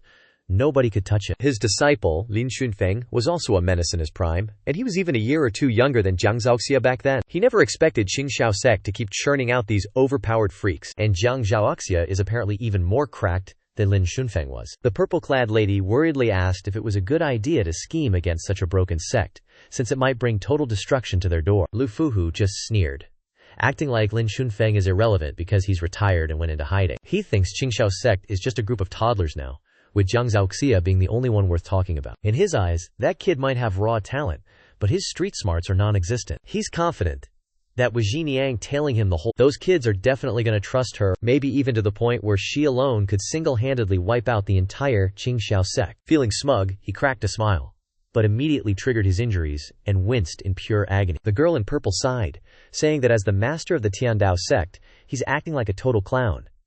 Isn't he afraid of his reputation tanking? A flash of disgust flickered in her eyes, but it vanished as fast as it appeared. Lu Fuhu said in a low voice that only when Jiang Zhaoxia is dead will the rumors of him losing to that guy finally blow away. The Tiandao sect is one of the 7 great sects of Guzhu.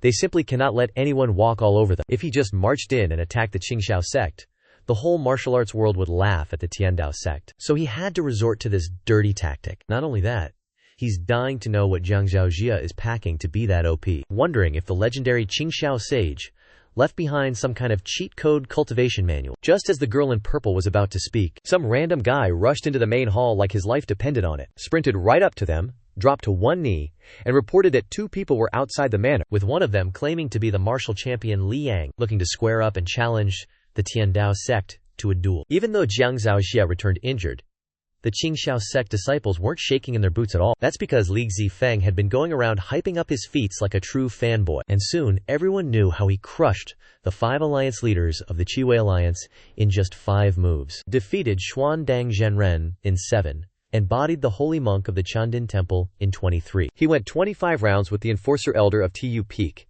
and finally went 200 moves against the world's #1, Yu Ziyi, before narrowly catching an L. Every single one of these stats had the Qingqiu disciples absolutely hyped. Jiang Zhaoxia's clout in the sect hit an all-time high. Other than Xiangning, literally everyone was riding his wave. Li Zifeng even started bragging, and officially dubbed Jiang Zhaoxia the 2nd greatest fighter in the world. Over in the new courtyard, Zhang Yu sat there holding his fan, nonchalantly explaining that the Jianghu is a cold, heartless place isn't just some boomer saying, and that even in the world of scholars and imperial exams, the human heart is still absolute trash. There were 30 disciples sitting in the courtyard listening to his lecture, all because Li Qingqiu forced them to be there, because if it were just up to Zhang Yu, he couldn't have pulled a crowd to save his life. Even Li Zifeng got forced into a seat by Li Qingqiu. The Qingqiu sect was always distant from society, a chill place with 0 power struggles, so the disciples were all pretty naive. That's exactly why Li Qingqiu felt they needed a mandatory reality check session. Zhang Yu pointed out that this dead bride was straight up suspicious, but since Elder Lai is still a total noob,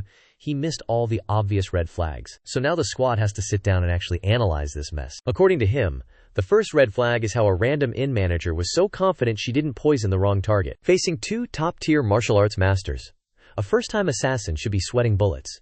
but she didn't show a single crack in her acting. The second red flag is that Elder Zhang has insane internal energy, and his hearing is cracked enough to hear a whisper through a brick wall. Yet this woman didn't make a single sound the entire time. The third red flag is how she went straight for the reset button the second she got up the mountain. He dropped a bomb of a question.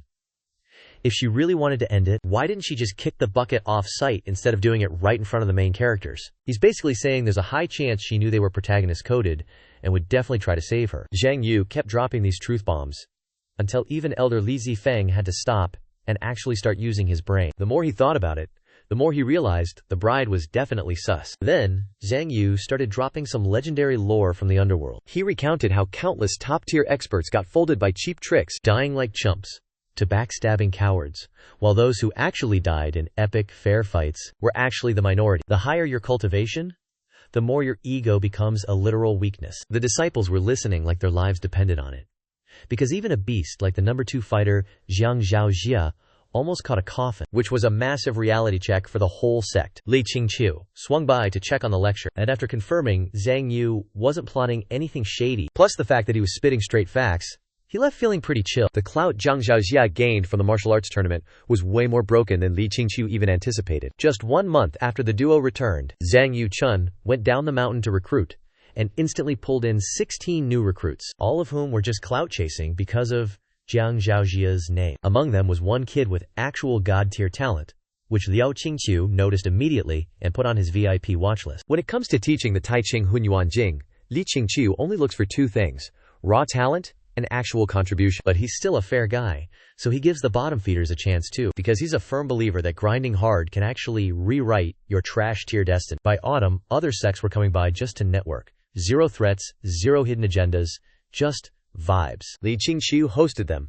and they all had a surprisingly great time. The sect is called White Crane Sect, a tier 2 group chilling in the Jiu Zihu region. Their sect master once hit up the martial arts tournament, and even has some history with Jiang Zhaoxia's crew. So this guy rolls up with 5 disciples to pay his respects, crashing at Qingqiu sect for 2 days before dipping. Li Qingqiu, Jiang Zhaojia, and Zhang Yu Chun personally saw them out. The White Crane sect master is pushing 50, sporting a fake nice grin, grabbing Li Qingqiu's hand like a long-lost homie, begging him to pay a visit to the White Crane sect whenever he's free, and swearing up and down he'll roll out the red carpet. Facing all that generous energy, Li Qingqiu played along and nodded, but whether he actually shows up is a massive maybe. Watching the 6 clowns from the White Crane sect walk away, Li Qingqiu couldn't help but think his 3rd junior brother just became an overnight legend after one fight. In a world where communication is basically Stone Age technology, he always thought clout was just some fake, abstract concept, something you gotta grind years for, but turns out just 1 trip to the tournament was enough. And now Zhang Zhaojia's name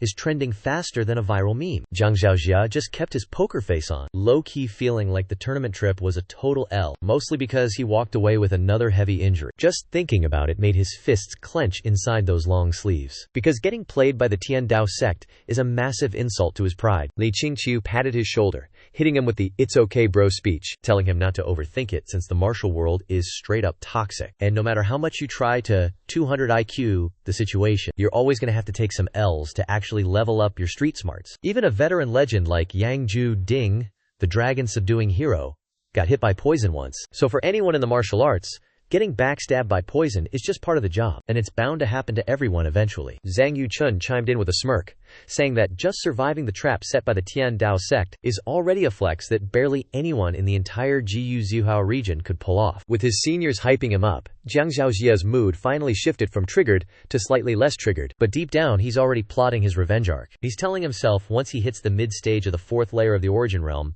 he's definitely going to settle the score. Since he already clapped the Tian Dao sect master Lu Fu Hu, once he hits that 4th level, he's confident he can solo the entire Tian Dao men and send Lu Fu Hu to join Lu Tai Dao in the afterlife, just like he did with the rest of the Qila Ming frauds. The 3 bros chatted for a bit before parting ways. Jiang Zhaojia went back to the grind, while Li Qingqiu and Zhang Yuchun started plotting how to make bank for the Qingxiao men. First on their to-do list, slap a sign at the foot of the mountain so people can actually find their sect. If they had the spare cash, they'd even pave a decent mountain path. Because for the average peasant, finding Qingxiao men is basically a mission impossible. Even the local farmers and hunters get lost in these woods all the time. Li Dongyu wanted to pull her weight too, so she asked Zhang Yuchun to put the word out that she's open for business to cure any incurable diseases. Meanwhile, a squad of disciples is prepping for a hunt, planning to flip the game meat for some easy profit. As for the disciples, hard work. Qingqiu knows he's got to keep a meticulous record because he's planning to pay them back in spirit stones and spirit plants soon enough. Autumn is peaking,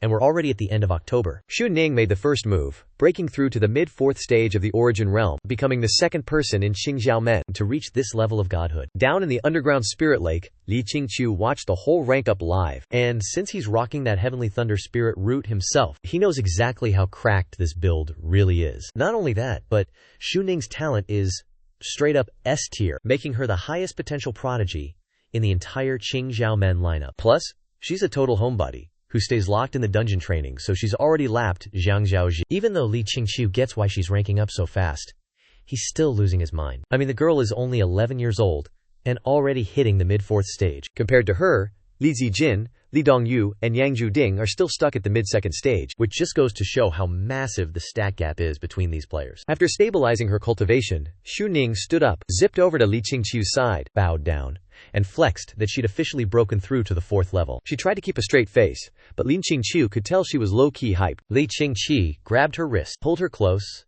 and told her she's an absolute monster. Keep this up, and she'll be eclipsing him in no time. Of course, he's just yapping, since he's already hitting the ceiling of the 5th stage of the origin realm himself. Xu Ning immediately claps back, saying her master is the undisputed GOAT, and she's nowhere near his level. Qingqiu smirks, asking if she's secretly salty about something, especially since he's always forcing her to hide her cultivation and banning her from flexing her skills in any competitions, which pretty much keeps her off the leaderboard. Xu Ning shakes her head, insisting she's not annoyed because she knows Maester is just looking out for her. In her eyes, Uncle Jiang is basically the strongest heavyweight currently holding down Qingqiu Sect. But since he stays catching L's and getting injured, the sect desperately needs an ace up its sleeve, and she's down to be the pillar of support alongside her master. Every disciple knows Xu Ning is a certified prodigy, but only Qingqiu knows her actual power level. Even big shots like Li Zifeng and Yang Jueding just sense that Xu Ning is a total enigma, and none of them can actually gauge her true strength. From now on, you can add Jiang Zhaoxia to the list of people baffled by her vibe. Still, Qingqiu figures Jiang Zhaoxia is hitting the 4th stage soon, mainly because the burning desire for revenge in this dude's heart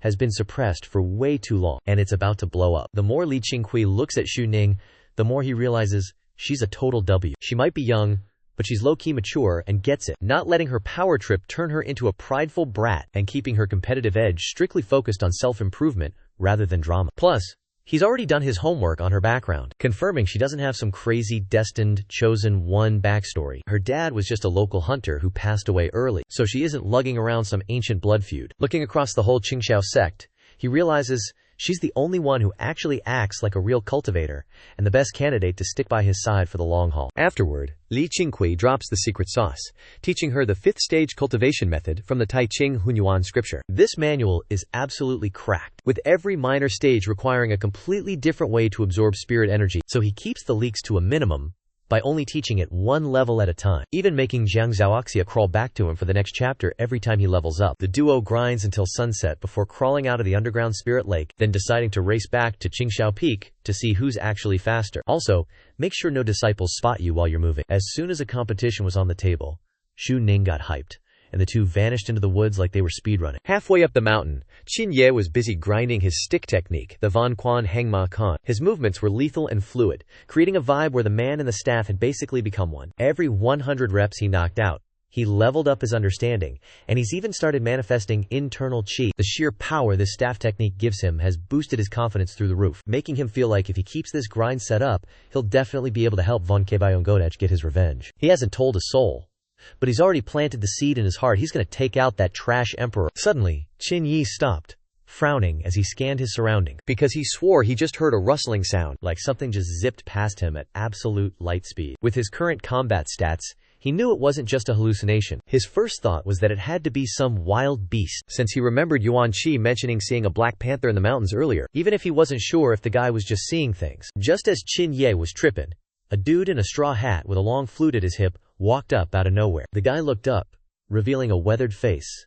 It was Jiang Quotian from the Baidi estate. Jiang Quotian eyed Qin Ye and hit him with a smirk, telling him that staff technique really had some insane aura because he could hear the wind whistling from way over there. So he guessed that Qingqiu had to be a disciple of the Qingqiu sect. Qingqiu immediately went into guard mode, staring down the stranger, telling him that since they were on Qingqiu sect turf, obviously he's a disciple of the sect, and demanded to know which sect the guy repped and why he was trespassing. As soon as he heard that, Jiang Quoqian's eyes lit up like a neon sign, and he started shaking his wrist, closing the distance on Qingqiu with a cocky grin. He said it's been 2 years, and he didn't expect that besides Jiang Zhaoxia making a name for himself. The Qingqiu sect actually spawned another prodigy like this. He's clearly vibing with how interesting this is, even wondering if the legendary Qingqiu Zhenren finally made his comeback before straight-up challenge. Plus, he actually claimed he'd only need one hand to test this guy's skill level. The sun was setting over the courtyard as Li and Qingqiu sat at the table, snacking on some peanuts. These peanuts were homegrown by the Qingqiu sect, and man, the aroma when they were roasted was just top tier. Xu Ning was sitting right across from him, looking absolutely miserable. Li Qingqiu chuckled to himself, because even though this girl kept saying there was no way she could beat him, she was still acting all salty after taking the L, which just goes to show how fickle people's hearts really are. Qing Kanghai walked over and pulled up a chair next to Li Qingqiu, whispering a reminder about how the sect master wanted everyone to brainstorm ways to stack some paper before suggesting they should just go rob some of those high-ranking nobles. Li Qingqiu gave him a death stare and told him that was a surefire way to invite a whole lot of unnecessary drama, because what he was preaching was the path of righteousness, where you're supposed to build your wealth through the grind of your own efforts. Hearing that, Qing Kanghai looked super depressed and blurted out that if you could actually get rich just by being creative, then every random farmer would already be the wealthiest person on the map. Li Qingqiu snapped back that he was currently lower than a farmer, so he had zero room to talk. Qing Kanghai got so tilted he just got up and stormed off, but Liu Jinghua didn't even blink. He knew the Qingqiu sect didn't necessarily have to be some cookie-cutter righteous sect, but there was no way he was going to let them engage in shady activities that couldn't see the light of day. What he really wanted was for the Qingqiu sect to evolve into a legendary cultivation powerhouse, one that isn't bossed around by the mundane world and still earns the respect of all living beings, a crew that doles out justice whenever they can and is ready to flip the world upside down when things go south. Obviously, that dream was still a long way off. Right now, the Qingqiu sect just needed to survive. After about the time it takes to burn an incense stick, the disciples started bringing out the food. Just then, Qingqiu returned, and he brought a guest along.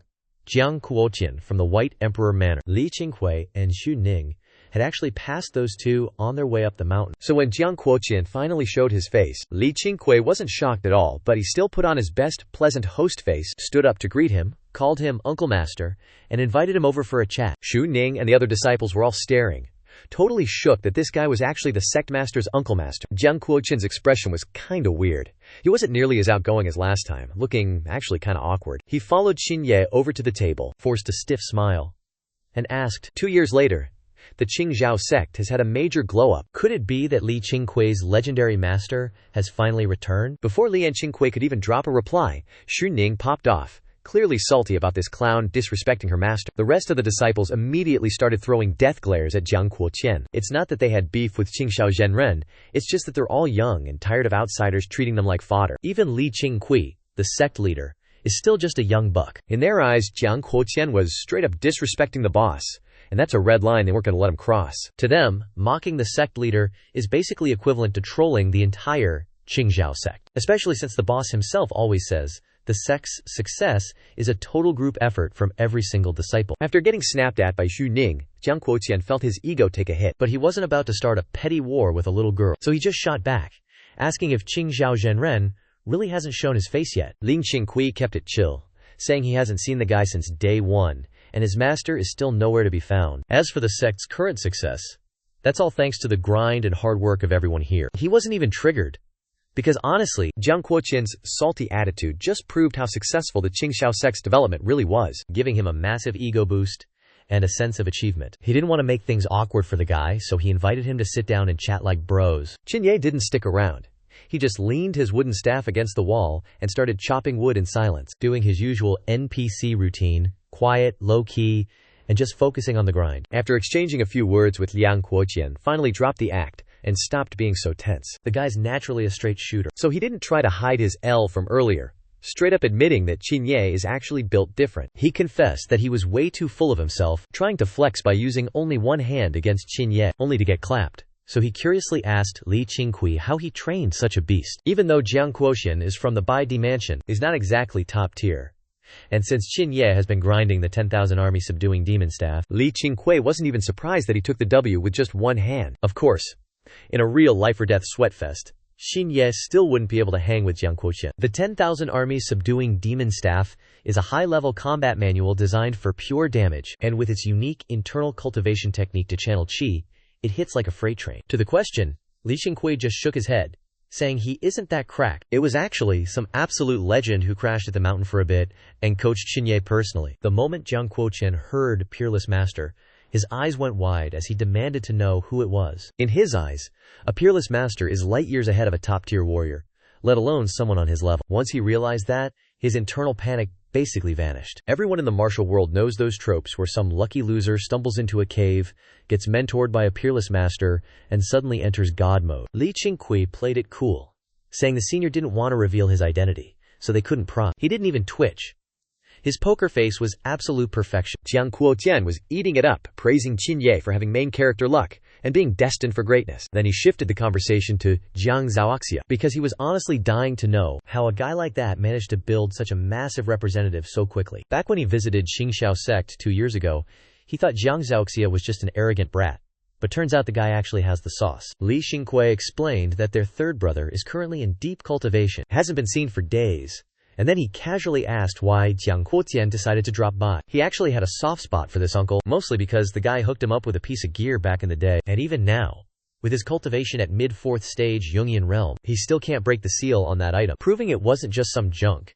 It's a legit S-tier treasure. Jiang Quotian replied that Qingqiu Prefecture is currently getting wrecked by a rebellion. The local governor's troops are straight-up frauds who keep losing cities instead of crushing the resistance. Since the Baidi Manor is under the prefecture's jurisdiction, they have to do their part, and he got assigned to the nearby district to enlist, teaching the fodder soldiers how to actually fight. He heard the hype about Jiang Zhaoxia's recent kills and decided to swing by and verify the rumors. Seeing the Qingqiu sect is doing just fine, he's finally got some peace of mind. Li Qingqiu, intrigued by the chaos, started digging for more info, and Jiang Quotian didn't hold anything back. It turns out it's not just Qingqiu Prefecture. 3 other prefectures are also spiraling into total anarchy. Famine hit all 4 regions, and some low-life agitators are using it to radicalize refugees into an army, pillaging everything in sight. Once those mobs break into a city, they go full psychopath mode, burning, looting, and killing.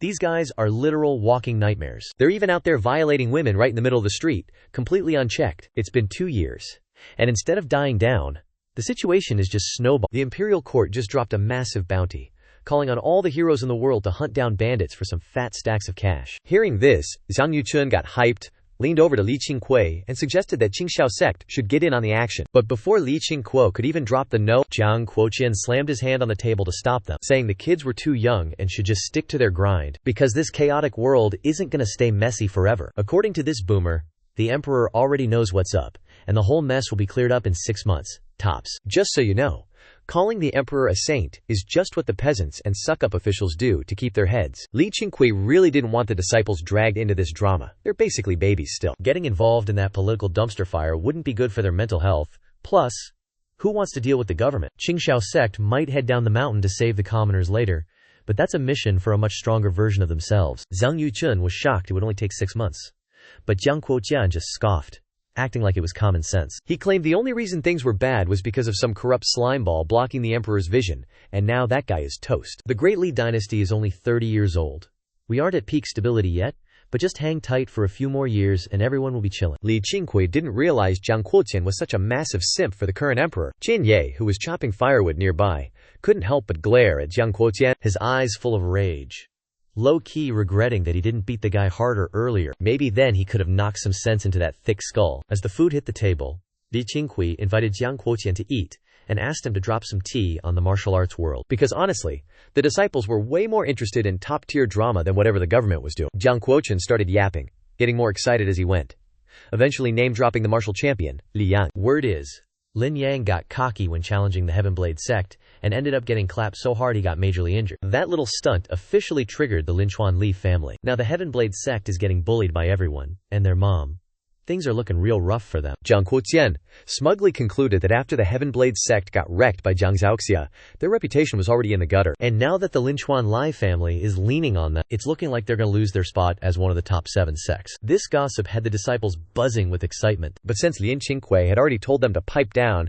they kept their mouths shut about the beef between Jiang Zhaoxia and the Heaven-Blade sect. Having Jiang Quotian around definitely made the usually quiet Qingqiu sect a lot livelier. The next day, when Jiang Quotian ran into Yang Jueding, he was even more shook. The two of them hit it off like long-lost bros, which convinced Jiang Quotian to crash for 2 more days. 5 days later, Jiang Quotian finally packed his bags and headed down the mountain. Thanks to the intel he spilled, the Qingqiu sect disciples went back to their grind with even more focus. Days flew by like flipping pages. Autumn turned to winter, and the snow started falling. That was the day Jiang Zhaoxia leveled up to the mid-4th stage of the Origin Realm. Li Qingqiu felt a surge of sword intent halfway up the mountain, followed the vibe, and finally tracked down Jiang Zhaoxia. Our boy was standing on a lake, but the water beneath his feet wasn't frozen. It was straight up rippling. Sword intent is a wild concept. It's basically an aura that hits like a literal physical truck. Li Qingqiu was born with that sword simp energy, so he instantly clocked it as pure sword intent. Jiang Zhaoxia's aura was so cracked that Li Qingqiu felt like he was staring at a legendary blade come to life. He couldn't help but think to himself that while he'd been slacking off practicing the rejuvenating ghost needle, even with the same natural talent as his junior brother, his own sword skills just couldn't stack up, yet he couldn't help but smile. Because this breakthrough wasn't just about leveling up his cultivation.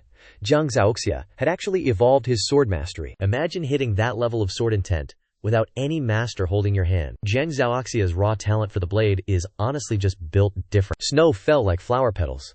But before it could even touch Jiang Zhaoxia, it dissolved into mist, making him look like some otherworldly protagonist, like he was about to ascend to heaven right then and there. Suddenly, Jiang Zhaoxia pointed his finger like a blade at Li Qingqiu, firing a bolt of sword chi that moved faster than a glitch. Li Qingqiu's reaction time was cracked, immediately flicking a silver needle in defense. The needle zoomed through the air and clashed with the sword chi, shattering the needle while the energy dissipated into nothing. Jiang Zhaoxia squinted, deadpan, asking if it was his senior brother's cultivation that was strong, or if the needle technique just countered his sword. Li Qingqiu snapped back, saying if he hadn't reacted, he would have been deleted by that attack. Jiang Zhaoxia just flexed, claiming that wouldn't have happened because his sword chi reached the carry mastery realm, meaning he could control it perfectly and stop it an inch from his brother's face. Li Qingqiu smirked, asking if the guy was still dead set on his revenge plot. Jiang Zhaoxia stared him down for a minute before explaining how those top-tier goons from Tiandao sect teamed up to make his life a living hell. Because of that, he's handpicking 13 disciples, planning to personally train them in the way of the sword, so they can help him wipe out anyone who dares threaten the Qingqiu sect. He even came up with a cringe-worthy squad name, the Qingqiu 13 Sword Servants. Before sunset, Liu Qingqiu rounded up all the disciples, announced Jiang Zhaoxia's plan for the 13 sword servants, and the whole crowd went absolutely feral with excitement. Everyone was staring at Jiang Zhaoxia with hungry eyes. This guy is basically the GOAT of Qingqiu sect, and the second strongest fighter around. Getting trained by him is a one-way ticket to success. Plus, the name 13 Sword Retainers sounds low-key cracked. Up until now, only the 7 Qingqiu disciples had any real clout. So now that the 13 Sword Retainers are a thing, how could the other disciples not be sweating with anticipation? Li Qingqiu watched as Jiang Zhaoxia picked his squad, and once he'd locked in his 12 picks, our boy suddenly spoke up, pointing at a random disciple and telling the third junior brother to give him the final spot. The kid getting called out was Shu Jin, a 16-year-old NPC with 0 drip and no height, literally invisible in the crowd. Shui Jin got pointed at and looked shook, checking behind him like, wait, is the sect leader pointing at the guy behind me or what? Jiang Zhaoxia looked over at Shui Jin, brows furrowed, having 0 clue who this random scrub was. And honestly, the kid looked like he had 0 main character energy. Lin Qingqiu saw the hesitation, so he doubled down, claiming he could sense Shui Jin's infinite potential and that he'd be a god-tier sidekick for Jiang Zhaoxia. In reality, Shui Jin is the only one in this batch with a decent stat sheet for talent and insight. Since his loyalty leveled up fast after joining,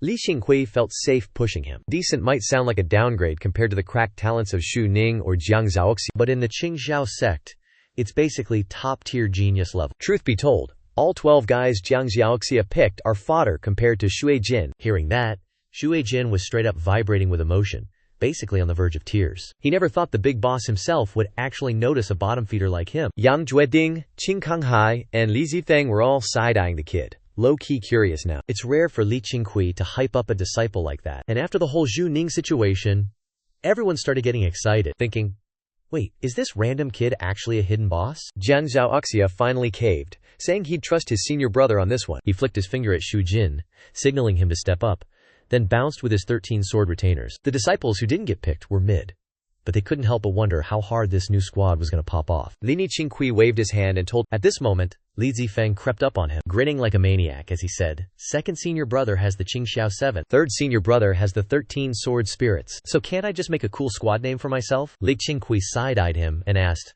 "Oh yeah? What kind of name are we talking about?" Li Zifeng immediately pitched the name Qingqiu 9 Devils. Li Qingqiu heard that trash and roasted him instantly, telling him to get a brain before giving him one last death glare and walking toward the mountain gate. Li Zifeng scrambled after him, starting his classic simp mode harassment. Even though Li Qingqiu wasn't feeling the name, Li Zifeng's rambling actually gave him a big brain idea. If he let all his juniors lead their own squads of disciples and they kept it rolling for generations, wouldn't he basically be building a massive power structure? Wu Mei is way too unhinged to lead, and Li Zifeng is just a human energy drink, so that's a hard pass. That's why Lin Qingqiu decided to let Li Dongyue and Li Zijin pick their own recruits. Li Dongyue's rejuvenating ghost needle technique is basically a medical cheat code, so even without QA, it helps her master anatomy and blood flow, which means she can heal the sect's disciples and even farm reputation points from locals coming from medical help. As for Li Zijin, she can teach them talisman crafting.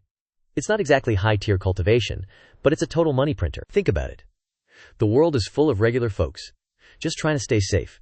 And once word gets out about the Qingqiu sect, the cash will just roll in. After locking in the plan, Li Qingqiu summoned Li Dongyue that night to talk shop. Turns out, Li Dongyue was absolutely vibing with the idea. She'd wanted to do this forever.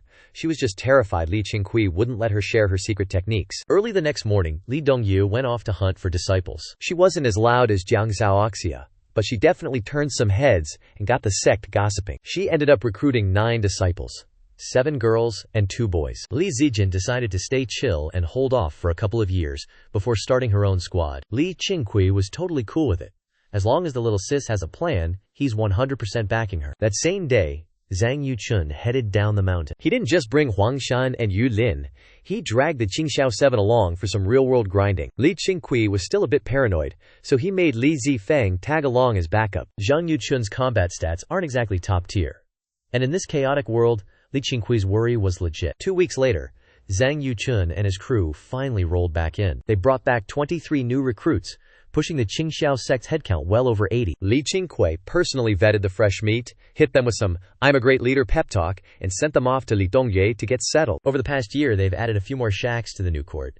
They're basic as hell, but hey, at least these disciples have a roof over their heads. Li Qingqiu pulled up his system menu and did a quick scan of the new recruits. Most of them are absolute NPCs, with mid-tier talent and 0 brain cells for cultivation. But one of them has a destiny that's actually kinda cracked. Her name is Bai Ning'er, and she's got the lucky one trait. Like the kind of main character plot armor where things just constantly go her way. Bai Ning'er is only 13, scrawny and tan. She's so invisible in a crowd you'd walk right past her. The lucky one sounds cool on paper, but it's vague. Either she's destined for god-tier RNG, or she's just a total fluke. Her raw stats and comprehension are bottom tier, so our boy Lai is gonna keep her on the watch list for now. Li Qingqiu didn't give her a second look or bother asking Zhang Wuchun for her file. He's playing it cool. Just like that, Qingqiu sect added 23 new grunts to the roster. With Zhang Wuchun on logistics, the workload at the construction sites and factories finally eased up. Heavy snow is dumping everywhere, turning the entire mountain range into a giant freezer. On the peak, Li Qingqiu and Qin Ye are meditating side by side, their aura literally vaporizing the snow before it even touches them. Qin Ye opens his eyes, low-key flexing that the Hunyuan scripture is busted and syncs perfectly with his myriad army demon-slaying staff. He's already having massive breakthroughs just by thinking about the technique. Being able to grind with his master is a massive W, and he's feeling the vibe shift. Master is actually acting like a real mentor now. Li Qingqiu doesn't even open his eyes, hitting him with the truth. "You're only on stage 1, kid." He warns him that he needs to hit stage 2 before that staff can actually start putting in real work. Qin Yan nods, but deep down he's sweating because stage 2 feels like a massive skill gap he's not ready for. He's out here wondering if it's going to take him a lifetime just to level up again. Suddenly, Li Qingqiu drops the bomb and asks if he's still obsessed with avenging Wu Baoyu. Qin Ye freezes, his face turning dark instantly. He grit his teeth, thinking Wu Laoshi died a brutal death, and it's his Sigma duty to clear his name and clap the killer. But Li Qingqiu hits him with the ultimate reality check. He says clearing his name is a based move, since Qin Ye inherited his skills, sure. But trying to play the hero and seek revenge? That's just main character syndrome. Qingye looks at him like he's crazy, wondering why his master is out here roasting his motivation. Li Qingqiu doubles down. Did Wu Baoyu ever actually tell you to go get revenge? Qingye admits he didn't, but tries to cope by saying maybe he was just protecting him from a high-level boss. Li Qingqiu asks if he actually paid attention to the lessons Wu Baoyu left behind. Qingye says of course he did. He's got the entire manual hard-coded in his memory. Then Li Qingqiu starts playing 4D chess with his mindset. He asks the million-dollar question. To Wu Baoyu, was petty revenge more important than a stable nation? This question had Qingye absolutely shook, with no clue how to even respond, because he clearly remembered Wu Baoyu always wanted him to join the army to protect the great Liao Empire. Li Qingqiu pressed on, asking if he even realized the consequences of assassinating the emperor. Qingye's face kept changing colors. He's young, but he's not stupid enough to miss the gravity of that logic. Once the emperor bites the dust, the entire realm is going to descend into pure chaos. Li Qingqiu clarified that he wouldn't stop him from getting his revenge, but he hoped Qingye would stop and think if Wu Baoyu passed down just martial arts, or a deeper legacy. There's 1,000 ways to get revenge, but he wants Qingye to prioritize the lives of the innocent first, and only then focus on settling those blood debts. Li Qingqiu didn't open his eyes once, yet every word hit different and carried real weight. Qingye fell into deep thought, while Li Qingqiu realized that being a master is way more than just dumping technique on a kid. While Qingye is still young and hasn't been jaded by the world's BS yet, he needs to fix this kid's mindset before our boy ends up turning into some extremist villain. A moment later, Qingye looked up at Li Qingqiu, a new question burning in his mind. He wanted to know if the Qingqiu sect actually considers protecting the world its main duty. When Xinyan committed suicide, Li Qingqiu's words were ice cold. Plenty of disciples were whispering about it behind his back, and Qingye never forgot. That's why he never felt like his master was some holy, benevolent hero. Li Qingqiu finally broke it down. The world is just too damn big, and that goal is way too abstract.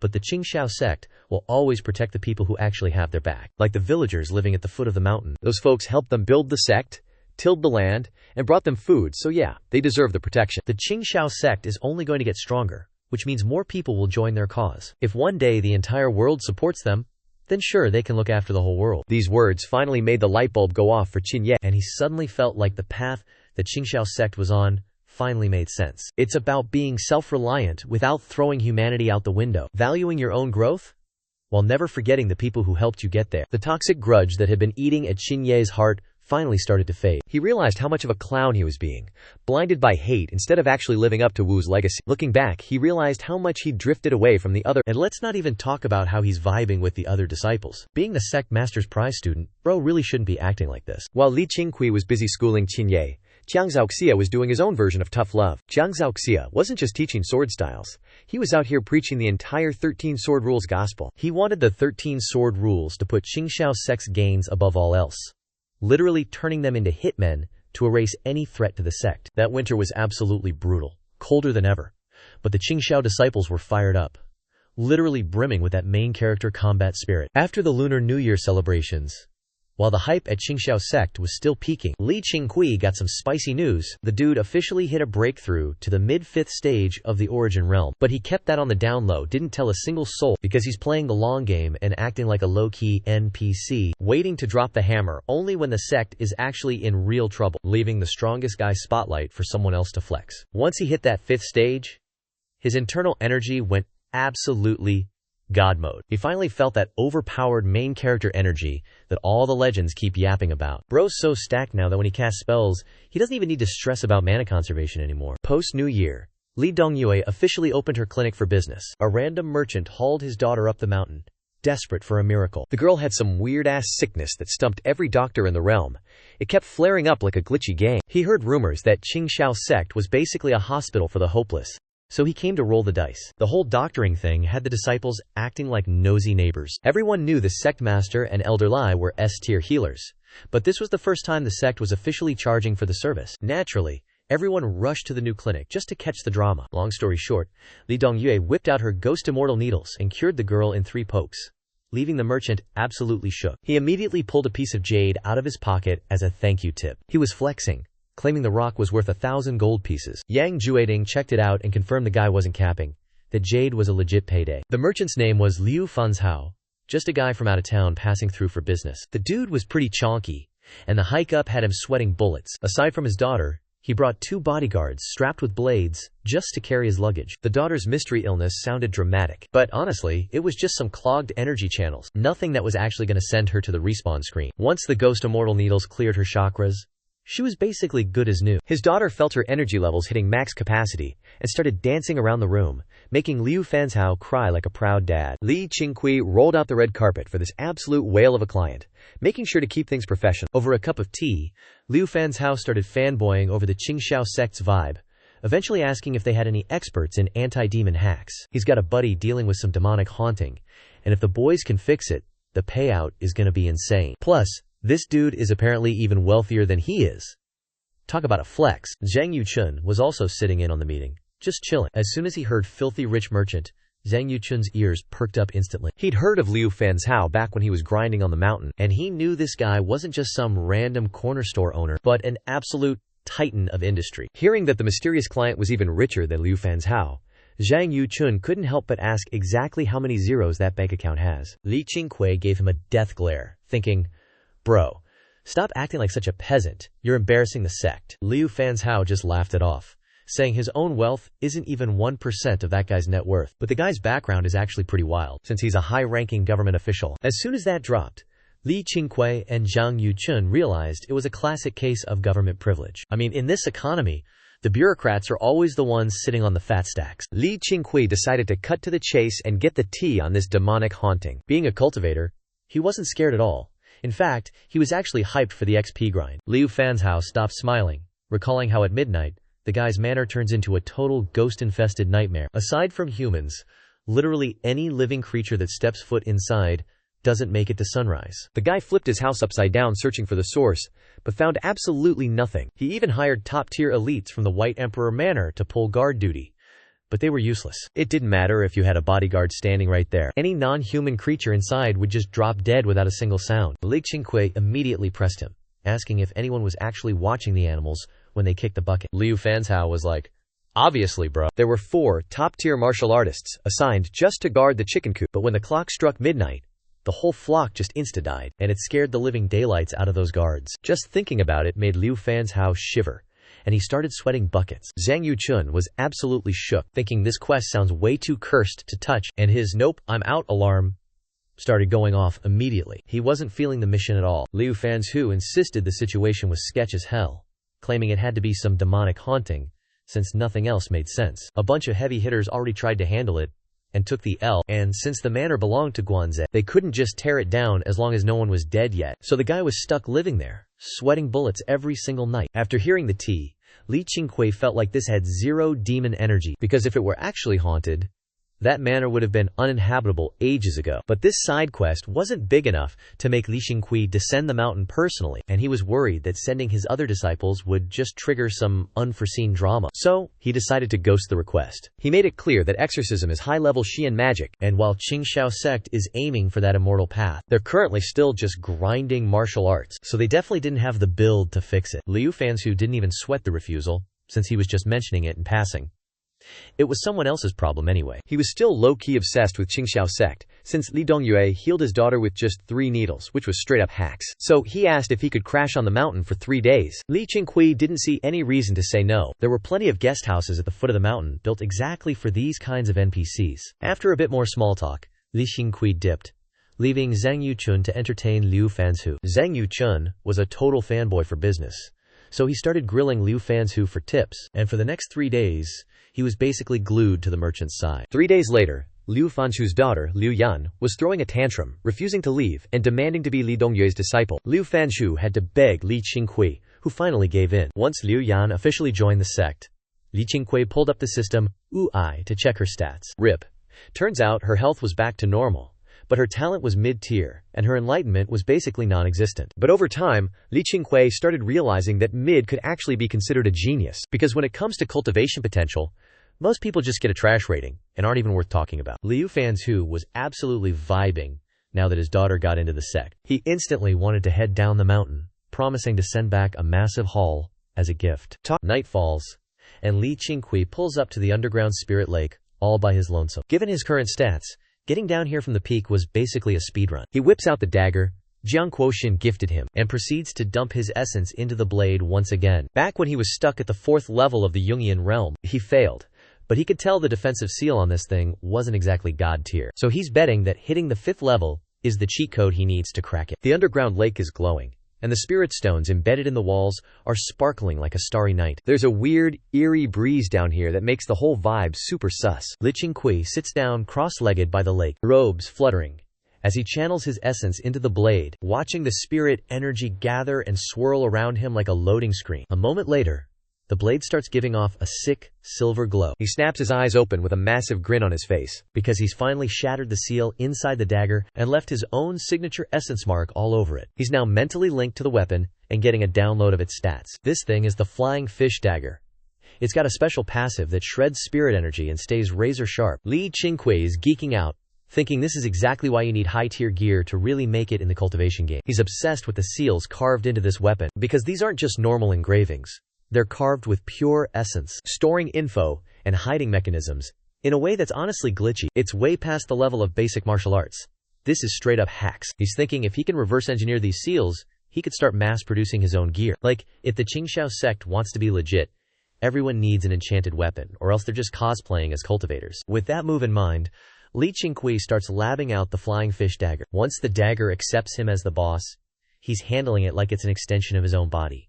He's having the time of his life. He dips from the underground lake, heads to a forest on the mountain, and yeets the dagger to test his max range. Even when the dagger flies past his line of sight, he's still got a mini-map tracking its location. The sensation is insane, but the further it goes, the more his control starts to lag. Once it hits about 300 zhang, the connection between Li Qingqiu and the Flying Fish Dagger just cuts out. He walks a few steps forward, picks up the signal again, and flicks his wrist to call it back. A 300 zhang range is actually low-key broken. If this were the modern world, this speed and range would basically be sniper-tier accuracy. As a sonic boom sliced through the air, Li Qingqiu just reached out and snagged the flying fish blade mid-return. The moment it hit his palm, the kinetic force vanished, letting him catch it like a total pro without even a hint of recoil. Bro muttered that this was completely unscientific. Honestly, just another day in the whacked-out world of cultivation. He raised his other hand, gently tracing his fingers across the blade, instantly draining the spiritual energy inside, turning the magical weapon into a literal piece of scrap metal. Satisfied, he figured that even if he ran into other cultivators now,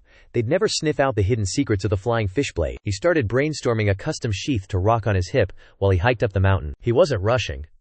Our boy is a master of staying low-key and ghosting through the terrain without a sound. Passing through a forest, Li Qingqiu stopped dead, his ears twitching at the sound of someone practicing swordplay in the distance. He crept closer to investigate, and saw some kid going full anime protagonist, dancing with a sword in the woods. Taking a second look, he realized it was Shu Jin, one of the dudes who joined the 13 sword guards. Shu Jin was one of the few disciples in Qingqiu sect with genuine talent and a brain that actually worked. And since Li Qingqiu personally recruited him into the 13 sword guards, he definitely remembered the guy. Still out here training his sword skills this late at night? Respect. Being 2 or 3 miles from the academy, Li Qingqiu figured the kid was trying to keep his grinding session on the down low. Li Qingqiu watched from the shadows, realizing Shui Jin's sword style was something he'd never even seen before. He'd watched Zhang Zhaoxia teach the 13 sword guards before, but that old man definitely never dropped this specific tech. So he figured Shui Jin must be hiding some spicy secrets. But after checking his stats, and seeing the kid's loyalty hadn't dipped, he stopped overthinking it, and kept heading up the mountain. Everyone's allowed a side quest.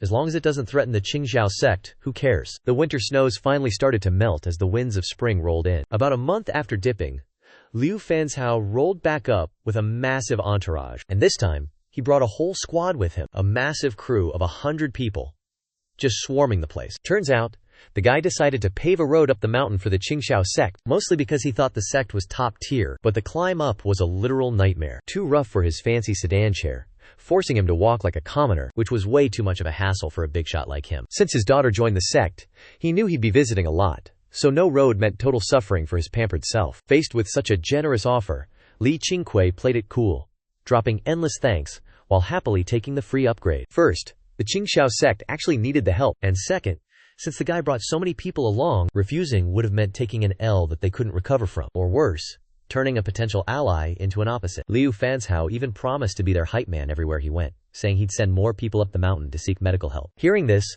Li Qingqiu played it humble and showed his appreciation, but told the guy to dial back the marketing so it didn't sound too sus. Because if his junior sister couldn't actually pull off the miracle, it would not only tank the sect's reputation, but also leave Liu Fanzhao looking like a total fraud. Liu Fanzhao was a total gigachat about it, acting like he had it all under control and telling Liu Qingqiu not to sweat it. Li Qingqiu started vibing with the guy even more, and low-key decided to look after Liu Yan way better from now on. Once her loyalty meter hits the sweet spot, he's definitely going to unlock her potential by teaching her the first layer of the Tai Ching Hunyuan Sutra. They hadn't been yapping for long before Zhang Yuchun dragged Liu Fanzhao away. Even though there was a 23-year age gap, those two were basically besties at this point. Their personalities were a perfect match, and they just couldn't stop talking. Fixing a road isn't exactly a speedrun, especially when you're dealing with endless mountains. So, Liu Fanzhao left a servant to watch the workers, and dipped with his 2 bodyguards to handle some other business. Li Qingqiu stood at the peak, looking down at the jagged mountain range. With his current god-tier eyesight,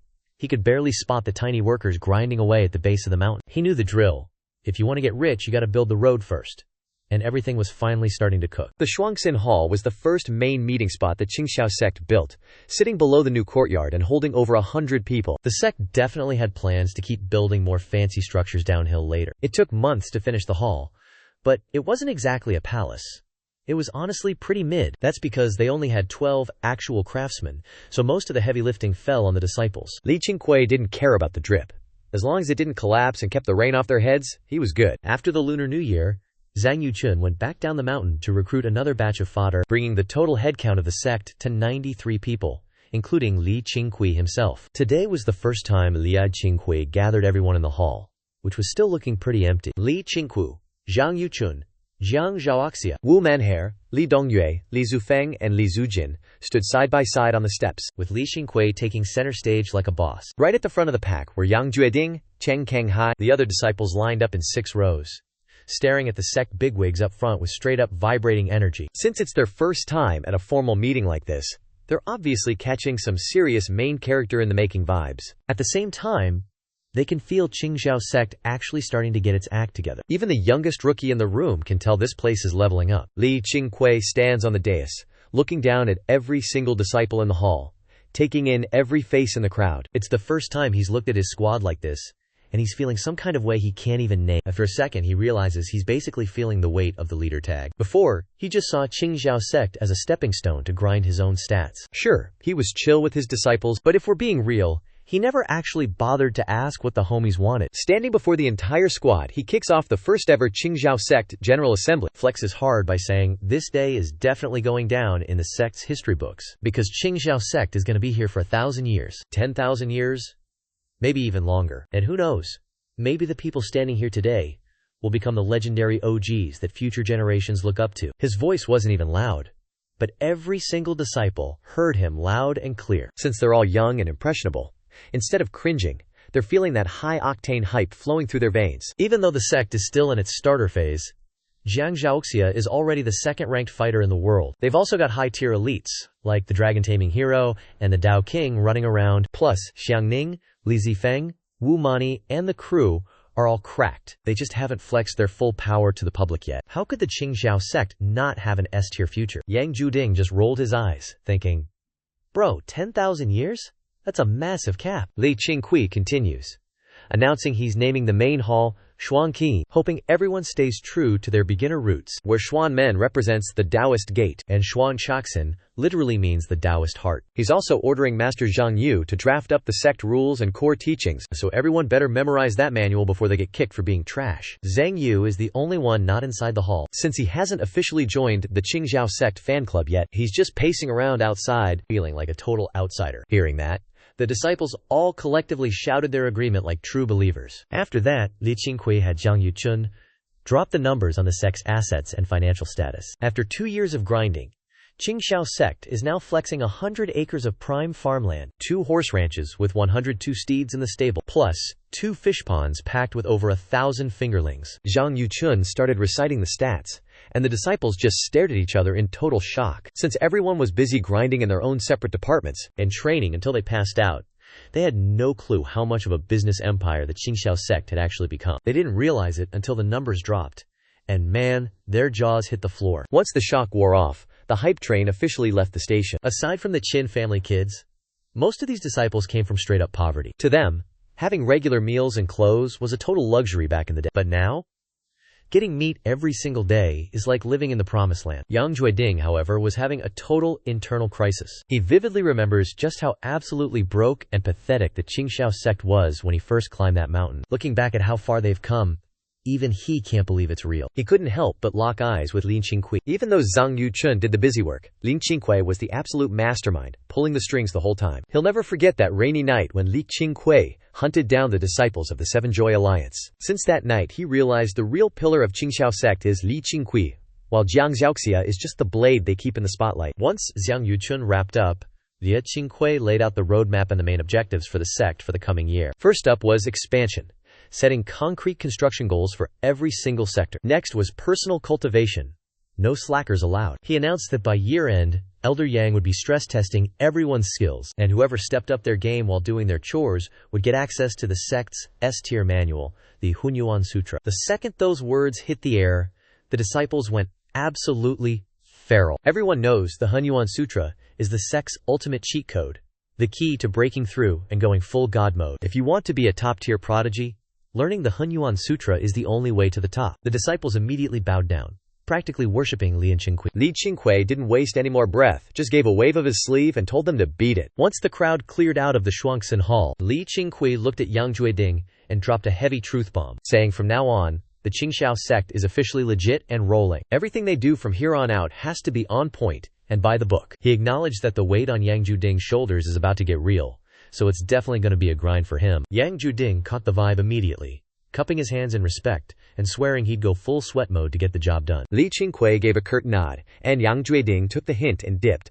leaving the Shuangxin Hall to Lin Qingqiu and his junior brothers and sisters. Next up, Lin Qingqiu started handing out assignments to everyone, and even Wu Mar wasn't left out of the grind. Even though Wu Mar's mental game was still a work in progress, he could handle his own business and talk to people, so he was put in charge of mountain patrol, training in a new spot every single day, and while he's at it, turning every stray beast he finds into free XP. Once the meeting at Shuangxin Hall wrapped up, the entire Qingqiu sect went into absolute try-hard mode. The disciples, who were usually slacking off, saw everyone else grinding and realized they couldn't afford to be the neighborhood fraud anymore. Plus, who doesn't want to ascend to god-tier status and become a legendary martial artist? Summer flew by, the mountain paths were paved for 100 miles, and the only thing left was some minor renovation to keep the terrain from collapsing. That afternoon in the deep woods, Qingye was rocking his blue sect robes, swinging an iron staff like he was auditioning for a main character role. His footwork was crisp, and those swings hit with the weight of a truck. Zhang Yuchun had forged this 30-jin iron staff for him last time they went down the mountain, and at 9 feet long it was literally taller than the guy swinging it, but every time he swung it, the wind pressure was enough to clear a room. He'd had this iron beast for about half a month now, and while it felt like carrying a mountain at first, he was swinging it like a toothpick these days, and his physique had leveled up significantly because of it. He'd practiced the 10,000 army subjugation staff technique countless times, yet he still felt like he hadn't fully cracked the code or mastered the true essence of the manual. Just as Qin Ye was getting lost in the rhythm, he heard footsteps creeping up. He shot a glance over, realized someone was approaching, tucked his staff away, and gathered his breath. The visitor was none other than the leader of the 13 sword servants, Xue Jin. After joining Jiang Xiaoxia's inner circle, Xue Jin's potential went off the charts, making him the speedrunner of the group. Word spread fast, and everyone was simping for the sect master's insane eye for talent. Qin Ye had a solid impression of this disciple, whom his master held in such high regard. He'd accidentally walked past the 13 sword servants' training grounds once before, and man, Xue Jin's sword aura was straight up lethal, clearly outclassing every other NPC in the squad. Xue Jin walked up and dropped a compliment, saying Qin Ye's staff skills were getting terrifyingly strong, enough to make anyone. Qin Ye noticed the guy was holding a sword, so it didn't look like he was just casually passing by. Qin Ye laughed it off, claiming he's just a grinder, while Xue Jin's natural talent is leagues ahead of his. Xue Jin stopped in his tracks, keeping exactly 10 paces away from Qin Ye, then smirked and asked, "I've had some major breakthroughs with my swordplay lately. I'm looking for a sparring partner, and after thinking it over, you're the only one worth my time. So are you down to make this happen or what?" Qin Yi caught the vibe immediately, narrowed his eyes, and asked, "Sure, but how intense are we talking here?" Xue Jin's eyes lit up as he replied, "We're fellow disciples, so obviously we shouldn't overdo it. First one to drop their weapon loses. Simple as that." Among the second-generation disciples, Xu Ning is officially the undisputed #1. Qin Ye is second, and the third spot is still up for grabs. So Shui Jin's ambition is hitting different. He's gunning straight for the top spot. Qingye raised his iron staff, pointed it at Shui Jin to flex his status as the sect leader's student, and just grunted, "Bayet." Shui Jin's eyes turned stone cold instantly. He crouched, drew his sword, and lunged straight at Qingye. His footwork was cracked, sliding past the iron staff in the blink of an eye. Qingye swung his staff on reflex, but it just barely grazed the top of Shui Jin's head. Swordlight flared as Shui Jin slashed toward Qingye's chest with a brutal, aggressive strike. In that split second, Qingye dodged back, gripping the staff like a dragon while flicking his wrist to release a shockwave of internal energy. Shui Jin's movement technique was top tier. He dodged the staff, but as soon as he tried to close the gap again, he felt a massive force slam into his cheek, sending his entire body flying to the side. Sun shining, good vibes all around, Jiang Zhaoxia leisurely descended the mountain. He had a fresh idea for his sword control technique and planned to test it out after finishing his lesson. When he reached the cliff where the 13 sword disciples usually train, he saw the gang all huddled together. A female disciple yelped that master had arrived, causing the others to scramble and scatter, lining up in a flash, terrified of being a second too slow, which just shows how much clout Jiang Zhaoxia really carries. Jiang Zhaoxia walked up to them, scanned the crowd, and suddenly frowned. He stared at Shui Jin, who was hiding his face, and asked, "What's with the mark on your mug? How did it get that swollen?" Half of Shui Jin's face was glowing red, looking absolutely ridiculous. Facing his master's interrogation, he felt so cringe, he literally wanted to dig a hole and disappear, stumbling over his words as he claimed he got hurt during a spar. The moment he heard that, Jiang Zhaoxia's face turned ice cold. He grilled Shui Jin, asking if he'd been fighting with Xu Ning. Shui Jin stammered that it was actually senior brother Qingye. Hearing that name, Jiang Zhaoxia went dead silent, his good mood evaporating in a nanosecond. If Shui Jin lost to Xu Ning, he'd get it, but losing to Qingye?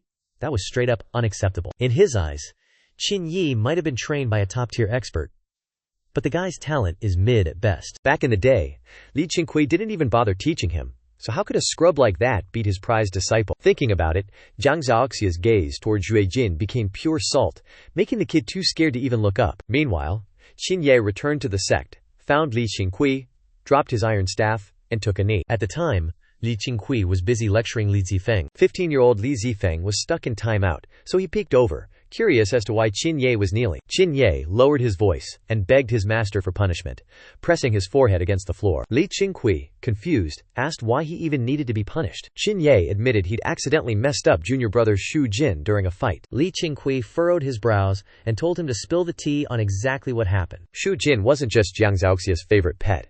He was a future star of the sect that everyone had high hopes for. Li Zifeng heard this and stared at Qingye, a mischievous grin spreading across his face as he realized what went down. Qingye didn't hide a thing, spilling every detail of the spar. Once he finished, he sounded genuinely sorry, saying the Wanjun Xiangmo staff is way too OP and it's hard to control, so even a sliver of stray energy is enough to wreck someone. He promised he'd stop using that style for sparring with sect mates from now on. Li Qingqiu kept his poker face, only asking how bad Shui Jin was actually hurt. Qingye replied that Shui Jin's face was completely swollen. Li Qingqiu just deadpanned that yeah, he definitely owes an apology, because who targets the face during a fight? If you hurt them somewhere else, they can hide it with clothes, but ruin their face, and their master will find out for sure. That logic left Qingye stunned. He literally hadn't even thought of that. Hearing his master put it that way, he felt even guiltier than before. Li Zifeng, still serving his timeout, couldn't stop smirking, muttering that the third uncle is known for being petty as hell. So Qingye is probably cooked, and the third uncle might even show up to seek revenge for his student. Qingye didn't even flinch, instead saying he'd take whatever punishment the third uncle throws at him like a man. Li Zifeng curled his lip, muttering under his breath that the kid clearly had a death wish. After hearing the tea, Li Qingqiu didn't even sweat it, basically saying if the other guy started the fight, then Qingye was in the clear. He just needs to watch his power scaling next time. He added that the third junior brother is a total diva with a massive ego, so he definitely won't be the one coming for Qingye. But Shi Jin is 100% gonna run it back to get his dignity back. So just keep your guard up when that happens. In Li Qingqiu's eyes, catching a few L's or some bruises in sparring is just part of the grind. It's not that deep, and he's not about to ban the disciples from throwing hands. Even though Qingye scored the W, he didn't get a single compliment. Our boy felt Qingye needs to dial back the power since not everyone has the tank stats of Shi Jin to soak up that damage. Qingye was still hesitant, even trying to offer a voluntary apology to the third martial uncle. Li Qingqiu didn't even blink. He just winded up and punted the kid clear across the room. Li Qingqiu barked at him, asking if he hasn't caused enough drama and to get lost already. Qingqiu flew about 20 feet, only stopping when he kissed the wall. Slumped in the corner, Qingqiu felt his insides churning and his whole body screaming in pain. He was low-key terrified by how cracked his master is, so he scrambled up to dip out. Li Zifeng turned to look at Li Qingqiu, giving him a nod for that skill. Wu Baoyu passed down, calling it legit, but noted it's not all sunshine, since Qingqiu Sect needs its own tech to counter the Wanjun Xiangma staff. Li Qingqiu just scoffed, telling Li Zifeng to worry about his own trash skills and stand up straight. He walked right up to Li Zifeng and planted a boot straight into his backside. Instantly, the shockwave of pain hit Li Zifeng, and he nearly dropped to his knees. That kick used pure qi to strike a pressure point, leaving Li Zifeng in absolute agony. Li Qingqiu kept the pressure on, asking if he's still gonna bully the disciples. Lin Zifeng tried to cope, saying he was just asking them to pick up some slack, not bullying. But Li Qingqiu hit him with the logic check. Could they have actually said no to you? Li Zifeng still refused to fold, murmuring that they could have, so Li Qingqiu gave him another boot for the road. This kick had Li Zifeng baring his teeth in pain, quickly folding and promising he wouldn't pull that move again. The sun started to set on the horizon. In a small courtyard, young Bai Ningji sat at a table, chin in hand, staring blankly at the distant mountain. Right on cue, this disciple sprints into the courtyard, clutching 4 wild rabbits like he just won the lottery. He walks up to the table, grinning like an idiot, and says, "Check it out, I bagged 4 rabbits today, 5 pounds each." Binding Hair finally snaps out of his daydream, picks up his brush, and starts scribbling in his ledger like a glorified accountant. He sighs, annoyed. "Ugh, rabbits again? Are you guys trying to commit mass genocide against the local wildlife? Seriously, are you planning to eat every single bunny on this mountain, or what?" The disciple fires back, clearly pressed, "Bro, the Tycoon mountain range is massive. Do you really think we could catch them all? Besides, more rabbits just respawn here to eat grass, and I don't see you holding back when it's time to chow down." But as soon as he sees Bai Ninger meticulously recording his merit points, the guy instantly goes back to simping and smiling. Bai Ninger casually reminds him to tie the rabbits up before dropping them off. The guy grunts an acknowledgement and dumps the loot behind Bai Ninger. The courtyard is already stacked with fruit and hunted beasts, the haul from all the other disciples. Bai Ninger's entire day is just playing inventory manager for this place. But hey, because he actually tracks the points, the other disciples keep grinding like their lives depend on it. As soon as Hu Feng dips, Bai Ninger faceplants onto the desk and lets out a massive, soul-crushing sigh. He's wondering when this miserable cycle of data entry is finally going to end. Since he's got an education and the build of a twig, his senior brother dumped this task on him. I mean, the real reason is just so his senior can have more time to grind levels. And since that senior usually takes care of him, he can't really talk back. So, aside from morning practice, he's basically stuck in this courtyard all day.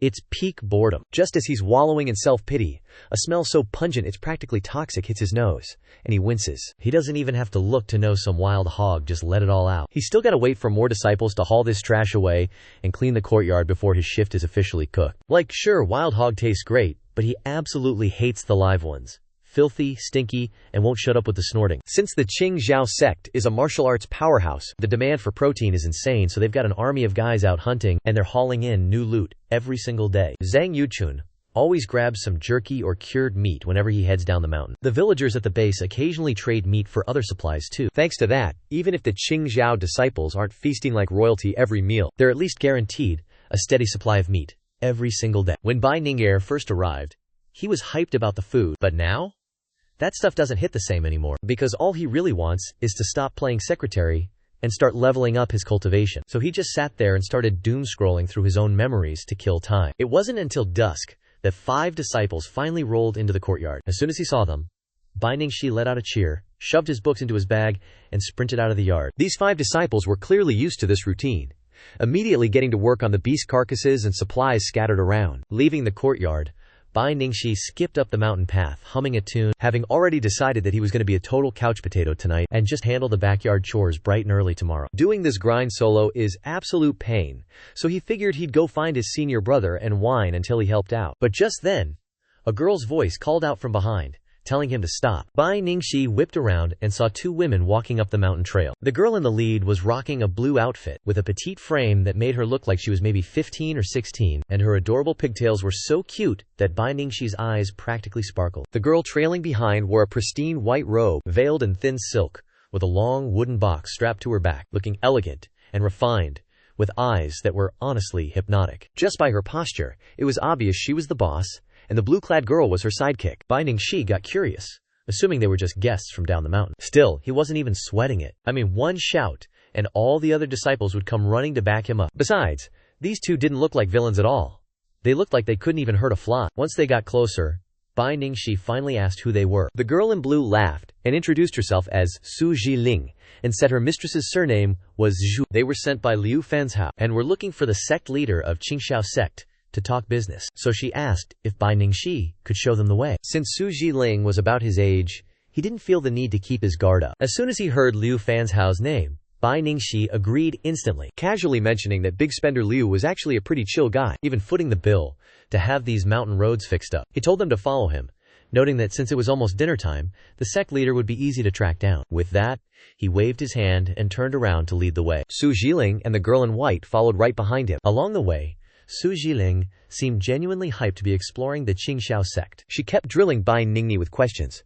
But honestly, none of them were actually important, like whether the sect was usually quiet, or if there were tons of random martial artists running around, or if any bandits ever tried to raid the mountain. And Bai Ningxi just sat there, answering every single one of them. On the way, they ran into a bunch of other Qingqiu sect disciples. Everyone was dying to know who these two girls were. But once Bai Ningxi dropped the name Liu Fan's Hu, everyone just nodded in realization and got out of their way. After about a stick of incense, the trio finally reached the high-altitude courtyard. The second she saw Li Qingqiu sitting at the long table, Bai Ningxi rushed over to introduce the two guests, Su Jiling and her friend. Li Qingqiu listened, then reached out to pat his head, chuckling as he told the kid he'd been working hard. He invited them to stay for dinner tonight, telling them to just grab a seat wherever. After that, Li Qingqiu got up and walked toward the two girls. Bai Ningxi was beaming, just standing there grinning like a dork while touching his head. The moment he turned his back on the kid, Li Qingqiu pulled up his system interface, seeing that this lucky little guy's loyalty had ticked up another point, and thought to himself, damn, these kids are so easy to manipulate. Stepping in front of Su Jiling,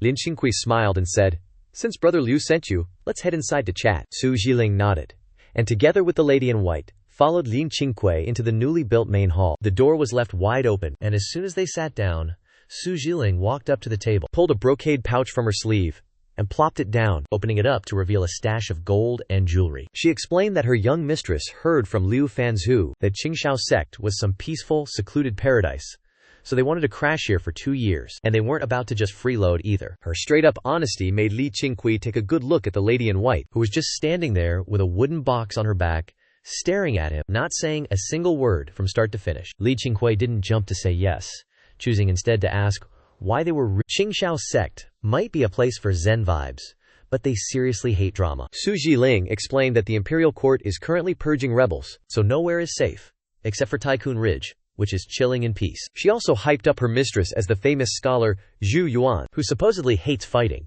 assuming Li Qingqiu had definitely heard of her. Real talk? Li Qingqiu had zero clue who that was. Bro only cares about martial arts drama and knows next to nothing about the scholars in Yuntan. After a second of hesitation, he just smirked and went along with it. He stood up, led the way, and called an underling to sort out their living situation. Watching the two girls walk away, Li Qingqiu couldn't help but feel a bit shook, realizing this martial world is low-key hiding monsters everywhere. Zhu Yuan looks like your average, refined intellectual with absolutely zero combat vibe, but her internal energy is actually on par with Yang Jueding when he first joined the sect. And as for the maid, Su Jiling, it's even more wild. Her internal energy is the craziest he's ever seen in his entire life, even stronger than Lu Taidu from the Seven Joy Alliance. With that kind of power, no wonder they made it up the mountain without getting wrecked. It's pretty obvious they're using some high-tier secret tech to mask their aura. No wonder the disciples didn't notice a single thing on the way up. Shrugging it off, Li Qingqiu just headed to the table to grab some food. For the next few days, the sound of music echoing through the woods had everyone in the sect gossiping. Zhang Yu was fanboying hard when he heard Zhu Yuan was here and tried to go pay his respects, but Su Jiling shut that down immediately. That's when Li Qingqiu finally realized Zhu Yuan was the real deal. In this world, anyone who can actually play the zither like that is clearly built different, especially since a proud guy like Zhang Yu lost his cool for the very first time. Having a top-tier scholar playing tunes every day, even the Qingqiu disciples were grinding their martial arts with much better energy. It honestly started changing Li Qingqiu's opinion on these two. He had to admit, a celebrity scholar is a celebrity for a reason. Even after living 2 lives and binging countless pop hits, hearing this ancient zither music was actually hitting different. One listen, and you're already craving more. The music rippled through the forest like a cool breeze, instantly killing the heat and keeping everyone's ego in check. The craziest part? Li Qingqiu noticed that Bai Ning'er and Su Jing were starting to get real close, and it looks like Su Ji is actually planning to mentor the guy. Seeing this, Li Qingqiu can't help but call him a lucky bastard.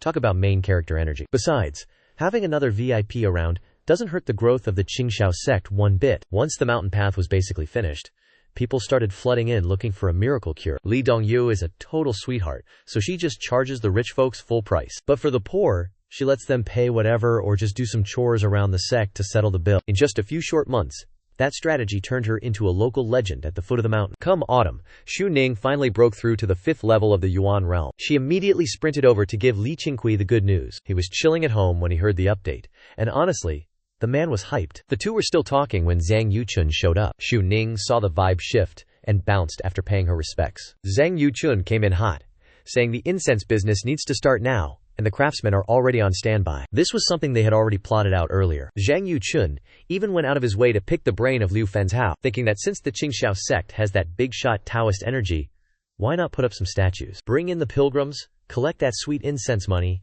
and keep the grind going. Honestly, the idea was a total W in Li Qingqiu's book. Li Qingqiu kept it cool and said, "Yeah, we can make that happen. But no aggressive marketing. Just let the fated ones find us and follow their hearts." Zhang Yuchun nodded, promising he wouldn't go overboard. But he insisted that Li Qingqiu had to be the one to decide on the statues, and they had to invent the designs themselves to avoid beef with other local temples. He told Li Qingqiu to drop the names, while Zhang Yu would handle the lore and marketing. Just brainstorm a few and see what sticks. Li Qingqiu stood up and walked over to the desk, picked up a brush, and scribbled 5 names on a blank sheet of paper. Tai Yi, Tai Chu, Tai Shi, Tai Su, and Tai Ji. Zhang Yuchun stared at the names and read them out loud, taking it all in. Li Qingqiu explained that these are legendary Taoist sages, so don't make the statues too specific. Keep it mysterious. These are the 5 primordial states, the major stages of creation from his past life's ancient Chinese texts. The 5 stages before the universe even existed, going from absolute zero to everything. His Taoist legacy is just getting started, but he's already playing 4D chess. Since he hasn't exactly achieved enlightenment yet, he's using the 5 primal elements as a memento, so that whenever he sees them later, he can look back on how things started. Zhang Wuchun kept chanting the name of the 5 primal elements, vibing with it more each time, before tucking the paper away and dashing off. Li Qingqiu decided it was time to touch some grass outside the house, especially since Xu Ning breaking through to the mid-stage of the origin realm had him feeling hyped. So he figured he'd go check the progress of the other disciples. It wasn't even evening yet, and the courtyard was practically a ghost town. He followed the winding path out of the mountain gate and headed straight down. Looking down from the stairs, Li Qingqiu could see courtyards peeking out from the dense forest. The mountain path was lively, with disciples hauling cargo or herding livestock.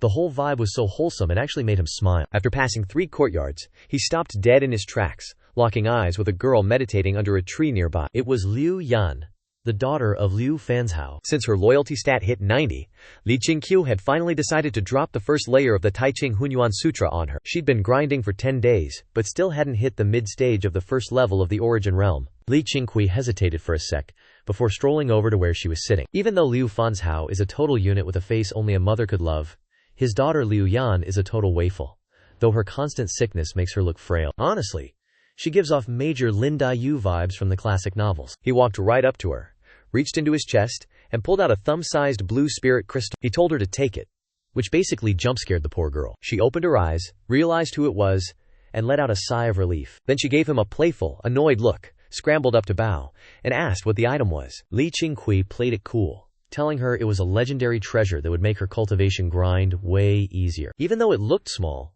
it was basically pure condensed heaven and earth energy that took 10,000 years to form, and all she had to do was hold it in her palm while training. He also made sure to stress one thing: keep this on the down low, and don't tell a soul, otherwise people will start crying about favoritism. Plus he doesn't exactly have an infinite supply of loot to hand out to everyone. Liu Yan took the crystal, and Li Qingqiu just turned around to bounce. As he walked away, she looked up at his back and asked why he was being so nice to her. Li Qingqiu just waved his hand without turning around, saying it was because she had a great dad and that the sun keeps on rising. After the disciples, just as everyone was about to head out, some disciple drops the news that the sect is building a massive idol, and now everyone is buzzing with curiosity like it's the latest tea. Word travels fast, and soon the newbies are crowding the front gates just to watch the stonemasons do their thing. Zhang Yu is chilling on a stone grinder, holding a fan, acting all poetic about his internal vibes. He's out here chanting, "Incense gathers from all sides, the peak of heaven rises like the sun, dominating the cosmos." The guy's in a great mood.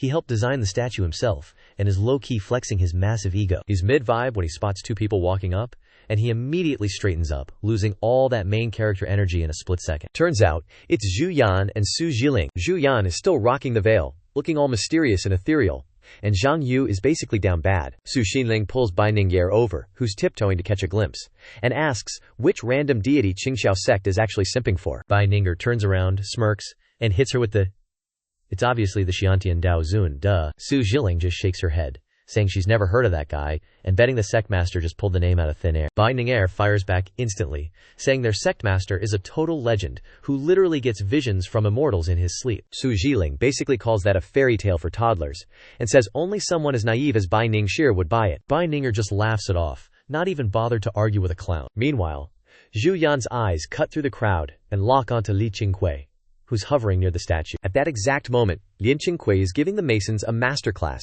on how to carve the Xiantian Wutai look. But suddenly, a disciple sprints into the courtyard, screaming that everything is going sideways. The dude is sweating buckets, hunched over with his hands on his knees, literally gasping for air like he just ran a marathon. All the disciples turn around to see what the drama is, automatically clearing a path for him, so Li Qingqiu can get a good look at the bearer of bad news. Zhang Yuchun and Yang Jueding are right there in the mix too. Seeing the guy acting so unhinged, they're confused, because he's usually not the type to cause a scene. Once the guy finally catches his breath, Zhang Yuchun demands the scoop. The messenger spills the tea. Some new sect just moved into the Tycoon Mountains, claiming territory 100 miles out, and telling Qingqiu sect not to cross the Xi River, period. The Xi River is basically the main highway running through the Tycoon Range. Qingqiu sect is literally built right on the banks of that river, and since they aren't even at the center of the range, this division is basically telling them to pack their bags and rot in a tiny corner of the map. Yang Jueding loses it, demanding to know what kind of frauds have the audacity to act so arrogant. The messenger stammers out that they call themselves the Zhusheng sect. Zhang Yuchun is even more confused, wondering how they could possibly be that bold after knowing who runs this place. They knew full well Jiang Zhaoxia was one of their own, yet they still pulled this move. The messenger disciple carefully replied that they knew everything, but simply didn't mention Elder Jiang. Yang Jueding scoffed, convinced the other side was gunning for Jiang Zhaoxia specifically, trying to climb the ladder by stepping on his reputation. He then turned to Li Qingqiu, emphasizing that there is absolutely no room for negotiation here, because the Tycoon mountain range has belonged to Qingqiu sect since the days of Master Qingqiu, and no one is allowed to carve out a piece of it. Li Qingqiu nodded, telling Elder Yang to take his 2 disciples, plus another 20 followers to scout the situation, advising him not to start swinging just yet but to talk it out first, and if they won't listen to reason, then beat them into retreating. Qin Ye gripped his combat staff tight upon hearing this, and the other disciples were hyped up, ready to witness the carnage. Xu Ning, who was just watching, hopped the wall immediately to go grab her gear. Her movement technique made Su Jiling frown slightly. She'd heard long ago this girl wasn't just some random NPC, and seeing her footwork for real proved she was actually legit. Yang Jueding looked at Li Qingqiu again, asking what they should do if they can't drive them away even after throwing hands. Li Qingqiu glared at him instantly, snapping, "What? Have you never even killed a man before?" Yang Jueding was left speechless, and immediately turned to start picking his squad. The moment they heard the word kill, the disciples got tense, but since they're all martial artists, when faced with a real situation like this, a part of them couldn't help but feel a little excited for the action. Suddenly, Li Qingqiu switched modes, flashing a polite smile at the craftsmen and telling them to get back to work. Su Jiling turned to Zhu Yan with a flattering look, asking for permission to go join the fun. Zhu Yan's expression didn't waver, she just gave a soft nod, but warned her not to get involved. Her voice was light, pleasant to the ears, and sounded both gentle and elegant. Clearly not very old, Su Jiling smiled and nodded, walking over to her side to wait for Yang Jueding to pick his team. But right after, she heard Zhu Yan whisper that if Qingqiu sect actually gets into deep trouble, she's allowed to step in and save them. Su Jiling tilted her head in pure shock, not expecting the young miss to actually want to help the sect. She didn't press for answers, mostly because she was actually starting to like the vibes of this place. In no time, Yang Jueding finished picking his 20 disciples, and the squad grabbed their weapons to head down the mountain. Yang Jueding didn't mind Su Jiling tagging along, laughing loudly that he wanted to show her the true grit of a martial artist. Meanwhile, over 100 miles away near a waterfall, dozens of guys were busy building a mansion. Standing by the lake were 2 men, Yan Wujin, sectmaster of Zhusheng sect, and his vice sectmaster, Tang Qiki. Yan Wujin was rocking a wide black cloak, head adorned with a hair crown, with his hair showing a mix of black and white, with icy eyes and a silver-streaked beard, even just standing by the lake in total silence. This dude is radiating absolute main character pressure. Tang Ziqi's aura is straight up mid compared to his. This guy is rocking a blue robe with scholar vibes and a face that screams high-tier NPC. Tang Ziqi muttered that the news should have reached Qingqiu Sect by now, wondering if Jiang Zhaoxia would actually show up to fight. Yan Wujin looked at his disciples, stone-faced, and said if Jiang Zhaoxia doesn't show, he's personally storming the mountain. The Jutang Sect is going to step on the Qingqiu Sect to cement their clout. Even if bullying a bunch of kids isn't exactly a flex, it's a necessary sacrifice for the grand plan. Tang Ziqi reminisced about how Jiang Zhaoxia once held his own for 200 moves against Yu Jihe, saying with that kind of talent, give him 10 years and his combat power will be off the charts. Yan Wujin just let out a cold scoff, acting like that only happened because Yu Zihe was playing nice, since that guy always loved those childish little games. Over at the new arena, the crowd of disciples has dwindled down significantly. Seeing the builders still grinding away, Zhang Yuchun pulled Li Qingqiu aside, saying he's got a bad feeling that the Zhuthang sect is way out of their league. They're clearly trolling for a fight, so he asked if they should go call junior brother Jiang to handle it. The Qingqiu sect has grown to over 100 disciples now, and since it's no longer a small-time operation, Zhang Yuchun is getting protective of everything they've built. He's definitely overthinking things more than he used to. Li Qingqiu just laughed it off, saying don't sweat it, because Yang Yueding isn't the same scrub he used to be. Even if he hasn't hit the second stage yet, his power is miles ahead.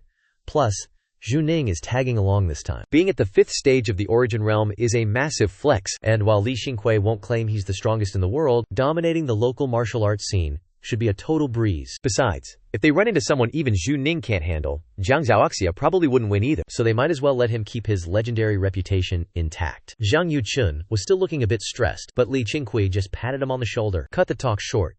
And since he's looking to build a legendary reputation, our boy has to start cooking up a legit mythology system. The 5 primordial origins are going to be the absolute peak of the Qingqiu sect's lore. No room for mid-tier writing here. He decided to build temples for these deities, then add even more gods to the list, expanding his influence all the way down the mountain. He's also planning to build a stairway to enlightenment from the mountain base straight to the peak, not just for the clout-chasing pilgrims, but as a total vibe check for any new disciples trying to join. Of course, all this galaxy brain stuff is still just in his head for now. As the sect leader, Li Qingqiu has the Sigma grind set to make whatever he wants happen. By the time Yang Jueding and his crew rolled up to the waterfall where Juesheng sect is posted, it was already past noon. 100 miles is a decent trek, even for these martial arts tryhards. The closer Yang Jueding got to Juesheng sect, the more his blood started boiling. Bro was so tilted he didn't even notice it was weird as hell that Su Shailing kept up with them the whole time. The disciples he brought along have been grinding for over a year, so even though they were sweating bullets after the long hike, they weren't exactly gasping for air on the floor yet. Yang Jueding's squad showing up caught the eyes of every Zhusheng sect disciple in the area. The disciples dropped their gear and turned around to stare down the Qingqiu sect visitors. Yang Jueding immediately started barking, demanding the leader come out and face him. He was acting all triggered, but deep down, this fraud was actually hyped for a fight. Ever since he started grinding the Hun Yuan manual, he hasn't had a chance to flex his skills, and he really wanted to test his new power level. His shout echoed like a lion's roar, drowning out the waterfall and vibrating through the whole mountain. Su Jiling, trailing behind the group, was low-key shook at how much juice Yang Jueding actually had. She'd heard of this dragon-slaying hero before, but in her eyes, the so-called heaven rankings were basically just a meme, though now it looks like the legend might actually hold some water. Of course, he only surprised her.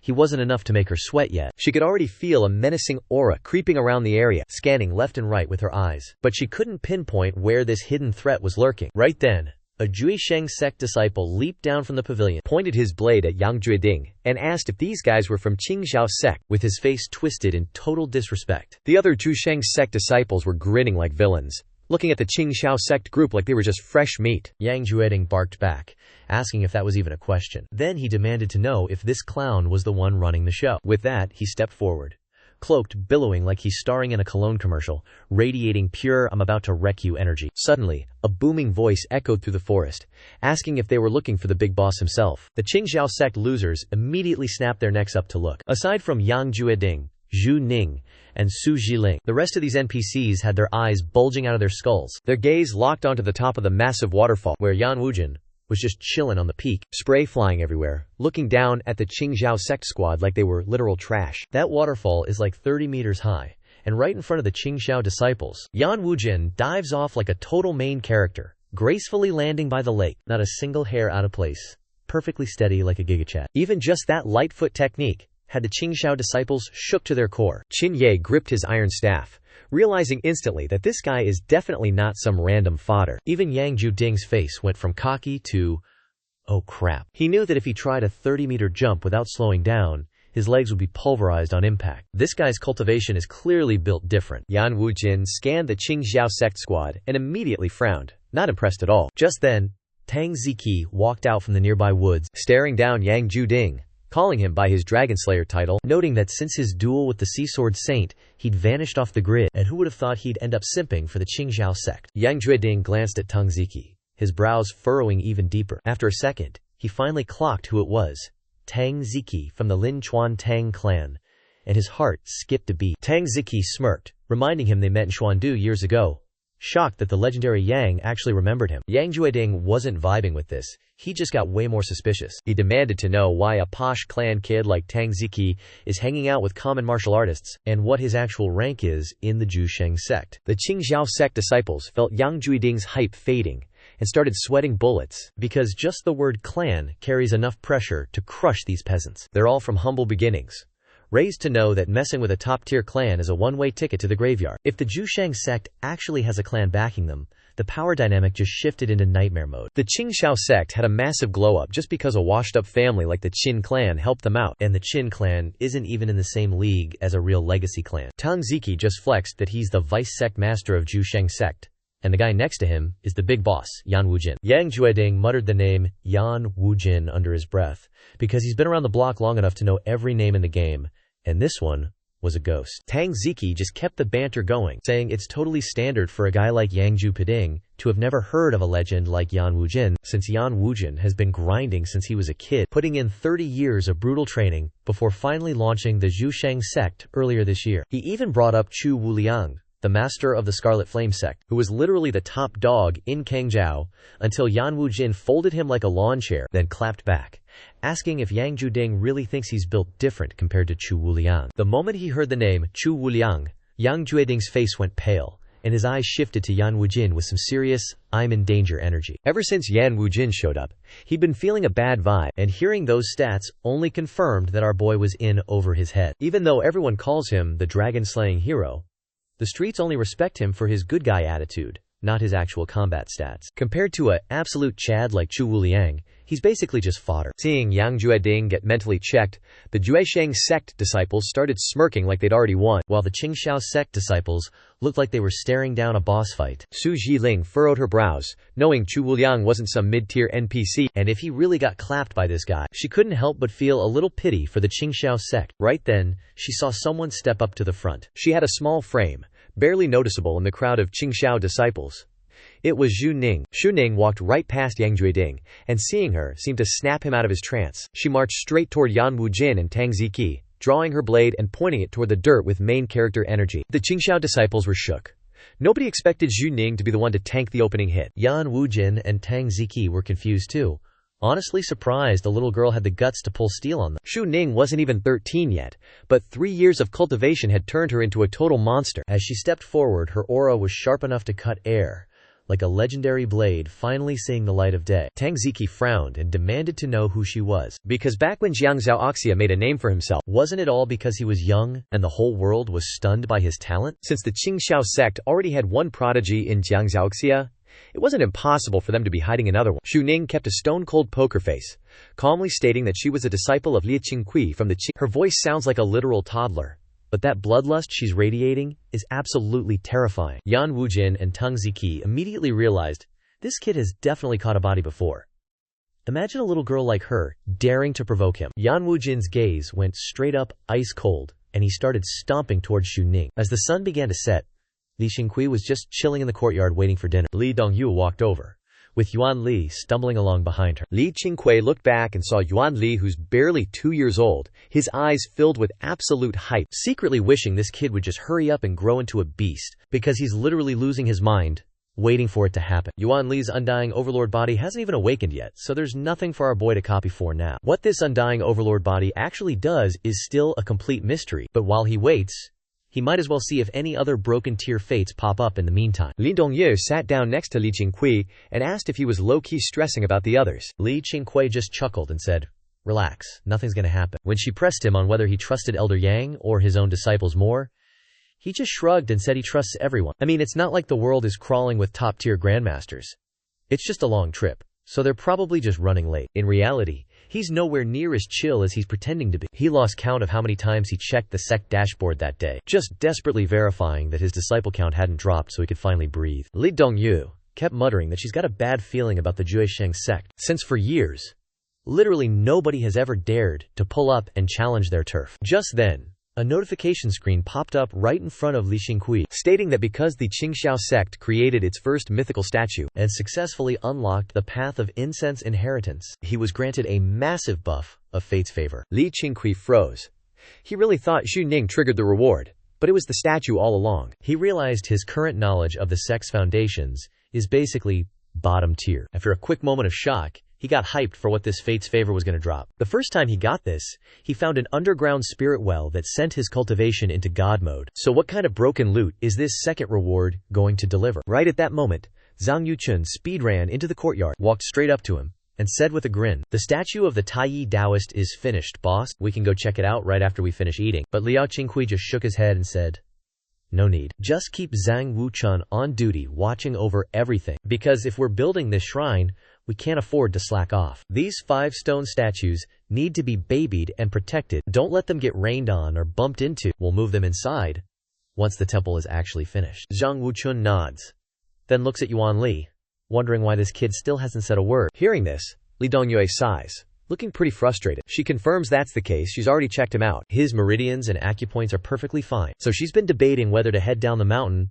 to find a real doctor. Yuan Li stands by the table, staring up at the trio with those big, round eyes, looking like a total innocent kid. Li Qingqiu looks at Yuan Li and gives a light chuckle. "It's all good," he says. The kid's eyes are sharp as hell. Maybe he's just choosing not to talk yet. He waves at Yuan Li, and the kid immediately trots over, walks past the table, and leans his head against Li Qingqiu's lap. Li Qingqiu isn't sweating Yuan Li's development at all, because the kid clearly has the destiny of a grandmaster's heart, which proves he's definitely a genius in the making. After that, he spends some time shooting the breeze with Zhang Wuchun and Liang Dongyu, waiting for the disciples to bring out the food, but his mind is already light years away, thinking about that sweet, sweet loot. Night falls, and just as the food hits the table, Yang Juding and the squad finally roll back in. Yang Juding is leading the pack, looking totally weird, with Xiang Xing and Qin Ye trailing behind him, while the rest of the disciples are chilling in the new courtyard, hyped up and gossiping about the afternoon's battle. Zhang Wuchun stands up to get the scoop, and everyone else locks eyes on Yang Juding. The tension is real, since this is the first time Qingqiu sect has been disrespected like this, and if they lose, they're definitely going to be dealing with infinite drama. Yang Jueding says the intruders were sent packing, but only because Xu Ning stepped in. Hearing that,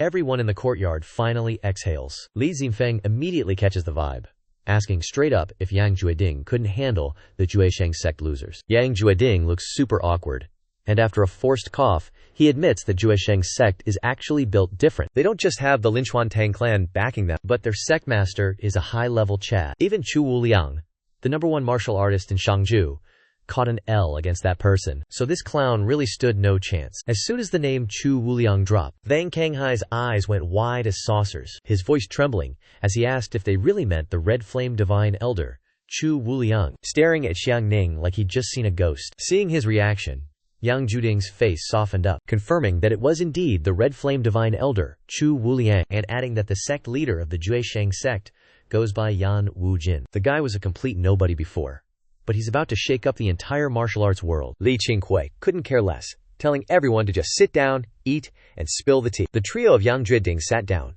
while the rest started pestering Xiang Ning for the play-by-play of the fight against Yan Wujin. Yang Jueding was getting way too hyped as he told the story, claiming that Yan Wujin's cultivation was absolutely cracked, saying he'd never seen someone with that much internal energy, and that the guy could literally make an entire lake boil just by existing. But Xiang Ning's sword skills were on another level. Her sword aura was literally crackling with lightning, easily piercing through Yan Wujin's defenses. Especially the look on Yan Wujin's face when he realized he was getting folded. Listening to him, everyone started to realize just how OP Xiang Ning actually is, with some even starting to think she might be even stronger than Jiang Zhaoxia. When they looked over at Xiang Ning, she was just sitting next to Li Dongyu, eating her dinner like a good girl, making it impossible to believe this was the same beast who just bodied Yan Wujin. The dinner was popping off, since Xiang Ning dunking on the Zhesheng sect was a massive morale boost for the Qingqiu sect. Over in the guest room, Su Jiling was busy recounting the whole battle to Zhu Yan. She was even more shook than Yang Jueding, because she knew exactly how much of a menace Yan Wujin was. A top-tier powerhouse getting clapped by a literal girl?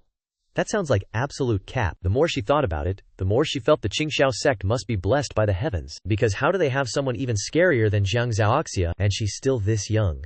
Leaving her wondering how. As she dropped those truth bombs, her hand holding the teacup was literally shaking. Meanwhile, Zhu Yan was out here looking absolutely chill. She just calmly dropped a hint that there's always a bigger fish in this pond, and there's always a higher heaven looking down on us. Plus, the world is full of broken hacks and secret loot that neither she nor Su Jiling could even fathom. If Xu Ning is already this cracked, then her master, Li Qingqiu, must be an absolute endgame god. Su Jiling snapped back to reality, bringing up that rumor from the Qingqiu sect disciples that Li Qingqiu got his OP powers from a literal immortal in a dream. But Zhu Yan stayed silent, because even she couldn't tell if that was cap or not. That night, everyone knew it was going to be a long, sleepless grind for half the sect. After dinner, Xiang Jiangshong followed Li Qingqiu back to his room to spill the tea on Yan Wujin's actual stats. She admitted that while she could win the trade, there was no way she could actually secure the kill on that guy. Yan Wujin's combat skills are straight up broken.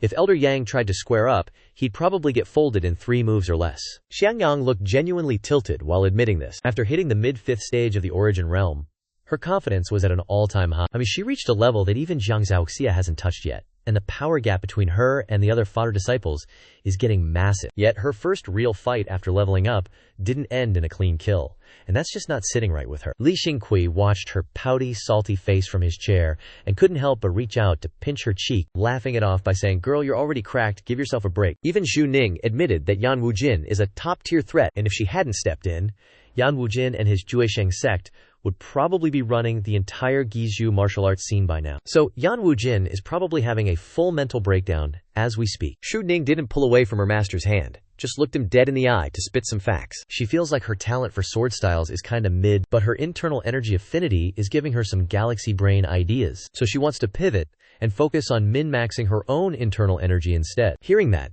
Li Qingqiu was hyped, telling her that's definitely the play. Because once she finds her own unique path, that's when you know the student has finally reached peak potential. But Xu Ning immediately countered that she doesn't want to graduate.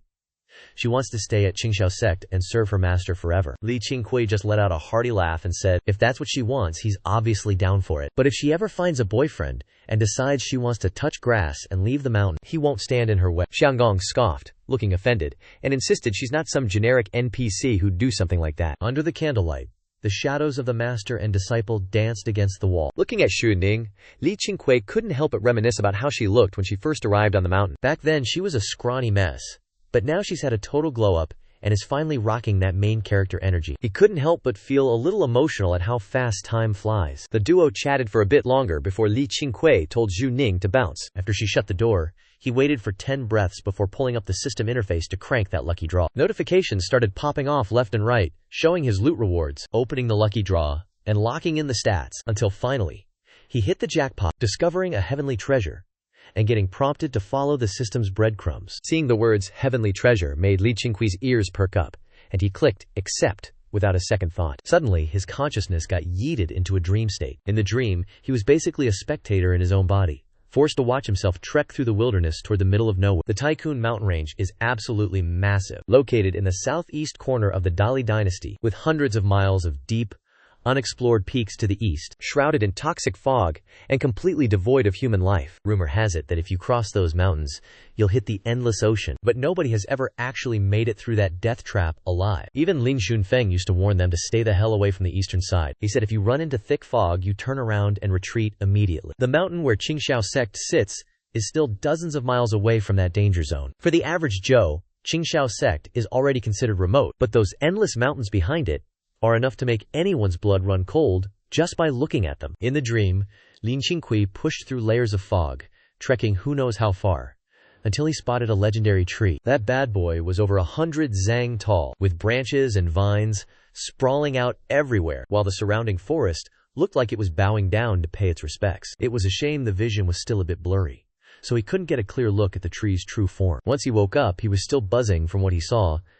That tree was a total unit. It was the first time he'd ever seen something that massive. But since it's a stroke of luck from the system, this thing has got to be hiding some insane loot. Li Qingqiu decided right then and there to set off before dawn. The sooner he hits the road, the better. Under the cover of darkness, Tang Ziqi was dragging a disheveled Yan Wujin along the path. After traveling for a bit, Yan Wujin gritted his teeth and called a timeout because he needed to heal up. Tang Ziqi hurried to set him down under a nearby tree. Seeing Yan Wujin sit cross-legged to meditate, Tang Ziqi still looked completely shook. Even just thinking about Xiang Ying made him shiver, though it's hard to tell if it's pure terror or just the bone-chilling night air. He sat to the side, took a swig of water to calm his nerves, and tried to actually think for a second. Every disciple they recruited from Chu Wuliang had already bailed on them. If they want to rebuild the sect, they'll need to use another faction as a stepping stone, and definitely stay far away from Taikun Shanling. The forest was dead silent, save for a few cold gusts of wind blowing through. Tang Ziqi had hiked over 100 miles and was totally gassed, eventually passing out against a tree. No idea how long he was out, but he woke up to someone calling his name. He saw Yan Wujin sitting right across from him, looking around with major red flags. Still half asleep, Tang Ziqi rubbed his eyes to ask what was up, but as soon as he scanned the area, he went straight into combat mode. No need for Yan Wujin to explain, he already knew something was sus. Thick, hazy fog was closing in from every direction, and this place definitely wasn't this foggy when he went to sleep. Yan Wujin muttered that something was wrong, and suspected they were running in the wrong direction. After catching 3 hours of rest, he had regained enough energy to actually talk without sounding like a corpse. Hearing that, Tang Ziqi's face drained of all color as he remembered the rumors about the forbidden zone deep inside Tai Kun Shanling, a place full of death energy where living souls rarely make it out alive. A haunted zone filled with demons so scary, even the apex predators don't touch it. Yan Wujin slowly stood up, realizing those horror stories might actually be true and that they needed to bounce from this place immediately because he had a really bad gut feeling about this. Tang Ziqi scrambled to his feet, and they both scanned the area before deciding to backtrack. It had been a whole night, so the goons from Qingqiu men should have given up on the hunt by now. Yet, even after running for miles, they couldn't escape that thick, suffocating fog. It freaked them out even more, like something was lurking in the mist, just watching them. Right then,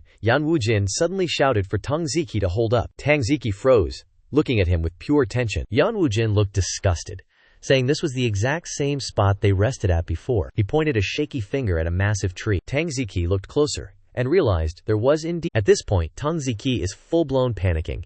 He's read all the books, but he's never dealt with a situation this cooked. Suddenly, a branch snaps nearby, and both of them jump, whipping their heads around. A shadow slowly emerges from the fog, and the duo immediately goes into full oh hell no combat mode. It's none other than Li Qingqiu stepping out. His left hand is resting casually on the hilt of his Tianhong sword, and he just strolls up to Yan Wujin and Tang Ziqi like he owns the place, checking them out from head to toe. They clock his Qingqiu sect robes, exchange a nervous look, and decide not to do anything stupid. Li Qingqiu asks who they are and how they ended up lost in this trash heap. Tang Ziqi immediately cups his hands, explaining that they got jumped by enemies and had to pull a runner. He claims they've been wandering for days, and asks if our guy knows the way out. But before Li Qingqiu can even open his mouth, Yan Wujin shifts his gaze elsewhere, muttering that he didn't expect this place to be so crowded. He tells the hidden lurker to quit playing hide-and-seek and show himself. Both Li Qingqiu and Tang Ziqi immediately snap their heads in that direction. A bush starts shaking violently inside the thick mist. Moments later,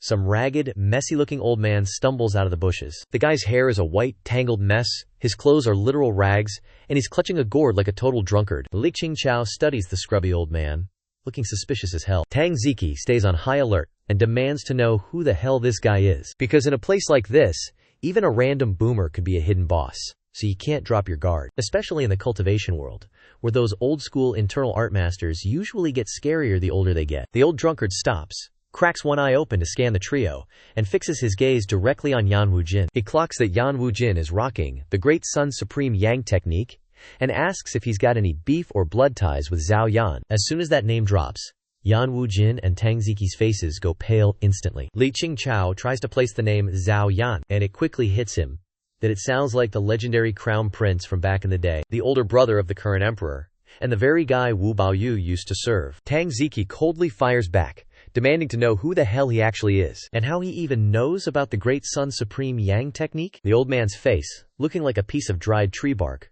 breaks into a creepy, cold grin. He tells them to chill out, because if they're rocking the Great Sun Supreme Yang technique, They're basically family. He claims he's a former subordinate of the late crown prince, and that he used to be the chief instructor of the heavenly guards, though he says his real name doesn't even matter anymore. Just call him Old Man Feng or whatever. He claimed the past doesn't concern him anymore, and he just wants to spend the rest of his days acting like a complete lunatic in this dump. Hearing that, Tang Ziqi instinctively turned her head to look at Yan Wujin. Yan Wujin stepped forward and brought up the letter his father left behind, which stated that after he passed away, the Heaven Guard army would definitely be purged. He asked if Old Man Feng hid out here specifically to dodge the current emperor's hit squad. Old Man Feng admitted he did hole up in Taikun mountain range to escape the third prince's men, but now he's basically locked in this prison, and there's absolutely no way out. With that, he just flopped onto the ground. Yan Wujin frowned and asked, "Is it because of the mist around here?" Old Man Feng replied, "You guessed it. The miasma here isn't poisonous, but it traps people until they die." He's been stuck in this hellhole for nearly 20 years, living like a caveman, just to survive. That sent a chill down Yan Wujin and Tang Ziqi's spines. Being trapped here for 2 decades sounds like pure insanity. Tang Ziqi suddenly remembered something, and immediately spun around to ask Lin Qingqiu why he was lurking here too. Hearing this, Yan Wujin and Old Man Feng both locked eyes on Li Qingqiu and instantly noticed his clothes were way too clean. Definitely not the look of a guy running for his life. Li Qingqiu just smirked and said, "This is actually the backyard of my sect, so me being here is literally normal. I'm just out for a casual stroll." Yan Wujin narrowed his eyes at that, while Tang Ziqi started thinking Li Qingqiu was acting extra suspicious, and a weird, uneasy feeling started creeping up on her. Old Man Feng eyed Li Qingqiu and asked if he was a disciple of Qingqiu Sect and who his master was. When he heard Li Qingqiu say his master was Lin Junfeng, Old Man Feng sighed, saying that back in the day, Lin Shunfeng was just a green rookie. Never thought he'd be a master now. Man, time really flies. But suddenly, his eyes turned murderous, and his voice went ice cold. He growled that if Li Qingqiu is Lin Shunfeng's student, then Qingqiu Zhenren is basically his grandmaster. If it wasn't for Qingqiu Zhenren refusing to let him live and hunting him down,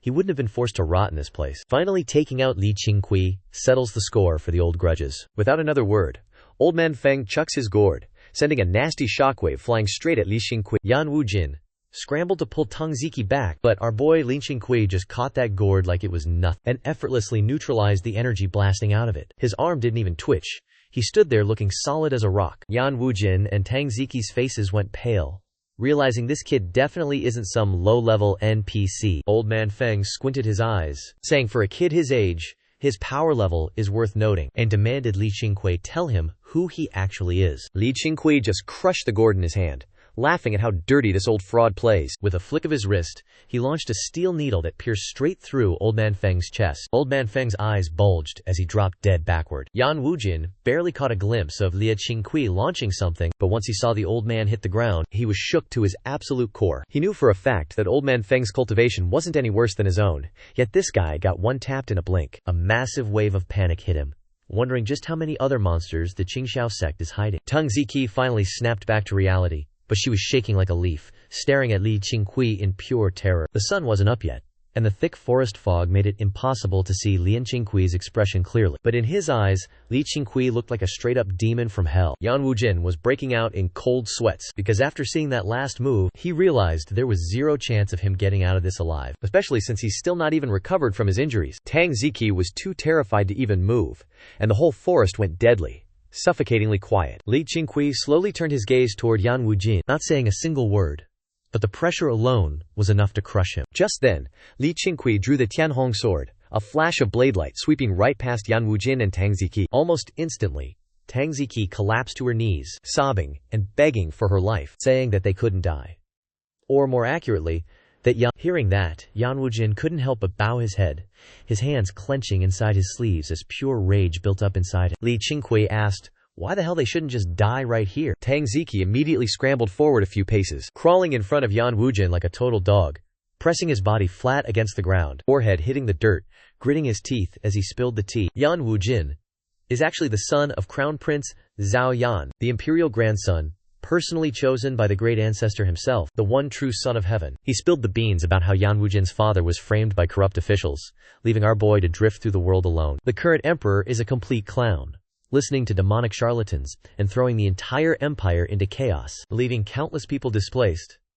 But the demon emperor has even bigger delusions, chasing immortality by secretly kidnapping kids for his sick experiment, causing absolute tragedy everywhere he goes. According to him, the only way to save the world is for Yan Wujin to overthrow the current regime so the land can finally see some light again, and the common folk can actually live in peace. But right then, Yan Wujin barked at him to shut up, clearly reached his breaking point. Tang Ziqi whipped his head around, screaming like a madman that Yan Wujin can't die, and they definitely can't die here. Even if it means throwing away all their pride tonight, they have to beg Lion Qingqiu to spare them. Because Yan Wujin is literally carrying the weight of the world on his shoulders, he can't just quit now. Yan Wujin stood there, clearly having a total mental breakdown. Li Qingqiu just stared, unmoved, asking if they were seriously trying to guilt-trip him with the fate of the world. Like they were the ones who started this beef with Qingqiu Sect, yet they're acting like they're the victims here. Tang Ziqi panicked and started rambling that they really had no other choice, forced to build up their own shadow organization in the underworld, gathering forces and collecting dirt to expose the emperor. And right now, they picked Qingqiu Sect because Tycoon Mountain is so far from the mortal world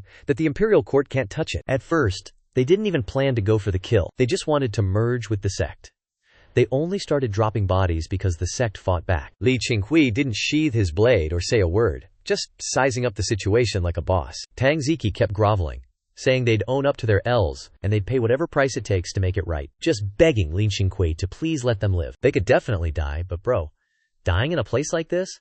That's just a massive L. Deep down, he was spiraling into pure despair, feeling like the world's biggest loser. Ever since he met Yan Wujin, he'd been low-key simping for his top-tier cultivation skills. Once he learned Yan Wujin's tragic backstory and secret identity, he started cooking up big dreams, thinking that with Yan Wujin's god-tier power and his own wealthy family background, they were destined for greatness. Imagine building a sect just to see it get folded immediately, and now he's out here begging for his life like a literal dog. Tang Ziqi had been the definition of arrogant his whole life, but in this moment he was humbled into absolute trash. Then, Li Qingqiu's voice cut through the air, roasting him for being a mid-tier strategist for Yan Wujin. Li Qingqiu argued that Yan Wujin is a gym bro who skips brain day so he gets a pass, but as a strategist, you don't even do a background check on your opponent before starting beef? A guy like that is supposed to save the world? Give me a break. That savage roast left Tang Ziqi speechless and completely embarrassed. The saltiness inside Yan Wujin was even deeper than Tang Ziqi's, but he didn't even blame the guy. If he'd been strong enough, they wouldn't be in this dumpster fire to begin with. Li Qingqiu pointed a finger toward an exit and told them to keep their eyes shut tight while they walked, strictly forbidden from peeking until the chill in the air completely faded away. Hearing this, Yan Wujin and Tang Ziqi looked up, low-key hyped. Seeing Li Qingqiu pointing the way with his sword, Tang Ziqi immediately started bowing and scraping, trying to drag Yan Wujin away, but realized the man was literally rooted to the spot. Yan Wujin couldn't help himself, and asked if Liu Qingqiu was actually dumb enough to just let them walk away like that. Tang Ziqi's heart basically stopped, and he started sweating buckets. He couldn't figure out why Yan Wujin suddenly decided to act like a complete clown. Li Qingqiu just stared at him and said he didn't trust them. He just wanted to leave a tiny bit of hope for the world. Yan Wujin looked him dead in the eyes, then pulled a secret manual out of his shirt and tossed it over, saying that since their big plans probably weren't going to pan out anyway, he might as well leave this Great Sun Yang cultivation manual with the Qingqiu Sect. With that, he turned around, dragged Tang Ziqi into the direction Li Qingqiu pointed, and vanished into the fog. Li Qingqiu flipped through a few pages of the manual, double-checking to make sure it wasn't rigged with hidden weapons or laced with poison, before finally stuffing it into his robes. He kept moving toward where his memories told him the loot was, but his brain kept spamming flashbacks of his childhood. Back when he wasn't even a year old, his dad wanted to join the Linchuan Li clan so bad he committed identity fraud, pretending to be a lost relative. But the second his dad dragged his mom and him to the Linchuan Ling estate, they realized some demonic cultist had already taken over the place. That guy had the audacity to call him a cursed child, saying he had to be dumped and scrubbed from the Lin family records just so his parents could finally get their ticket into the Lin clan. His parents actually agreed, ditching him outside the city walls while hitting him with that "see you in the next life" trash. Li Qingqiu never really hated the Li clan before because his dad wasn't even one of them to begin with, and he didn't hate his parents either, figuring he'd settled the debt of his birth. But now it all clicks why his master got hunted down the moment they dipped. Turns out his dad was just some mid-tier nobody in the Liba clan, and the real tea was that the emperor was on a mission to kidnap children. If his master hadn't clutched up and saved him, he doesn't even want to imagine the horror show he would have lived through. Maybe that shady cultist back then was just a puppet for the emperor, and the fact that the Lin clan blew up overnight? Yeah, that's 100%. Got the emperor's fingerprints all over it. Dwelling on that spicy past, Li Qingqiu started picking up the pace. The miasma around here isn't exactly toxic, but it's straight up gaslighting your senses, so if you don't want to get lost, you'd better keep your eyes glued to your own feet. But with wild beasts lurking in the mist, staying focused on the ground is easier said than done. If you squint, you'll notice that even though the ground is buried in dead leaves, there's a faint trail visible, clearly left behind by some poor soul who walked it first. Li Qingqiu decided to follow the breadcrumbs. After a bit, the morning sun finally poked through the forest. But everything was still washed out in a sea of white. About 20 miles in, he started spotting human skeletons still wearing their clothes along the path. He didn't stop, since he's prioritizing that big-brain tree grab before doing a loot check on these corpses. If that tree is meant to be his lucky break, then it stands to reason that for a beast like Liu Qingqiu, nothing on this path can actually touch him. Half an hour after splitting from Yan Wujin, he finally rolled up to the designated treasure spot. Standing in the middle of the woods, he stared at a tree so massive it looked like a literal mountain, his eyes glowing with intensity. Sunlight rained down, turning into a kaleidoscope of rainbows through the leaves, making the clearing look like a literal fever dream. Following his gaze, the 100-foot-tall behemoth loomed over a clearing spanning 200 feet wide, and just like in his dreams, the branches were draped in vines, each one loaded with glowing red fruits. The grass under the tree was rippling in the wind like a literal ocean of green. Just standing here, Li Qingqiu could tell the spirit energy was legit on par with the underground spirit lake. Our boy was absolutely hyped. He instantly realized this spot was a top-tier grinding location. Turns out, the massive tree itself was leaking pure spirit energy. Like this thing is a renewable energy source for cultivation? No wonder they call it a heaven-sent treasure. Even knowing he hit the jackpot, Li Qingqiu kept his guard up. Bro wasn't about to get clapped by a rookie mistake. He crept closer to the trunk, and the closer he got, the more his internal energy started acting up. Standing in front of that trunk felt like staring up at a massive cliff face. He reached out to touch the bark, felt the texture, and his eyes bugged out in pure shock. My man could actually feel a heartbeat coming from inside the tree, and there was some kind of primeval power surging through it like a current. He couldn't help but think, wait, is this thing actually sentient? He instinctively backed off, only to see a vine slowly creeping toward him. The weirdest part?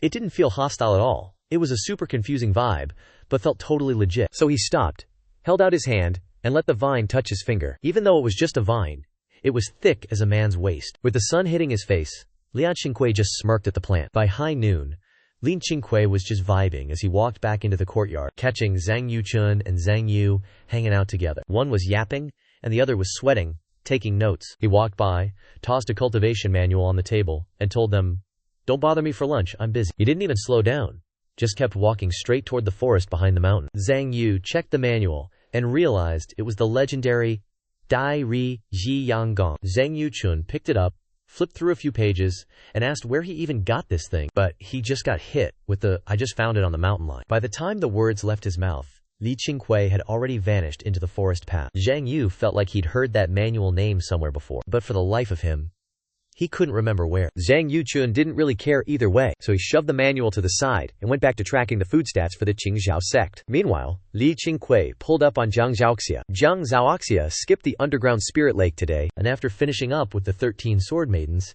he was out in a quiet spot doing his own grind. Li Qingqiu rolled up and told Zhang Zhaoxia he was tagging along on a trip tomorrow. He sat down by an ancient tree, keeping a solid 10-foot distance from Zhang Zhaoxia like a true Sigma. Zhang Zhaoxia cracked an eye open, guessing our boy was about to go on a killing spree against the Zhusheng sect. Li Qingqiu's lip twitched as he shot back, asking if that's really how much of a bloodthirsty psycho he looked like. Zhang Zhaoxia just deadpanned that it was pretty obvious, wasn't it? Li Qingqiu immediately clapped back, saying this junior brother's skin was definitely starting to itch for a beating. He added that there's a sweet opportunity tomorrow, and since he's a bro, he thought of Zhang Zhaoxia first, so he better not be crying tears of joy when the time comes. Zhang Zhaoxia let out a dry laugh at that, claiming he hasn't shed a tear since the dawn of time. But Li Qingqiu immediately dropped a remember when, and brought up the time he spanked Zhang Zhaoxia as a kid. Bro was bawling his eyes out back then, and Zhang Yuchun and Lin Dongyue definitely still have the receipts. As soon as that dropped, Zhang Zhaoxia was triggered, which honestly made Li Qingqiu's whole day. It's been ages since he got to troll his junior brother like this, and man,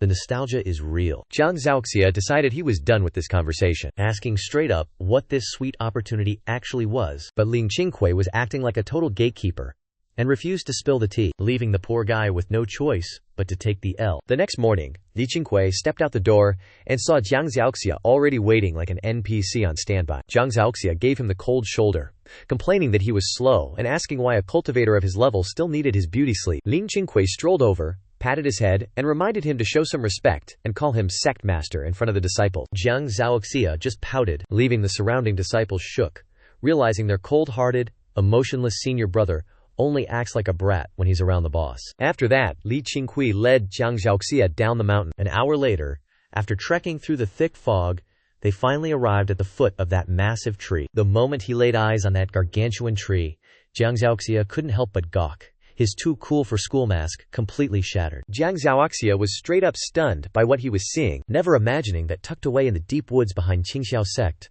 was a tree of this magnitude, and the spiritual energy here was so cracked it was on par with the underground spirit lake. Li Qingqiu smirked and said he's naming this the Heaven Spirit Tree, and this entire spot will now be the Heaven Spirit Blessed Land, serving as one of the Qingqiu Sect's top-tier secret instances. Any disciple who wants to grind here for levels better get his permission first. He told Jiang Zhaoxia to just stay put and grind, since he shouldn't leave until he breaks through to the mid-5th stage of the Yuan realm. Jiang Zhaoxia took a deep breath, looked at Li Qingqiu, and asked why he didn't pick Xu Ning first, since her talent is literally built different. Li Qingqiu immediately shot him a glare and scoffed, telling Jiang Zhaoxia not to catch a bad case of the not good enough mentality. Like what, just because some new recruit shows up with better stats, you're gonna hand over all the server's best loot to them? The whole point of him building the Qingqiu sect was to make sure his 7 disciples go the distance. No matter what happens, his inner circle gets the buffs first, and the rest of the fodder disciples can wait their turn. Jiang Zhaoxia was low-key touched, but he kept his poker face, just muttering that he'd never heard of a sect master so biased toward his own squad. Li Qingqiu told him to cut the chatter and get back to the grind, because his other disciples are still just kids. And being girls, the heavy lifting when it comes to face-slapping people in the future is all on Jiang Zhaoxia. Jiang Zhaoxia nodded like a true Sigma, took one last look at the Heavenly Spirit Tree, and sat down to meditate. Meanwhile, Li Qingqiu climbed up the Heavenly Spirit Tree to see what the hype was about. Dude still had a million questions about this tree. Even though it's peak autumn, the Heavenly Spirit Tree wasn't wilting at all, and the whole forest around it was still lush and vibing. What Li Qingqiu really wanted to know was what these glowing fruits actually do for your XP bar. There were at least 1,000 fruits on this thing, and a bunch were literally rotting on the ground like trash. So he decided to find a lab rat, or just some cattle, to test if these fruits are actually OP. Jiang Zhaoxia was already close to breaking through to the mid-5th stage of the Yuan realm. So after hitting the Heavenly Spirit domain, he spent 6 days straight on the grind and smashed through the level cap. When Li Qingqiu swung by,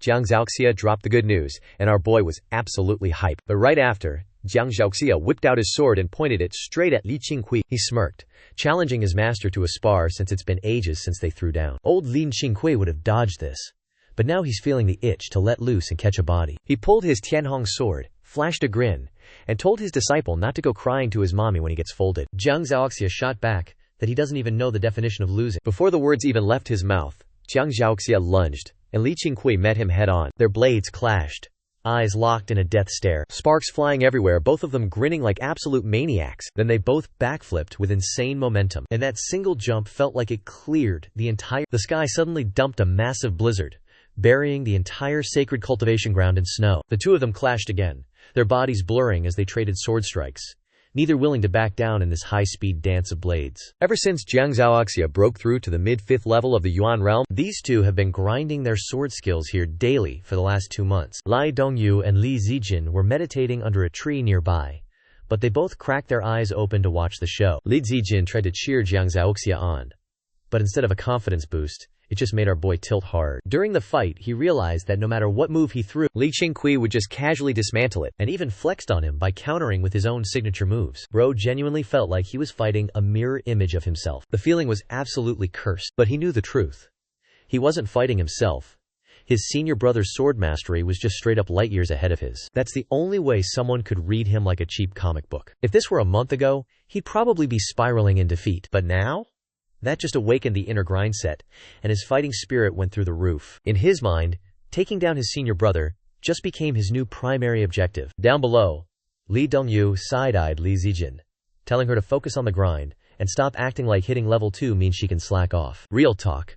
Both of them had officially hit the mid-2nd level of the Jungian realm. They'd spent the last 2 months parked in this spot. Even Zhang Yuchun got forced into the underground spirit lake by Lin Qingqiu to train, and he finally broke through to the mid-2nd level yesterday. As the squad started power leveling, the internal politics of the sect naturally began shifting toward the disciples. Under Yang Juding's guidance, the Qingqiu 7 and Qin Ye started taking charge, helping carry the workload for Zhang Yuchun's crew. Zhang Yuchun and the others didn't get why their senior brother was in such a rush to get them to the mid-2nd level. But when the boss gives an order, you just shut up and grind. Li Zijin got roasted by Li Dongyu, and had no choice but to shut her eyes and lock back into the training session. Out of everyone, she had the tightest bond with Li Dongyu, so she was the most likely to actually listen. After a solid incense stick of sparring, Li Qingqiu decided to call it, and slickly sheathed his blade with one flick of the wrist. Jiang Zhaoxia was already panting like a dog, staring at Li Qingqiu, who wasn't even breaking a sweat, before announcing that after the Lunar New Year, he wanted to take the 13 sword maidens down the mountain for some real-world combat training, promising to be back in 3 months tops. Li Qingqiu knew exactly why he was itching to go on this quest. So seeing that look of absolute determination in his eyes, he simply replied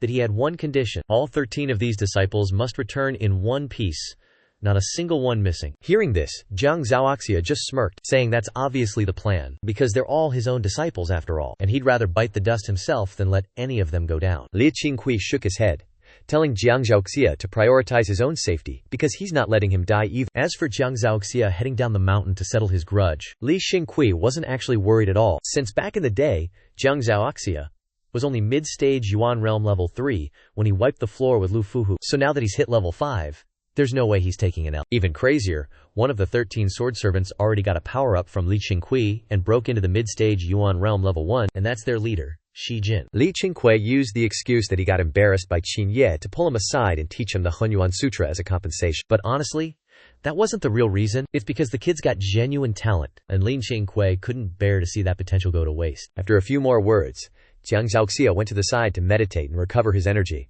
while Li Qingqiu stood there and let out a whistle. Almost instantly, the eastern forest started shaking, and 2 shadows shot out, circled the air once, and dove straight toward him. It was a pair of black hawks, one big and one small. The big one is Xiao Ba, which he raised, and the smaller one is Xiao Ju, which Li Zijin raised. That name was clearly just a blatant ripoff of Xiao Ba. Li Qingqiu originally planned to test the heavenly spirit fruit on a chicken or a pig, but right then, Xiao Ju caught some weird disease, and it was only barely hanging on thanks to the spring-returning ghost needle, which had Li Zijin completely heartbroken. So he decided to shoot his shot and brought Xiao Ju over. Turns out, after eating the heavenly spirit fruit, Xiao Ju didn't just survive.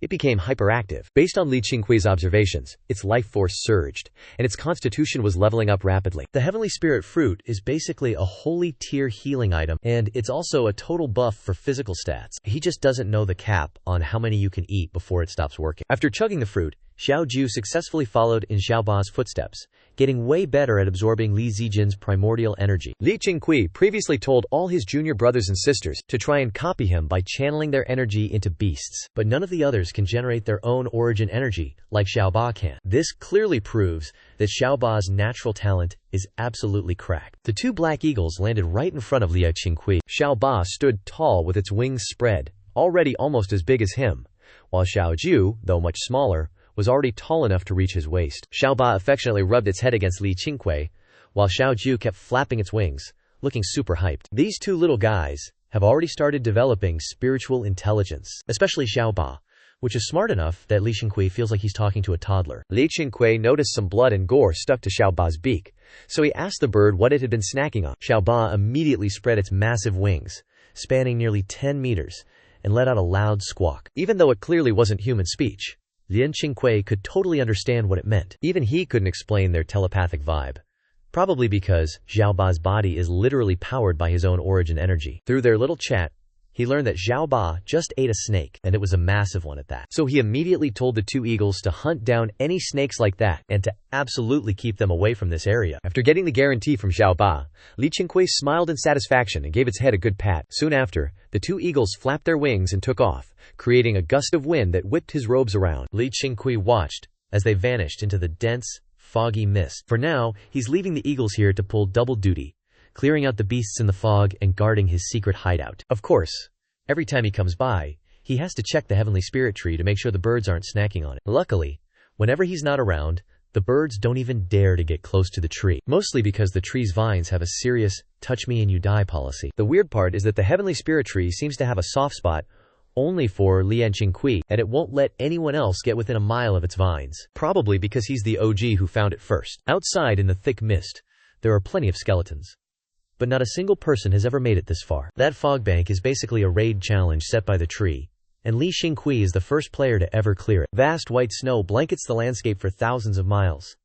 Winter in the Taikun mountain range is still cold as ice. Zhu Yan, with her face covered by a thin veil, sat on the cliffside, with a traditional zither in front of her. She was wrapped in a heavy fur cloak, and in the swirling snow the sound of her playing created such a vibe. Su Zhiling, dressed in green, stood not far away, intently staring down the cliff. Her outfit wasn't even that thick, barely any different from what she'd wear. After finishing her melody, Zhu Yan pulled back her hands and asked Su Jiling why she was staring so intensely at something. Su Jiling didn't even turn her head, just saying she was watching the Qingqiu sect disciples practicing their sword formation. Those disciples were called the 13 Sword Wraiths, a name she felt sounded trash, like some kind of ghost haunting a blade. But hey, credit where credit is due, the formation they were grinding actually looked legit. Hearing the name 13 Sword Wraiths, Zhu Yan immediately asked if they were the disciples of Jiang Zhaoxia. Su Jiling confirmed that was indeed the case, adding that Jiang Zhaoxia was currently down there too, but he'd been sitting on a rock meditating for half an hour without actually swinging his sword even once. This whole situation had her confused as heck. Zhu Yan didn't think there was anything weird about that at all, simply whispering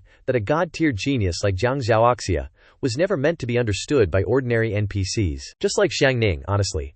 Su Jiling couldn't even remember the last time she'd seen her actually train. Su Jiling just replied, but then she gasped, totally shocked by how insane that sword aura was. Following her gaze, the guy swinging the blade was none other than Ji Jin, the leader of the 13 sword servants. Ji Jin unleashed a slash, leaving a 5 zang long crater in the snow. After dropping that move, he actually buckled to one knee, looking completely gassed. His 12 disciples swarmed him instantly, all of them fanboying hard, some praising his sword aura for being straight up broken. One guy shouted that his senior brother had officially mastered it, while another marveled that the Heaven Net sword formation was actually top tier. They were all basically NPCs while their senior brother was the main character, and with a slash that nasty, nobody's walking away unscathed. Some were straight up glazing Ji Jin, saying he was built different. They said even though everyone started training on the same day, don't even talk about unleashing an aura like that. Just getting a single wisp of sword energy out would be enough for them to thank the heavens and pray to the gods. Others chimed in that without their senior brother,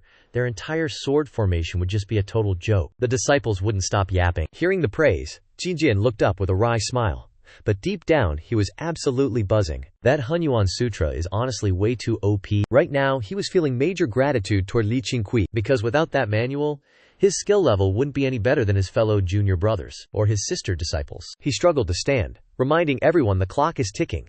They need to grind hard before the Lunar New Year so everyone can manifest their own sword aura. Jiang Zhaoxia told them they'd be heading down the mountain for field training after the New Year, and since everyone might face some life or death situation, the whole squad was feeling a mix of hype and massive pressure. From afar, Jiang Zhaoxia watched Ji Jin with a satisfied look, secretly bowing down to Li Qingqiu's genius once again. The 12 guys he picked didn't impress him, but the disciple Li Qingqiu insisted on was a total dark horse. He's already decided that Ji Jin is his successor, because he knows the future of the 13 sword servants rests on how high Ji Jin can climb. With that, he closed his eyes and went back to theory crafting his sword moves. Over the last 2 months, his sparring sessions with Liu Qingqiu gave him insane inspiration, and the Heaven Net sword formation was his own brainchild. But he felt like he was still missing something. He wants to invent even more sword techniques for Qingqiu Gate and use that to build a legendary sword sect for them. Meanwhile, over at Lingxiao Courtyard on the mountain peak, Li Qingqiu was busy listening to Zhang Yuchun spill the tea on what's happening down below. As the courtyards of Qingqiu sect started multiplying,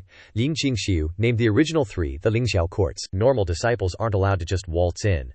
That's a hard rule Yang Jueding and Zhang Yu insisted on enforcing. A while back, after hitting the mid-stage of the second-level origin realm, Zhang Yuchun led another squad down the mountain, but this time it wasn't the 7 disciples of Qingqiu, just some of the older recruits. On that trip, they managed to scout out 8 more disciples. Zhang Yuchun was hyped, reporting that the rebels in Jiyu Jiao had finally been folded. He saw the Imperial Army plastering posters all over the county, looking to wipe out those rebels for good while also rolling out some disaster relief policies. According to him, it looks like the world is finally going to be chill for once. Leaving the Tycoon mountain range is basically asking for trouble with the constant warfare. Because of that chaos, most of the disciples he found were orphans, so the headcount is still pretty mid. He believes that once the world stabilizes and the warmongering stops, he can take the disciples everywhere to shill for the Qingqiu sect and easily double the recruitment numbers. Li Qingqiu just kept carving wood with his flying fish blade, listening to the rant. Zhang Yuchun went full business mode, saying the farming, livestock, stables, and fisheries are running, but they still need more bodies. The rebels might be suppressed, but the bandits and local thugs are still popping up everywhere. So he wants to let Li Zifeng lead a team down to clean house and flex the Qingqiu sect's reputation, which is the only way to get more NPCs to sign up. Li Zifeng is 15, almost 16, and he's already sitting at the mid-stage of the 3rd level origin realm. Back in the day, Jiang Zhaoxia was already out there catching bodies at that age. Li Qingqiu said to have Chen Kanghai tag along, because even though Xinfeng has been out a few times and seen some stuff, the kid is still pretty wet behind the ears. Zhang Yuchun molded over and agreed. Chen Kanghai has been grinding hard, so he'll throw Mare in the mix too. Wu Ma is also at the mid-stage of the third-level origin realm. But let's be real. Li Xinfeng isn't even close to his level. Li Qingqiu told Zhang Yuchun to handle the logistics, maybe keep them near the tycoon range for now, but they gotta be back by the new year. Zhang Yuchun said no cap, and once he got the green light from Li Qingqiu, he bounced to get it done. But just as he was leaving, Li Qingqiu called him back and told him to take Bai Ningye along. Zhang Yuchun was shook, asking if that's the disciple who's always clinging to Miss Su. He didn't really notice Bai Ningye much, since he was mostly keeping tabs on Zhu Yan and Su Jiling. Li Qingqiu confirmed that was indeed the one. Zhang Yuchun was low-key confused, but he just nodded and went along with it. He dipped out shortly after. The truth is, Li Zifeng was the one who practically begged to head down the mountain, so when Zhang Yuchun broke the news that the big brother had given the green light, the dude was absolutely stoked. They started picking disciples that very same day, packed their gear, and bounced. Li Zifeng, Wu Mani, and Cheng Shanghai led a squad of 9 disciples to go hunt down some villains. The whole sect was low-key gossiping about it. Everyone was hyped and secretly praying they'd get a main character mission like that one day. Being a hero is the ultimate flex for cultivators. You get to show off your stats and farm some clout. A month flew by like it was nothing. Back at Lingxiao courtyard, Li Qingqiu was feeding Yuan Li a spirit fruit while Li Dongyue stood on the porch staring into the void. It was snowing like crazy, but the flakes just melted before they could even touch her skin. Seeing Yuan Li munching on that spirit fruit, Li Qingqiu chuckled and told Li Dongyue to chill out, assuring her they'd be back safe. Li Dongyue turned, frowned, and reminded him that tomorrow is New Year's Eve, and if they didn't show up in the next hour or two, shouldn't they head down the mountain to go find them? Li Qingqiu was about to drop a reply, but he suddenly sensed a disturbance and looked out, saying they were already home. Li Dongyue was ecstatic, trusted him instantly, and yeeted herself over the wall toward the main gate. Li Qingqiu didn't even move, just watched Yuan Li finish the spirit fruit. Yuan Li sat there on a little chair, clutching the fruit like it was the most precious thing in the world. Total good boy energy. A moment later, a whole lot of noise erupted nearby. Li Zifeng was the first to burst into the courtyard.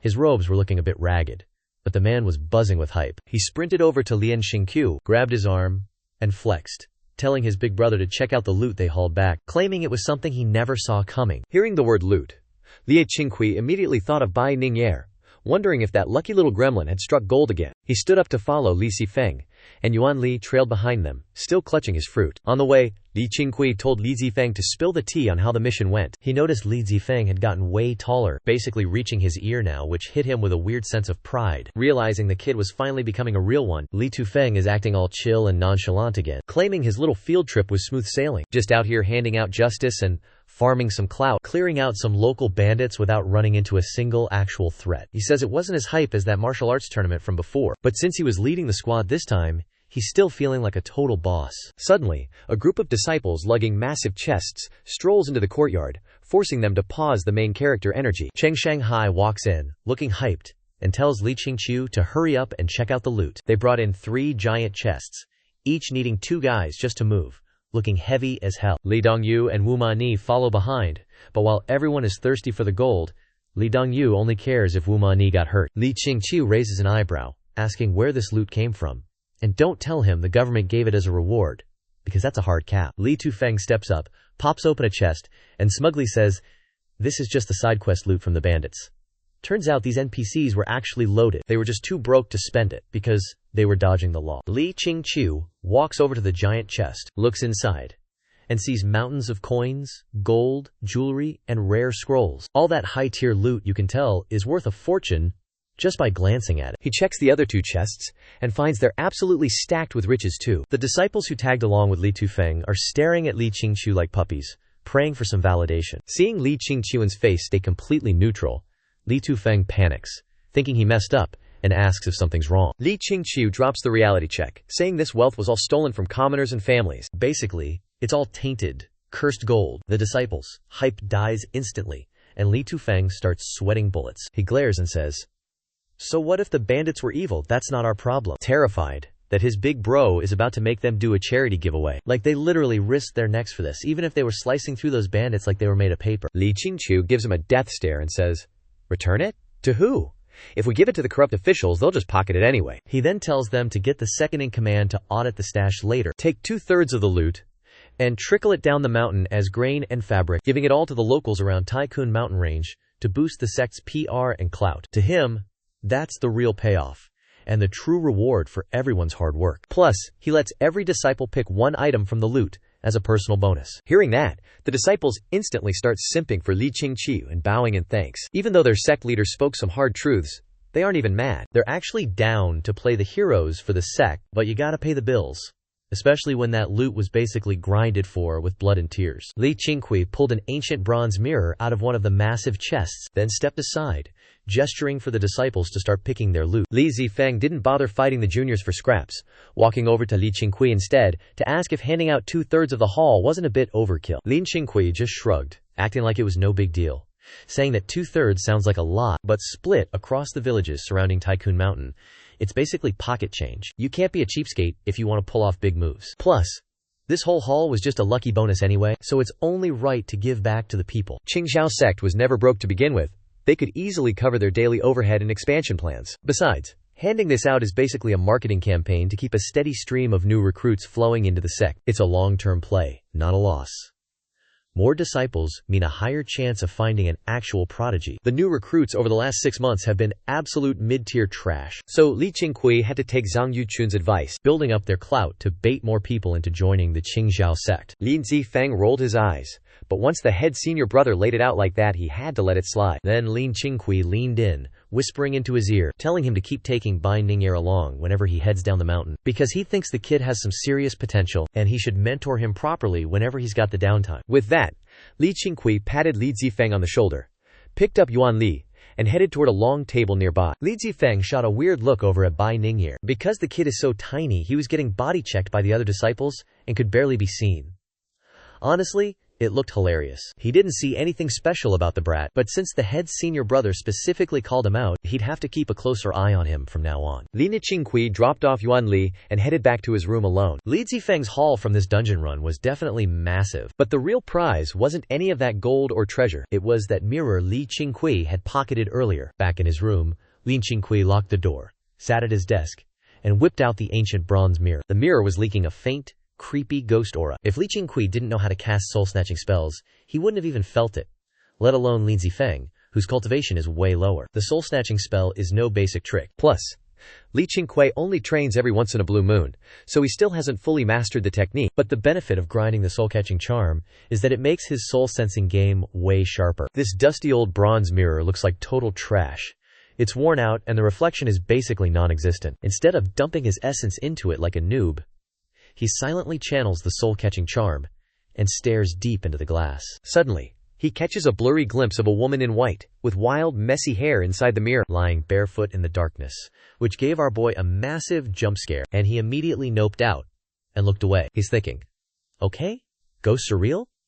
This isn't the first magic item Qingqiu has toyed with, which proves that cultivators definitely used to roam these lands, though why they all dipped is a total mystery to him. After thinking it over, he decides not to wake the beast, since he has zero clue how cracked that ghost in the mirror actually is. At the very least, she seems to be in a deep slumber for now. He stands up and plants the mirror on the windowsill, perfectly positioned to avoid direct sunlight. Once the mirror is set, Qingqiu dips out of the room. The sunlight outside slowly fades away. By the time night falls, the bronze mirror is completely swallowed by the shadows. Lunar New Year rolls around again. Compared to the past, the Qingqiu sect has some fresh faces this year, making the festivities way more hype than before. With the feast prep, fireworks popping off, and the whole celebration setup being way better than last year, every disciple in the sect can tell the higher-ups actually put in some effort. After 3 days of partying, Jiang Zhaoxia and Li Zifeng each lead a squad down the mountain.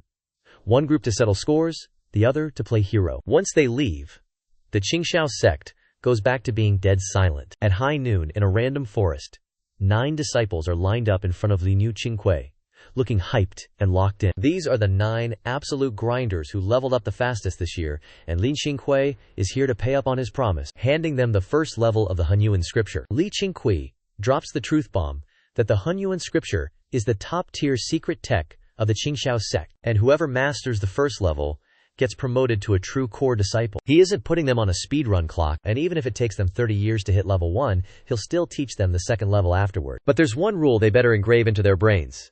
The Hunyuan scripture is strictly for internal use, so even if they leave the sect to start a family, they better not pass it down to their kids. Because if the Qingqiu sect finds out some random outsider, even if you run to the ends of the earth, Qingqiu sect is gonna hunt your pathetic self down, and they won't stop until you're 6 feet under. Those words made all 9 disciples pipe down real quick. Then, Li and Qingqiu softened his voice and dropped some wisdom, saying that if their future kids ever want to study the Hunyuan scripture, they can just ship them over to the Qingqiu sect and join the ranks officially to get the legacy. Once the number of disciples farming the Hunyuan scripture grows, it's bound to leak out eventually. So the move is to set the ground rules right now. He's only going to drop the manual 1 level at a time, making sure nobody outgrows him without him knowing. Seeing his disciples looking a bit shook, Li Qingqiu stopped yapping and started teaching the core Hunyuan techniques, while showing them how to sit and actually start absorbing energy. Hit first stage Yangyuan realm, and you finally got the credentials to go touch grass in the real world. Reach second stage Yangyuan, and you can be a local boss just like Yang Jueding. Get to third stage Yangyuan,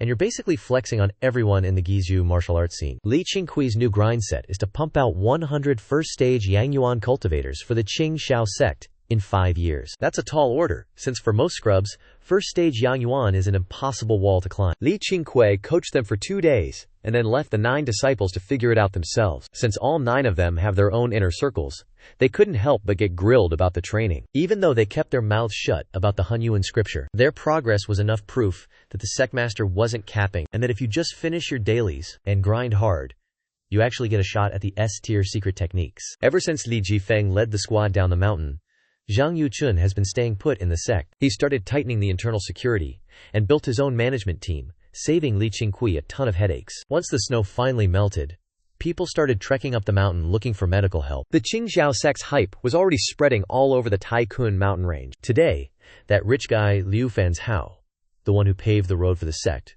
showed up again. Li Qingqiu, Zhang Yuchun, and Li Dongye hosted him personally, even letting his daughter, Liu Yan, sit in on the meeting. Seeing Liu Yan looking way healthier with a glow-up to match, Liu Fanzhao was absolutely buzzed. When he found out Liu Yan had officially become Li Dongye's apprentice, he got even more hyped, and immediately dropped a fancy jade pendant as an appreciation gift. After some small talk, Liu Fanzhao finally sat down to drop some world-shattering tea. He warned them with a straight face that the Qingqiu sect better start prepping for something big. When Li Qingqiu pressed him for details, Liu Fanzhao didn't beat around the bush, saying the rebellions everywhere have finally been crushed. Local prefectures are busy cleaning up the leftover bandits, and this massive catastrophe that's been dragging on for years has finally woken up the emperor. According to him, the empire is way too huge, and the throne just can't keep an eye on every single corner. So the emperor is planning to invite the top-tier martial artists from every sect to the palace for a little chat. Rumor has it he wants to give them official government titles to act as his personal bodyguards for the regions. Hearing this,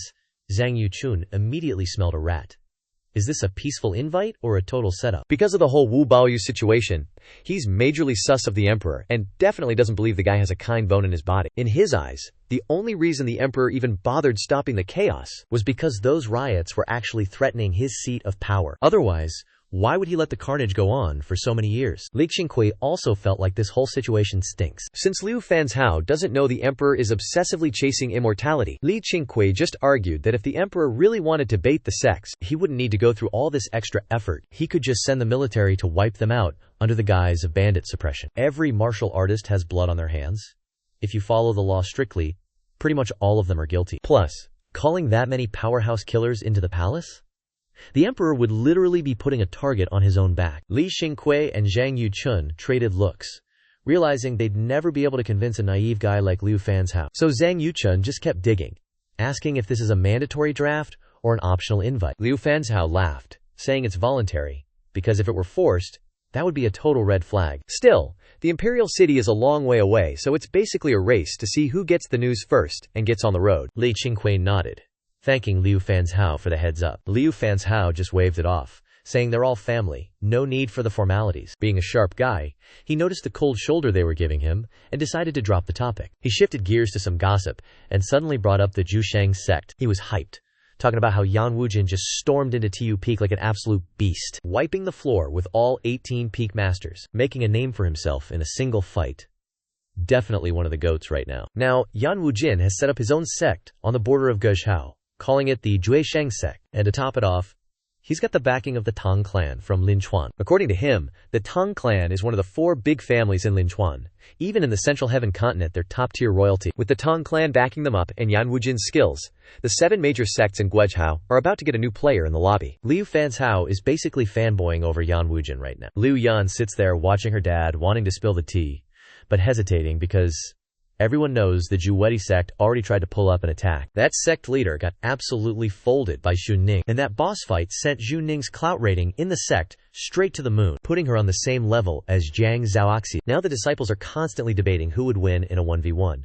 Xu Ning or Jiang Zhaoxia. Liu Fanzhao turns his gaze to Li Qingqiu, grinning as he says that Guzhou should really have 9 major sects, and this new number 9 spot should definitely go to the Qingqiu sect. He's out here telling Li Qingqiu to stop being modest and start scaling up the sect's operations. He even flexes that if they need anything, he's going all in to support them. Coming back to the Qingqiu sect, he's genuinely shook by how much of a glow-up the place has had. Not only are there new disciples everywhere, but it's obvious this sect is aiming for the top of the leaderboard. Hearing this, Li Qingqiu just gives a sly smile and asks exactly how far this full support is going to go. Liu Fanzhao hits his chest and swears he'll dump his entire fortune into their expansion, and he's even tossing in his entire Rolodex of connections and all the favors people owe him to help the Qingqiu sect level up. When Li Qingqiu asks why he's betting his whole bank account on them, Liu Fanzhao just chuckles and says, "Look, the Qingqiu sect has the history and the base stats. They've got one of the top 2 fighters in the current martial arts world, and Sect Master Lai is a total prodigy. Plus, she's actually got a heart of gold, so why wouldn't he go all in?" Liu Fanzhao asks Li Qingqiu what she really wants,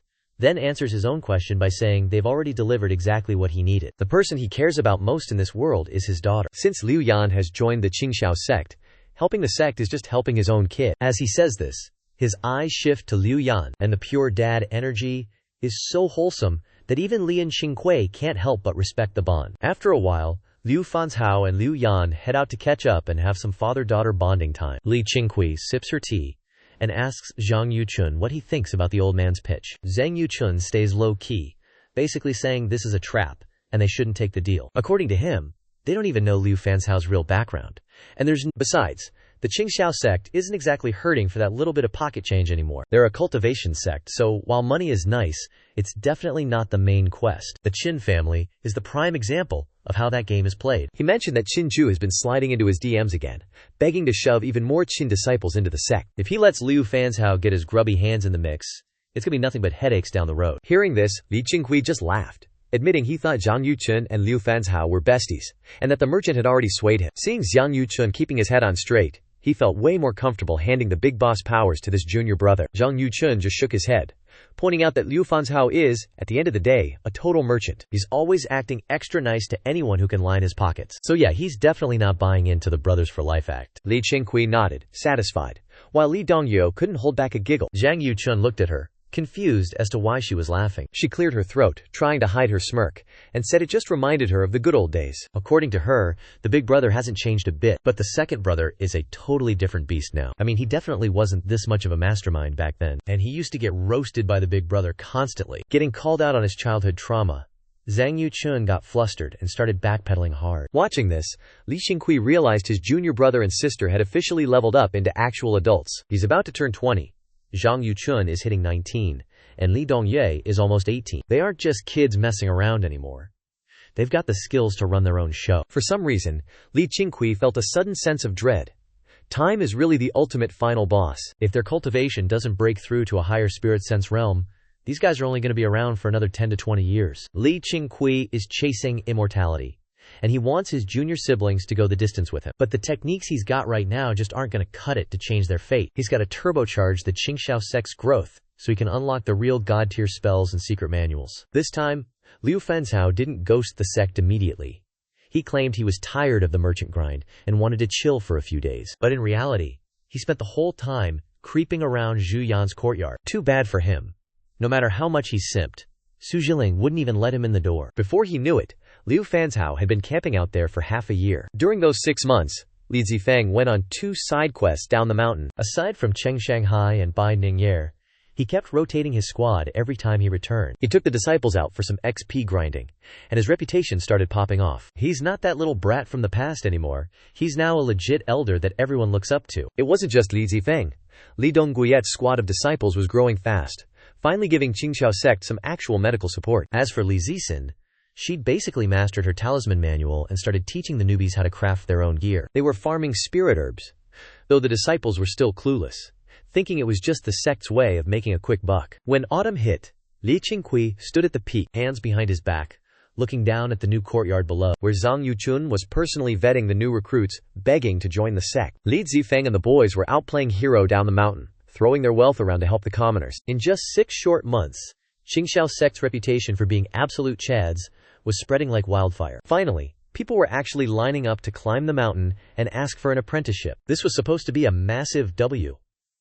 I mean, what kind of top-tier sect has to go beg for disciples on the streets? But Li Qingqiu wasn't vibing, because his mind was still stuck on Jiangzhaoxia. Logically speaking, with his cultivation at the 5th stage of the origin realm, there's no way the Tiandao sect could stop Jiangzhaoxia. But the martial world is a snake pit, and you can never trust a random NPC, so he couldn't help but stress. Plus, as cracked as Jiangzhaoxia is, he's constantly catching L's and getting injured. While Li Qingqiu was lost in his own head, he suddenly locked eyes on something in the distance. Seeing a squad of local law enforcement trekking up the mountain trail, heading straight for the front gate. Leading the pack were 2 guides, one being the magistrate of Blackrock County, Feng Dai, and the other guy in fancy robes, with a blade at his waist, looking like a total protagonist with an aura that completely mogged the local magistrate. Even Feng Dai was acting like a total bootlicker, so you knew this guy was absolute high-tier VIP. Seeing this, Li Qingqiu just turned around and started strolling down the mountain. The new courtyard was currently packed like a sardine can, filled with a dozen Qingqiu disciples, here to watch the drama, plus a bunch of civilians, hoping to drop their kids off for a master, with 10 young hopefuls actually trying to sign up. Just then, Yuanqi hurried into the yard, whispered to Zhang Yuchun that the government goons had arrived. Zhang Yuchun was basically the CEO of operations, so the disciples always ran to him when things got weird. But when he heard the imperial dogs were at the door, he didn't even blink, just told Yuanqi to go find them a room and keep them on the payroll as temporary disciples for now. Yuanqi immediately turned around and led his pack of losers right out of the new courtyard. But no sooner had they stepped out than they ran straight into Feng Da and his squad. The locals are straight-up clout chasers, so seeing these officials show up, they stopped dead in their tracks to see what kind of drama was about to unfold. Because if the Qingqiu sect actually committed a crime, no one would dare send their kids to train there anymore. Zhang Yuchun stood up, walked around the table, eyed Feng Da and his crew, and gave a proper salute. His vibe was perfectly balanced.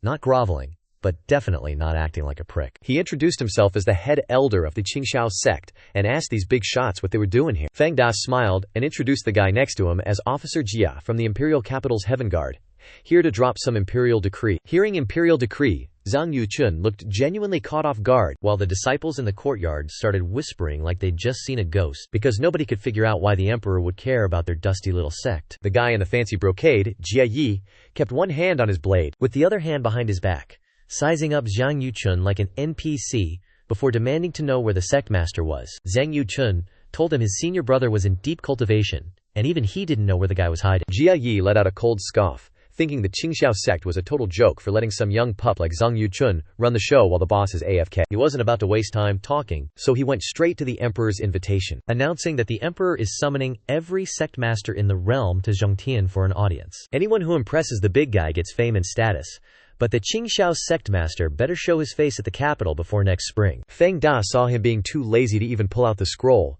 and immediately realized this guy had zero respect for the Qingqiu sect. And that's exactly why he insisted on tagging along. After the whole Wu Baoyu mess, he was terrified the Qingqiu sect would try to square up against the imperial goons. Zhang Yuchun frowned and asked if this was actually mandatory, saying he heard it was totally optional. Jia Yi's eyes turned ice cold, demanding to know who the hell told him that. Zhang Yuchun just said it was some random dude he met on the road, who probably heard it from another random dude. Jia Yi barked back, getting aggressive, basically telling him he's saying it right now and the kid better listen. Before he finished, Jia Yi threw a hand out, channeling his inner Q to create a vacuum force that tried to drag Zhang Yuchun across the room. Facing this sudden pro-gamer move, Zhang Yuchun was caught off guard and stumbled 2 steps forward, but luckily he managed to lock in and keep his balance. Against that oppressive force, his inner protection aura flared up like crazy. His hair, meanwhile, clouds of dust were kicking up everywhere. The Qingqiu sect disciples scattered like roaches, quickly sealing off the entrance to the new courtyard. Jia Yi's face shifted,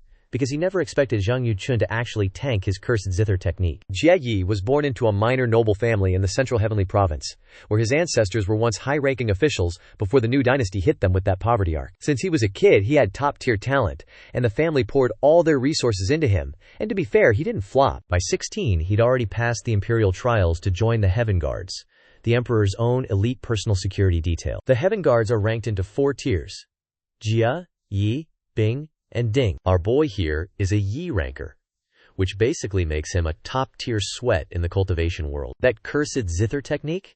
That was a signature cheat code gifted to him by the emperor himself. This manual has been terrorizing the martial arts scene for 100 years, and relying on this move alone, he's even managed to trade blows with the bottom-tier Jia rank masters. Ever since he mastered the cursed zither, he's been crushing everyone he fights, and he's developed a creepy hobby of watching the fear in his victims' eyes while he chokes the life out of them. But today, his unbeatable cursed zither technique just hit a brick wall, and his opponent wasn't even Jiang Zhaoxia, the legendary second-best fighter in the Qingqiu province, but some timid-looking young nobody. Jie Yi went from shocked to straight-up salty, glaring daggers at Zhang Yuchun. As for Zhang Yuchun, he didn't even get triggered by the cheap shot. Instead, he played dumb and asked this great Lord Jia what the hell he was trying to do. Feng Da and the rest of the guards were absolutely shook. In their eyes, the Heaven Guards are basically gods among men, and everyone could feel Jia Yi's aura radiating pure violence. So nobody expected that harmless-looking Zhang Yuchun to be a secret gigachad. Jia Yi saw Zhang Yuchun acting coy and thought he was being mocked, so he lunged forward,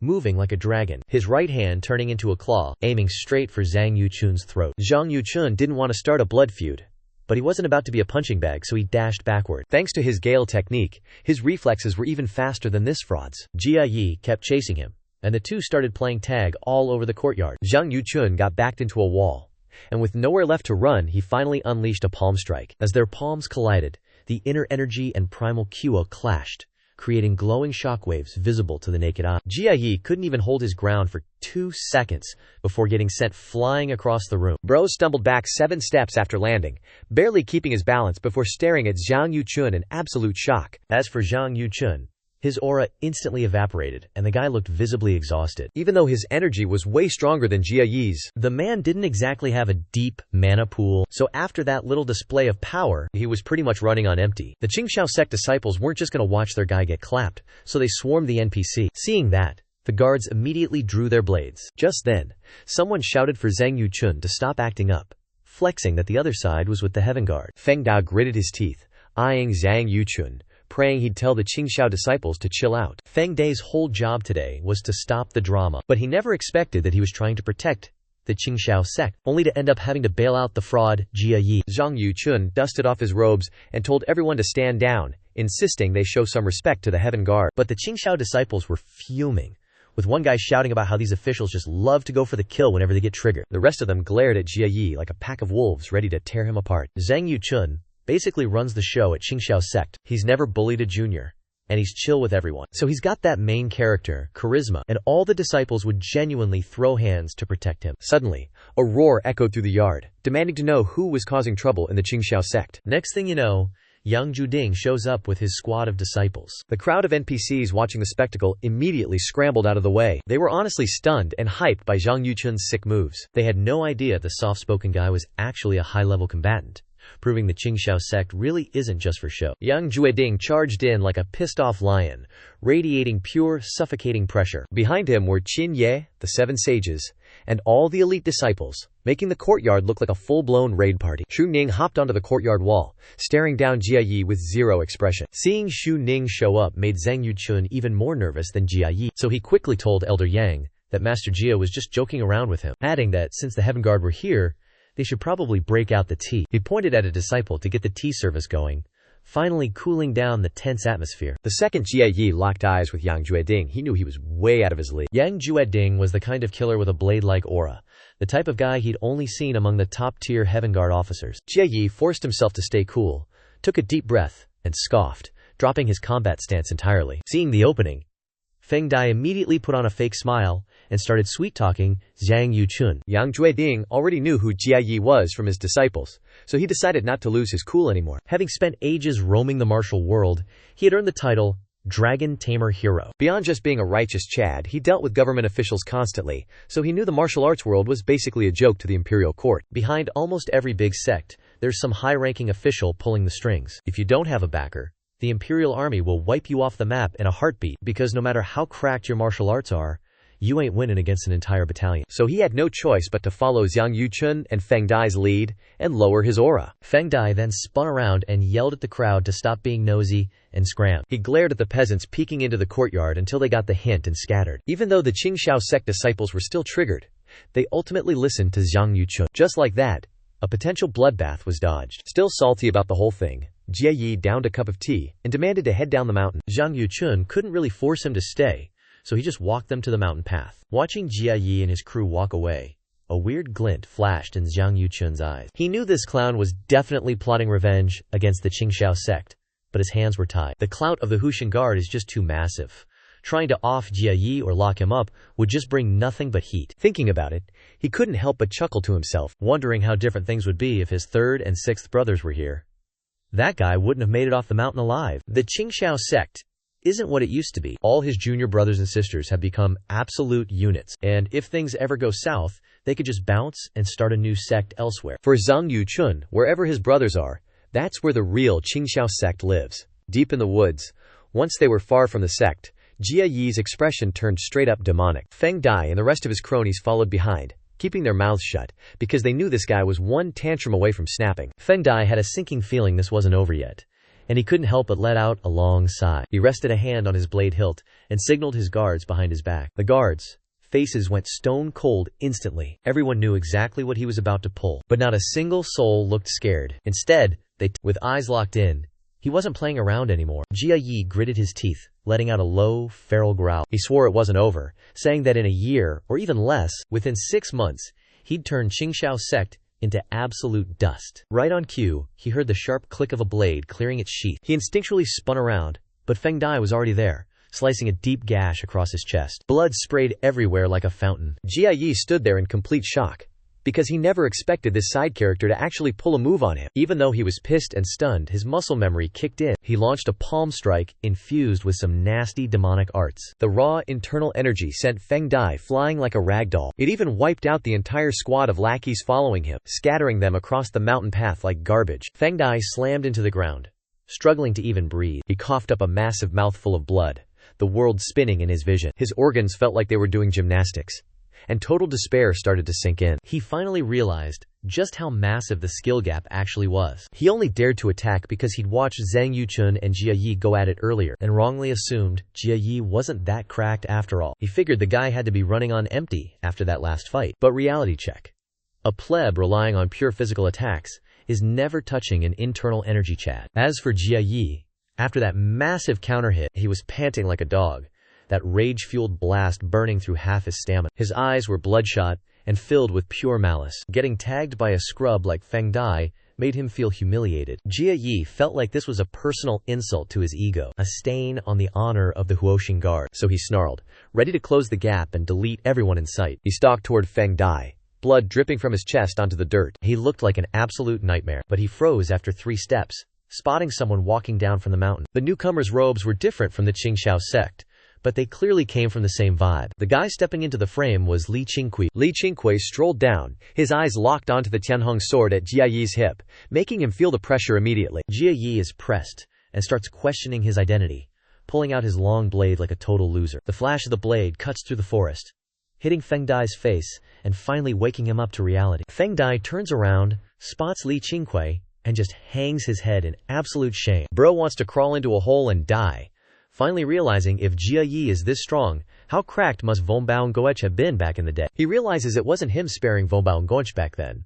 It was Vombaon Goech and the Qingqiu sect sparing his sorry life. Upon learning that Qingqiu is the sect master of the Qingqiu sect, Jie Yi coldly claims these guys attacked the guards, giving him the right to kill them, and asks Qingqiu if he has a problem with that. But deep down, he's starting to sweat bullets, because usually in these martial arts sects, the most cracked individual is the sect master, and even if they aren't the strongest, they can't be weak. Otherwise, how could they force everyone to respect them? Young martial artists are all hot-headed and looking for a fight.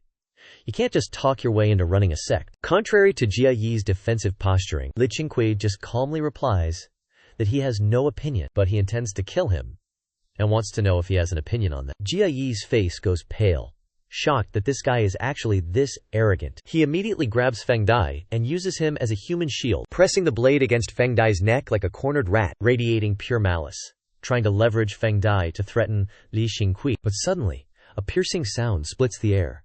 Jia Yi's pupils dilate, and a tiny iron needle appears in his vision. At a speed he literally couldn't react to, the needle pins itself right between his eyebrows, and he freezes up instantly like he just hit a lag spike. The blade slips from his hands and hits the dirt with a loud, pathetic clatter. Feng Dai is stunned, staring blankly at Li Qingqiu, who is still holding the throwing pose. He didn't even catch how Li Qingqiu made his move, and has no clue what kind of sorcery just went down. When he turns back, he sees the needle stuck in Jia Yi's forehead, and scrambles away in pure terror. The other wounded guards have their eyes popping out of their skulls, staring at Jia Yi in horror. Jia Yi isn't dead, but he's stuck in place, shaking like he's been hit by a paralysis spell. This scene just makes the guards even more shook. Everyone is wondering what kind of martial art this is, and if it's some kind of long-range pressure point technique. Li Qingqiu keeps walking forward, stopping right in front of Jia Yi. Feng Dai clutched his chest, hovering nearby, and looking like he wanted to spill the tea but kept holding back. Li Qingqiu stood right in front of Jia Yi, staring him down with such dead-eyed calm that the guy was shaken in his boots with pure, unadulterated fear. Jia Yi knew a thing or two about pressure point techniques, and had seen masters strike from a distance before, but Li Qingqiu's reaction time and speed were on a different level, way past anyone this fraud had ever faced. The guy was literally holding a blade to Feng Dai's throat a second ago, yet he got absolutely folded in a single exchange. At this point, Jia Yi didn't even have the energy to be angry anymore. The massive gap in their skill levels left him with nothing but pure, unfiltered terror. All he wanted was to bounce and escape, forgetting all about his mission or any petty revenge. Li Qingqiu raised his hand, grabbed Jia Yi by the throat, and slowly hoisted him into the air like he weighed nothing. Within seconds, the clown's feet were dangling off the ground. Panic was written all over his face, but he was trembling too hard to even put up a fight. The guards watched in horror as Jia Yi, the guy who was acting like the main character just a moment ago, was now being held by Li Qingqiu like a common stray chicken, and you could practically see their mental state shattering in real time. Li Qingqiu glanced at Feng Dai and told him, "If you want to reach the top and fear no man, follow me," but added the catch that he had to come alone. Without another word, Li Qingqiu hauled the pathetic Jia Yi toward the nearby woods. Feng Dai's expression shifted rapidly, but he quickly steeled his resolve. He told his boys to stay put, turned on his heel, and followed Li Qingqiu's lead. Poor guy was still clutching his injuries, wobbling like he was about to pass out any second. Soon after, Li Qingqiu tossed Jia Yi onto the grass like a sack of trash. The guy was splayed out on the ground, staring up at Li Qingqiu in total terror, having no clue what was coming next. Jia Yi wanted to beg for his life, but he couldn't even get a word out, just using his eyes to plead for mercy. The mighty bodyguard vibe was long gone.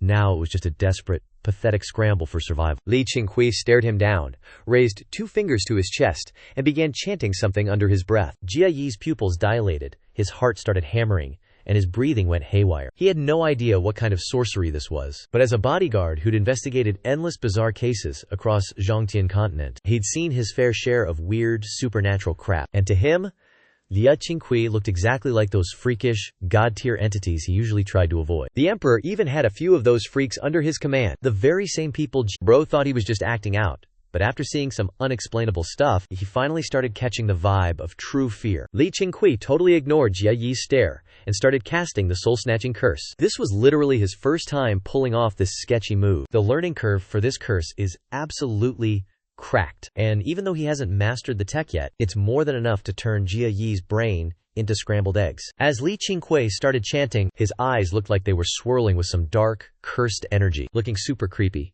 making poor Jia Yi feel like he was losing his mind. Jia Yi's vision went all blurry, and just when he thought he was hitting his game over screen, a sharp, agonizing pain erupted from deep inside his body, spreading rapidly through his entire system, until even his brain felt like it was splitting in two. The insane pain forced his inner energy out, blasting that metal needle right off his forehead. Right after that, Jia Yi let out a scream that sounded like a dying NPC, his whole body twitching and spasming like a glitched character, eyes rolling back, face turning deep red, with veins popping out of his neck.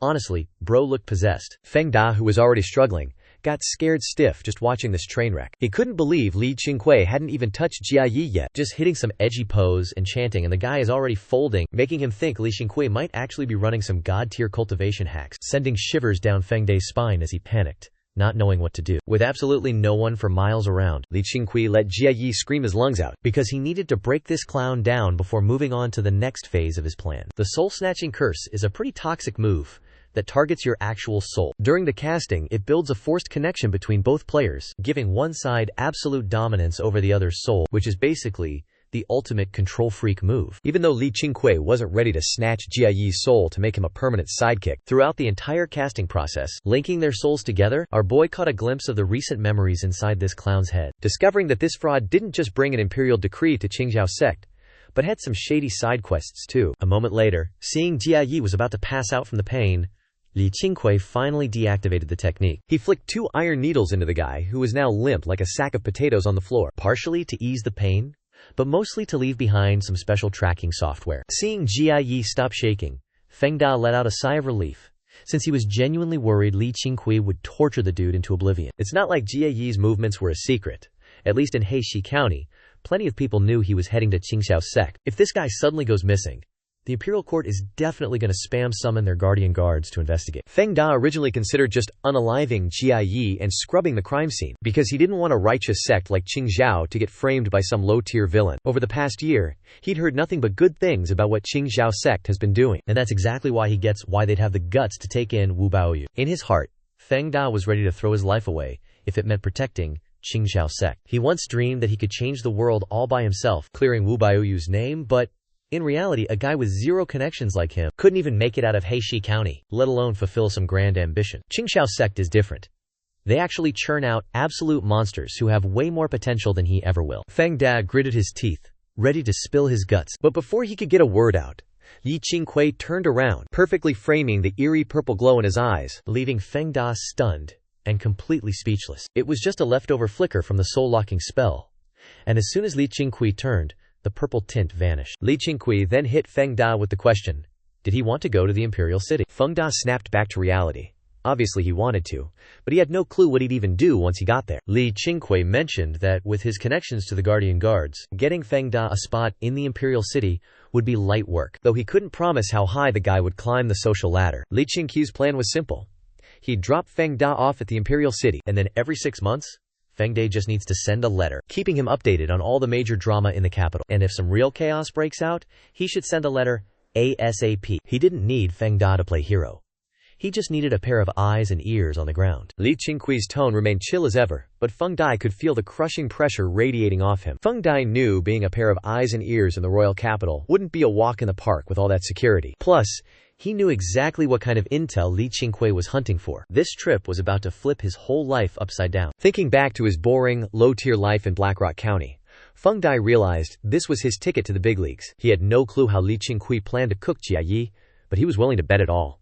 Worst case, he dies. Once his mind was set, Feng Da agreed with a serious nod. Li Qingqiu just flashed a smirk and asked if he wanted to join his sect as a disciple, because once he's officially on the roster, Li Qingqiu wouldn't just sit back and watch if our boy got into any trouble. Hearing that, Feng Da was absolutely shook. He had fully prepared himself to just be a disposable pawn for Li Qingqiu, but he never expected the guy to actually take him in as an apprentice. And honestly, he felt a little warm inside. He figured Qingqiu Sect was different.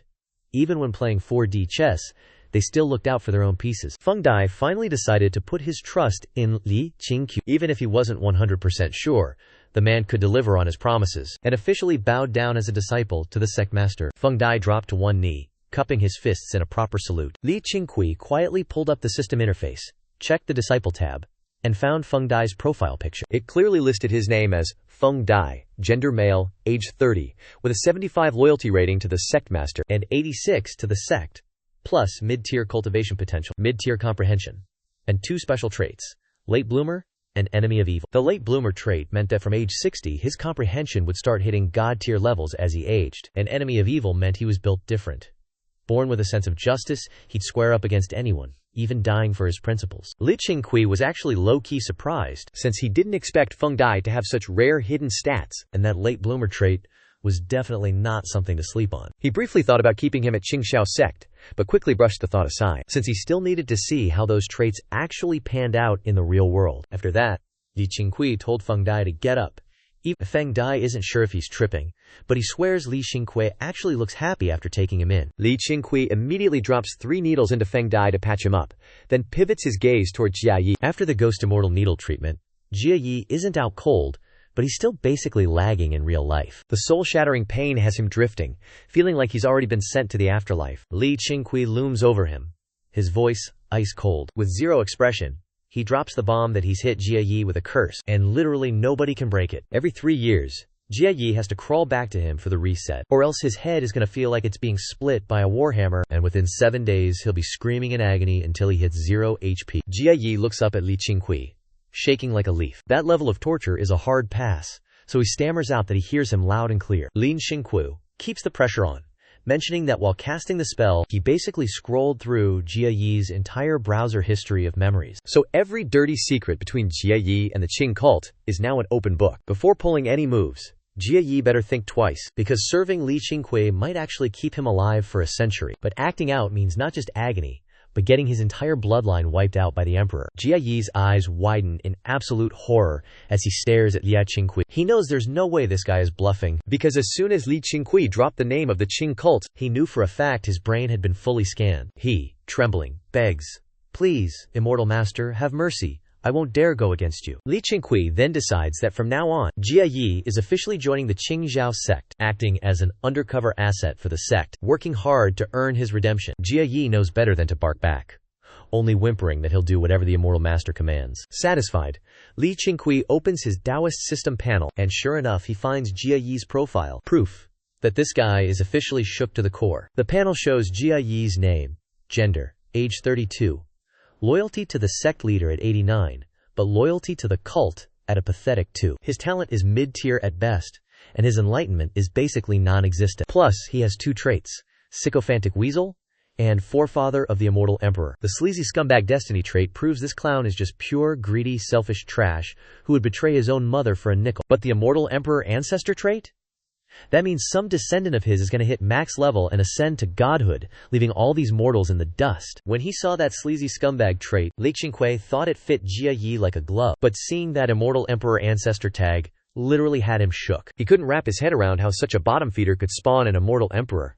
The game is rigged, man. He only let both Feng Da and Jia Yi into Qingqiu sect so he could keep them on a short leash and monitor their loyalty. That way, if they tried to pull a fast one, he'd already have the counterplay ready. But this immortal emperor ancestor trait had him wondering just how cracked a real immortal emperor actually is. The destiny of an emperor must be absolutely busted, no cap. He just didn't know how many generations it would take for that god-tier descendant to finally show up. Plus, even if they do spawn, they gotta grind those levels from scratch anyway. For a split second, Li Qingqiu felt the urge to start swinging, debating whether to just end the bloodline right here and now. But then he realized if he couldn't copy that emperor-level trait, he'd be fumbling a massive bag. Besides, our boy isn't the type to break his word once it's out there. He pivoted and asked Jia Yi if he had any kids running around. Jia Yi looked dead inside and said no.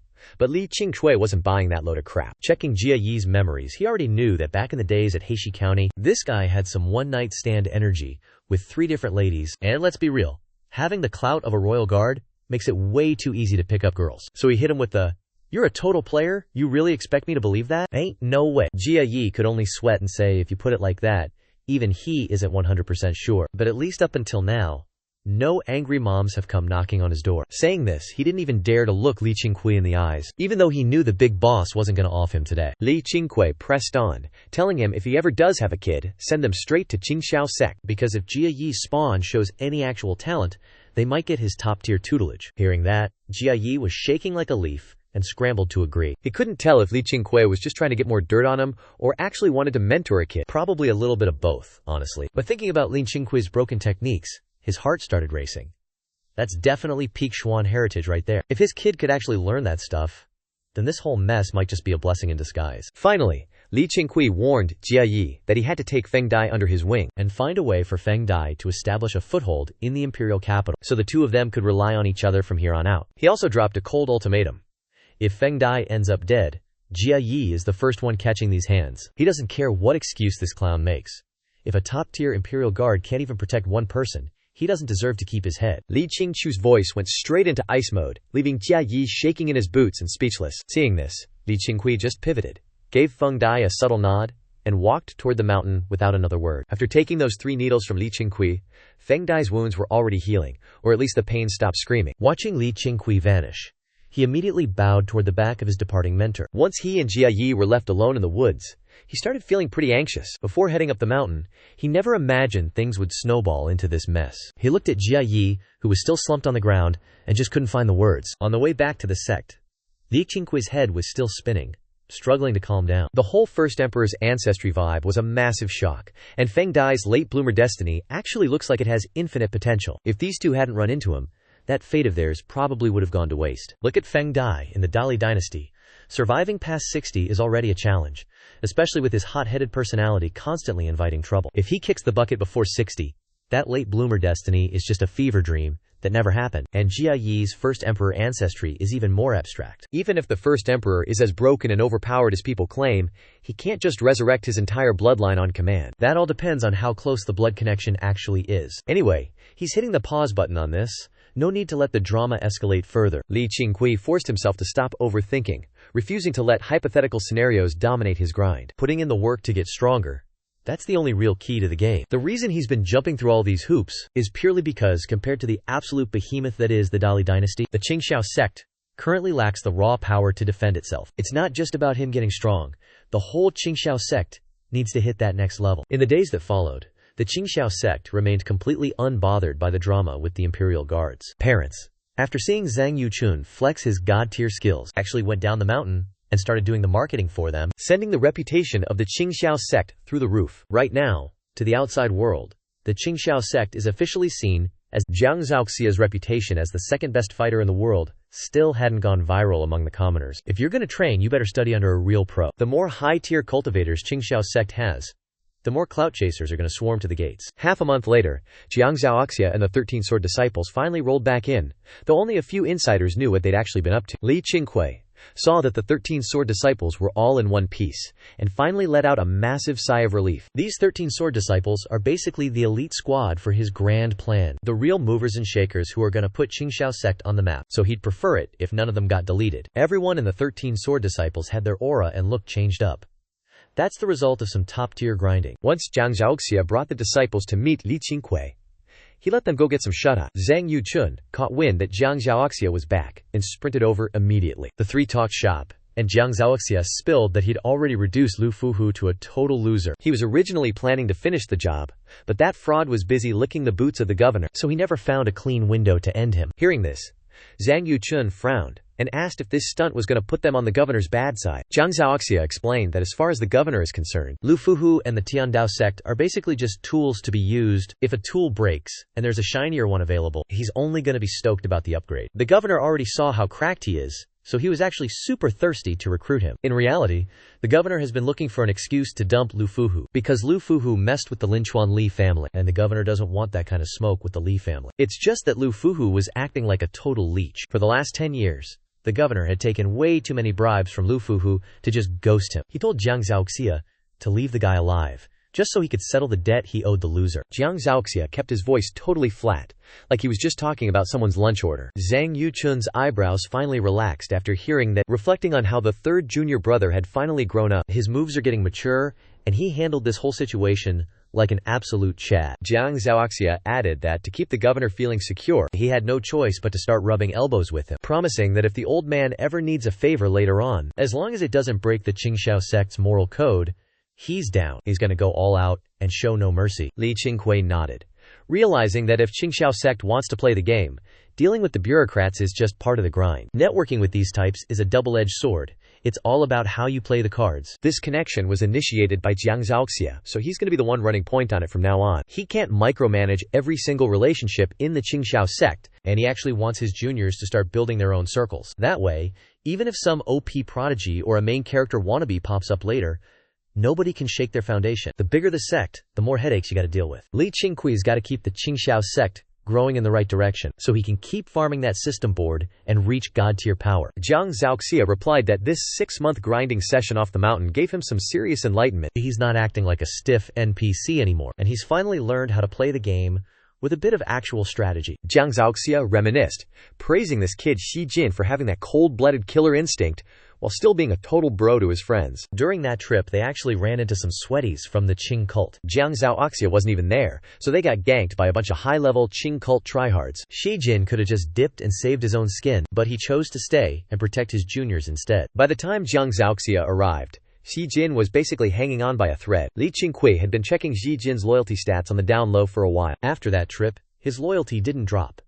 It actually spiked to 90 points. Li Qingqiu decided then and there that he's taking Shi Jin to the Tianling Blessed Land, to power level. That answer made Jiang Zhaoxia smirk. He didn't even say thanks, because in his eyes, Shi Jin isn't just his disciple, he's basically Li Qingqiu's protege too. If Li Qingqiu hadn't scouted this hidden gem, he would have missed out on a total beast. Then, Li Qingqiu told Jiang Zhaoxia to keep spilling the tea on his adventures. Over those 6 months, besides speedrunning a revenge arc against the Tiandao sect, Jiang Zhaoxia and the squad ran into all sorts of drama. He kept it real casual, acting like it was no big deal. But Li Qingqiu could tell he was holding back, especially when Jiang Zhaoxia mentioned some girl. Jiang Zhaoxia is 18 now. Man's finally hitting his prime. Li Qingqiu doesn't want to be a helicopter parent, so he decides to leave it at that. After finishing the lecture, Li Qingqiu gets real serious, dropping the news that there's one more dirty job for Jiang Zhaoxia. It's a suicide mission, so our boy has to decide for himself if he's bringing the 13 sword servants along for the ride. When Jiang Zhaoxia asks what the deal is, Li Qingqiu deadass says he wants the Qing sect wiped off the map. Jiang Zhaoxia and Zhang Yuchun's faces immediately go pale. The Qing sect is a massive, up-and-coming power in the martial arts world. Their disciples are literally swarming all over Qingqiu province. Jiang Zhaoxia doesn't even ask why, just accepts the quest, and asks when they're rolling out. Li Qingqiu says sooner is better. He wants the entire leadership of the Qing sect deleted from existence. Li Qingqiu's voice is icy, and the killing intent in his eyes is basically screaming murder. He breaks down the shady backroom deal between Jia Yi and the Qing sect. The Qing sect is thirsty for clout, desperate to climb the ladder by sucking up to the imperial court. When Jia Yi showed up at the Qing sect to drop an imperial decree, the bigwigs there started glazing him so hard they ended up in a deep, transactional bromance. For years they've been trying to hunt down Yang Zhuding, and his location finally leaked. The Qing sect found out that the legendary dragon-slaying hero Yang Zhuding was hiding at Qingqiu Gate, and since that fraud Luo Lai never came back, they knew he'd been sent to the Shadow Realm. Later on, when Jiang Zhaoxia started flexing his rank as the #2 martial artist, they got scared and decided to play it safe. They figured a monster like Jiang Zhaoxia must have learned the ultimate cultivation manual Yang Zhuding was hoarding. So they bribed Jia Yi to forge an imperial order, forcing the Qingqiu Gate leader to travel to the imperial city. Nobody knows exactly what their endgame is, but it's obvious they're planning to wreck Qingqiu Gate. They probably want Jia Yi and Qingqiu Gate to clash so they can swoop in and play the winner-takes-all card. Regardless of the scheme, the Qing sect pushed Jia Yi to bully Qingqiu Gate, so they're officially on the hit list. After the reveal, Zhang Yuchun finally gets it, sighing that he was wondering why that Imperial Guard goon was acting so pressed. They clearly never even offended him. He admits he totally slept on how dangerous the Qing sect really was. Can't believe they've been lurking in the shadows like vultures for all these years. Then he looks at Li Qingqiu and asks, since the Qing sect is backed by the Imperial Guard, won't wiping them out start a massive drama? Li Qingqiu scoffs, saying martial arts beef gets settled with steel. If everyone was scared of backgrounds, the world wouldn't be half as blood-soaked. Just like Jiang Zhaoxia said, if the Qing sect gets erased, their big-shot court sponsors aren't going to avenge them. They'll just swap them out for another puppet sect to exploit. And if some rare psycho decides to seek revenge, then we just meet force with force and clap them too. He doubles down that while they might keep a low profile usually, don't start beef with other sects, but anyone who dares to mess with Qingqiu sect gets erased, period. Only the dead don't talk, and dead men don't cause any extra trouble. In this day and age, kissing up to the powerful is mid. Having the biggest fists is the only law that matters. Zhang Yuchun nodded, then frowned, asking if letting that heaven protector go was a major L for the sect. Li Qingqiu just said it's fine, because he already took care of that trash. Zhang Yuchun's eyes widened, and then he couldn't help but crack a grin. He'd almost forgotten just how ruthless the big brother can be. For the last 2 years, this guy has been running everything in the sect. He'd been overthinking things, totally forgetting that Li Qingqiu plays by his own rules. Realizing his own cultivation game was lacking, Zhang Yuchun silently checked himself, feeling like there was so much he could still learn from Li Qingqiu. Then, Jiang Zhaoxia stood up, saying he's locked in and will lead them down the mountain tomorrow. He's about to put some respect on the Qingqiu sect's name through sheer violence. With that, he dipped, his vibe radiating pure main character energy. No sooner had Jiang Zhaoxia and the 13 sword maidens returned than they were heading down the mountain the next day. The rest of the disciples were low-key pressed. but also super jealous. They could tell the sect was really playing favorites with the 13 sword maidens. Li Qingqiu had total faith in Jiang Zhaoxia's mid-stage origin realm level, so he wasn't sweating this mission at all. Once Jiang Zhaoxia and the squad were off the mountain, Li Qingqiu locked himself away to grind, aiming to break through to the 6th stage of the origin realm. Fall turned to winter, and the snow was hitting way later than usual this year. In the middle of nowhere, Qingye swung an iron staff at Li Qingqiu. His staff technique was cracked, with enough power to melt the snow and shroud himself in a dense, smoky aura. Li Qingqiu just caught the iron staff with 2 fingers, condensing his internal energy until his fingers were harder than that hunk of metal in Qingye's hands. The air rang like a bell with every strike, but every move Qingye pulled was straight up parried. Qingye didn't fold. If anything, he got even more hyped, finally getting a real grip on the Wanjun demon-subduing staff technique, which he usually couldn't use against other disciples for fear of accidentally wrecking them. Because of that, he never actually knew where he stood on the power scale. Facing his master today, he was sweating at first, but it turns out the old man could just casually tank every single hit. Even after going full send, he couldn't even budge the maester. Li Qingqiu watched Qingye getting all hyped up and couldn't help but feel satisfied. Even though Qingye is still stuck in the mid-stage of the origin realm, his combat skills are actually cracked. The 10,000 army demon-slaying staff isn't just some basic move. It's got legit body-tempering hacks built into it, allowing the heavenly Tao spirit energy to refine Qingye while he's swinging that thing. In some ways, this technique is basically a low-key cultivation manual. Li Qingqiu even suspects this staff style is just a scuffed version of something greater, maybe even a legit cultivation spell on the same level as the Taiju sword arts. Li Qingqiu didn't even move, but the snow under his feet melted away, revealing the grass beneath. Right then, Qingye suddenly stopped his staff, looked behind Li Qingqiu, and flagged that someone was coming. Li Qingqiu turned around and saw 3 dudes approaching from a distance. The guy in the front was rocking a massive black fur coat, wearing a cloth cap, while the 2 goons behind him were draped in straw capes, wearing bamboo hats. One look at these 3, and you know they aren't your average NPCs. Li Qingqiu's hearing is built different. He heard their footsteps way before Qingye even noticed. He didn't bother dodging. After all, this is Qingqiu Sect territory. As the sect master, why would he run away from a few randoms? Besides, with the Qingqiu Sect's reputation blowing up lately, more people keep showing up to pay their respects. It happens like every few days now. The lead guy's eyes lit up when he saw them, asking if they were disciples of the Qingqiu Sect. Li Qingqiu gave Qingye a look to take the lead. Qingye caught the vibe immediately, confirmed it loudly, and clapped back, asking who they were. The guy introduced himself as Yan Lan, claiming he'd heard all the legends about the Qingqiu Sect's heroic deeds, that he's a total fanboy and just wanted to pay a visit, then had the audacity to ask if they could show him the way. Qingye told them to just hike up themselves, just follow the path and they'd get there. He was thinking to himself, this guy talks a big game, asking for a personal escort and all. Yan Lan didn't care, and speed-walked right toward them, with his 2 straw-caped minions sticking to him like glue, and he marched straight up to Li Qingqiu's face. Bro's got that main character glow, with a smile so bright it's practically a debuff that forces everyone to like him. Yan Lan asked if they were training, then checked out Qingye's iron staff like he was measuring up a new toy. Qingye kept it real, and told him the stick weighs 30 jin. Yan Lan acted shook, and asked if he was capping, then begged to test it out. Qingye said sure.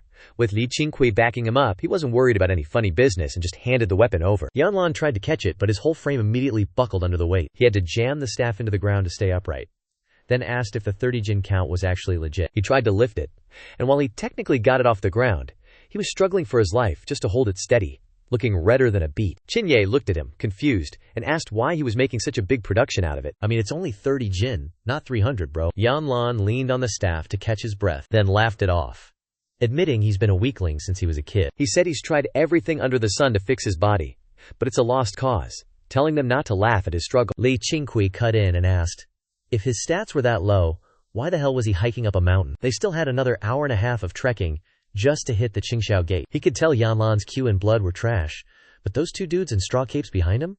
They were definitely not NPCs. Those 2 were legit heavy hitters, rivaling Su Xiling, and way more dangerous than your average top-tier fighter. Imagine having elite-tier monsters acting as your personal errand boys. That made Li Qingqiu's brain start working overtime, suspecting this Yan guy was probably some high-ranking royal trust fund baby, though he kept his face completely stone-cold to hide his thoughts. Yan Lan looked at Li Qingqiu and said since he's always felt his days were numbered, he wanted to see the world before he kicked the bucket. That way, he wouldn't have any regrets when he finally logs off for good. He's seen the world, he's lived a little.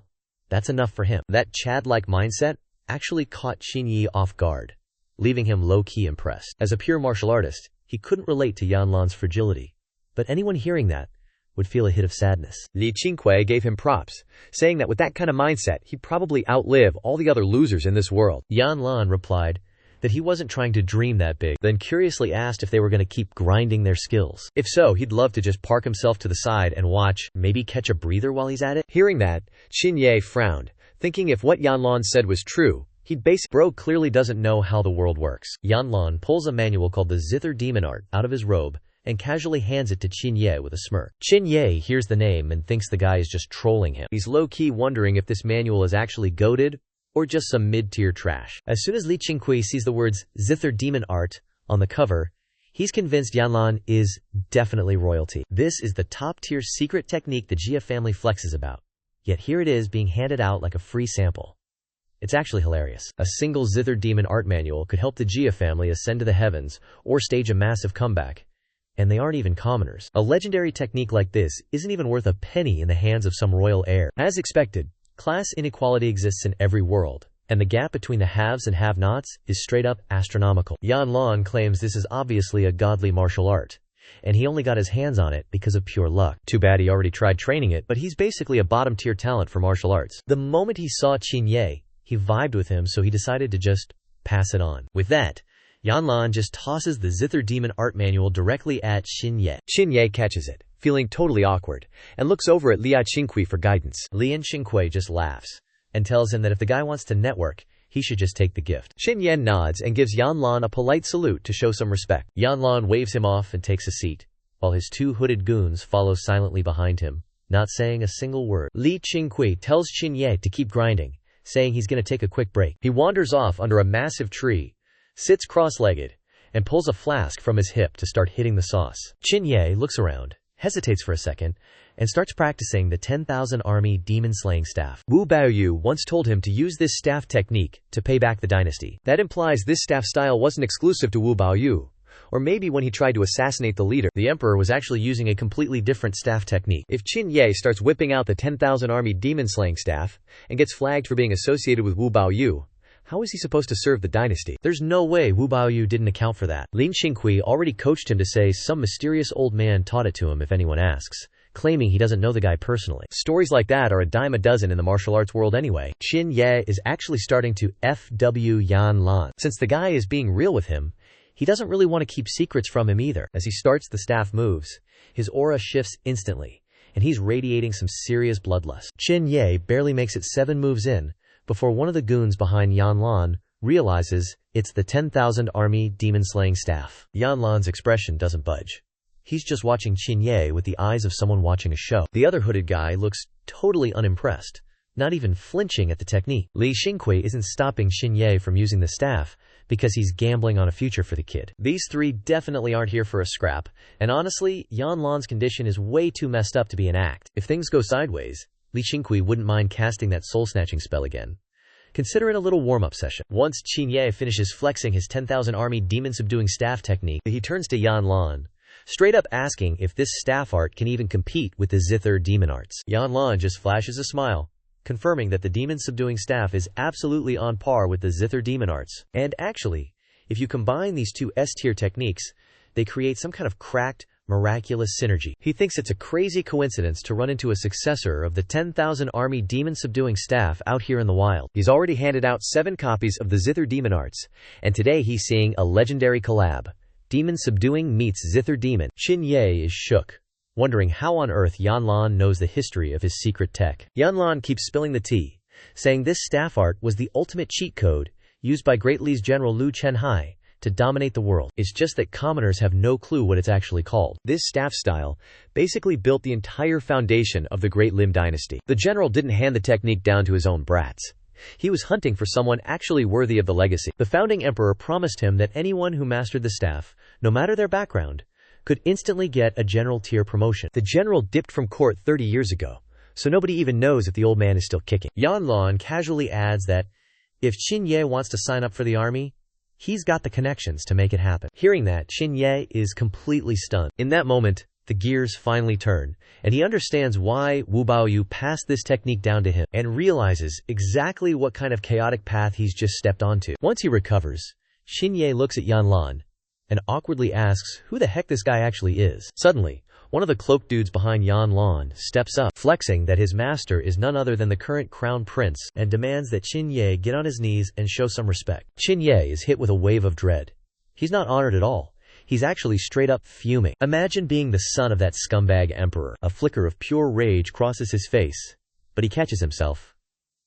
He knows he can't beef with the crown prince, so he shuts his trap real quick. The other goon spots the vibe shift and starts barking, accusing Qin Ye of daring to show killing intent toward the crown prince. Without another word, he sidesteps Yan Lan and launches himself right at Qin Ye. The guy is moving at light speed, leaving a trail of afterimages in the snow as he dashes. Qin Ye raises his staff out of pure reflex, but his eyes can't even track the guy's movement. Just then, a heavy, dull thud echoes through the air. The goon is sent flying backward, carving 2 deep trenches into the snow for several meters. The other goon immediately draws his blade, eyes narrowing as he glares ahead. Turns out Li Qingqiu has materialized next to Qin Ye, robes billowing in the wind, standing cold as ice. Yan Lan low-key shut down Ku Yi and Ku Er before they could start acting up. His friendly mask just slipped off, replaced by the heavy, suffocating aura of a legitimate crown prince. The guy in the straw cloak who just tried to throw hands is named Ku Yi. He stood there trembling, staring at his own hand in absolute shock and pure terror. The way he's side-eyeing Liao Qingqiu right now screams that he's genuinely terrified. Yan Lan looked at Liang Qingqiu,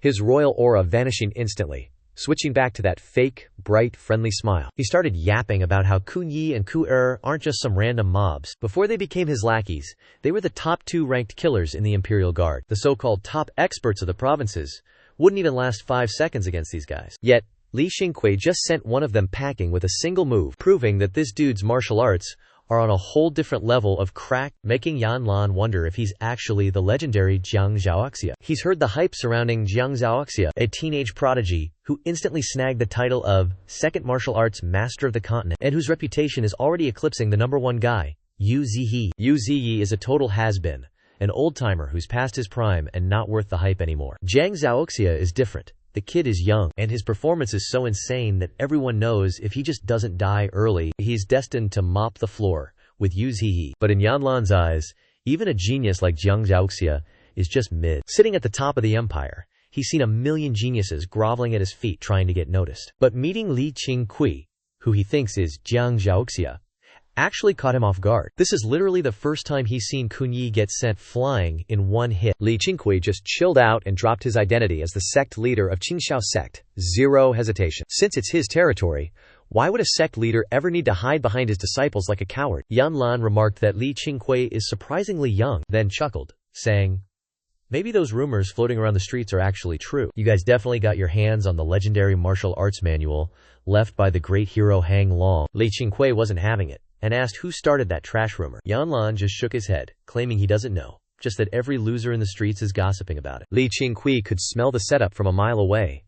This is 100% the Qing cult trying to stir up trouble. They probably think Yang Juding got that secret tech and are trying to hunt. Our boy guessed that the Qing sect is probably trying to bait other clans and big-shot cultivators into dogpiling the Qingqiu gate. They're waiting for the Qingqiu gate to get wrecked, so they can swoop in and loot the secret techniques for themselves. Good thing he already sent Jiang Zhao down the mountain to deal with those Qing sect clowns. Otherwise, if Qingqiu gate got hit later, they wouldn't have the spare time to clap back at the Qing sect. Then Yan Lan hit them with a request to see a spar between Li Qingqiu and his own subordinates, Ku Yi and Ku Er. Even though his health is mid, this guy is a total martial arts nerd and wants to see these high-level masters go at it. He made it clear that it's just for show, no killing, just keep it friendly. In return, he's down to crash at the Qingqiu gate for a bit to see if he can be of any use. He also added that if Li Qingqiu isn't feeling it, no worries, they'll just stay the night and dip. His vibe was super humble, zero pressure intended. Qin Ye finally snapped back to reality, looking at Ku Yi like he'd just seen a ghost. Coming face to face with a real-deal martial arts master, he finally realized how much of a bottom feeder he really is. Li Qingqiu smirked and accepted the challenge. Since the crown prince asked, he couldn't exactly say no. He even told Kun Yi and Kun Er to just double-team him at the same time. Hearing that, Ku Yi and Ku Er didn't even get triggered. Ku Yi pulled his weapon from his back, 2 silver rods wrapped in black cloth. He snapped them together into a staff way longer than Qin Ye's puny weapon. Kun Er just grabbed his sword and stepped up beside Kun Yi. The two of them stood side by side, radiating pure, unadulterated menace. Li Qingqiu gestured for Qin Ye to get out of the splash zone. Once Qin Ye backed off, Ku Yi and Ku Er lunged in. Not a single word spoken, just pure, synced-up synergy. Their movement speed was insane. Blink, and you'd miss it. Suddenly, they were flanking Li Qingqiu from both sides. Ku Yi swung his silver staff horizontally, while Ku Er thrust his sword straight at Li Qingqiu's vitals. Even with Qin Ye standing on the sidelines watching the show, he couldn't even track their movement speed. He was low-key terrified, struggling to believe that a human could actually move that fast. Li Qingqiu whipped out his Tianhong sword faster than they could blink, parrying both the staff and the sword with effortless precision. Kun Yi did a backflip and stuck the landing like a pro. With one hand raised and the other on the ground like a predator, he slammed his palm into the earth and launched himself at Li Qingqiu again. Ku Er got knocked mid-air, but immediately unleashed a flurry of sword kui, raining down from above, linking up with Ku Yi for another coordinated assault on Li Qingqiu. Li Qingqiu casually blocked them, not even going full power. He just wanted to see what these two were actually made of. He's actually kinda interested in the high-level masters that Yanlan keeps flexing. With snow swirling like crazy, Ku Yi and Ku Er keep getting knocked back, but they're just spamming attacks like there's no tomorrow. Meanwhile, Li Qingqiu is just chilling there, using his Tianhong sword to parry everything, looking exactly as composed as when he was teaching Qin Ye. Seeing Li Qingqiu flex this hard has Qin Ye breathing a massive sigh of relief. His eyes are locked onto Kun Yi like a laser. He realizes Ku Yi is actually using the 10,000 army demon subduing staff. And honestly, the aura coming off it is way beyond his own level. Kun Yi's vibe is literally the peak performance of what the technique is supposed to look like. It's all pure, heavy-hitting aggression that you just can't block. Shockwaves are shredding the snowy ground for over 30 meters, leaving scars everywhere. Even as the distance between Ku Yi and Li Qingqiu widens, Ku Yi's internal energy is manifesting into waves of staff projections, raining down invisible strikes on Li Qingqiu, and the further away he gets, the bigger and more cracked these projections become. Ku Er is on the other side, skipping the flashy vibes and sticking to close-quarters combat, trying to use some high-tier sword skills to find a single crack in Li Qingqiu's defense. One guy is nuking from range while the other is playing tag, and yet Li Qingqiu is just casually parrying everything like it's light work. The faster they move, the more it highlights just how dangerously slow and controlled Li Qingqiu is. It makes no sense, but that slow style is somehow countering every single move they throw. A blizzard of snow is smacking Yanlan in the face, blowing his hair back like he's in a wind tunnel. He's staring at the carnage, eyes glowing with excitement, his breathing getting a little heavy, since even he's never seen Ku Yi go full tryhard like this before. That staff technique would be an absolute nightmare on the battlefield, but against Li Qingqiu, it's not even moving the needle. After trading blows 100 times, Li Qingqiu has officially sized up these two frauds. He suddenly pivots, swinging his Tianhong sword in a lethal upward arc, sending a wave of sword energy carving through the earth, shattering those giant staff projections like glass, and closing in on Ku Yi with the speed of a lightning strike. Ku Yi's silver staff gets snapped in half instantly, and his straw hat is sliced clean off his head. The guy coughs up a fountain of blood and goes flying backward like a rag doll. Almost instantly, Li Qingqiu flashes behind him, moving with grace, and sends a follow-up strike toward Ku Er. The sword energy sweeps out, and Ku Er's face drops. He tries to parry, but his weak sauce energy can't compare to Li Qingqiu's god-tier strength. Ku Er follows his buddy, spitting blood as he gets ragdolled 30 meters into the snow, barely able to even stand up. Yanlan's eyes are wide as saucers. Li Qingqiu's final two moves were insanely fast, a masterclass of going from 0 to lightning speed in a heartbeat. Kun Yi and Kun Er couldn't even survive a single hit, which really shows how massive the gap is between them and this absolute unit. Qin Ye couldn't stop himself from cheering in pure hype. Li Qingqiu sheathed his sword like a total boss, a cold glint still lingering in the air. He turned to look at Yanlan and straight up said, if Yanlan wants to crash at Qingqiu Sect for a while, then it's the perfect time for Kun Yi and Ku Er to recover from their L. Ku Yi was face down on the dirt, literally terrified to look Li Qingqiu in the eye. He'd never felt sword intent that actually slapped this hard, and he had zero doubt that Li Qingqiu could have sent him to the lobby with one move. His mind was completely spiraling at the sheer absurdity of Li Qingqiu's power level. Yanlan stood up and clapped, admitting that Li Qingqiu was built different, and easily the strongest unit he'd ever seen. He finally realized all those rumors floating around the streets were straight up cap. Zhang Zhouxia being a beast wasn't because of some manual, but because of Li Qingqiu's Sigma training. He believed a legendary art could groom a young prodigy, but he didn't buy that someone could groom a god-tier absolute unit like Li Qingqiu in just a few years. Li Qingqiu walked over and hit Ku Yi and Ku Er with a quick acupuncture session, stabilized their internal energy, then asked Yanlan why a crown prince like him was rocking the surname Yan. The emperor is a Zhao, so how does the prince end up with Yan? The previous crown prince was Zhao Yan, so any sane person would dodge that name to avoid the drama. The fact he didn't care speaks volumes about what's actually going on. That's exactly why Li Qingqiu let Qin Ye drop that Van Quan Hangma staff move earlier. The emperor might be a clown, but the crown prince has actually been building a decent reputation. Yan Lan just chuckled and said that when you're out in the streets you gotta use a burner name. His real name is Zhao Lan, but he just vibes with Yan Lan more. He asked Li Qingqiu to keep calling him Yan Lan and keep his identity on the down low. Li Qingqiu didn't press him.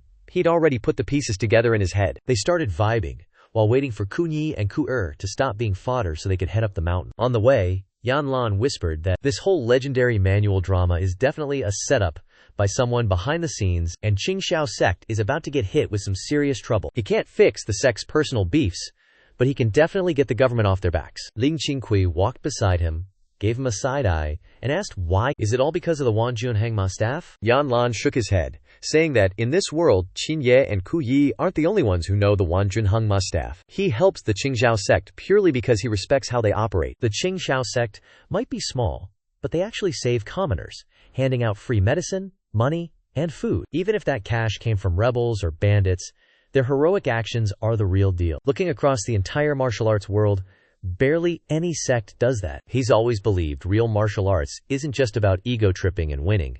The strong should actually shoulder some responsibility. At least in the Jiyu Zhao region, he's unimpressed by the other sects, but the Qingqiu Sect, they've got his respect, and honestly, he's hyped to see their future. Li Qingqiu was busy trying to figure out who leaked the source of the Qingqiu Sect's funding. But honestly, the sect is just too small. There's no way they could have that much bank, so outsiders are just left speculating like clowns. Good thing the Qingqiu Sect is actually doing good deeds. He didn't order those missions for clout.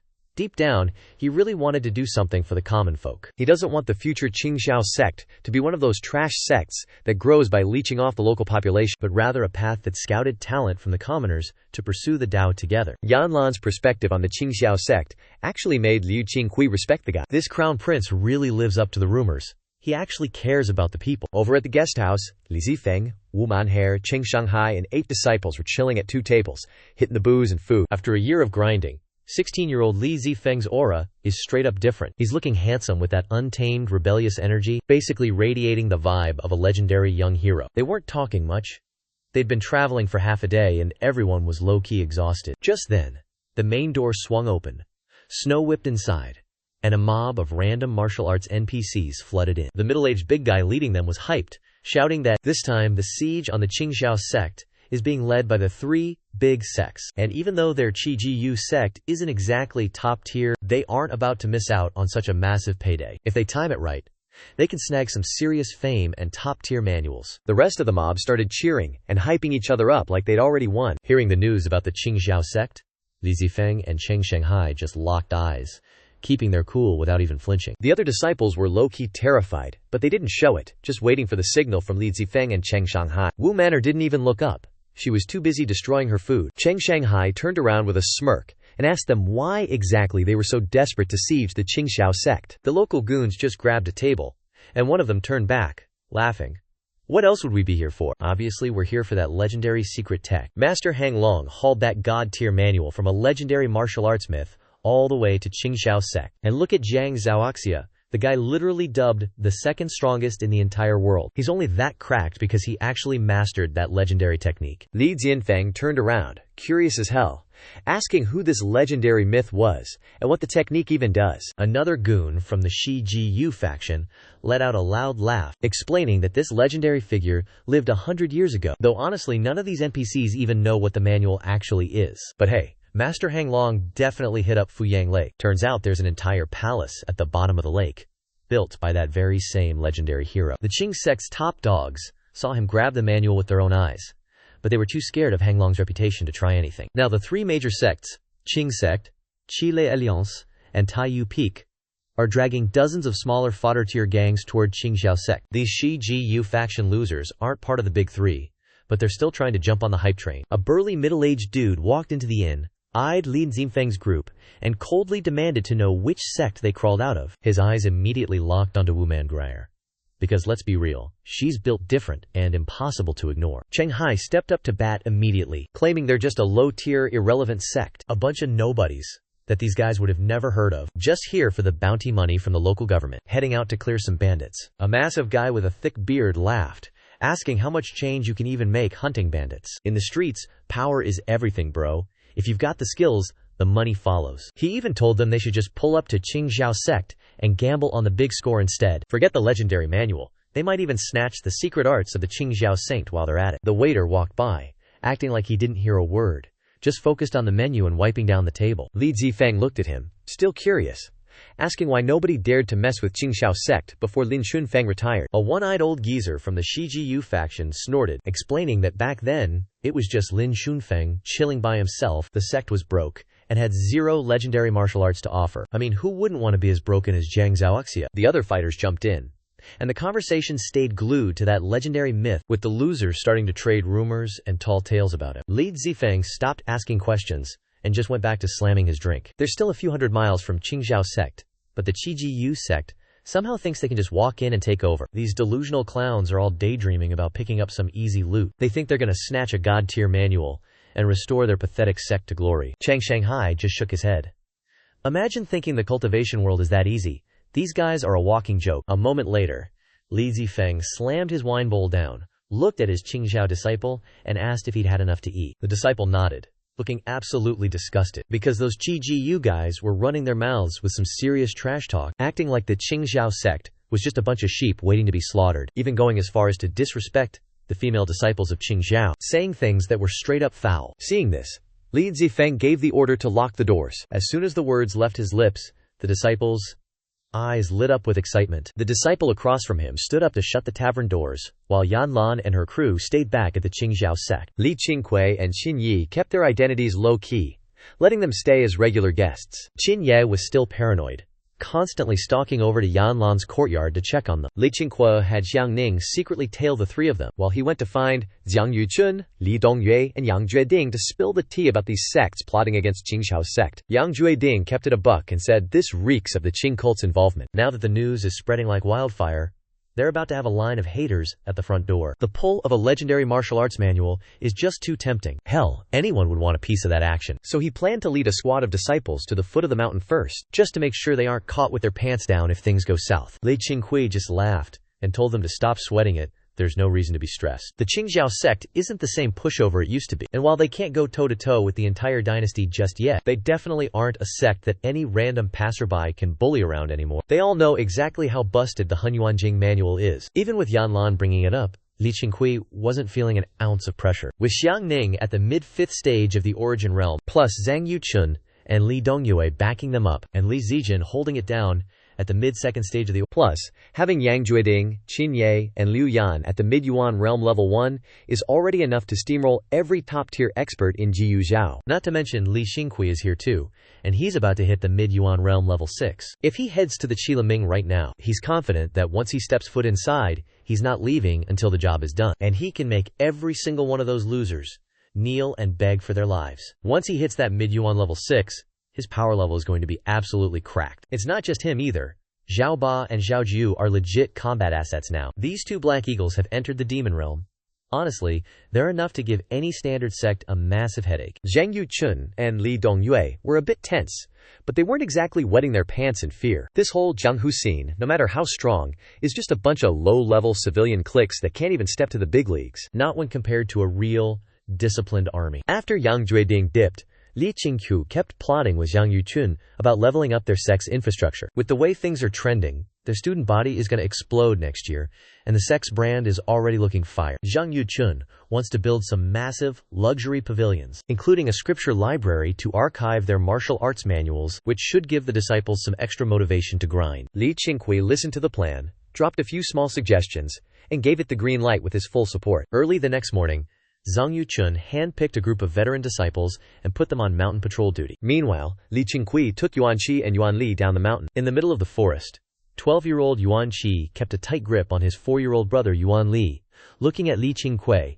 and asking where they were headed. The kid, who was saved from the Qilaming by Li Qingqiu, basically worships the ground he walks on. Even though Li Qingqiu never officially took him as a disciple, his loyalty score is still sitting at a solid 91, so the kid wasn't even a little bit scared, just straight up curious. Li Qingqiu kept walking and dropped the news that he was looking for a spot to teach them the Hunyuanjing. Yuan Qi heard that and immediately tensed up, feeling like he just won the lottery but trying to play it cool. He asked if he was even qualified to learn such a thing. Li Qingqiu thought to himself that the kid definitely wasn't, but Yuan Qi was just catching a ride on his little brother's potential. Regardless, he told the kid that even though he's young, he's never been lazy, and he's seen all the hard work he's been putting in. He treats all his students fairly, but as the sect grows, he's going to need some capable managers. He's hoping Yuan Qi can step up and get stronger so he can eventually take some of the heat off him. These words had Yuan Qi straight up sobbing, immediately promising he'd grind harder so he wouldn't let our boy down. Li Qingqiu just chuckled, but his brain was already speedrunning how to snatch Yuan Li's immortal physique. Since the kid started grinding at 4,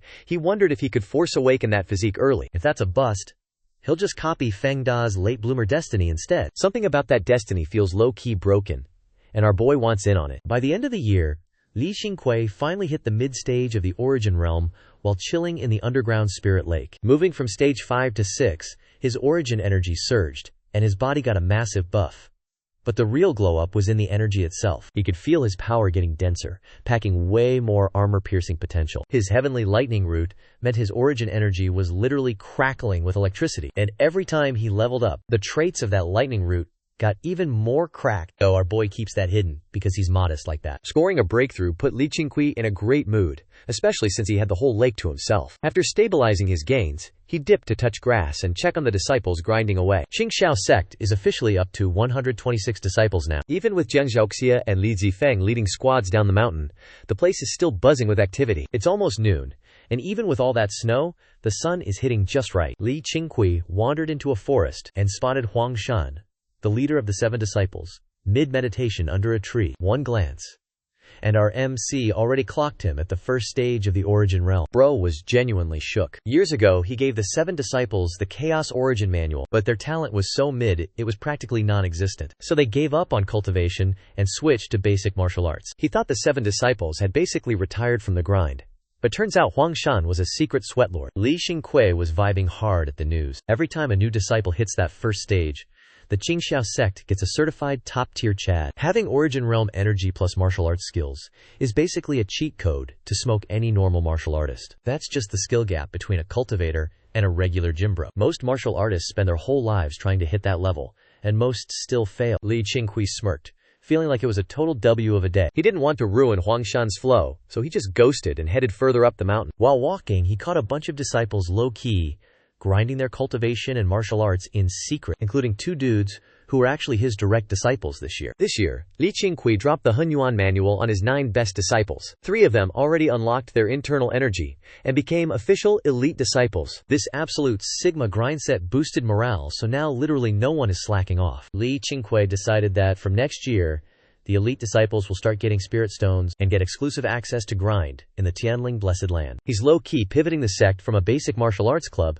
to a full-blown cultivation powerhouse. In his head, these elite disciples are the real backbone of the Qingqiu Sect's ascension. The sect's true rival isn't some mid-tier martial arts group, but their own limits. They aren't chasing some #1 martial arts clout, they're chasing that immortality glitch. Half an hour later, Li Qingqiu swung by the guest wing near the new courtyard and caught Kui dead-ass coaching Xin Ye on the Wanjun subduing demon staff. Yan Lan and Zhu Yan were chilling at the tea table, while Su Jiling and Kumar were just standing guard like total NPCs. Zhu Yan caught a glimpse of Li Qingqiu, and despite rocking a veil, she was low-key hesitating on whether to slide into his DMs. But Li Qingqiu just kept vibing up the mountain and dipped out of her sight before she could even process it. Yan Lan noticed Zhu Yan acting kinda sus. Looked back, but Li Qingqiu was already long gone, so she just asked what the heck she was staring at. Zhu Yan snapped back to reality, claimed it was nothing, and pivoted back to what Yan Lan was saying earlier. Like, if killings are actually real, where are they hiding, and why is the Zhongtian sect thirsty for one? Hearing this, Yan Lan glanced at Qin Ye swinging his staff and low-key explained that,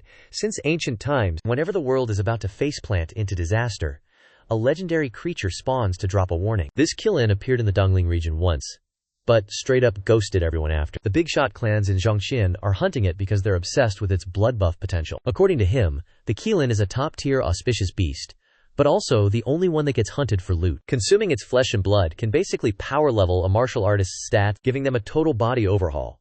And its hide is god-tier material for crafting legendary gear. Plus, word on the street is it's got an inner core, which is the ultimate endgame loot every cultivator dreams of farming. Zhu Yan clearly wasn't thirsty for that Qilin loot. She just asked, low-key shook, If these beasts only spawn, if that's the case, shouldn't all the rebellions everywhere have been wiped out by now? Yanlan's eyes suddenly turned deep, like a bottomless pit. He said in a cryptic tone that this only proves the real catastrophe hasn't even started yet. Zhu Yan went silent after hearing that. She usually spends her time obsessed with art and music, never wanting to get dragged into the world's drama. Judging by Yanlan's words, this so-called human catastrophe isn't some natural disaster, but a man-made nightmare. Anyone with the power to wreck the whole world is definitely some high-ranking big shot, so she wisely decided not to dig any deeper. From that moment on, neither of them said another word, both trapped in their own messy thoughts. Meanwhile, Li Qingqiu headed up to the highest point of Lingxiao Pavilion. He went to find Li Zijin, only to see Zhang Yuchun sitting there with her, looking like they were scheming something. The two of them were the only ones in the courtyard. When Li Qingqiu got closer,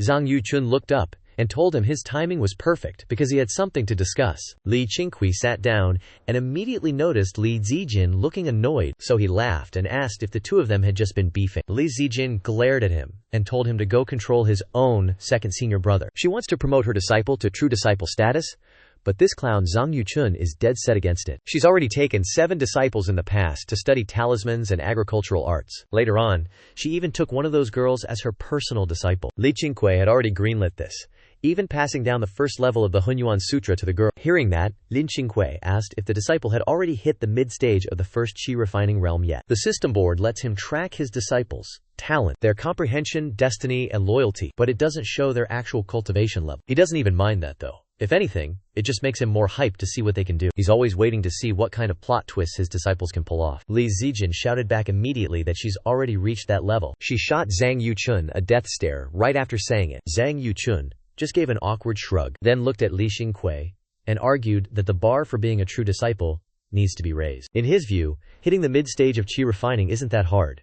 If you put in the grind, anyone can do it in a year or two. But the title of true disciple carries way too much weight and responsibility, so the requirements should definitely be stricter. Hearing this, Lin Zijin got even more heated, feeling like the goalposts were being moved just to spite her. Even though the Qingqiu sect hasn't officially locked in the perks for different ranks yet, being a true disciple in the future means you get to cultivate in the heaven spirit blessed land. And she's trying to snag that golden opportunity for her own disciple. Zhang Yuchun has his 7 disciples of Qingqiu. Zhang Xiaoxia has her 13 sword maidens. Li Dongyou has Liu Yan under her wing. And while Li Zifeng doesn't have a direct apprentice, he's always dragging disciples down the mountain for real-world experience. Naturally, Li Zijin doesn't want to be left in the dust, so she wants to groom an apprentice who can actually carry the sect. Li Qingqiu just laughed when he heard that, thinking Zhang Yuchun is being way too extra about the whole thing. He made it clear that while the standards for direct disciples are definitely going up, you can't just change the rules whenever you feel like it. It has to be on a fixed schedule. Even if the current direct disciples get power crept by the new blood later,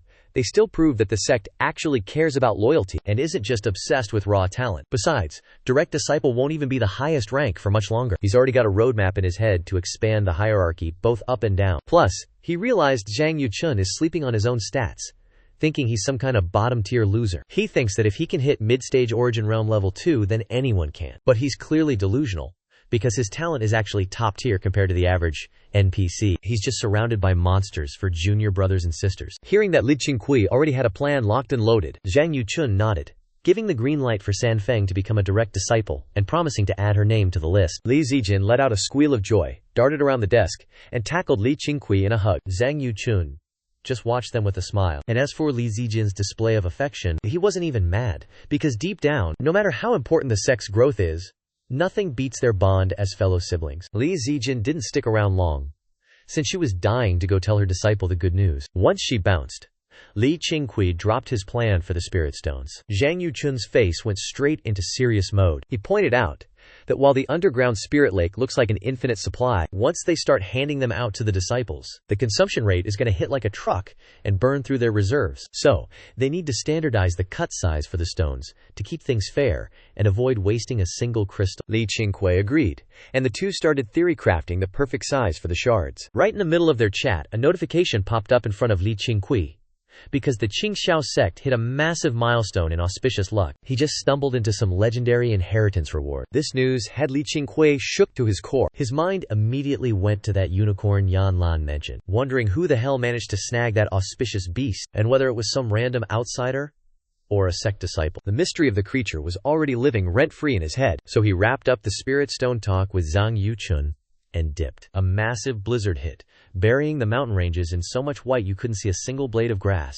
On the wide, snow-covered path between the peaks, a massive crowd of martial artists was pushing forward, and at a glance, there had to be at least 10,000 of them. Leading the pack were horsemen carrying massive banners. These flags were branded with the names of the three major sects: Qingqiu, Taiyu, and Chang. Each sect had about 400-500 goons, with a dozen other guilds trailing behind, mixing in carriages and carts. Most of these guys were on foot, weapons drawn, braving the storm like an absolute juggernaut of an army. Guang Lantian, the leader of the Qiyue alliance, was riding at the very front. Ever since Lu Taidu kicked the bucket, he spent months playing politics, and climbed from second in command to top dog. He's here for one thing: that legendary cultivation manual from the myth of the martial world. He stared ahead, his brain overclocking as he plotted how to swipe that treasure. In his mind, with so many sects teaming up, even if Jiang Zhaoxia was still at Qingqiu sect, he wouldn't stand a chance. The Qiyue alliance wants that loot, and the only real competition is Qingqiu and Tai Yufeng. Leading Qingqiu was vice sect leader Bai He, rocking a black robe and a sword, looking like a total snake with his hawk-like eyes. The guy leading Tiyue Feng was a sect master named Zhang Songjing, a hulking beast of a man who looked like an apex predator despite his white hair, his blue robe barely containing his massive frame. All three of these guys were absolute veterans in the Guzhu martial world, and since they'd been at the last martial assembly, they knew exactly how dangerous Jiang Zhaoxia was. But for now, they kept their traps shut, each one busy plotting their own backstabbing schemes. Just then, a Qingqiu disciple on horseback shouted that someone was up ahead, causing the whole army to freeze and focus. A swirling blizzard blinded them as the wind picked up. Through the thick snow, they could just barely make out a single figure standing dead still, waiting for them like a boss. Guang Lantian squinted, couldn't see who it was. Bai He and Zhang Songjing didn't hesitate, immediately picking up the pace. The trio was feeling cocky. Even if their target was Jiang Zhaoxia, they were confident they could handle her. Seeing their leaders gunning it, the disciples from every sect scrambled to catch up. Not a single one of these NPCs felt a hint of danger. They were just hyped, thinking it was a 3 versus 1 stomp. Qingqiu sect was in their sights, and the legendary supreme art was basically already in their pockets. As Guang Lantian and his squad got closer, they finally caught a glimpse of who was blocking the path. One look was all it took for Guang Lantian to realize it was Yang Jueding standing there. He narrowed his eyes and growled, but deep down, he was vibrating with excitement. Looks like the rumors were true after all. He was originally a bit skeptical about the whole thing, thinking that even if they missed out on the secret technique, wiping out the Qingqiu sect would be a nice consolation prize. The Seven Joy Alliance had lost too many disciples to them already. They just hadn't found the time to settle the score. Yang Jueding stood there in the official robes of the Qingqiu sect, the blue fabric flapping in the wind, his wide sleeves and pants billowing like a raging fire, his sash pulled tight, making him look like an immovable object. Seeing the massive army of martial artists ahead, Yang Jueding was internally sweating. He knew trouble was coming, but seeing this many sects teaming up to crash his party was still a massive shock. Good thing he'd already sent his disciples to sound the alarm. Yang Jueding was still stuck at the first level of the Origin Realm, but he was inches away from breaking through. Plus, he hadn't slacked on his training one bit. Even staring down an entire army, our boy was ready to throw hands. He called them out, wondering why these big-shot sects were so desperate to jump a small fry like the Qingqiu sect. Guang Lantian, who used to be buddy-buddy with Yang Jueding, stepped up and told him that he was too old to be hoarding a treasure he couldn't keep, and that if he just handed over the manual, maybe they'd let his sect live. Yang Jueding just laughed in his face, calling them out for blindly believing the Qing sect's gossip, especially since everyone was present at the Fuyang Lake incident, so there was zero proof that he was the only one who walked away with the goods. Bai He, the deputy sect master of the Qing sect, gave a cold, sinister scoff, saying there was no point in wasting breath on a dead man walking. Just capture him, break his spirit with some torture, and he'd spill the beans soon enough. Zhang Songjing from Tu Peak didn't say a word. He just drew his blade, ready to start the slaughter. This forced the mob behind them to start unsheathing their weapons like a bunch of NPCs as the killing intent instantly blanketed the entire snowy plains. Yang Jueding stepped forward, letting out a cocky laugh, claiming he'd been itching to test Bai He's skills for a long time, while sarcastically chirping that if a loser like Bai He could make vice sect leader, then Qing sect was basically speedrunning their own extinction. A cold, murderous glint flashed in Bai He's eyes as he vaulted off his horse like a hawk, drawing his blade mid-air to dive straight for Yang Jueding. Yang Jueding didn't retreat. He actually charged right into the crowd, standing his ground like a total gigachat. Meanwhile, over 10 miles away, two people were full sending it on horseback, with snow whipping them in the face. It was the martial champion Ling Yang and his cousin, Zhao Linglong. Zhao Linglong was trailing behind, gripping her reins tight, her face flushed red from the freezing wind. She shouted, asking if they really had to rush like they were dodging a debt collector. Li Yang, with his long spear strapped to his back, didn't even look back, just saying the tracks were getting fresher, proving those sects were just up ahead, and told his cousin to hang back so he could go scout the lobby first. He spurred his horse, immediately widening the gap between him and Zhao Linglong. Zhao Linglong yelled for him to chill and not do anything stupid, but it was a total waste of breath. He was already gone. Ling Yang cracked the whip, his black horse tearing through the blizzard like a dark dragon on a mission. Thank God the terrain was mostly flat, so the horse could drift across the snow at max velocity. After leaving Zhao Linglong in the dust, Li Yang finally spotted the action. On the horizon between two mountains, a massive crowd of martial artists was clustered together. He narrowed his eyes, kept one hand on the reins, tucked his whip into his belt, and yanked the spear off his back. He looked like a legendary general charging an entire army solo, moving like lightning, zero hesitation, absolute main character energy. The closer he got to the mob, the darker his expression turned. He never expected so many clowns to show up just to jump Qingqiu Sect. Even though he'd already taken an L against Wu Manchuria and saw firsthand how cracked Jiang Zhaoxia was, he still didn't think Qingqiu Sect could tank this many people. Just then, he saw people flying around in the back, realizing the main boss fight had already started. Liang let out a furious roar, but of course nobody heard him because they were too busy tunnel visioning the main fight. Dozens of high-level trash from the Seven Joy Alliance, the Qing Sect, and Iron Peak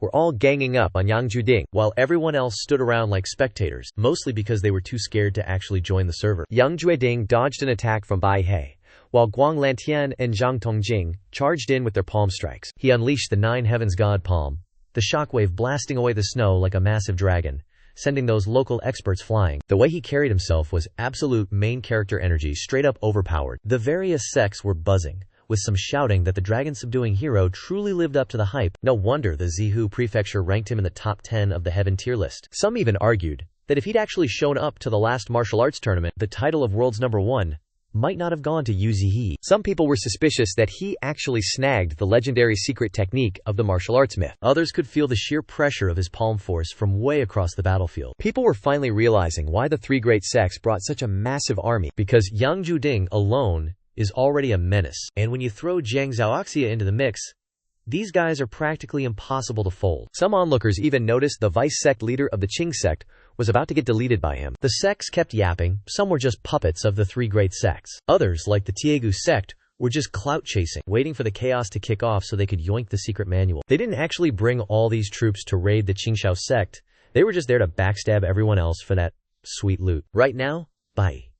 He was looking like a total loser, his robe shredded and hair a mess, mostly because Yang Juding was putting the hands on him the hardest. Guang Lantian and Zhang Tongjing were low-key terrified of how cracked Yang Juding had become, so they started playing it safe, too scared to trade blows, just trying to chip away at his stamina, hoping to stall until he ran out of gas and hit the floor. They were fully convinced that Yang Juding had the secret manual because they knew how trash his original martial arts used to be, and the fact that he leveled up this fast was just straight up suspicious. The only explanation was that he'd mastered the legendary secret tech. Suddenly, a roar of rage echoed out, but the trio just glanced over and didn't even break their rhythm. They didn't even need to call a timeout, as some random fodder stepped up to stop Li Yang, who was galloping in on his horse. Li Yang didn't appreciate the interruption, so he whipped out his spear and sent the guy flying. But that just alerted even more of these clowns to dogpile him. A short, chunky, middle-aged guy jumped out of the crowd, grabbed the horse's reins, and yanked hard. The black horse instantly lost its footing and face-planted. Ling Yang had the twitch reflexes of a pro, and the moment our boy touched down, he was instantly swarmed by the local martial arts mob. This short, chubby clown stared Ling Yang down, coldly demanding to know which sect this loser belonged to. The fact that Ling Yang could dead stop a galloping warhorse without breaking a sweat had the whole crowd shook. Lin Yang gripped his spear, flexing his title as the Imperial Martial Champion, and demanding to know why this crowd of NPCs was gatecrashed. Are they trying to start a rebellion? Or do they just think the laws of the Great Line Dynasty are a total joke? As soon as he dropped the Imperial Martial Champion title, the surrounding martial artists started buzzing like a hive of bees. The ones who'd actually been to the Grand Martial Tournament recognized our boy immediately. They started whispering to verify his identity. But none of these losers looked even slightly intimidated. In fact, they were all looking at him with nothing but pure, unadulterated disrespect. Surrounded by all these sects, the pressure on Li Yang started hitting like a truck. Watching the fight from a distance is one thing, but being swarmed is a whole different vibe. He scanned his surroundings, but all he saw was a sea of fodder stretching as far as the eye could see. That short, fat clown mocked him, asking if the local magistrate would even notice if they turned him into loot right here. Like, do you really think anyone is gonna hunt us down for a nobody like you? Li Yang's blood started boiling. He pointed his spear at the fat guy, called him a lowlife, and demanded his name. The guy just scoffed, smirked, and introduced himself as the branch leader of the Qing sect, Duan Tu. With that, he started strutting toward Liang Yang like he owned the place. The crowd started cheering and jeering, basically treating this like a sideshow to see if the champion was legit or just a fraud. Yang Jueding, busy with his own fight, noticed Li Yang's L status and low-key cursed him for being such a liability. But since he heard Li Yang was here to back up the Qingqiu sect, he knew he couldn't just let the kid get folded. Yang Jueding dashed toward him, throwing out a palm strike that hit like a dragon, clearing the fodder out of his path like it was nothing. Guang Lantian and Jiang Songjing decided they were done playing nice, landing right in front of Yang Jueding and unleashing a twin palm combo. Their internal energy collided with Yang Jueding's, sending snow flying everywhere and blasting the surrounding experts into next week. Half an hour ago, Yang Jueding saw the sects swarming the mountain and sent a disciple to sound the alarm. While he went to save Ling Yang's hide, the messenger sprinted straight to Lingxiao court to tell Zhang Yuchun that the base was getting raided. Zhang Yuchun's face went dark, and he immediately started rallying the disciples to get ready for a throwdown. The Qingqiu sect moved fast, with runners spreading the call to arms to every corner of the mountain. Zhang Yuchun led the charge, grabbing every disciple he saw practicing on the path and bringing them into the fray. Back at the courtyard, Zhu Yan was just about to paint when she saw people sprinting by, wondering what kind of drama was going down. Su Jiling immediately stepped out to see what the chaos was about. She tried to stop a disciple, but the dude just yelled, "We're under attack!" and kept running down the mountain. She ran back to the courtyard to spill the tea to Zhu Yan. Zhu Yan had been living on the mountain for 2 years, so she was completely out of the loop on all the recent rumors. She was genuinely confused, asking why anyone would attack the Qingqiu sect when they literally mind their own business. Plus, looking at the situation, the enemies aren't exactly thin on the ground. Su Jiling, however, isn't even phased. She casually mentions that this is standard procedure because Qingqiu sect is just stacked with too many prodigies, and a sect can't keep that many geniuses without having some broken secret tech. If their cultivation manual wasn't top tier, they'd be getting clapped daily. Add the fact that Jiang Zhao is making waves across the world, and you've got every jealous loser looking to take a shot. Zhu Yan knits her brows, losing all interest in her painting. Su Jiling smirks and asks if she's worried, offering to head down the mountain to check the vibes herself. Zhu Yan nods, and Su Jiling immediately bows and dips. In another courtyard, Yan Lan sits on a stone bench, watching the Qingqiu disciples drag Qinye away, and he instantly realizes the mountain is about to get spicy. Yan Lan stares at the book in his hand, sighing that the drama in the cultivation world is just as toxic as high-stakes politics, and nobody truly escapes the grind once they're in the thick of it. Kunyi walks up to him, asking for the green light to head down and scope out the situation. Yan Lan tells him to handle his business, then goes right back to his reading like the ultimate Chad. Kunyi grabs his silver staff and heads out, while Kun-er just sits cross-legged under a tree, trying to recover his inner energy. That L he took from Li Xinghui is still keeping him nerfed. Snow is dumping over the eaves, turning the entire mountain into a monochromatic frozen wasteland. Nobody knows that Li Xinghui is currently chilling at the peak, watching the whole scene go down. He stands by the cliff, spotting Su Jiling and Ku Yi heading down one after another, wondering if he should recruit Zhu Yan and Su Jiling into his sect. As for Ku Yi and Ku-er, yeah, he's not interested in those two. The crown prince can't stay at Qingqiu forever, and Lin Qinghui isn't about to deal with that level of headache for too long. As for the fight going on below, Li Qinghui isn't even sweating. He knows his sect is built different. Still, just in case things go sideways, he decides to slide through. He'll stay out of it if he can, though. The sect is still in its early access phase, and losing any of his disciples would actually hurt his bottom line. Just as Li Qinghui is deep in his thoughts, a notification screen pops up out of nowhere, telling him that his disciples just wiped out some haters, and because they flex the sect's power, he's getting a sweet inheritance reward. Li Qinghui smirks, lets out a sharp whistle amplified by his qi, and the sound cuts through the air like a sonic boom. Almost immediately, a massive silhouette comes charging out of the blizzard. High winds whip Lin Qinghui's robes between the peaks, while down on the snowy plains, the bodies and blood are already starting to stack up. Yang Jueding and Li Yang are still trading blows, barely 10 feet apart. Compared to Yang Jueding, Lin Yang looks like a total mess. His hair is a disaster, his face is caked in blood, and his chest is soaked in deep red stains. He's still gripping his spear, but his stamina and speed have clearly fallen off a cliff. Li Yang manages to land a hit on some random martial artist, sending the guy flying, but the recoil almost sends Li Yang straight to the dirt. He stabs his spear into the ground just to stay upright, barely hanging on. The ones leading the charge are still the big shots from the 3 major sects, while the small fry clans just watch from the sidelines. At this point, the crowd is actually starting to feel bad. mostly because Li Yang is taking such a beating. Some think this martial arts prodigy is a total clown for refusing to kill, basically speedrunning his own funeral. Others argue that Yang Jueding is just built different, throwing hands without a scratch on him. Some are worried that Li Yang is actually scared of breaking the law, and they're starting to wonder if these people are really about to off a literal government-appointed champion. The small-time clans are whispering in the back, some moved by Li Yang's strange moral code, while others are just terrified that things are getting way too messy. In the underworld, internal beef is one thing, but everyone here has blood on their hands anyway. Bringing in the law is a death sentence for everyone, and they just want the loot, not a war with the imperial court. Regardless of what they think, the top dogs from the 3 sects are done playing around and are ready to execute Li Yang on the spot. Yang Jueding is juggling the heavy hitters around him while still having to babysit Li Yang, because if he didn't, our boy Li Yang would have been done for a long time ago. Before Li Yang can even catch his breath, another wave of enemies swarms him, forcing him to grit his teeth and keep grinding. Finally, he's starting to realize what a real battlefield actually feels like. Back when he won the title, he wanted to enlist in the army, but his dad blocked him. The old man thought he didn't have the stomach to be a commander, so he sent him into the martial arts world to toughen up. But now, even just getting jumped by a few hundred guys has him feeling completely cooked. He can't even imagine how insane it would be to stand on a real battlefield against an army of hundreds of thousands. Yang Jueding realizes Li Yang is running on absolute fumes now. He checks the timing and figures his student must have already made it back to the sect. With that, he immediately pivots and charges toward Li Yang. Guang Lantian and Zhang Songjing, despite being injured, jump back in his way, and Yang Jueding's eyes turn absolutely predatory. He lets out a savage roar and puts every ounce of his internal energy into a single palm strike. The 9 heavens divine palm explodes outward, his internal Q. With just one palm strike, he sent Guang Lantian and Zhang Songjing flying backward, coughing up blood. Then, our boy unleashed some top-tier footwork. He blitzed over to Li Yang, grabbed him by the scruff of his neck, and started legging it toward the Qingqiu sect. While retreating, his other hand kept spamming palm strikes,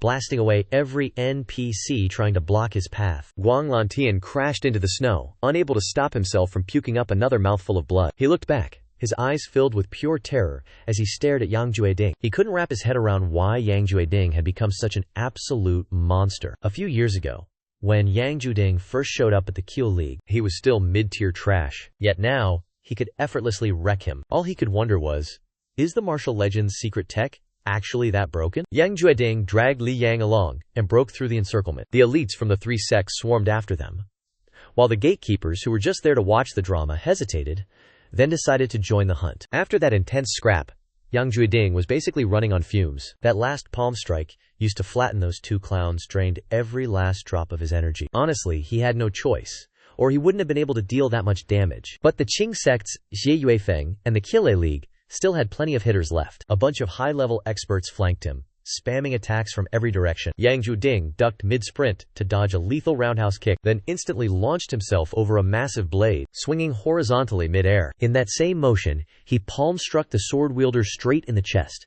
making the guy kneel down in pain and slide backward while spitting blood. Getting dragged around like a ragdoll, Li Yang didn't feel relieved at all. He was humiliated, his entire body stiff with rage. Suddenly, Yang Jueding took a massive kick to the back, losing his balance and tumbling forward into the dirt. Lin Yang got tossed aside, his vision going completely dark from the impact. After rolling a few times, Yang Jueding palm-planted into the snow to steady himself and spun around to face his attacker. Looking closer, he realized the guy behind the attack was Duantu, a local boss of the Qing sect. Despite being short, Duantu was radiating main villain energy, standing in the snow like a god of death, with bloodlust leaking from every pore. Years ago, Yang Jueding had traded blows with Duantu and taken a massive L. So seeing the guy dare to block his path again, he narrowed his eyes, his killing intent skyrocketing. Duantu kept charging straight at Yang Jueding, and it wasn't just him. Over a dozen elite experts from the big sects rushed in to join the gang up. If it were a 1v1, Yang Jueding could easily delete these scrubs from existence, but right now his mana bar is completely empty. He's out of gas, so he can only keep dodging for dear life. Lin Yang's vision just cleared up when he saw a blade leveled right at his throat. He looked up and saw a middle-aged guy with a scarred face, rocking a dirty black cloak and a wide-brimmed hat. Their eyes locked, and Li Yang was instantly frozen in place. Those eyes were cold enough to freeze hell over, like the eyes of someone who slaughtered an entire server, with a heart so hardened it had zero chill left. Li Yang instinctively tried to speak, but the scar-faced man just turned his head away, and when Li Yang followed his gaze, his eyes went wide as saucers. He saw someone galloping toward them on horseback, and it was none other than his cousin, Zhao Linglong. Some goons tried to stop her, but one touch of her aura sent them flying. She wasn't even breaking a sweat. Duantu whipped his head around and lunged forward, trying to intercept Zhao Linglong, just like he did with Lin Yang. But before he could land a hit, a shockwave blasted him into next week, leaving him coughing up blood all over the place. Lin Yang was left standing there with his jaw on the floor, totally shook. Zhao Linglong's Chad entrance forced the mobs ganging up on Yang Juding to pause, leaving them half-focused on Yang Juding while keeping a nervous eye on her. Zhao Linglong rode right up to them, yanked the reins, and made her steed rear up like an absolute boss. Sitting on that horse, her robes fluttering in the wind, she was radiating main character energy. Nothing like her usual self. Her gaze was just as icy as that scar-faced swordsman's, with enough pressure to suffocate the whole room. As her horse landed, she stared down the guy with the blade and called him out by name, confirming it was the legendary Bloodblade Dian Ming, the guy who dipped from the martial arts world over a decade ago and straight up demanded to know why he was sticking his nose into the business at Qingqiu. Her voice was usually soft, but it was dripping with killing intent that hit everyone, even the guys in the back. A pro from TU Peak gasped in disbelief, realizing Dian Ming was the top dog of Weishao 10 years ago. The big shots from Qingwei Alliance and Qing Sect immediately knew the vibes were off, because they definitely didn't invite anyone from Weishao, so they just exchanged worried looks, realizing they were in way over their heads, and realized literally nobody there had a clue who Dian Ming was. Dian Ming held his blade, the blood-severing saber, thin as a willow leaf, with blood grooves on both sides that turned snowflakes into steam the second they touched the steel. His face was a roadmap of trauma, sporting a 4-inch scar that made him look like a total menace. With a grizzled salt and pepper beard, he looked exactly like a feral old wolf. He stared down Zhao Linglong, realizing she was way too young to be packing that much internal power, something that even with peak talent should have been straight up impossible to reach. So he coldly demanded to know her family name. The pursuing sect slammed the brakes, watching from a distance as Zhao Linglong and Dian Ming squared up. Anyone with half a brain could tell this Dian Ming character wasn't some bottom-tier NPC. Zhao Linglong didn't even hop off her horse, just looked down at him and said her name was Zhao. A cold glint immediately flashed in Dian Ming's eyes. He smirked, realizing she was the latest heir to the Xuanyin manual, and correctly guessed she'd been gifted at least 200 years worth of cultivation power, which meant the old geezer who passed it to her had finally kicked the bucket. Just hearing that was enough to leave the sect experts shook, and even Li Yang was absolutely stunned. He had zero clue his own cousin was this much of a powerhouse. It finally clicked why his dad forced him to bring her along, despite him wanting to go solo. Turns out, it wasn't to gain experience, it was for her to play bodyguard for his sorry self. Throughout the trip he'd narrowly escaped death so many times and couldn't figure out why, never realizing the person keeping him alive had been right by his side the whole time. Zhao Linglong ignored Li Yang crumpled on the ground, keeping her eyes locked on Dian Ming, asking if he was also chasing that legendary martial arts manual. Dian Ming gave a sinister grin, bragging that his target made her Xuanyin manual look like garbage. Then, out of nowhere, he swung his blade straight at her. The strike was faster than lightning, and Ling Yang, you poor guy thinking you could actually trade blows with top-tier masters, couldn't even track the speed of that swing with his eyes. But Zhao Linglong's reaction time was on another level. Like a ghost, she drifted over her horse's head, landed, and fired off a palm strike. Her internal energy exploded, forming a visible force field that shielded both her and the horse. Boom!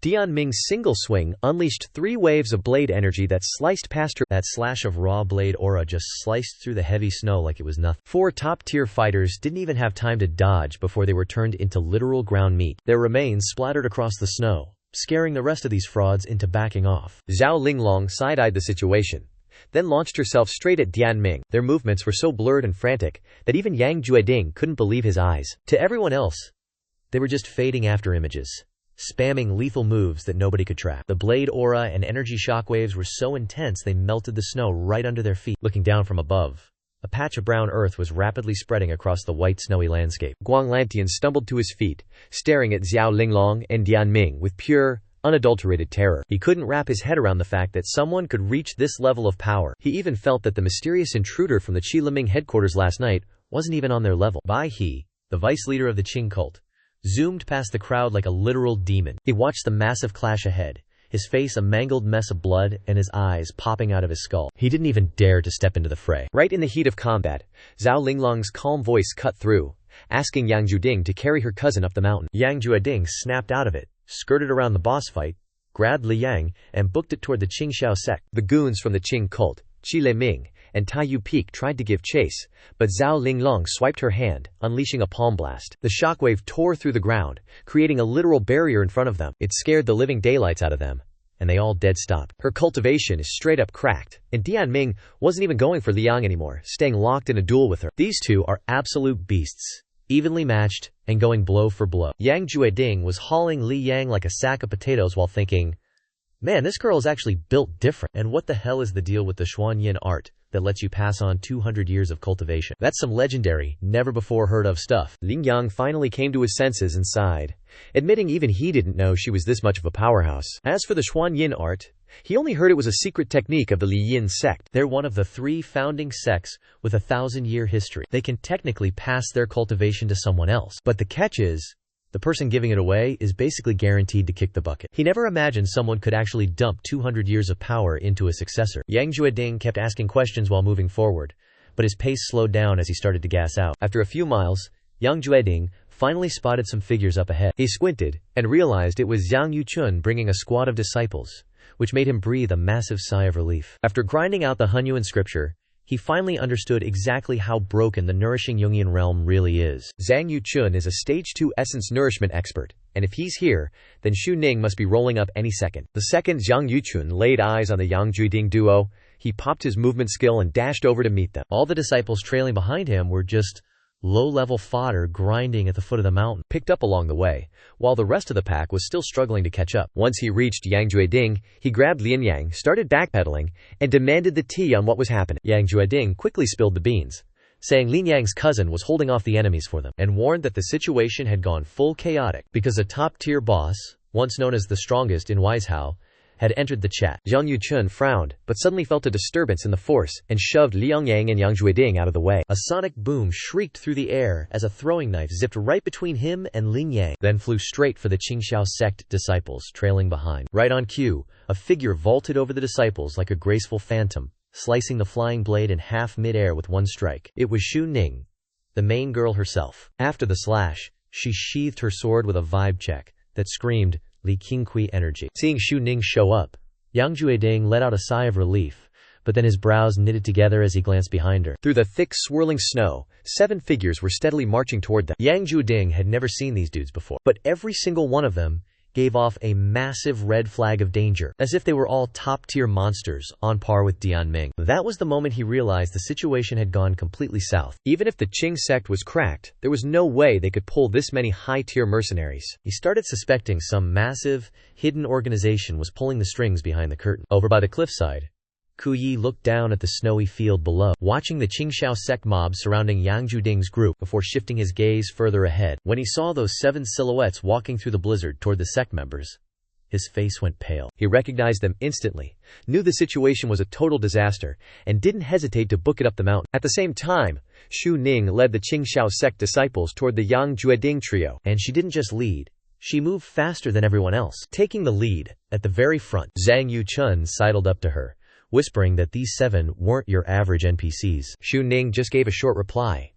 Even though she was barely taller than his shoulder, her aura was absolutely eclipsing his. Her gaze was ice cold, acting like those 7 losers ahead weren't even worth her time. When he gave her the heads up, she hit him with the coldest, shortest response imaginable. Zhang Yuchun turned around and saw a flood of disciples still pouring down the mountain, a smirk already creeping across his face. Besides the elite disciples grinding the Primordial Sutra, the rest of these guys had been training hard and eating like kings every single day. Yang Jueding didn't gatekeep his power either, straight up dumping his own internal energy into them, making their progress look like an absolute speedrun. They might not be top-tier legends yet, but they're definitely way past the average NPC status. To Zhang Yuchun, this fight isn't a death flag, it's a mandatory training arc for the Qingqiu sect. In the martial arts world, you don't reach the top without getting your hands a little dirty, and no sect stays on top just by spending all day training in a basement. You only unlock your true potential once you've seen the real heat of a bloodbath. Qin Ye grabbed his iron staff and slid right next to Zhang Ning, but after a quick second, he decided to take a step back, giving the spotlight to his senior sister. The 7 sons of Qingqiu finally pulled up to the scene. Huangshan just hit the first level of the Origin Realm and was ready to go full main character mode, hyped to wreck everyone in sight, but then he saw there were only 7 enemies, and he immediately went into tryhard mode. He knew that when the enemy brings a crowd, there's always fodder in the mix, but when there are only a few, they're usually built different. Bro had been grinding in the real world before, so he knew how the streets worked, and just by looking at these 7, he could tell They were absolute menaces. The Qingqiu disciples lined up behind Qingqiu one by one, ready to hold the line. Li Yu watched the scene, realizing the Qingqiu sect had undergone a massive glow-up. The same disciples, who looked like total greenhorns last time, now carried the aura of hardened killers. Suddenly, the 7 figures emerged from the snowstorm. 6 dudes and 1 girl, all of them strapped with weapons, rocking devil masks like they just crawled straight out of the underworld to collect souls. The 7 of them started chatting amongst themselves. One of them was actually surprised that a bunch of literal kids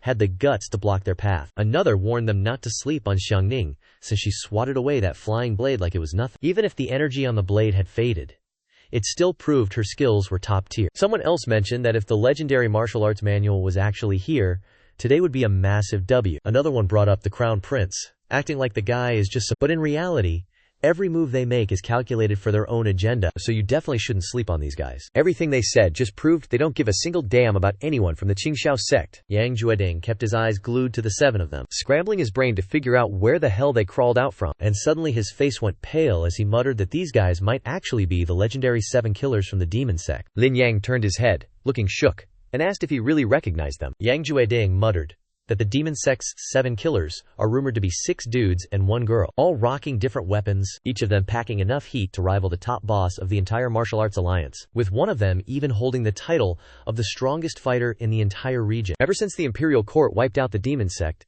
they've been ghosts, so it's insane that they're still kicking after 20 years. Yang Jueding's expression turned straight up ugly, his voice dropping an octave as the gravity of the situation hit. Coming from a noble bloodline, Lin Yang knew way more about the demon sect than your average thug, and man, he was terrified. Since the founding of the Great Lian dynasty, the demon sect was the biggest threat on the block, outclassing even the 3 sects of the imperial court. They had reach across every province, terrorized the entire martial world, and their ranks were stacked with absolute monsters. Plenty of their members were former #1 martial artists in their provinces.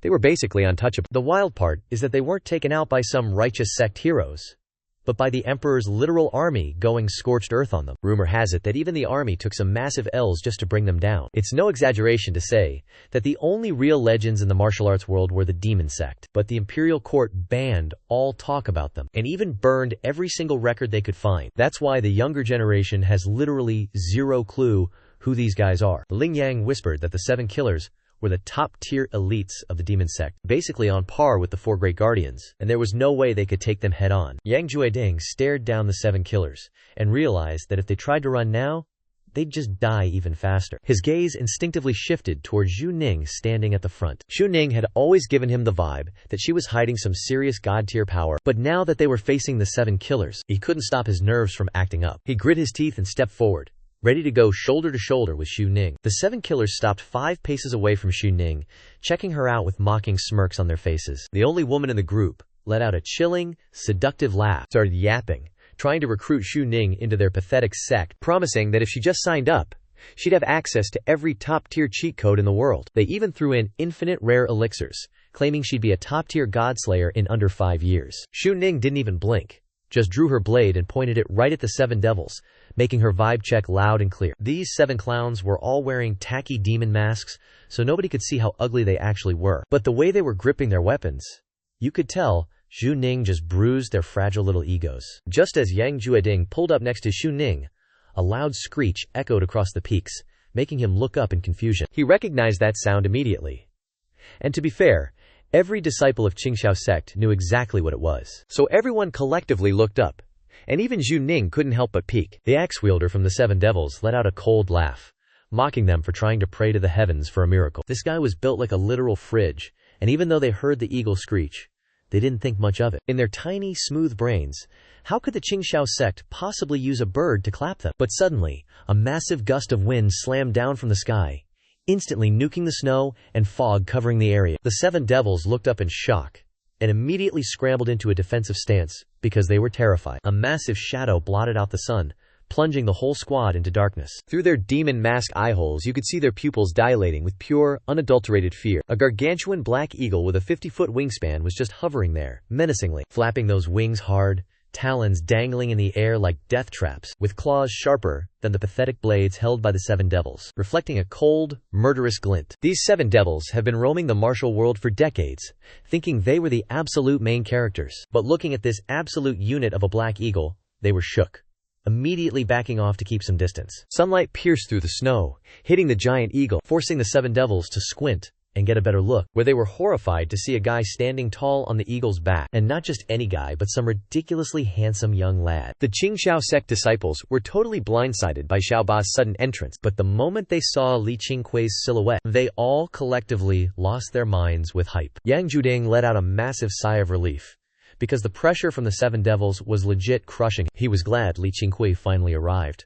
But he was also low-key shook, wondering how the hell Li Qingqiu managed to pull off an aerial drop-in like some kind of legendary boss. The way Li Qingqiu showed up had Yang Juding's blood pumping, his fists clenched tight inside his sleeves. Li Yang stared up at Li Qingqiu, mouth wide open, eyes glued to the sky. A dude holding a whip from the Seven Killings demonic sect stuttered as he questioned Li Qingqiu's identity, because the sheer pressure radiating from him and Xiaoba was honestly too cracked, making the Seven Killings goons feel like they were being crushed by a mountain. Li Qingqiu didn't even bother to talk trash, he just raised his right hand, and in a split second, the sound of swords unsheathing echoed everywhere, as over 10 iron swords from the Qingqiu sect disciples flew straight out of their scabbards, hovering in the air all around him. That sight made the Seven Killings faces go pale, and they immediately dipped, trying to run for their lives. The Qingqiu sect disciples were out here bugging, eyes wide open, and besides Xu Ning, even Zhang Yuchun and Yang Jueding were completely shook by Li Qingqiu's sword control flex, some of them even looking down at their own empty scabbards, thinking they must have been dreaming or something. Li Qingqiu stood on the hawk's back and waved his hand forward, and in a blink, those 10 hovering blades turned into cold streaks of light and zipped away. One top dog from the Seven Killings, dual-wielding his blades, heard the whistling wind and spun around to block the incoming swords with everything he had, desperate to survive the onslaught. But he was literally just fodder, and blood sprayed everywhere in an instant as his head got clean sliced off, his body still stuck in that cool combat pose, while his twin blades shattered like glass, with shards flying all over the place. That gruesome scene left the other six terrified. Knowing they couldn't run, they all turned to try and make a last stand. But those flying blades were moving at a speed that literally defies physics, making the goons look like they were moving in slow-mo as the swords pierced through them one by one. The last female fighter got launched backward by a blade for over 30 meters, finally getting pinned hard against the snowy field, her limbs dangling, her eyes beneath the demon mask filled with nothing but pure despair. It all happened so fast, it felt fake. From the moment Li Qingqiu made his move until the Seven Killings were wiped off the map, it all went down so fast, the Qingqiu sect goons couldn't even process what happened. Way off in the distance, Su Tiji reached the cliffside just in time to witness the entire massacre. She stared in disbelief, rubbing her eyes like she was trying to convince herself she wasn't hallucinating. Li Qingqiu retracted his hand, and his flying blades peeled away from the corpses, zipping right back to him. With a casual flick of his sleeve, he signaled for them to return, and just like that, the killer aura vanished from the blades, reverting back into nothing more than ordinary steel swords, sliding neatly back into their scabbards all at once. The Qingqiu disciples stood there with numb hands, looking down to realize their swords had somehow sheathed themselves. Li Qingqiu told Elder Yang to make sure the trash got cleared out. Before the words even left his mouth, Xiaoba flapped its wings, kicking up a massive blizzard as it launched into the sky, vanishing into the thick snow. Even after he bounced, the Qingqiu disciples were still staring into space, completely shell-shocked. Lin Yang collapsed into the snow, looking up at the sky like he'd just woken up from a fever dream, wondering if what he'd just seen was actual martial arts or straight-up god-tier magic. Xiang Ying looked toward the horizon, sensing the presence of Zhao Linglong and Dian Ming, so she didn't bother waiting for the disciples to recover, grabbing her sword and dashing forward, disappearing into the snowstorm in a heartbeat. Over at the guest quarters, Yanlan was trying to read. Ku Yi had already been down the mountain for a while, but for some reason, the guy couldn't shake this weird, ominous feeling, making it impossible to focus on the book. He muttered to himself, thinking this disaster might be bigger than just a Qingqiu sect problem. With that thought, he tossed the book aside and stepped out into the courtyard. Kun Er, still nursing his injuries, got up and followed him out. The second they stepped out, a sudden gust of wind hit them, shaking the snow right off the trees. Yanlan shielded his eyes from the falling snow, then suddenly felt everything go dark for a split second before it lit back up. He turned around, his eyes popping out of his skull. A black eagle the size of a monster had just soared right over the treetops, and there was some dude riding it with his back turned. Yanlan stood there like a statue, legit questioning his own eyesight. Ku Care stepped out of the yard and didn't see Lin Qingqiu. He only saw Xiao Ba, since the bird's massive wings perfectly blocked the view of the MC from that angle. He walked over to Yanlan, totally shook, exclaiming that the bird was a beast and he had no idea something like that was lurking in the mountains. Meanwhile, Li Qingqiu tapped Xiaoba on the head with his foot, muttering for the beast to cut the nonsense. As night fell, Su Zhiling made her way back to Zhu Yan's courtyard, only to spot Zhu Yan chilling at a stone table. An oil lamp flickered on the table, casting a soft glow over her veil and brows. Zhu Yan looked up, saw Su Zhiling approaching, and asked if the drama with the Qingqiu sect had finally been settled. Su Zhiling sat down across from her, still looking totally shook, and poured herself a drink. Seeing her looking like she'd just seen a ghost, Zhu Yan frowned and asked if something went sideways. Su Zhiling took a deep breath, looked her dead in the eye, and asked if immortals were actually real. After all, the imperial court is obsessed with alchemists, and the world is filled with wild rumors about immortal arts. The candlelight highlighted her complete state of bewilderment, because she couldn't unsee Qingqiu wiping out the 7 slayers of the demon sect before riding an eagle into the clouds. She literally couldn't wrap her head around Qingqiu's combat skills, because that wasn't just martial arts, that was on another level, making her think she was staring at a legendary deity. Zhu Yan calmly replied that the world is huge and full of weird stuff, but she had no clue if cultivators were legit. But she made it clear, the imperial alchemists are just a bunch of scammers and fake gurus. And those parasites are exactly why the Dali dynasty has been a disaster zone for years. The whole empire was almost brought to its knees. Su Zhiling hesitated for a beat before spilling the tea on everything she witnessed earlier today. Zhu Yan went dead silent after hearing the intel. The two of them just stared at each other, totally speechless. Outside the courtyard, things were starting to get rowdy. The Qingqiu sect disciples were back from the mountain, buzzing with hype about the insane showdown they'd just witnessed. But the name on everyone's lips was Zhu Ning, not Li Qingqiu. Zhang Yuchun had warned the disciples that they could talk about the sect leader, but only behind closed doors, since there were still guests hanging around the mountain. In a separate guest wing, Ku Yi was standing next to Yan Lan, feeling like he was sitting on a ticking time bomb. He'd been pushing to leave for ages, but Yan Lan just wasn't having it. Hearing the ruckus outside, Yan Lan told him they'd head down the mountain tomorrow, because even if they were leaving, they needed to pay their respects to sect leader Li. It's just basic manners. He didn't tell Ku Yi or Kun Er about the mind-blowing scene he'd witnessed. 1, he wasn't sure if he'd hallucinated the whole thing.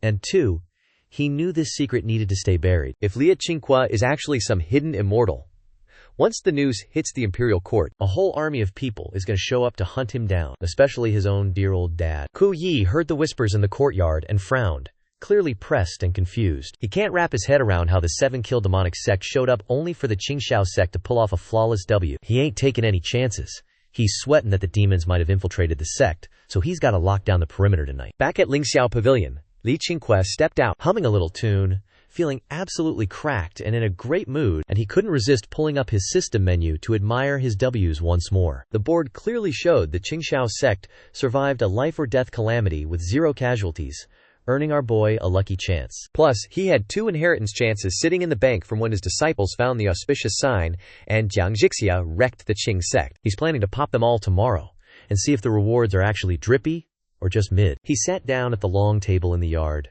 waiting for Zhang Yuchun and the crew to roll back in. After crushing the 7-kill demons, he did a quick sweep to make sure no one could touch Zhu Ning before dipping. With Zhu Ning's skill set, if you take the 7-kill demons one-on-one, none of those clowns are even a challenge for her. It was just their team-up combo that had him worried she'd get clipped, so he left 1 high-level fodder behind for her to practice on. As for the Zhao Ba vs Zhao Di smackdown today, Li Qingqiu isn't sweating the leaks at all. Even if word got out, who cares? There's no viral video proof anyway. Besides, this whole world is full of NPCs making up cringe legends about themselves. Over at the edge of the Tycoon Mountains, there's a sect leader claiming he's blessed by a river god who can sniff out ghosts. Plenty of clans and sects lie out of their teeth about their magic, just to clout chase and scam the commoners. If the literal frauds aren't afraid of being exposed, our boy's legit cultivation sect definitely doesn't need to stress. Li Qingqiu just wants to grind his levels and build his sect up steady, and he isn't about to start recruiting disciples just to fill a quota. I mean, at the end of the day, these disciples actually need to eat. After chilling for a bit,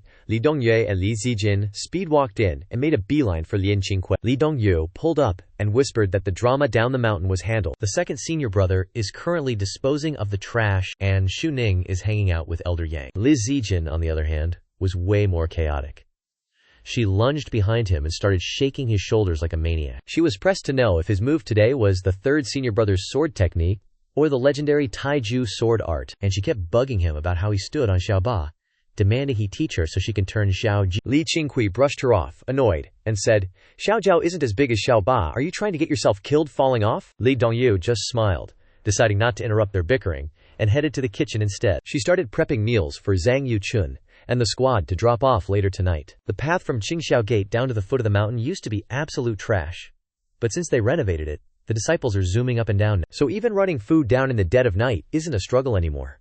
Just grab a torch and a lantern, and you're golden. Li Qingqiu pulled Li Zijin down to sit, and told her to spill the tea on how the disciples handled the rival sects. After he dipped, the Qingqiu Gate disciples went absolutely feral in another massive war. They wiped the floor with that mob of losers from the allied sects. Straight up deleted hundreds of enemies from the server. Without the big three sects leading the charge, those other gangs are basically just NPC fodder. They're nothing but bottom feeders, who spend their time bullying the weak. Li Qingqiu listened intently, feeling pretty hyped about their performance in the skirmish. At least the disciples got some decent XP, so things should be chill for a while now. Once Jiang Zhaoxia, Li Zifeng, and the others get back, Li Qingqiu is locking them in the sect to buff up their total combat power. With a powerhouse like Jiang Zhaoxia around, Li Qingqiu doesn't even need to leave his base. Because her and Zhu Ning combined?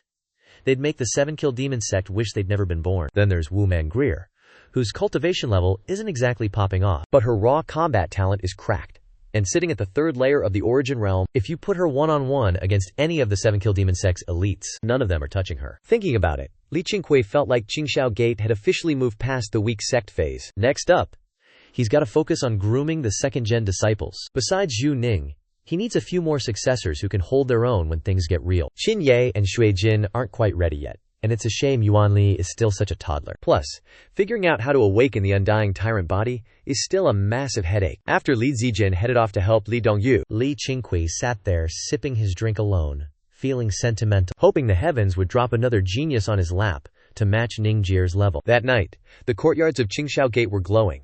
The heavy snow finally let up, and winter looked like it was bowing out. The night faded, and the sun rose. And by noon the next day, Yanlan rocked up to the sect gate, begging to see Li Qingqiu. She waited a bit until she finally got the green light to enter Lingxiao courtyard. Early that morning, Li Qingqiu claimed his legacy rewards, snagging the basic array manual and the mountain sovereign incantation. The methods for practicing and creating basic arrays were already burned into Li Qingqiu's brain. It was exactly his vibe, so he figured he'd write it down to see if any disciples were actually smart enough to study it. As for the Mountain Lord's divine mantra, that's a skill that lets you manifest a literal beast god avatar to throw hands. The so-called Mountain Lord is basically a tiger that's been vibing in the mountains for 100 years. The scaling of this move is still a bit of a mystery, but based on the inherited memories, the Mountain Lord's avatar is absolutely terrifying. Like, normal people would probably piss their pants and go jelly-legged the second they saw it. Li Qingqiu was stoked about these two legacies, especially the basic formation manual. I mean, what kind of sect doesn't use defense arrays? In a good mood, he told Yuan Shi to go grab Yan Lan and the crew waiting outside the gate. Xu Ning sat to Li Qingqiu's right, Yuan Li on his left, and they all just sat there waiting for dinner. Li Qingqiu glanced at Yuan Li and realized this kid's talent is so trash, it's honestly impressive. Even after hitting the underground spirit lake, he hasn't even reached the middle of the 1st stage of the origin realm. Looks like if he doesn't wake up that indestructible tyrant body, he's never gonna make it as a top-tier cultivator. Shortly after, Yuan Shi rolled up with Yan Lan, Kun Yi, and Ku Er in tow. Yan Lan walked up to the table, gave a respectful bow to Liu Qingqiu, and flashed a smile, saying he was here to say his goodbyes. Seeing Yan Lan bow, Ku Yi and Ku Er just frowned, looking completely confused, because even though their prince is a nice guy, he doesn't just bow to randoms like, ever. Li Qingqiu looked at Yan Lan and laughed, asking why he couldn't stay a few more days. I mean, the holidays are coming up. Yan Lan shook his head, saying he didn't want to overstay his welcome, adding that he's heading to the governor's manor first. The new governor happens to be from the same clan as his mother, so he's gonna make sure they look out for the Qingqiu sect, just as a little thank you for saving his life. Hearing that,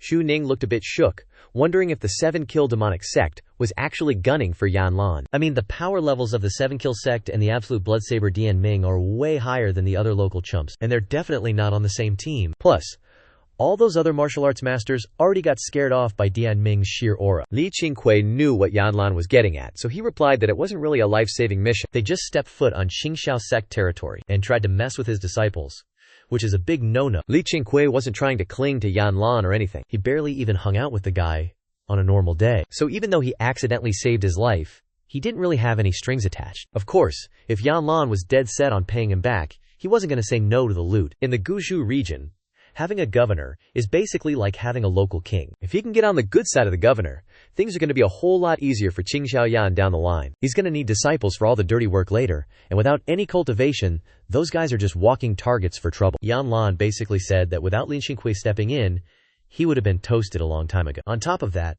he had one more favor to beg for. When Li Qingqiu asked what it was, Yanlan shamelessly asked to send his kid to join the Qingqiu sect. He flexed that the kid was a prodigy since day one, reading at 2 and hitting the gym for martial arts at 3. Even the elites from the Heaven Guard said the brat is a 1 in a million talent, so dropping him at the Qingqiu sect wouldn't exactly be a stain on their rep. He told the sect master to just treat the kid like any other lowly disciple and work him to the bone. Yanlan paused for a sec, then added that he'd have Ku Yi and Ku Er personally deliver the kid. Plus, he's leaving those two at the sect, so Lian Qingqiu can use them as his personal errand boys for whatever he wants. Ku Yi and Ku Er were shook, scrambling to talk him out of it, but Yanlan was acting like a total brick wall. Ling Qingqiu initially wanted to pull the pass card, but Yanlan was being way too intense about it, even trying to drop to his knees on behalf of his kid. So Li Qingqiu finally had to just lock it in. Once the trio headed back down the mountain, Li Qingqiu started wondering if this kid was actually the real deal, or if Yanlan was just gassing him up. I mean, Yanlan doesn't seem like the type to act like a clown and brag for no reason, right? Not even 2 days after they bounced, Jiang Xiaoxia and the squad rolled back in with Liu Zifeng and the rest of the crew. Lin Qingqiu personally came out to greet them, partly to check on his juniors but mostly to see if this prodigy lived up to the hype. Standing at the mountain gate, Liu Qingqiu watched as Jiang Xiaoxia and the others marched up, surrounded by hyped-up disciples. The sheer size of the crowd made the path up the mountain look absolutely cramped. Jiang Xiaoxia was rocking that same cold Sigma grindset face, while Li Zifeng was soaking up the attention like he just won the lottery. Seeing his two juniors were in one piece, Li Qingqiu finally breathed a sigh of relief. From a distance, Li Zifeng spotted him, started waving like a maniac, and bolted straight toward the gate. The other disciples hung back, stopping Jiang Xiaoxia, Wu Mar, and Chen Kanghai right at the steps. Ever since they renamed the 3 back courtyards to Lingzhao Yard, regular disciples aren't allowed to just wander in there anymore, and the rules have finally started to mean something around here. Li Zifeng barely reached Li Qingqiu before he started yapping non-stop about how the Qingqiu sect absolutely. But this squad didn't come home empty-handed. They actually put in some serious work. They folded every single sect that tried to pull up on the Qingqiu sect. He said that with a cocky grin, looking like a total main character living his best life. Li Qingqiu just smiled and listened to him flex his achievements. Jiang Xiaoxia walked up, shoved Li Zifeng's face aside with her hand, pushed him out of the way, and told Li Qingqiu straight up that they wiped the Qing sect off the map. She personally iced the Qing sect leader and burned their entire headquarters to the ground. Sure, a few stragglers got away, but they're basically irrelevant, and she finished off all 5 of their branches for good measure. Hearing that, Li Qingqiu finally realized why the system marked the mission as a complete destruction. It's because Jiang Xiaoxia and the 13 sword servants went full scorched earth on every single Qing sect base. He smirked in satisfaction, called them all absolute legends, and declared a sect-wide party to celebrate the W. Li Zifeng and Wu Man'er started cheering immediately. A rare smirk crept onto Jiang Xiaoxia's face too. Then she headed straight into Lingxiao courtyard, while Chen Kanghai trailed right behind her, probably because his only goal in life right now is to secure that roast chicken. Li Zifeng acted all mysterious, telling Li Qingqiu he had a secret to share, and tried to drag him off to talk. Li Qingqiu was low-key hyped inside, but kept his expression completely stone-cold. He nodded and told Wu Man'er to go get some rest, acknowledging that she's been grinding hard lately. Wu Man'er gave a goofy smile, said it wasn't a big deal, and bounced toward Lingxiao courtyard. Then, Li Zifeng dragged Li Qingqiu down the mountain, and every disciple they passed bowed in total respect to Li Qingqiu. The news of Li Qingqiu's massive W against the demon sect's 7 killers had gone viral in the sect, turning him into an instant idol. Everyone used to think Jiang Xiaoxia was the undisputed carry of the Qingqiu sect, but turns out the sect master is a hidden gigachad too. After about the time it takes to burn an incense stick, Lin Zifeng led Li Qingqiu into a secluded forest. The winter snow was finally melting, leaving the ground and trees all glistening and wet. Li Zifeng whistled, then turned to check on Li Qingqiu, confused as to why.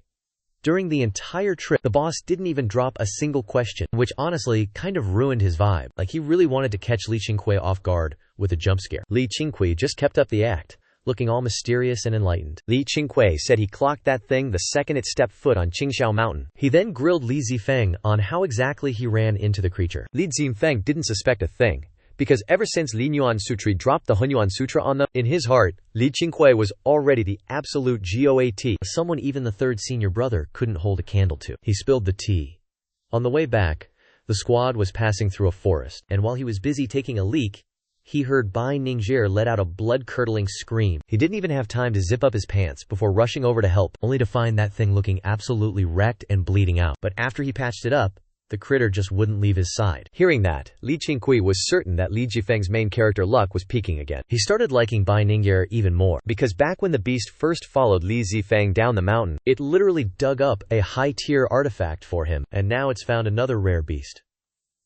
This thing is a walking lucky charm. Honestly, it's a total cheat code. Li Qingqiu had zero plans to separate Li Zifeng and Bai Ningye, because he always felt like Li Zifeng's personality and fate meant he was destined for some serious drama later on. Having Bai Ningye around would definitely turn those death flags into golden opportunities. The sect leaderboard made life feel like a game, but reality was hitting way harder. He couldn't keep his juniors tucked away on the mountain forever, and the disciples were all different. Everyone had their own vibe and their own side quests. Take Qingqiu for example. He's carrying the entire weight of the Qin family on his back. So staying at Qingqiu sect for his whole life was never really in the cards. Sooner or later, he's got to join the military, climb the ranks, and flex for his ancestors. While the two brothers were catching up, the bushes in the distance started shaking, sending snow cascading off the branches, and then a massive beast slowly stepped out into the light. Li Qingqiu turned around, his eyes lighting up instantly, because standing right in front of him was an absolutely